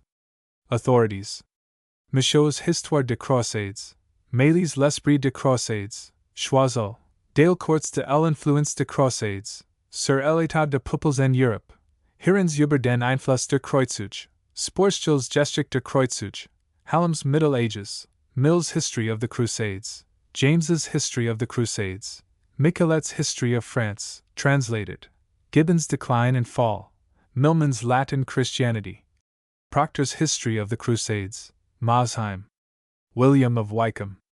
A. Died in 1324 to 1404. Gothic Architecture. A. Died in 1100 to 1400. Church architecture is the only addition which the Middle Ages made to art, but even this fact is remarkable when we consider the barbarism and ignorance of the Teutonic nations in those dark and gloomy times. It is difficult to conceive how it could have arisen, except from the stimulus of religious ideas and sentiments, like the vast temples of the Egyptians. The artists who built the hoary and attractive cathedrals and abbey churches which we so much admire are unknown men to us, and yet they were great benefactors. It is probable that they were practical and working architects, like those who built the temples of Greece, who quietly sought to accomplish their ends, not to make pictures, but to make buildings, as economically as they could consistently with the end proposed, which end they always had in view. In this lecture I shall not go back to classic antiquity, nor shall I undertake to enter upon any disquisition on art itself, but simply present the historical developments of the church architecture of the Middle Ages. It is a technical and complicated subject, but I shall try to make myself understood. It suggests, however, great ideas and national developments, and ought to be interesting. The Romans added nothing to the architecture of the Greeks except the arch, and the use of brick and small stones for the materials of their stupendous structures. Now Christianity and the Middle Ages seized the arch and the materials of the Roman architects, and gradually formed from these a new style of architecture. In Roman architecture there was no symbolism, no poetry, nothing to represent consecrated sentiments. It was mundane in its ideas and ends, everything was for utility. The grandest efforts of the Romans were feats of engineering skill, rather than creations inspired by the love of the beautiful. What was beautiful in their edifices was borrowed from the Greeks. What was original was intended to accommodate great multitudes, whether they sought the sports of the amphitheater or the luxury of the bath. Their temples were small, comparatively, and were Grecian. The first stage in the development of church architecture was reached amid the declining glories of Roman civilization, before the fall of the empire. But the first model of a Christian church was not built until after the imperial persecutions. The early Christians worshipped God in upper chambers, in catacombs, in retired places, where they would not be molested, where they could hide in safety. Their assemblies were small, and their meetings unimportant. They did nothing to attract attention. The worshippers were mostly simple-minded, unlettered, plebeian people, with now and then a converted philosopher, or centurion, or lady of rank. They met for prayer, exhortation, the reading of the Scriptures, the singing of sacred melodies, and mutual support in trying times. They did not want grand edifices. The plainer the place in which they assembled, the better suited it was to their circumstances and necessities. They scarcely needed a rostrum, for the age of sermons had not begun, still less the age of litanies and music and pomps. For such people, in that palmy age of faith and courage, when the seeds of a new religion were planted in danger and watered with tears, when their minds were directed almost entirely to the soul's welfare and future glory, when they loved one another with true Christian disinterestedness, when they stimulated each other's enthusiasm by devotion to a common cause, one Lord, one faith, one baptism. When they were too insignificant to take any social rank, too poor to be of any political account, too ignorant to attract the attention of philosophers, any place where they would be unmolested and retired was enough. In process of time, when their numbers had increased, and when and wherever they were tolerated, when money began to flow into the treasuries, and especially when some gifted leader, educated perhaps in famous schools, yet who was fervent and eloquent, desired a wider field for usefulness, then church edifices became necessary. This original church was modeled after the ancient basilica, or hall of justice or of commerce. At one end was an elevated tribunal, and back of this what was called the apsis, a rounded space with arched roof. The whole was railed off or separated from the auditory, and was reserved for the clergy, who in the 4th century had become a class. The apsis had no window, was vaulted, and its walls were covered with figures of Christ and of the saints, or of eminent Christians who in later times were canonized by the popes. Between the apsis and the auditory, called the nave, was the altar, for by this time the church was borrowing names and emblems from the Jews and the old religions. From the apsis to the extremity of the other end of the building were 2 rows of pillars supporting an upper wall, broken by circular arches and windows, called now the clerestory. In the low walls of the side aisles were also windows. Both the nave and the aisles supported a framework of roof, lined with a ceiling adorned with painting. For some time we see no marked departure, at this stage, from the ancient basilica.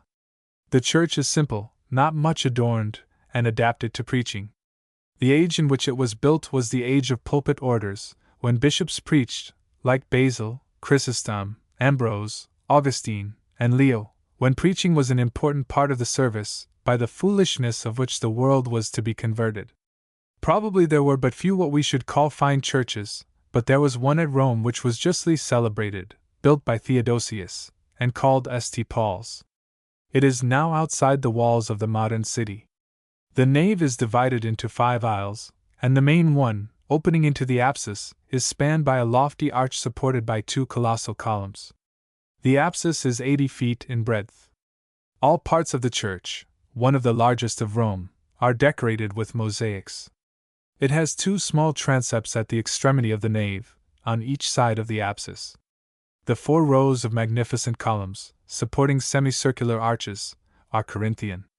In this church the Greek and Roman architecture predominates. The essential form of the church is like a pagan basilica. We see convenience, but neither splendor nor poetry. Moreover, it is cheerful. It has an altar and an apsis, but it is adapted to preaching rather than to singing. The public dangers produce oratory, not chants.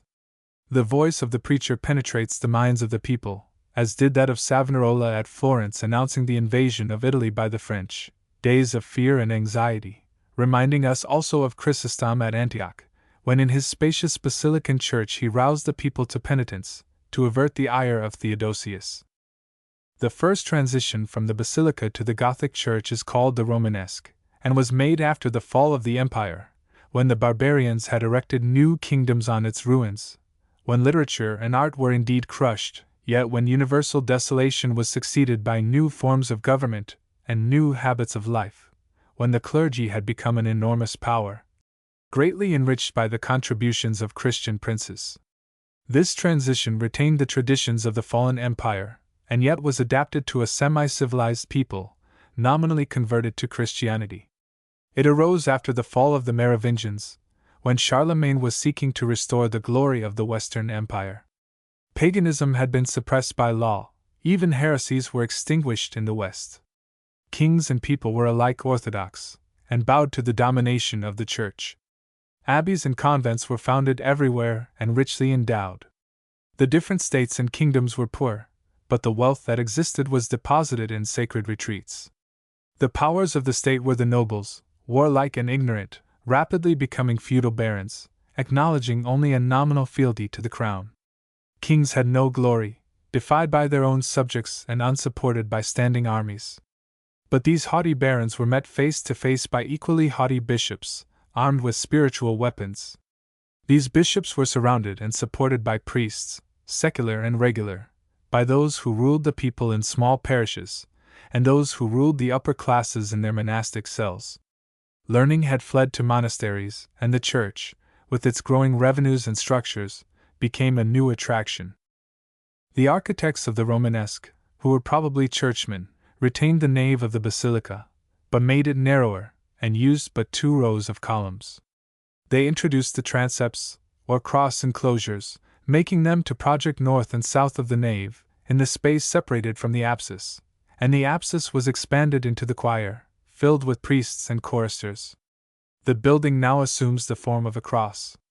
The choir is elevated several steps above the nave, and beneath it is the crypt, where the bishops and abbots and saints are buried. At the intersection of choir, nave, and transept, an open, square place, rises a square tower, at each corner of which is a massive pier supporting 4 arches. The windows are narrow, with semicircular arches. At the western entrance, at the end opposite the apse, is a small porch, where the consecrated water is placed, in an urn or basin, and this is enclosed between two towers. The old Roman atrium, or forecourt, entirely disappears. In its place is a grander facade, and the pillars, which are all internal, like those of an Egyptian temple, not external, as in the Greek temple, have no longer Grecian capitals, but new combinations of every variety, and the pillars are even more heavy and massive than the Doric. The flat wooden ceiling of the nave disappears, on account of frequent fires, and the eye rests on arches supporting a stone roof. All the arches are semicircular, like those of the Colosseum and of the Roman aqueducts and baths. They are built of small stones united by cement. The building is low and heavy, and its external beauty is in the west front or facade, with its square towers and circular window and ornamented portal.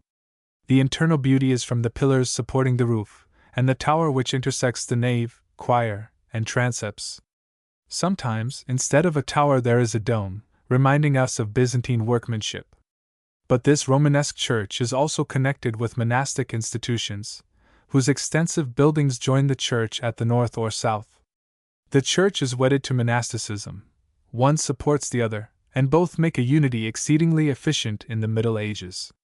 The communication between the church and the convent is effected by a cloister, a vaulted gallery surrounding a square, open space, where the brothers walk and meditate, but do not talk, except in undertone or whisper, for all the precincts are sacred, made for contemplation and silence, a retreat from the noisy, barbaric world. Connected with the cloisters is a court opening into the refectory, where all the brothers dine. Meals were in common, work was in common, prayer was in common, a real community life. The whole range of these sacred buildings is enclosed with walls, like a fortress. You see in this architecture the gloom and desolation which overspread the world. Churches are heavy and somber. They are places for dreary meditation on the end of the world, on the failure of civilization, on the degradation of humanity, and yet the only places where man may be brought in contact with the deity who presides over a fallen world, exalting human hopes to heaven, where miseries end, and worship begins. This style of architecture prevailed till the 12th century, and was seen in its greatest perfection in Germany under the Saxon emperors, especially in the Rhenish provinces, as in the cathedrals of Spires, Mentz, Worms, and Nuremberg. Its general effect was solemn, serious, a separation from the outward world, a world disgraced by feudal wars and peasants' wrongs and general ignorance, which made men sad, morose, inhuman. It flourished in ages when the poor had no redress, and were trodden under the feet of hard feudal masters, when there was no law but of brute force, when luxuries were few and comforts rare, an age of hardship, privation, poverty, suffering, an age of isolations and sorrows, when men were forced to look beyond the grave for peace and hope, when immortality through a Redeemer was the highest inspiration of life. Everybody was agitated by fears. The clergy made use of this universal feeling by presenting the terrors of the law, the penalty of sin, everlasting physical burnings, from which the tortured soul could be extricated only by penance and self-expiation, offerings to the Church, and complete obedience to the will of the priest, who held the keys of heaven and hell. The men who lived when the Romanesque churches dotted every part in Europe looked upon society and saw nothing but grief, heavy burdens, injustices, oppressions, cruel wrongs, and they hid their faces and wept, and said, "Let us retreat from this miserable world which discord ravages. Let us hide ourselves in contemplation. Let us prepare to meet God in judgment. Let us bring to Him our offering. Let us propitiate Him. Let us build Him a house, where we may chant our mournful songs." So the Church arises, in Germany, in France, in England, solemn, mystical, massive, a type of sorrow in the form of a cross, with a sepulchral crypt like the man in the tomb, before the lofty spire pointed to the man who had risen to heaven.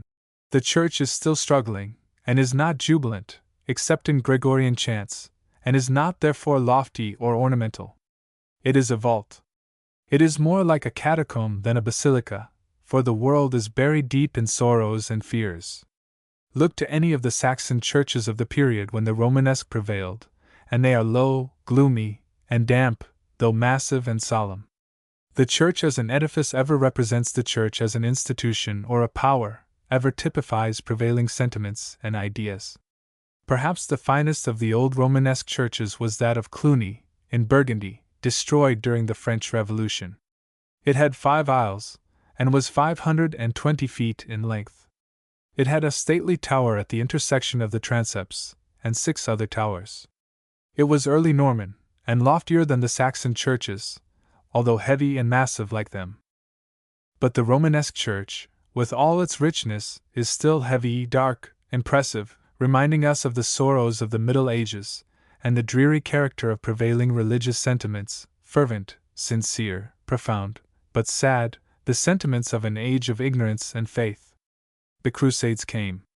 A new era burst upon the world. The old ideas became modified, society became more cheerful, because more chivalric, adventurous, poetic. The world opened towards the east, and was larger than was before supposed. Liberality of mind began to dawn on the darkened ages. No longer were priests supreme.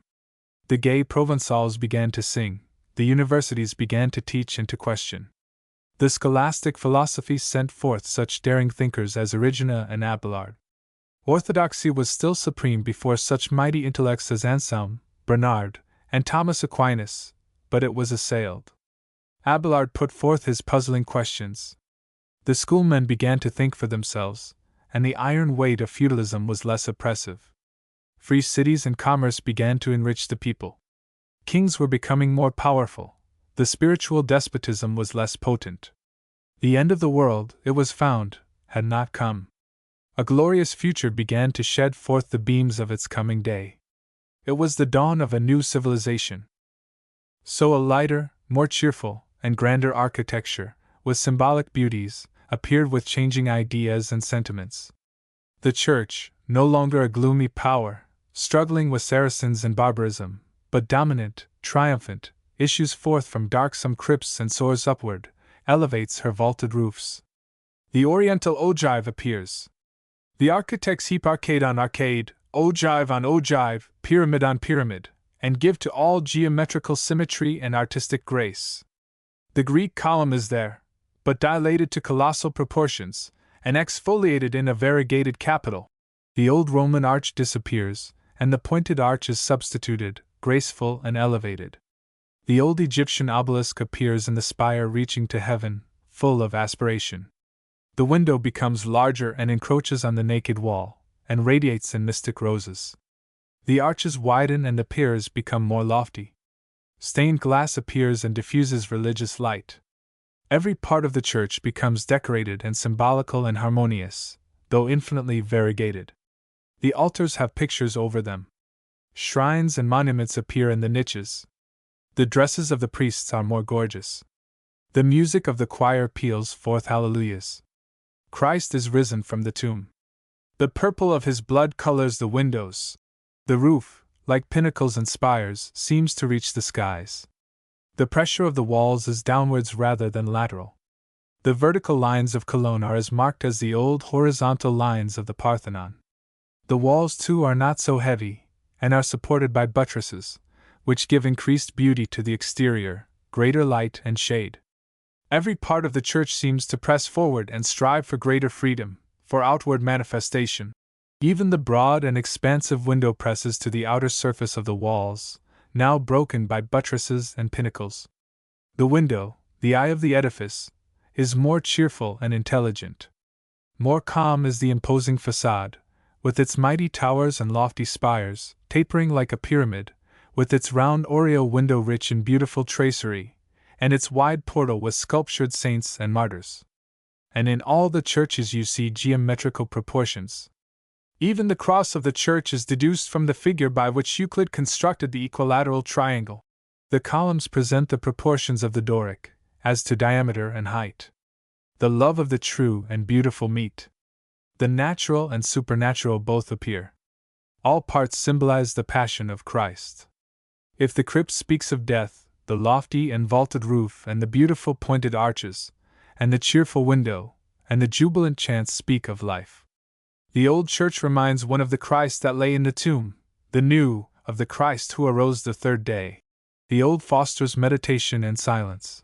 The new kindles the imagination, by its variety of perspective arrangement and mystic representation, still reverential, still expressive of consecrated sentiments, yet more cheerful.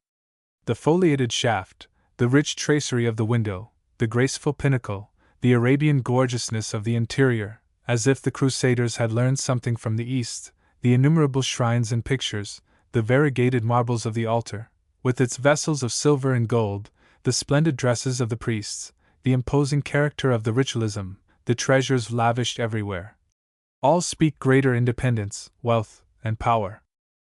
The church takes the place of all amusements. Its various attractions draw together the people from their farms and shops.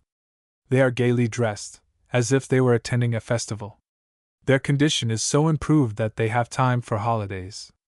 And these the church multiplies, for perpetual toil is the grave of intellect. The people must have rest, amusement, excitement. All these things the Catholic Church gives, and consecrates.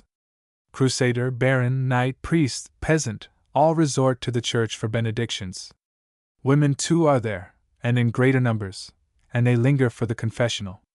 When the time comes that women stay away from church, like busy, preoccupied, skeptical men, then let us be on the watch for some great catastrophe, since practical paganism will then be restored, and the angels of light will have left the earth. Paris and its neighborhood was the cradle of this new development of architecture which we wrongly call the Gothic, even as Paris was the center of the newborn intelligence of the era. The word Gothic suggests destructive barbarism. The English, French, and Germans descended chiefly from Normans, Saxons, and Burgundians. This form of church architecture rapidly spreads to Germany, England, and Spain. The famous Suger, the minister of a powerful king, built the Abbey of St. Denis. The churches of Reims, Paris, and Bourges arose in all their grandeur. The facade of Reims is the most significant example of the wonderful architecture of the 13th century. In the church of Amiens you see the perfection of the so-called Gothic, so graceful are its details, so dazzling is its height. The central aisle is 132 feet in altitude, only surpassed by that of Beauvais, which is 14 feet higher. It was then that the Cathedral of Rouen was built, with its elegant lightness, a marvel to modern travelers. Soon after, the Cathedral of Cologne appears, more grand than either, but long unfinished, with its central aisle 44 feet in width, rising 140 feet into the air, with its colossal towers, grandly supporting the lofty openwork spires, 520 feet in height. The whole church is 532 feet in length. I confess this church made a greater impression on my mind than did any Gothic church in Europe, more, even, than Milan, with its unnumbered pinnacles and statues and its marble roof. I could not rest while surveying its 10,000 wonders, so much lightness combined with strength, so grand, and yet so cheerful, so exquisitely proportioned, so complicated in details, and yet a grand unity, a glorious and fit temple for the reverential worship of the deity. Oh, how grand are those monuments which were designed to last through ages, and which are consecrated, not to traffic, not to pleasure, not to material wealth, but to the worship of that Almighty God to whom every human being is personally responsible. I cannot enumerate the churches of medieval Europe, projected, designed, and built certainly by men familiar with all that is practical in their art, with all that is hallowed and poetical. I glance at the English cathedrals, built during this epoch, the period of the Crusades and the revival of learning. And here I allude to the man who furnishes me with a text to my discourse, William of Wykeham, Chancellor and Prime Minister of Edward III, the contemporary of Chaucer and Wycliffe, who flourished in the 14th century, and who built Winchester Cathedral, a great and benevolent prelate, who also founded other colleges and schools. But I merely allude to him, since my subject is the art to which he gave an impulse, rather than any single individual.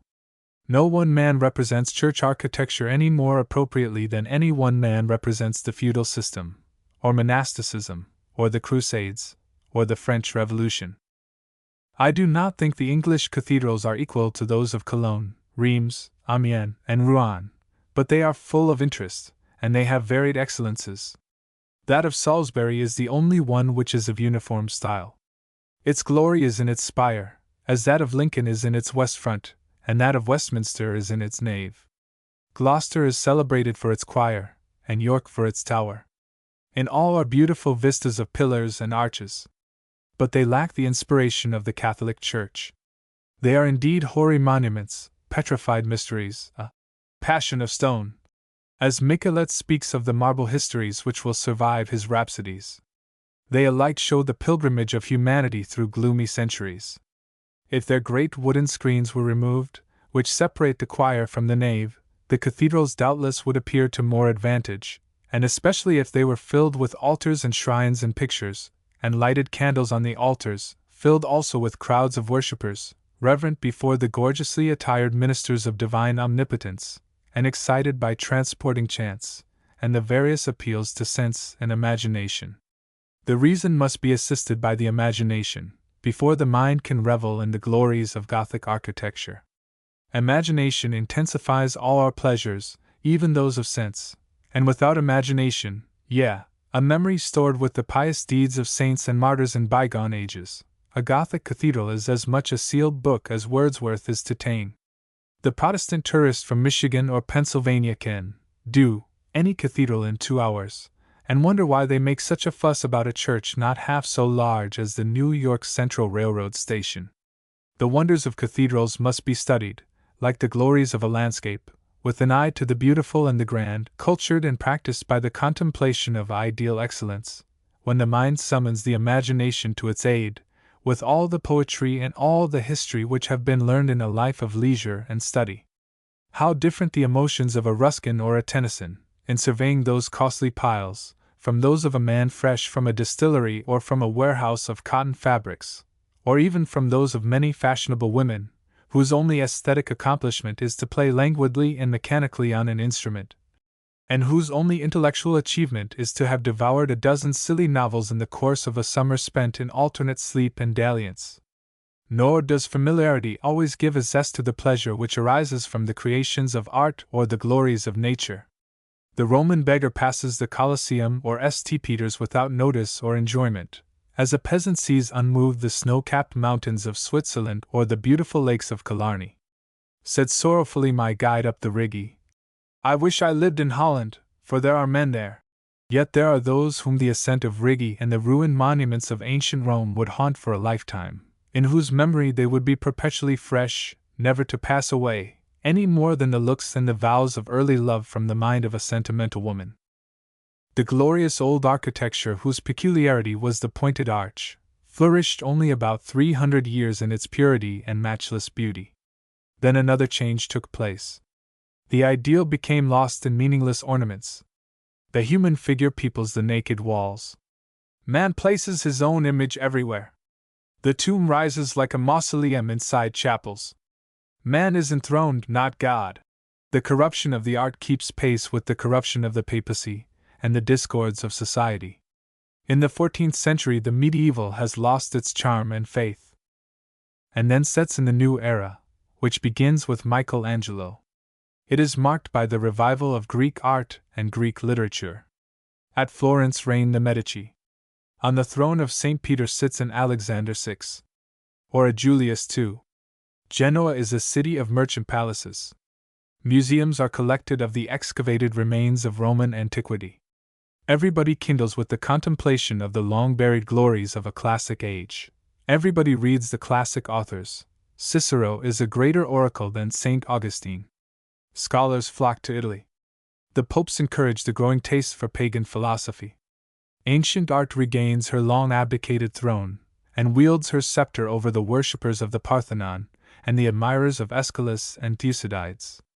With the revived statues of Greece appear the most beautiful pictures ever produced by the hand of man, and with pictures and statues architecture receives a new development. It is the blending of the old Greek and Roman with the Gothic, and is called the Renaissance. Michelangelo erects St. Peter's, the heathen pantheon, on the intersection of Gothic nave and choir and transept, a glorious dome, more beautiful than any Gothic spire or tower, rising 450 feet into the air. And in the interior are classic circular arches and pillars, so vast that one is impressed as with great feats of engineering skill. All that is variegated in marbles adorns the altars. All that is bewitching in paintings is transferred to mosaics. And this new style of Italy spreads into France and England. Sir Christopher Wren builds St. Paul's, more Grecian than Gothic, and fills London with new churches, not one of which is Gothic, and all different. The brain is bewildered in attempting to classify the new and ever-shifting forms of the revived Italian. And so for 300 years the architects mingled the Gothic with the classical, until now a mongrel architecture is the disgrace of Europe, varied but not expressive, resting on no settled principles, either on vertical nor on horizontal lines, blended together, sometimes Grecian porticos on Elizabethan structures, spires resting not on towers but roofs, Byzantine domes on Grecian temples, Greek columns with Lombard arches, flamboyant paneling, pendant pillars from the roof, all styles mixed up together, Corinthian pilasters acting as Gothic buttresses, and pointed arches with Doric friezes, a heap of diverse forms, alien alike from the principles of Wycombe and Vitruvius. And this varied mongrel style of architecture corresponds with the confused civilization of the period, neither Greek nor Gothic, but a mixture of both, intolerant priests wrangling with pagan skeptics and infidels, aquaviva with Pascal, the hierarchy of the French Church with Voltaire and Rousseau, Protestant divines with the Catholic clergy, Geneva and Rome compromising at Oxford. The authority of the Fathers made antagonistic to the authority of popes, new vernacular tongues supplanting Latin in the universities, everywhere war on the Middle Ages, without full emancipation from their dogmas, ancient paganism made to uphold the Church, an unbounded activity of intellect casting off all established rules, the revival of the old Greek republics, democracy asserting its claim against absolute power, nothing settled, nothing at rest, but motion in every direction, science combating faith, faith spurning reason, humanity arrogating divinity, the confusion of races, Babel towers of vanity and pride in the new projected enterprises, Christian nations embroiled in constant wars, gold and silver set up as idols, the rise of new powers in the shapes of new industries and new inventions, commerce filling the world with wealth, armies contending for rights as well as for the aggrandizement of monarchies. Was there ever such a simmering and boiling and fermenting period of activities since the world began? In such a wild and tumultuous agitation of passions and interests and ideas, how could art reappear either in the classic severity of Greek temples or the hoary grandeur of medieval cathedrals? In this jumble we look for new creations, but no creations in art appear, only fantastic imitations.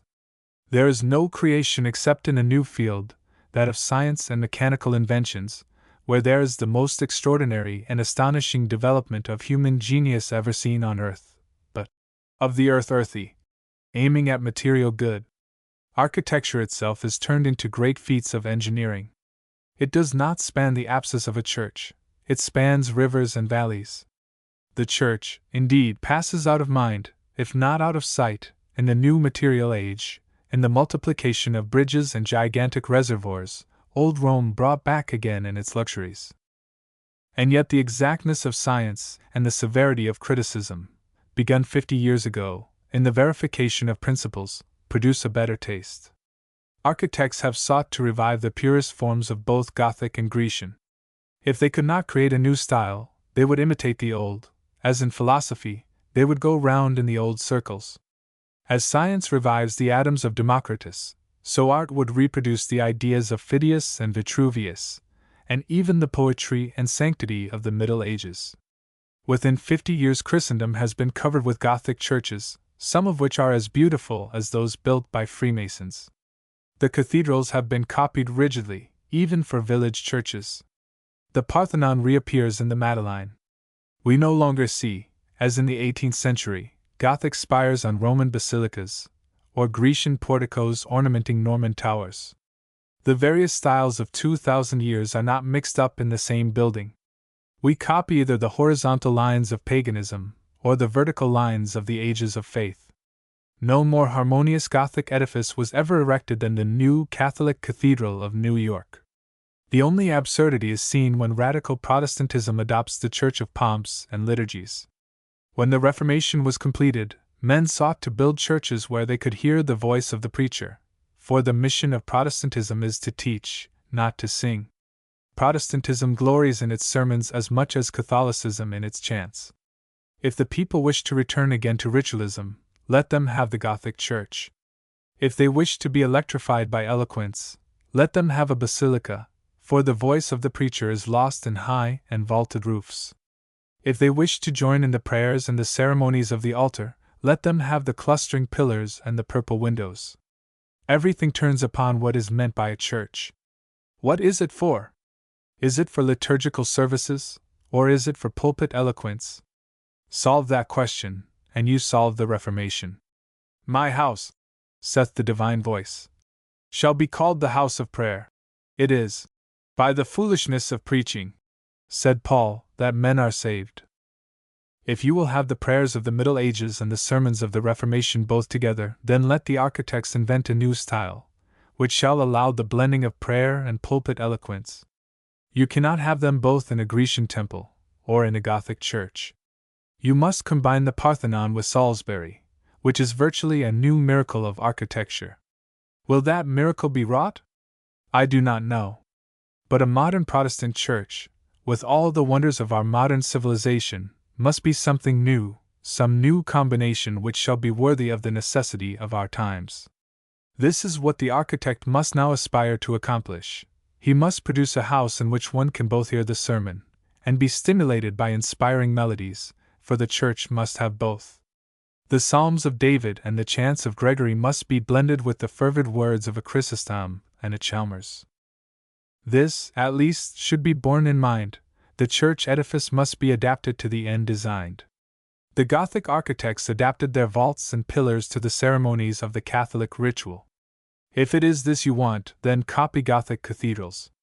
But if it is preaching you want, then restore the Grecian temple, or, better still, the Roman theatre, where the voice of the preacher is not lost either in Byzantine domes or Gothic vaults, whose height is greater than their width. The preacher must draw by the distinctness of his tones, for every preacher has not the musical voice of Chrysostom, or the electricity of St. Bernard. He can neither draw nor inspire if he cannot be heard. He speaks to stones, not to living men or women. He loses his power, and is driven to chants and music to keep his audience from deserting him. He must make his choir an orchestra. He must hide himself in priestly vestments. He must import opera singers to amuse and not instruct. He cannot instruct when he cannot be heard, and heard easily. Unless the people catch every tone of his voice, his electricity will be wasted, and he will preach in vain, and be tired out by attempting to prevent echoes. The voice of St. Paul would be lost in some of our modern fashionable churches. Think of the absurdity of Baptists and Methodists and Presbyterians affecting to restore Gothic monuments, when the great end of sacred eloquence is lost in those devices which appeal to sense. Think of the folly of erecting a church for 800 people as high as Westminster Abbey.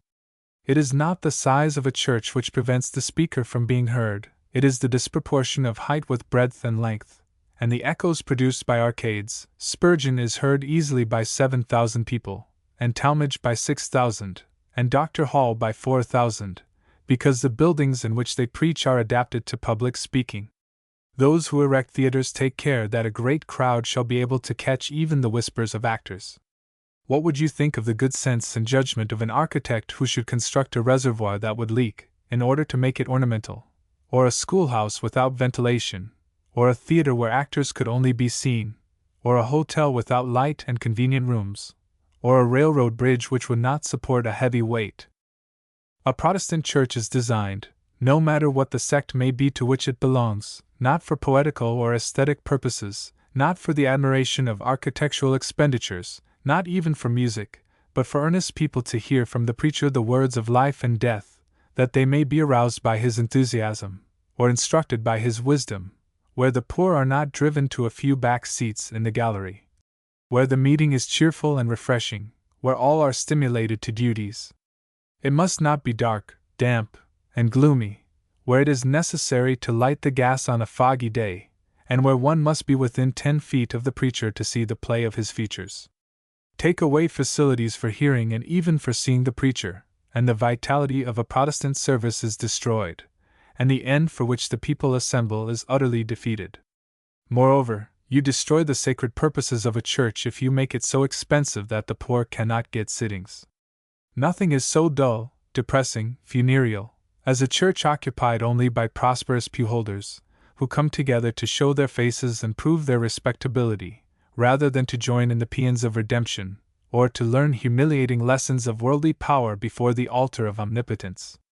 To the poor the gospel is preached, and it is ever the common people who hear most gladly gospel truth. Ah, who are the common people? I fancy we are all common people when we are sick, or in bereavement, or in adversity, or when we come to die.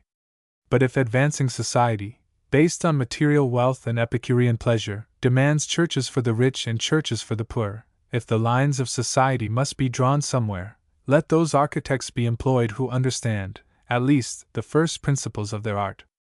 I do not mean those who learn to draw pictures in the back room of a studio, but conscientious men, if you cannot find sensible men. And let the pulpit itself be situated where the people can hear the speaker easily, without straining their eyes and ears. Then only will the speaker's voice ring and kindle and inspire those who come together to hear God Almighty's message. Then only will he be truly eloquent and successful, since then only does his own electricity permeate the whole mass. Then only can he be effective, and escape the humiliation of being only a part of a vain show, where his words are disregarded and his strength is wasted in the echoes of vaults and recesses copied from the gloomy though beautiful monuments of ages which can never, never again return, any more than can the granite image worship of the Egyptians, the oracles of Dodona, or the bulls of the medieval popes. Authorities: Ferguson's History of Architecture, Durand's Parallels, Eastlake's Gothic and Revival, Ruskin, Daly, and Penrose, Britain's Cathedrals and Architectural Antiquities, Pugin's Specimens and Examples of Gothic Architecture, Rickman's Styles of Gothic Architecture, Street's Gothic Architecture in Spain, Encyclopaedia Britannica, Article Architecture. John Wycliffe. A. Died in 1324 to 1384. Dawn of the Reformation. The name of Wycliffe suggests the dawn of the Protestant Reformation, and the Reformation suggests the existence of evils which made it a necessity. I do not look upon the Reformation, in its earlier stages, as a theological movement. In fact, the Catholic and Protestant theology, as expounded and systematized by great authorities, does not materially differ from that of the Fathers of the Church. The doctrines of Augustine were accepted equally by Thomas Aquinas and John Calvin.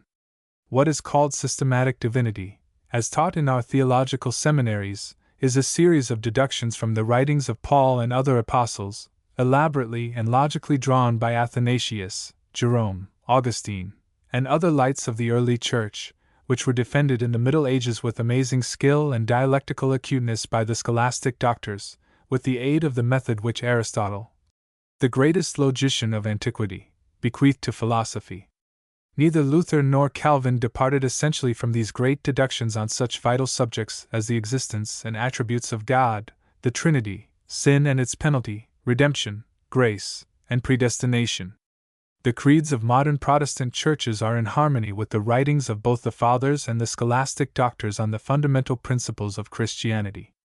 There are, indeed, some ideas in reference to worship, and the sacraments, and the government of the Church, and aids to a religious life, defended by the scholastic doctors, which Protestants do not accept, and for which there is not much authority in the writings of the Fathers. But the main difference between Protestants and Catholics is in reference to the institutions of the Church, institutions which gradually arose with the triumph of Christianity in its contest with paganism, and which received their full development in the Middle Ages. It was the enormous and scandalous corruptions which crept into these institutions which led to the cry for reform.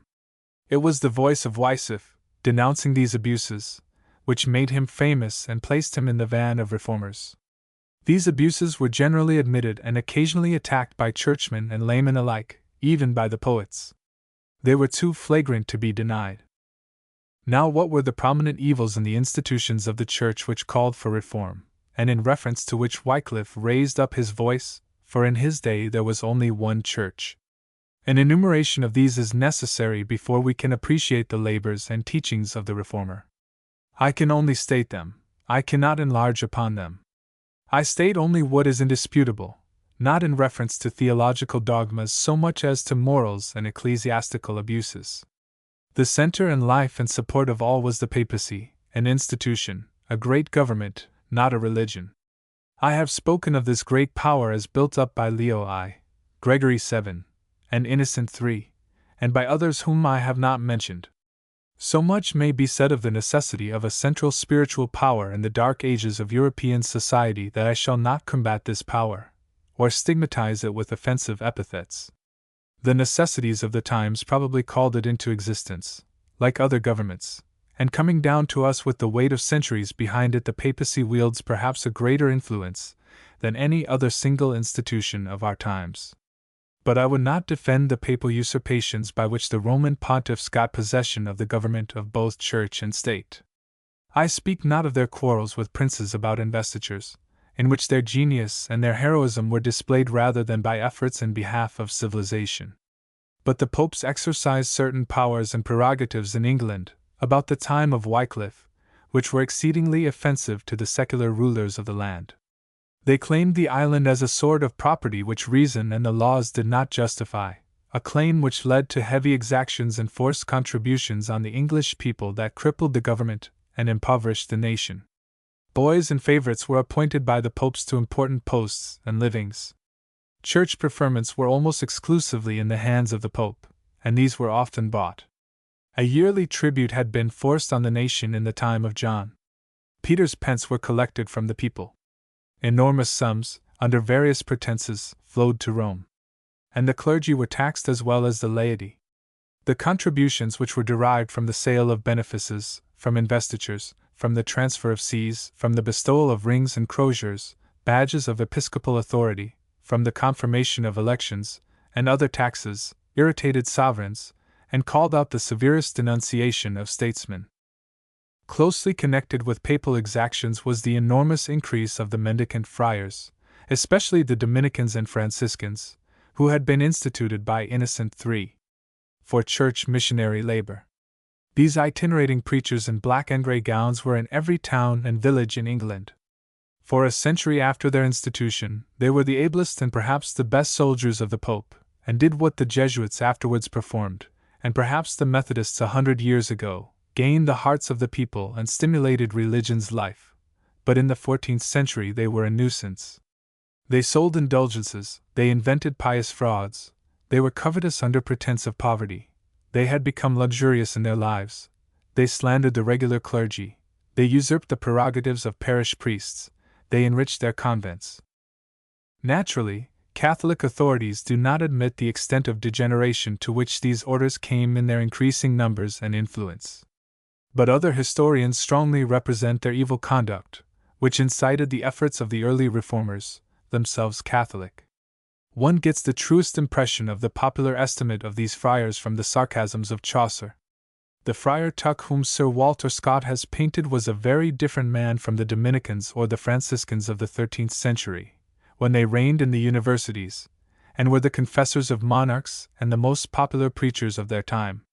In the 14th century they were consumed with jealousies and rivalries and animosities against each other, and all the various orders, Dominican, Franciscan, Carmelite, in spite of their professions of poverty, were the possessors of magnificent monasteries, and fattened on the credulity of the world.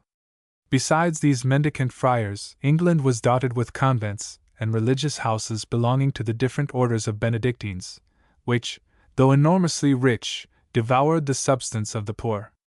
There were more than 20,000 monks in a population of 3 or 4 millions, and most of them led idle and dissolute lives, and were subjects of perpetual reproach. Reforms of the various religious houses had been attempted, but all reforms had failed.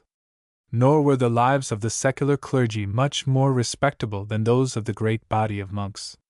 They are accused by many historians of venality, dissoluteness, and ignorance, and it was their incapacity, their disregard of duties, and indifference to the spiritual interests of their flocks that led to the immense popularity of the mendicant friars, until they, in their turn, became perhaps a greater scandal than the parish priests whose functions they had usurped.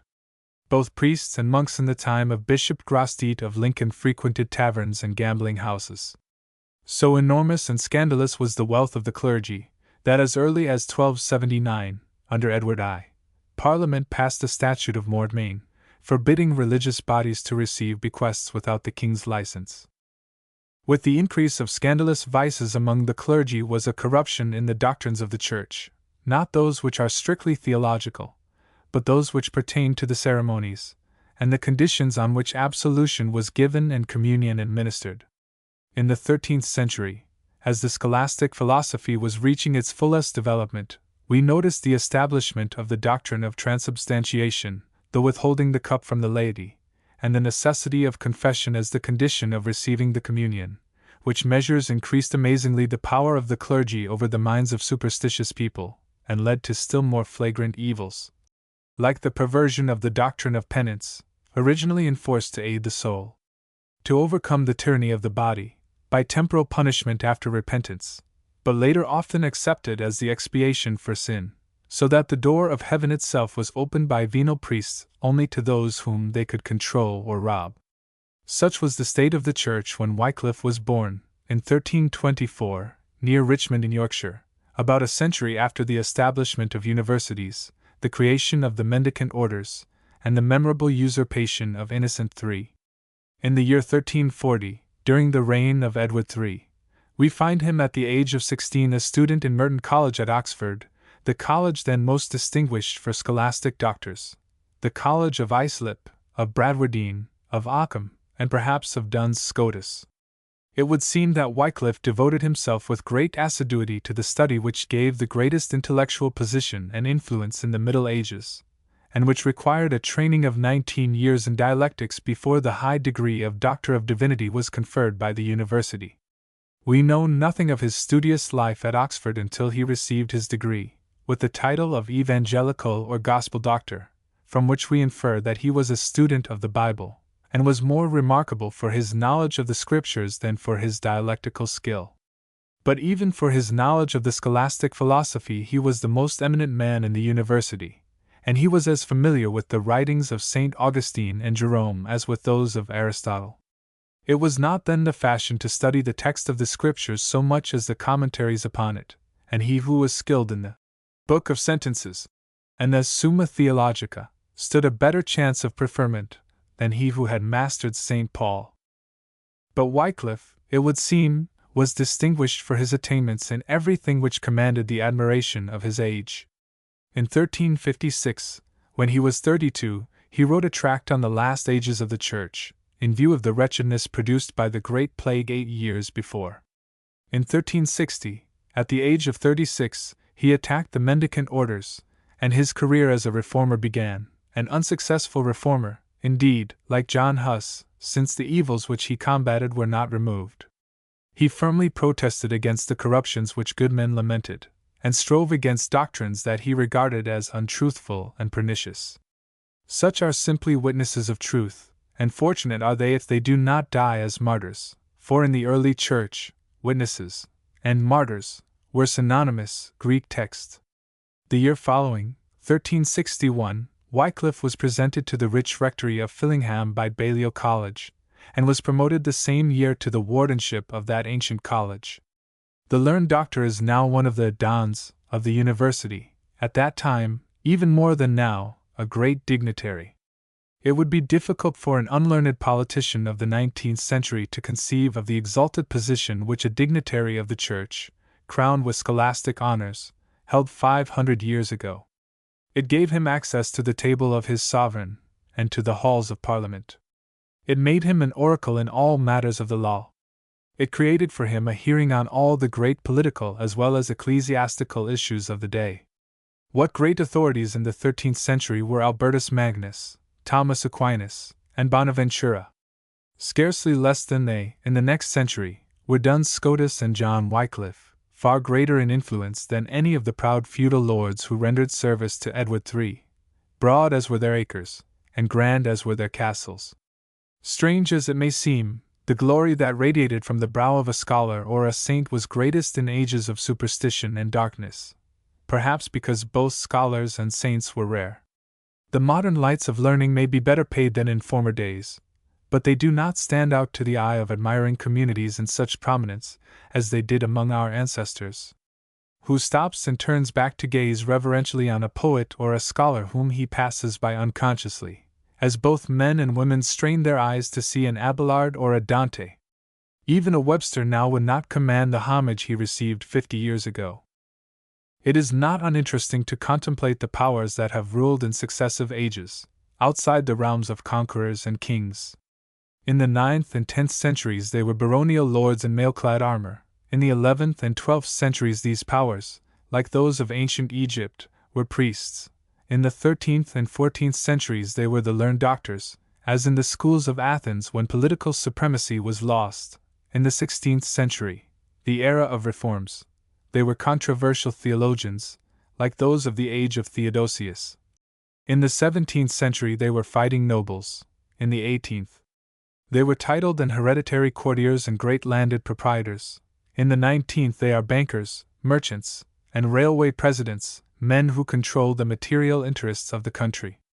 It is only at elections, though managed by politicians, that the people are a power. Socially, the magnates are the rich.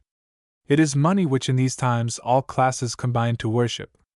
If this be questioned, see the adulation which even colleges and schools of learning pay to their wealthy patrons or those from whom they seek benefits. The patrons of the schools in the Middle Ages were princes and nobles. But these princes and nobles bowed down in reverence to learned bishops and great theological doctors. Wycliffe was the representative of the schools when he attacked the abuses of the Church. It is not a little singular that the great religious movements in England have generally come from Oxford, while Cambridge has been distinguished for great movements in science. In 1365 he was appointed to the headship of Canterbury Hall, founded by Archbishop Islip, afterwards merged into Christ Church, the most magnificent and wealthy of all the Oxford colleges. When Islip died, in 1366, and Langham, originally a monk of Canterbury, was made archbishop, the appointment of Wycliffe was pronounced void by Langham, and the revenues of the hall of which he was warden, or president, were sequestered. Wycliffe on this appealed to the Pope, who, however, ratified Langham's decree, as it would be expected, for the Pope sustained the friars whom Wycliffe had denounced.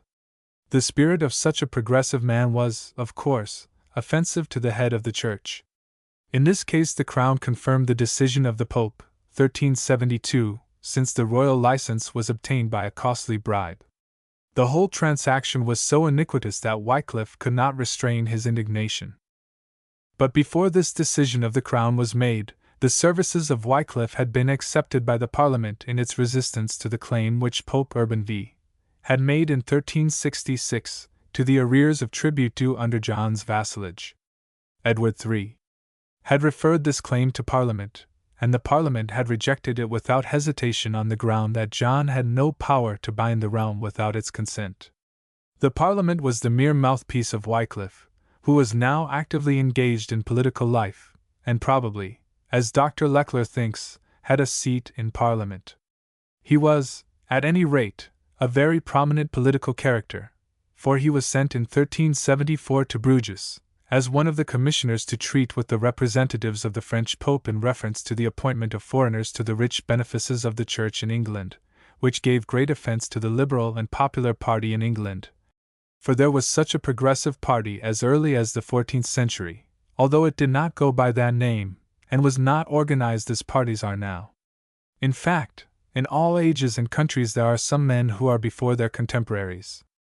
The great grievance of which the more advanced and enlightened complained was the interference of the Pope with ecclesiastical livings in England.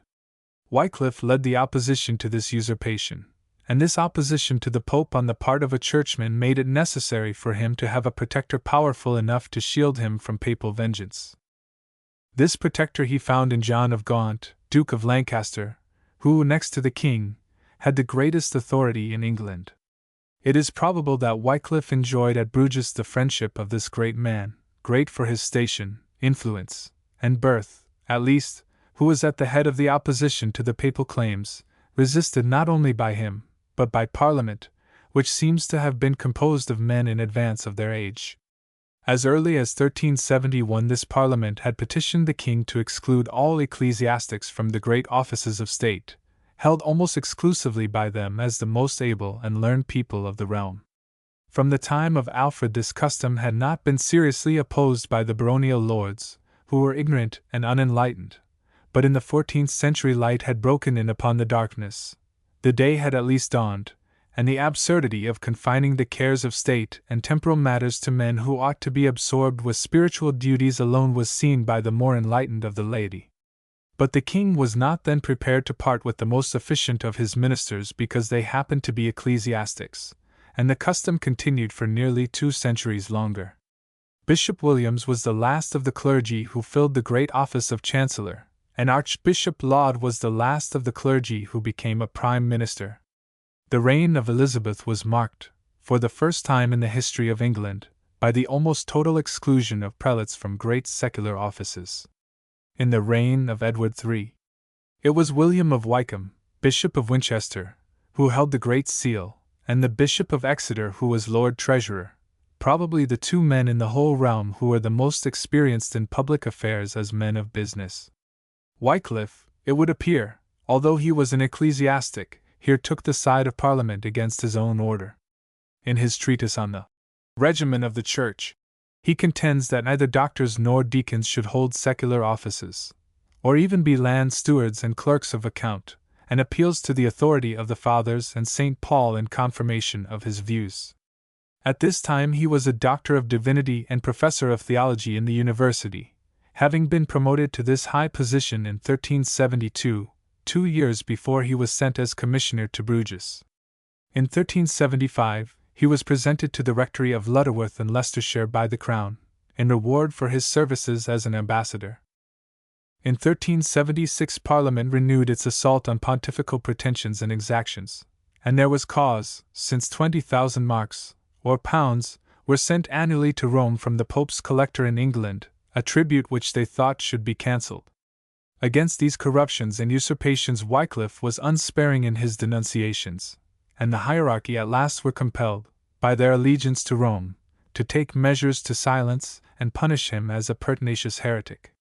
The term heretic meant in those days opposition to papal authority, as much as opposition to the theological dogmas of the Church, and the brand of heresy was the greatest stigma which authority could impose. The bold denunciator of papal abuses was now in danger. He was summoned by the Convocation to appear in St. Paul's Cathedral and answer for his heresies, on which occasion were present the Archbishop of Canterbury and the powerful Bishop of London, the latter the son of the Earl of Devonshire, of the great family of the Courtenays. Wycliffe was attended by the Duke of Lancaster and the Earl Marshal, Henry Percy, the ancestor of the Dukes of Northumberland, who forced themselves into the Ladies' Chapel, behind the high altar, where the prelates were assembled. An uproar followed from this unusual intrusion of the 2 most powerful men of the kingdom into the very sanctuary of prelatic authority. What could be done when the great Oxford professor, the most learned scholastic of the kingdom, was protected by a royal duke clothed with viceregal power, and the Earl Marshal armed with the sword of state? The position of Wycliffe was as strong as it was before he was attacked. Nor could he be silenced except by the authority of the Pope himself, still acknowledged as the supreme lord of Christendom, and the Pope now felt that he must assert his supremacy and interpose his supreme authority, or lose his hold on England. So he hurled his weapons, not yet impotent, and fulminated his bulls, ordering the University, under penalty of excommunication, to deliver the daring heretic into the hands of the Archbishop of Canterbury or the Bishop of London, and further commanding these 2 prelates to warn the king against the errors of Wycliffe, and to examine him as to his doctrines, and keep him in chains until the Pope's pleasure should be further known. In addition to these bulls, the Pope sent one to the king himself. It was resolved that the work should be thoroughly done this time. Yet it would appear that these various bulls threatening an interdict did not receive a welcome from any quarter. The prelates did not wish to quarrel with such an antagonist as the Duke of Lancaster, who was now the chief power in the state, the king being in his last illness. They allowed several months to pass before executing their commission, during which Wycliffe was consulted by the Great Council of State whether they should allow money to be carried out of the realm at the Pope's demands, and he boldly declared that they should not, thus coming in direct antagonism with hierarchical power. He also wrote at this time pamphlets vindicating himself from the charges made against him, asserting the invalidity of unjust excommunication, which, if allowed, would set the Pope above God.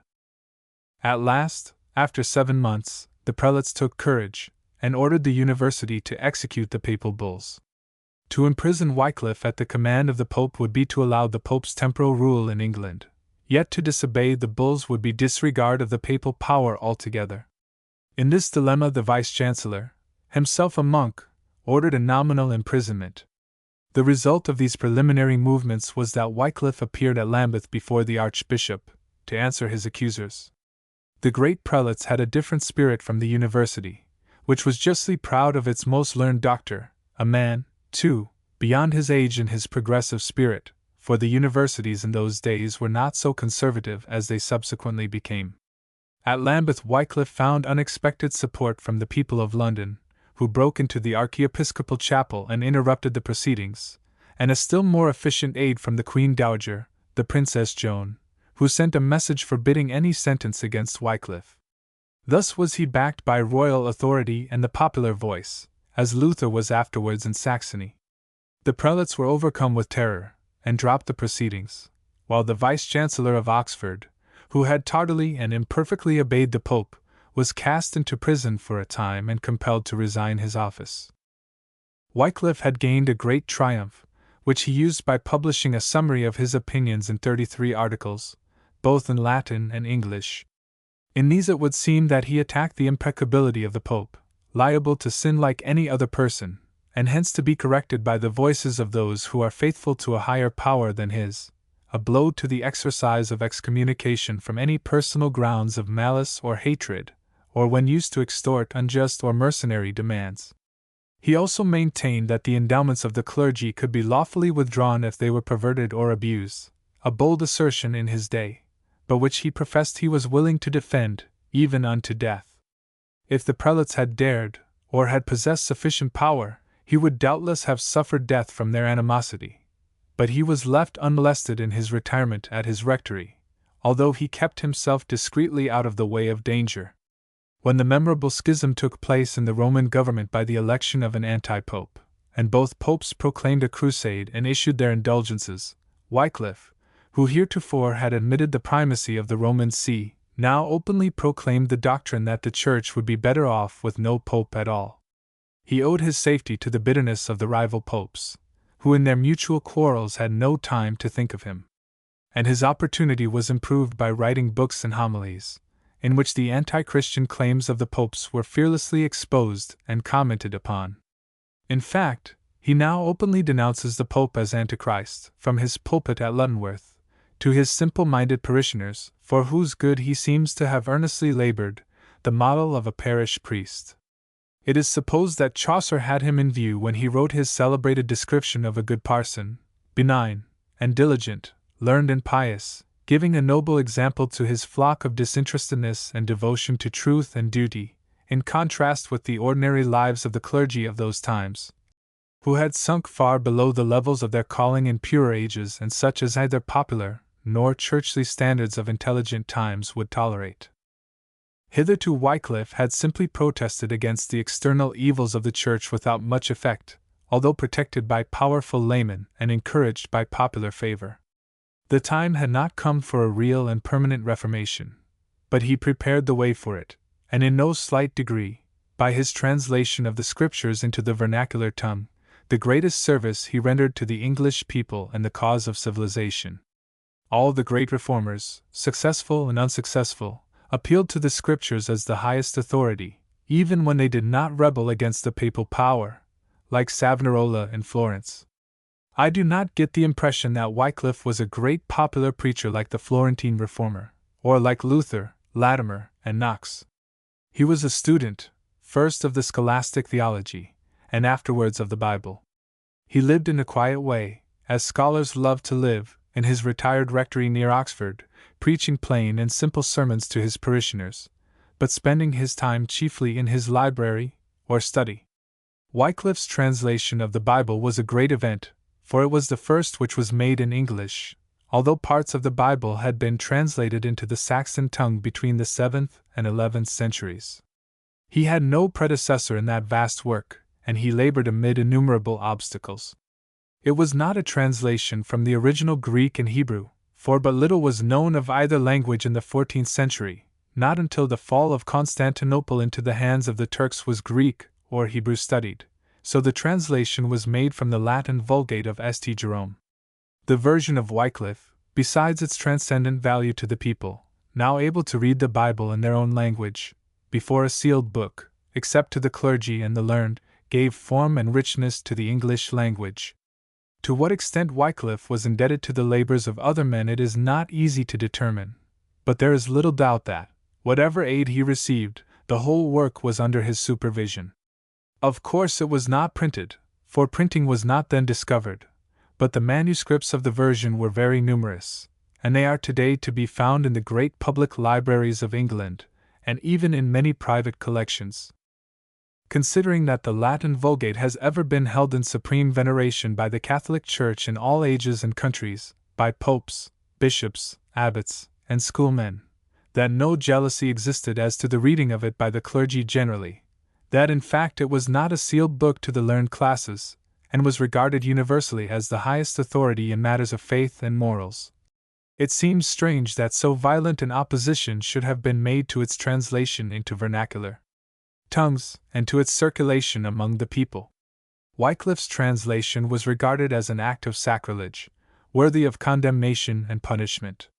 So furious was the outcry against him, as an audacious violator who dared to touch the sacred ark with unconsecrated hands, that even a bill was brought into the House of Lords forbidding the perusal of the Bible by the laity, and it would have been passed but for John of Gaunt. At a convocation of bishops and clerical dignitaries held in St. Paul's, in 1408, it was decreed as heresy to read the Bible in English, to be punished by excommunication. The version of Wycliffe and all other translations into English were utterly prohibited under the severest penalties. Fines, imprisonment, and martyrdom were inflicted on those who were guilty of so foul a crime as the reading or possession of the Scriptures in the vernacular tongue. This is one of the gravest charges ever made against the Catholic Church. This absurd and cruel persecution alone made the Reformation a necessity, even as the translation of the Bible prepared the way for the Reformation. The translation of the Scriptures and the Reformation are indissolubly linked together. The authorities of those days would have destroyed, if they could, every copy of the version Wycliffe made. But the precious manuscripts were secreted and secretly studied, and both from the novelty and the keen interest they excited, they were unquestionably a powerful factor in the religious unrest of those times. Doubtless the well-known opposition to the circulation of the Bible in the vernacular has been exaggerated, but in the 14th century it was certainly bitter and furious. Wycliffe might expose vices which everybody saw and lamented as a scandal, and make himself obnoxious to those who committed them, but to open the door to free inquiry and a reformed faith and hostility to the Pope, this was a graver offense, to be visited with the severest penalties. To the storm of indignation thus raised against him, Wycliffe's only answer was, "The clergy cry aloud that it is heresy to speak of the Holy Scriptures in English, and so they would condemn the Holy Ghost, who gave tongues to the apostles of Christ to speak the word of God in all languages under heaven." Notwithstanding the enormous cost of the Bible as translated by Wycliffe, L2, 16th. 8d, a sum probably equal to £30 or $150 of our present money, more than half the annual income of a substantial yeoman, still it was copied and circulated with remarkable rapidity. Neither the cost of the valuable manuscript nor the opposition and vigilance of an almost omnipresent Inquisition were able to suppress it. Wycliffe was now about 58 years of age. He had rendered a transcendent service to the English nation, and a service that not one of his contemporaries could have performed, to which only the foremost scholar and theologian of his day was equal. After such a work he might have reposed in his quiet parish in genial rest, conscious that he had opened a new era in the history of his country. But rest was not for him. He now appears as a doctrinal controversialist. Hitherto his attacks had been against the flagrant external evils of the Church, the enormous corruptions that had entered into the institutions which sustained the papal power. He had been the advocate of the university in defense of her privileges, the champion of the crown in vindication of its rights and prerogatives, the friend of the people in the preservation of their property. He now assailed the Romish doctrine of the Eucharist, but without the support of those powerful princes and nobles who had hitherto sustained him. He combats one of the prevailing ideas of the age, a more difficult and infinitely bolder thing, which theologians had not dared to assail, and which in after times was a stumbling block to Luther himself. In ascending the mysterious mount where clouds gathered around him, his old friends began to desert him, for now he assailed the awful and invisible. The Church of the Middle Ages had asserted that the body of Christ was actually present in the consecrated wafer, and few there were who doubted it.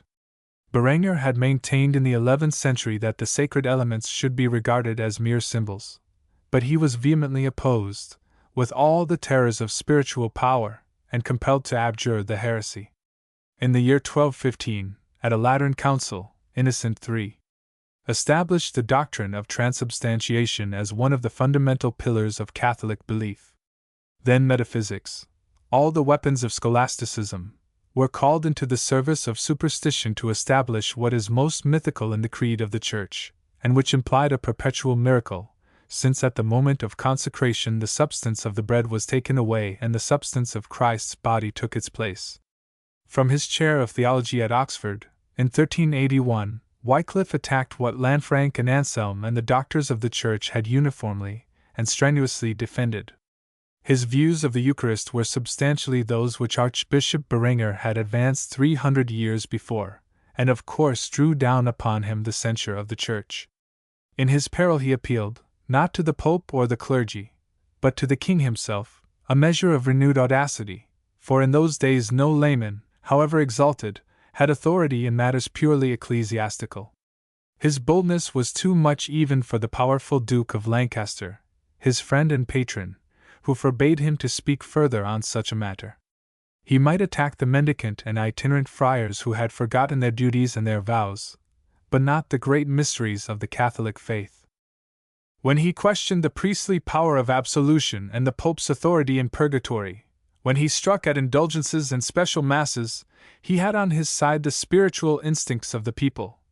But when he impugned the dignity of the central act of Christian worship and the highest expression of mystical devotion, it appeared to ordinary minds that he was denying all that is sacred, impressive, and authoritative in the sacrament itself, and he gave offense to many devout minds who had approved his attacks on the monks and the various corruptions of the Church.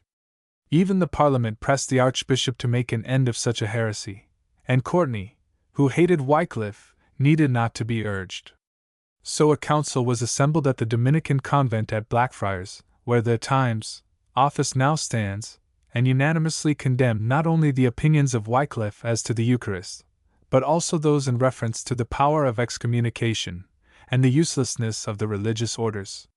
Yet he himself was allowed to escape, and the condemnation had no other effect than to drive him from Oxford to his rectory at Lutterworth, where until his death he occupied himself in literary and controversial writings. His illness soon afterwards prevented him from obeying the summons of the Pope to Rome, where he would doubtless have suffered as a martyr. In 1384 he was struck with paralysis, and died in 3 days after the attack, at the age of 60, though some say in his 64th year, probably, in spite of ecclesiastical censure, the most revered man of his day, as well as one of the ablest and most learned. Not from the ranks of fanatics or illiterate popular orators did the Reformation come in any country, but from the greatest scholars and theologians. This grand old man, the illustrious pioneer of reform in England, and indeed on the continent, did not live to 80 years and 10, but being worn out with his exhaustive labors, he died peaceably and unmolested in his retired parish. Not much is known of the details of his personal history, any more than of Shakespeare's. We know nothing of his loves and hatreds, of his habits and tastes, of his temper and person, of his friends and enemies. He stands out to the eye of posterity in solitary and mysterious loneliness. Tradition speaks of him as a successful, benignant, and charitable parish priest, giving consolation to the afflicted and to the sick. He lived in honor, professor of theology at Oxford, holding a prebendal stall amid a parochial rectory, perhaps a seat in Parliament, and was employed by the Crown as an ambassador to Bruges. He was statesman as well as theologian, and lived among the great, more as a learned doctor than as a saint, which he was not from the Catholic standpoint. He was the scourge of imposture, the ponderous hammer which smote the brazen idolatry of his age. He labored to expose the vices that had taken shelter in the sanctuary of the Church, a reformer of ecclesiastical abuses rather than of the lax morals of the laity, and hence did different work from that of Savonarola, whose life was spent in a crusade against sin, wherever it was to be found. His labors were great, and his attainments remarkable for his age. He is accused of being coarse in his invectives, but that charge can also be laid to Luther and other reformers in rough and outspoken times. Considering the power of the Pope in the 14th century, Wycliffe was as bold and courageous as Luther.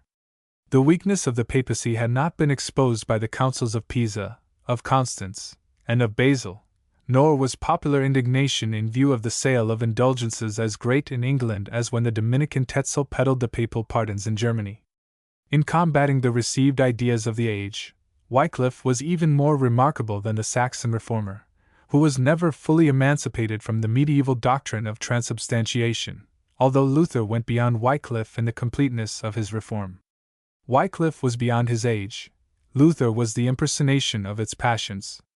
Wycliffe represented universities and learned men, Luther was the oracle of the people. The former was the medieval doctor, the latter was the popular orator and preacher. The one was mild and moderate in his spirit and manners, the other was vehement, dogmatic, and often offensive, not only from his more violent and passionate nature, but for his bitter and ironical sallies. It is the manner more than the matter which offends. Had Wycliffe been as satirical and boisterous as Luther was, he would not probably have ended his days in peace, and would not have accomplished so much as a preparation for reforms. It was the peculiarity of Wycliffe to recognize the real merits in the system he denounced, even when his language was most vehement. He admitted that confession did much good to some persons, although as a universal practice, as enjoined by Innocent III, it was an evil and harmed the Church. In regard to the worship of images, while he denounced the waste of treasure or dead stocks, he admitted that images might be used as aids to excite devotion, but if miraculous powers were attributed to them, it was an evil rather than a good. And as to the adoration of the saints, he simply maintained that since gifts can be obtained only through the mediation of Christ, it would be better to pray to him directly rather than through the mediation of saints. In regard to the mendicant friars, it does not appear that his vehement opposition to them was based on their vows of poverty, or on the spirit which entered into monasticism in its best ages, but because they were untrue to their rule, because they were vendors of pardons, and absolved men of sins which they were ashamed to confess to their own pastors, and especially because they encouraged the belief that a benefaction to a convent would take the place of piety in the heart. It was the abuses of the system, rather than the system itself, which made him so wrathful on the vagrant friars preaching their catchpenny sermons. And so of other abuses of the Church, he did not defy the Pope or deny his authority until it was plain that he sought to usurp the prerogatives of kings and secular rulers, and bring both the clergy and laity under his spiritual yoke. It was not as the first and chief of bishops, the head of the visible Church, that Wycliffe attacked the Pope, but as a usurper and a tyrant, grasping powers which were not conferred by the early Church, and which did not culminate until Innocent III had instituted the mendicant orders, and enforced persecution for religious opinions by the terrors of the Inquisition. The wealth of the Church was a sore evil in his eyes, since it diverted the clergy from their spiritual duties, and was the cause of innumerable scandals, and was closely connected with simony and the accumulation of benefices in the hands of a single priest.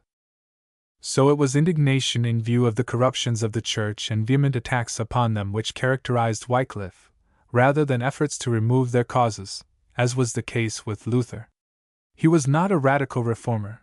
He only prepared the way for radical reform, by his translation of the Scriptures into a language the people could read, more than by any attacks on the monks or papal usurpations or indulgences for sin. He was the type of a meditative scholar and theologian, thin and worn, without much charm of conversation except to men of rank, or great animal vivacity such as delights the people. Nor was he a religious genius, like Thomas à Kempis, Anselm, and Pascal. He had no remarkable insight into spiritual things. His intellectual and moral nature preponderated over the emotional, so that he was charged with intellectual pride and desire for distinction. Yet no one disputed the blamelessness of his life and the elevation of his character. If Wycliffe escaped the wrath and vengeance of Rome because of his high rank as a theological doctor, his connection with the University of Oxford, opposed to itinerating beggars with great pretensions and greedy ends, and his friendship and intercourse with the rulers of the land, his followers did not. They became very numerous, and were variously called Lollards, Wycliffites, and Biblemen. They kept alive evangelical religion until the time of Cranmer and Latimer, their distinguishing doctrine being that the Scriptures are the only rule of faith. There was no persecution of them of any account during the reign of Richard II, although he was a hateful tyrant, probably owing to the influence of his wife, a Bohemian princess, who read Wycliffe's Bible, but under Henry IV. Evil days fell upon them, and persecution was intensified under Henry v. 1413–1422, because of their supposed rebellion. The Lollards under Archbishop Chichely, as early as 1416, were hunted down and burned as heretics. The severest inquisition was instituted to hunt up those who were even suspected of heresy, and every parish was the scene of cruelties. I need not here enumerate the victims of persecution, continued with remorseless severity during the whole reign of Henry VII. But it was impossible to suppress the opinions of the reformers, or to prevent the circulation of the Scriptures. The blood of martyrs was the seed of the Church. Persecution in this instance was not successful, since there was a noble material in England, as in Germany, for Christianity to work upon. It was in humble homes, among the yeomanry and the artisans, that evangelical truth took the deepest hold, as in primitive times, and produced the fervent Christians of succeeding centuries, such as no other country has produced. In no country was the Reformation, as established by Edward VI and Elizabeth, so complete and so permanent, unless Scotland and Switzerland be excepted. The glory of this radical reform must be ascribed to the humble and persecuted followers of Wycliffe, who proved themselves martyrs and witnesses, faithful unto death, more than to any of the great lights which adorn the most brilliant period of English history. Authorities: the works of Wycliffe, as edited by F. D. Matthew, The Life and Sufferings of Wycliffe, by Lewis, Oxford 1820, Life of Wycliffe, by Charles Welly Le Bas 1846, John de Wycliffe, a monograph, by Robert Vaughan D. London 1853, Turner's History of England should be compared with Lingard. Mosheim's Ecclesiastical History, Neda's Church History, Wordsworth's Ecclesiastical Biography, Gieseler, Milner, and General Historians of the Church, Geiky's English Reformation. A German Life of Wycliffe, by Dr. Leckler, is often quoted by Matthew, and has been fortunately translated into English. These is also a slight notice of Wycliffe by Fisher, in his History of the Reformation. The name of the English reformer is spelled differently by different historians, as Wycliffe, Wycliffe, Wycliffe, Wycliffe, but I have selected the latest authority upon the subject, F. D. Matthew,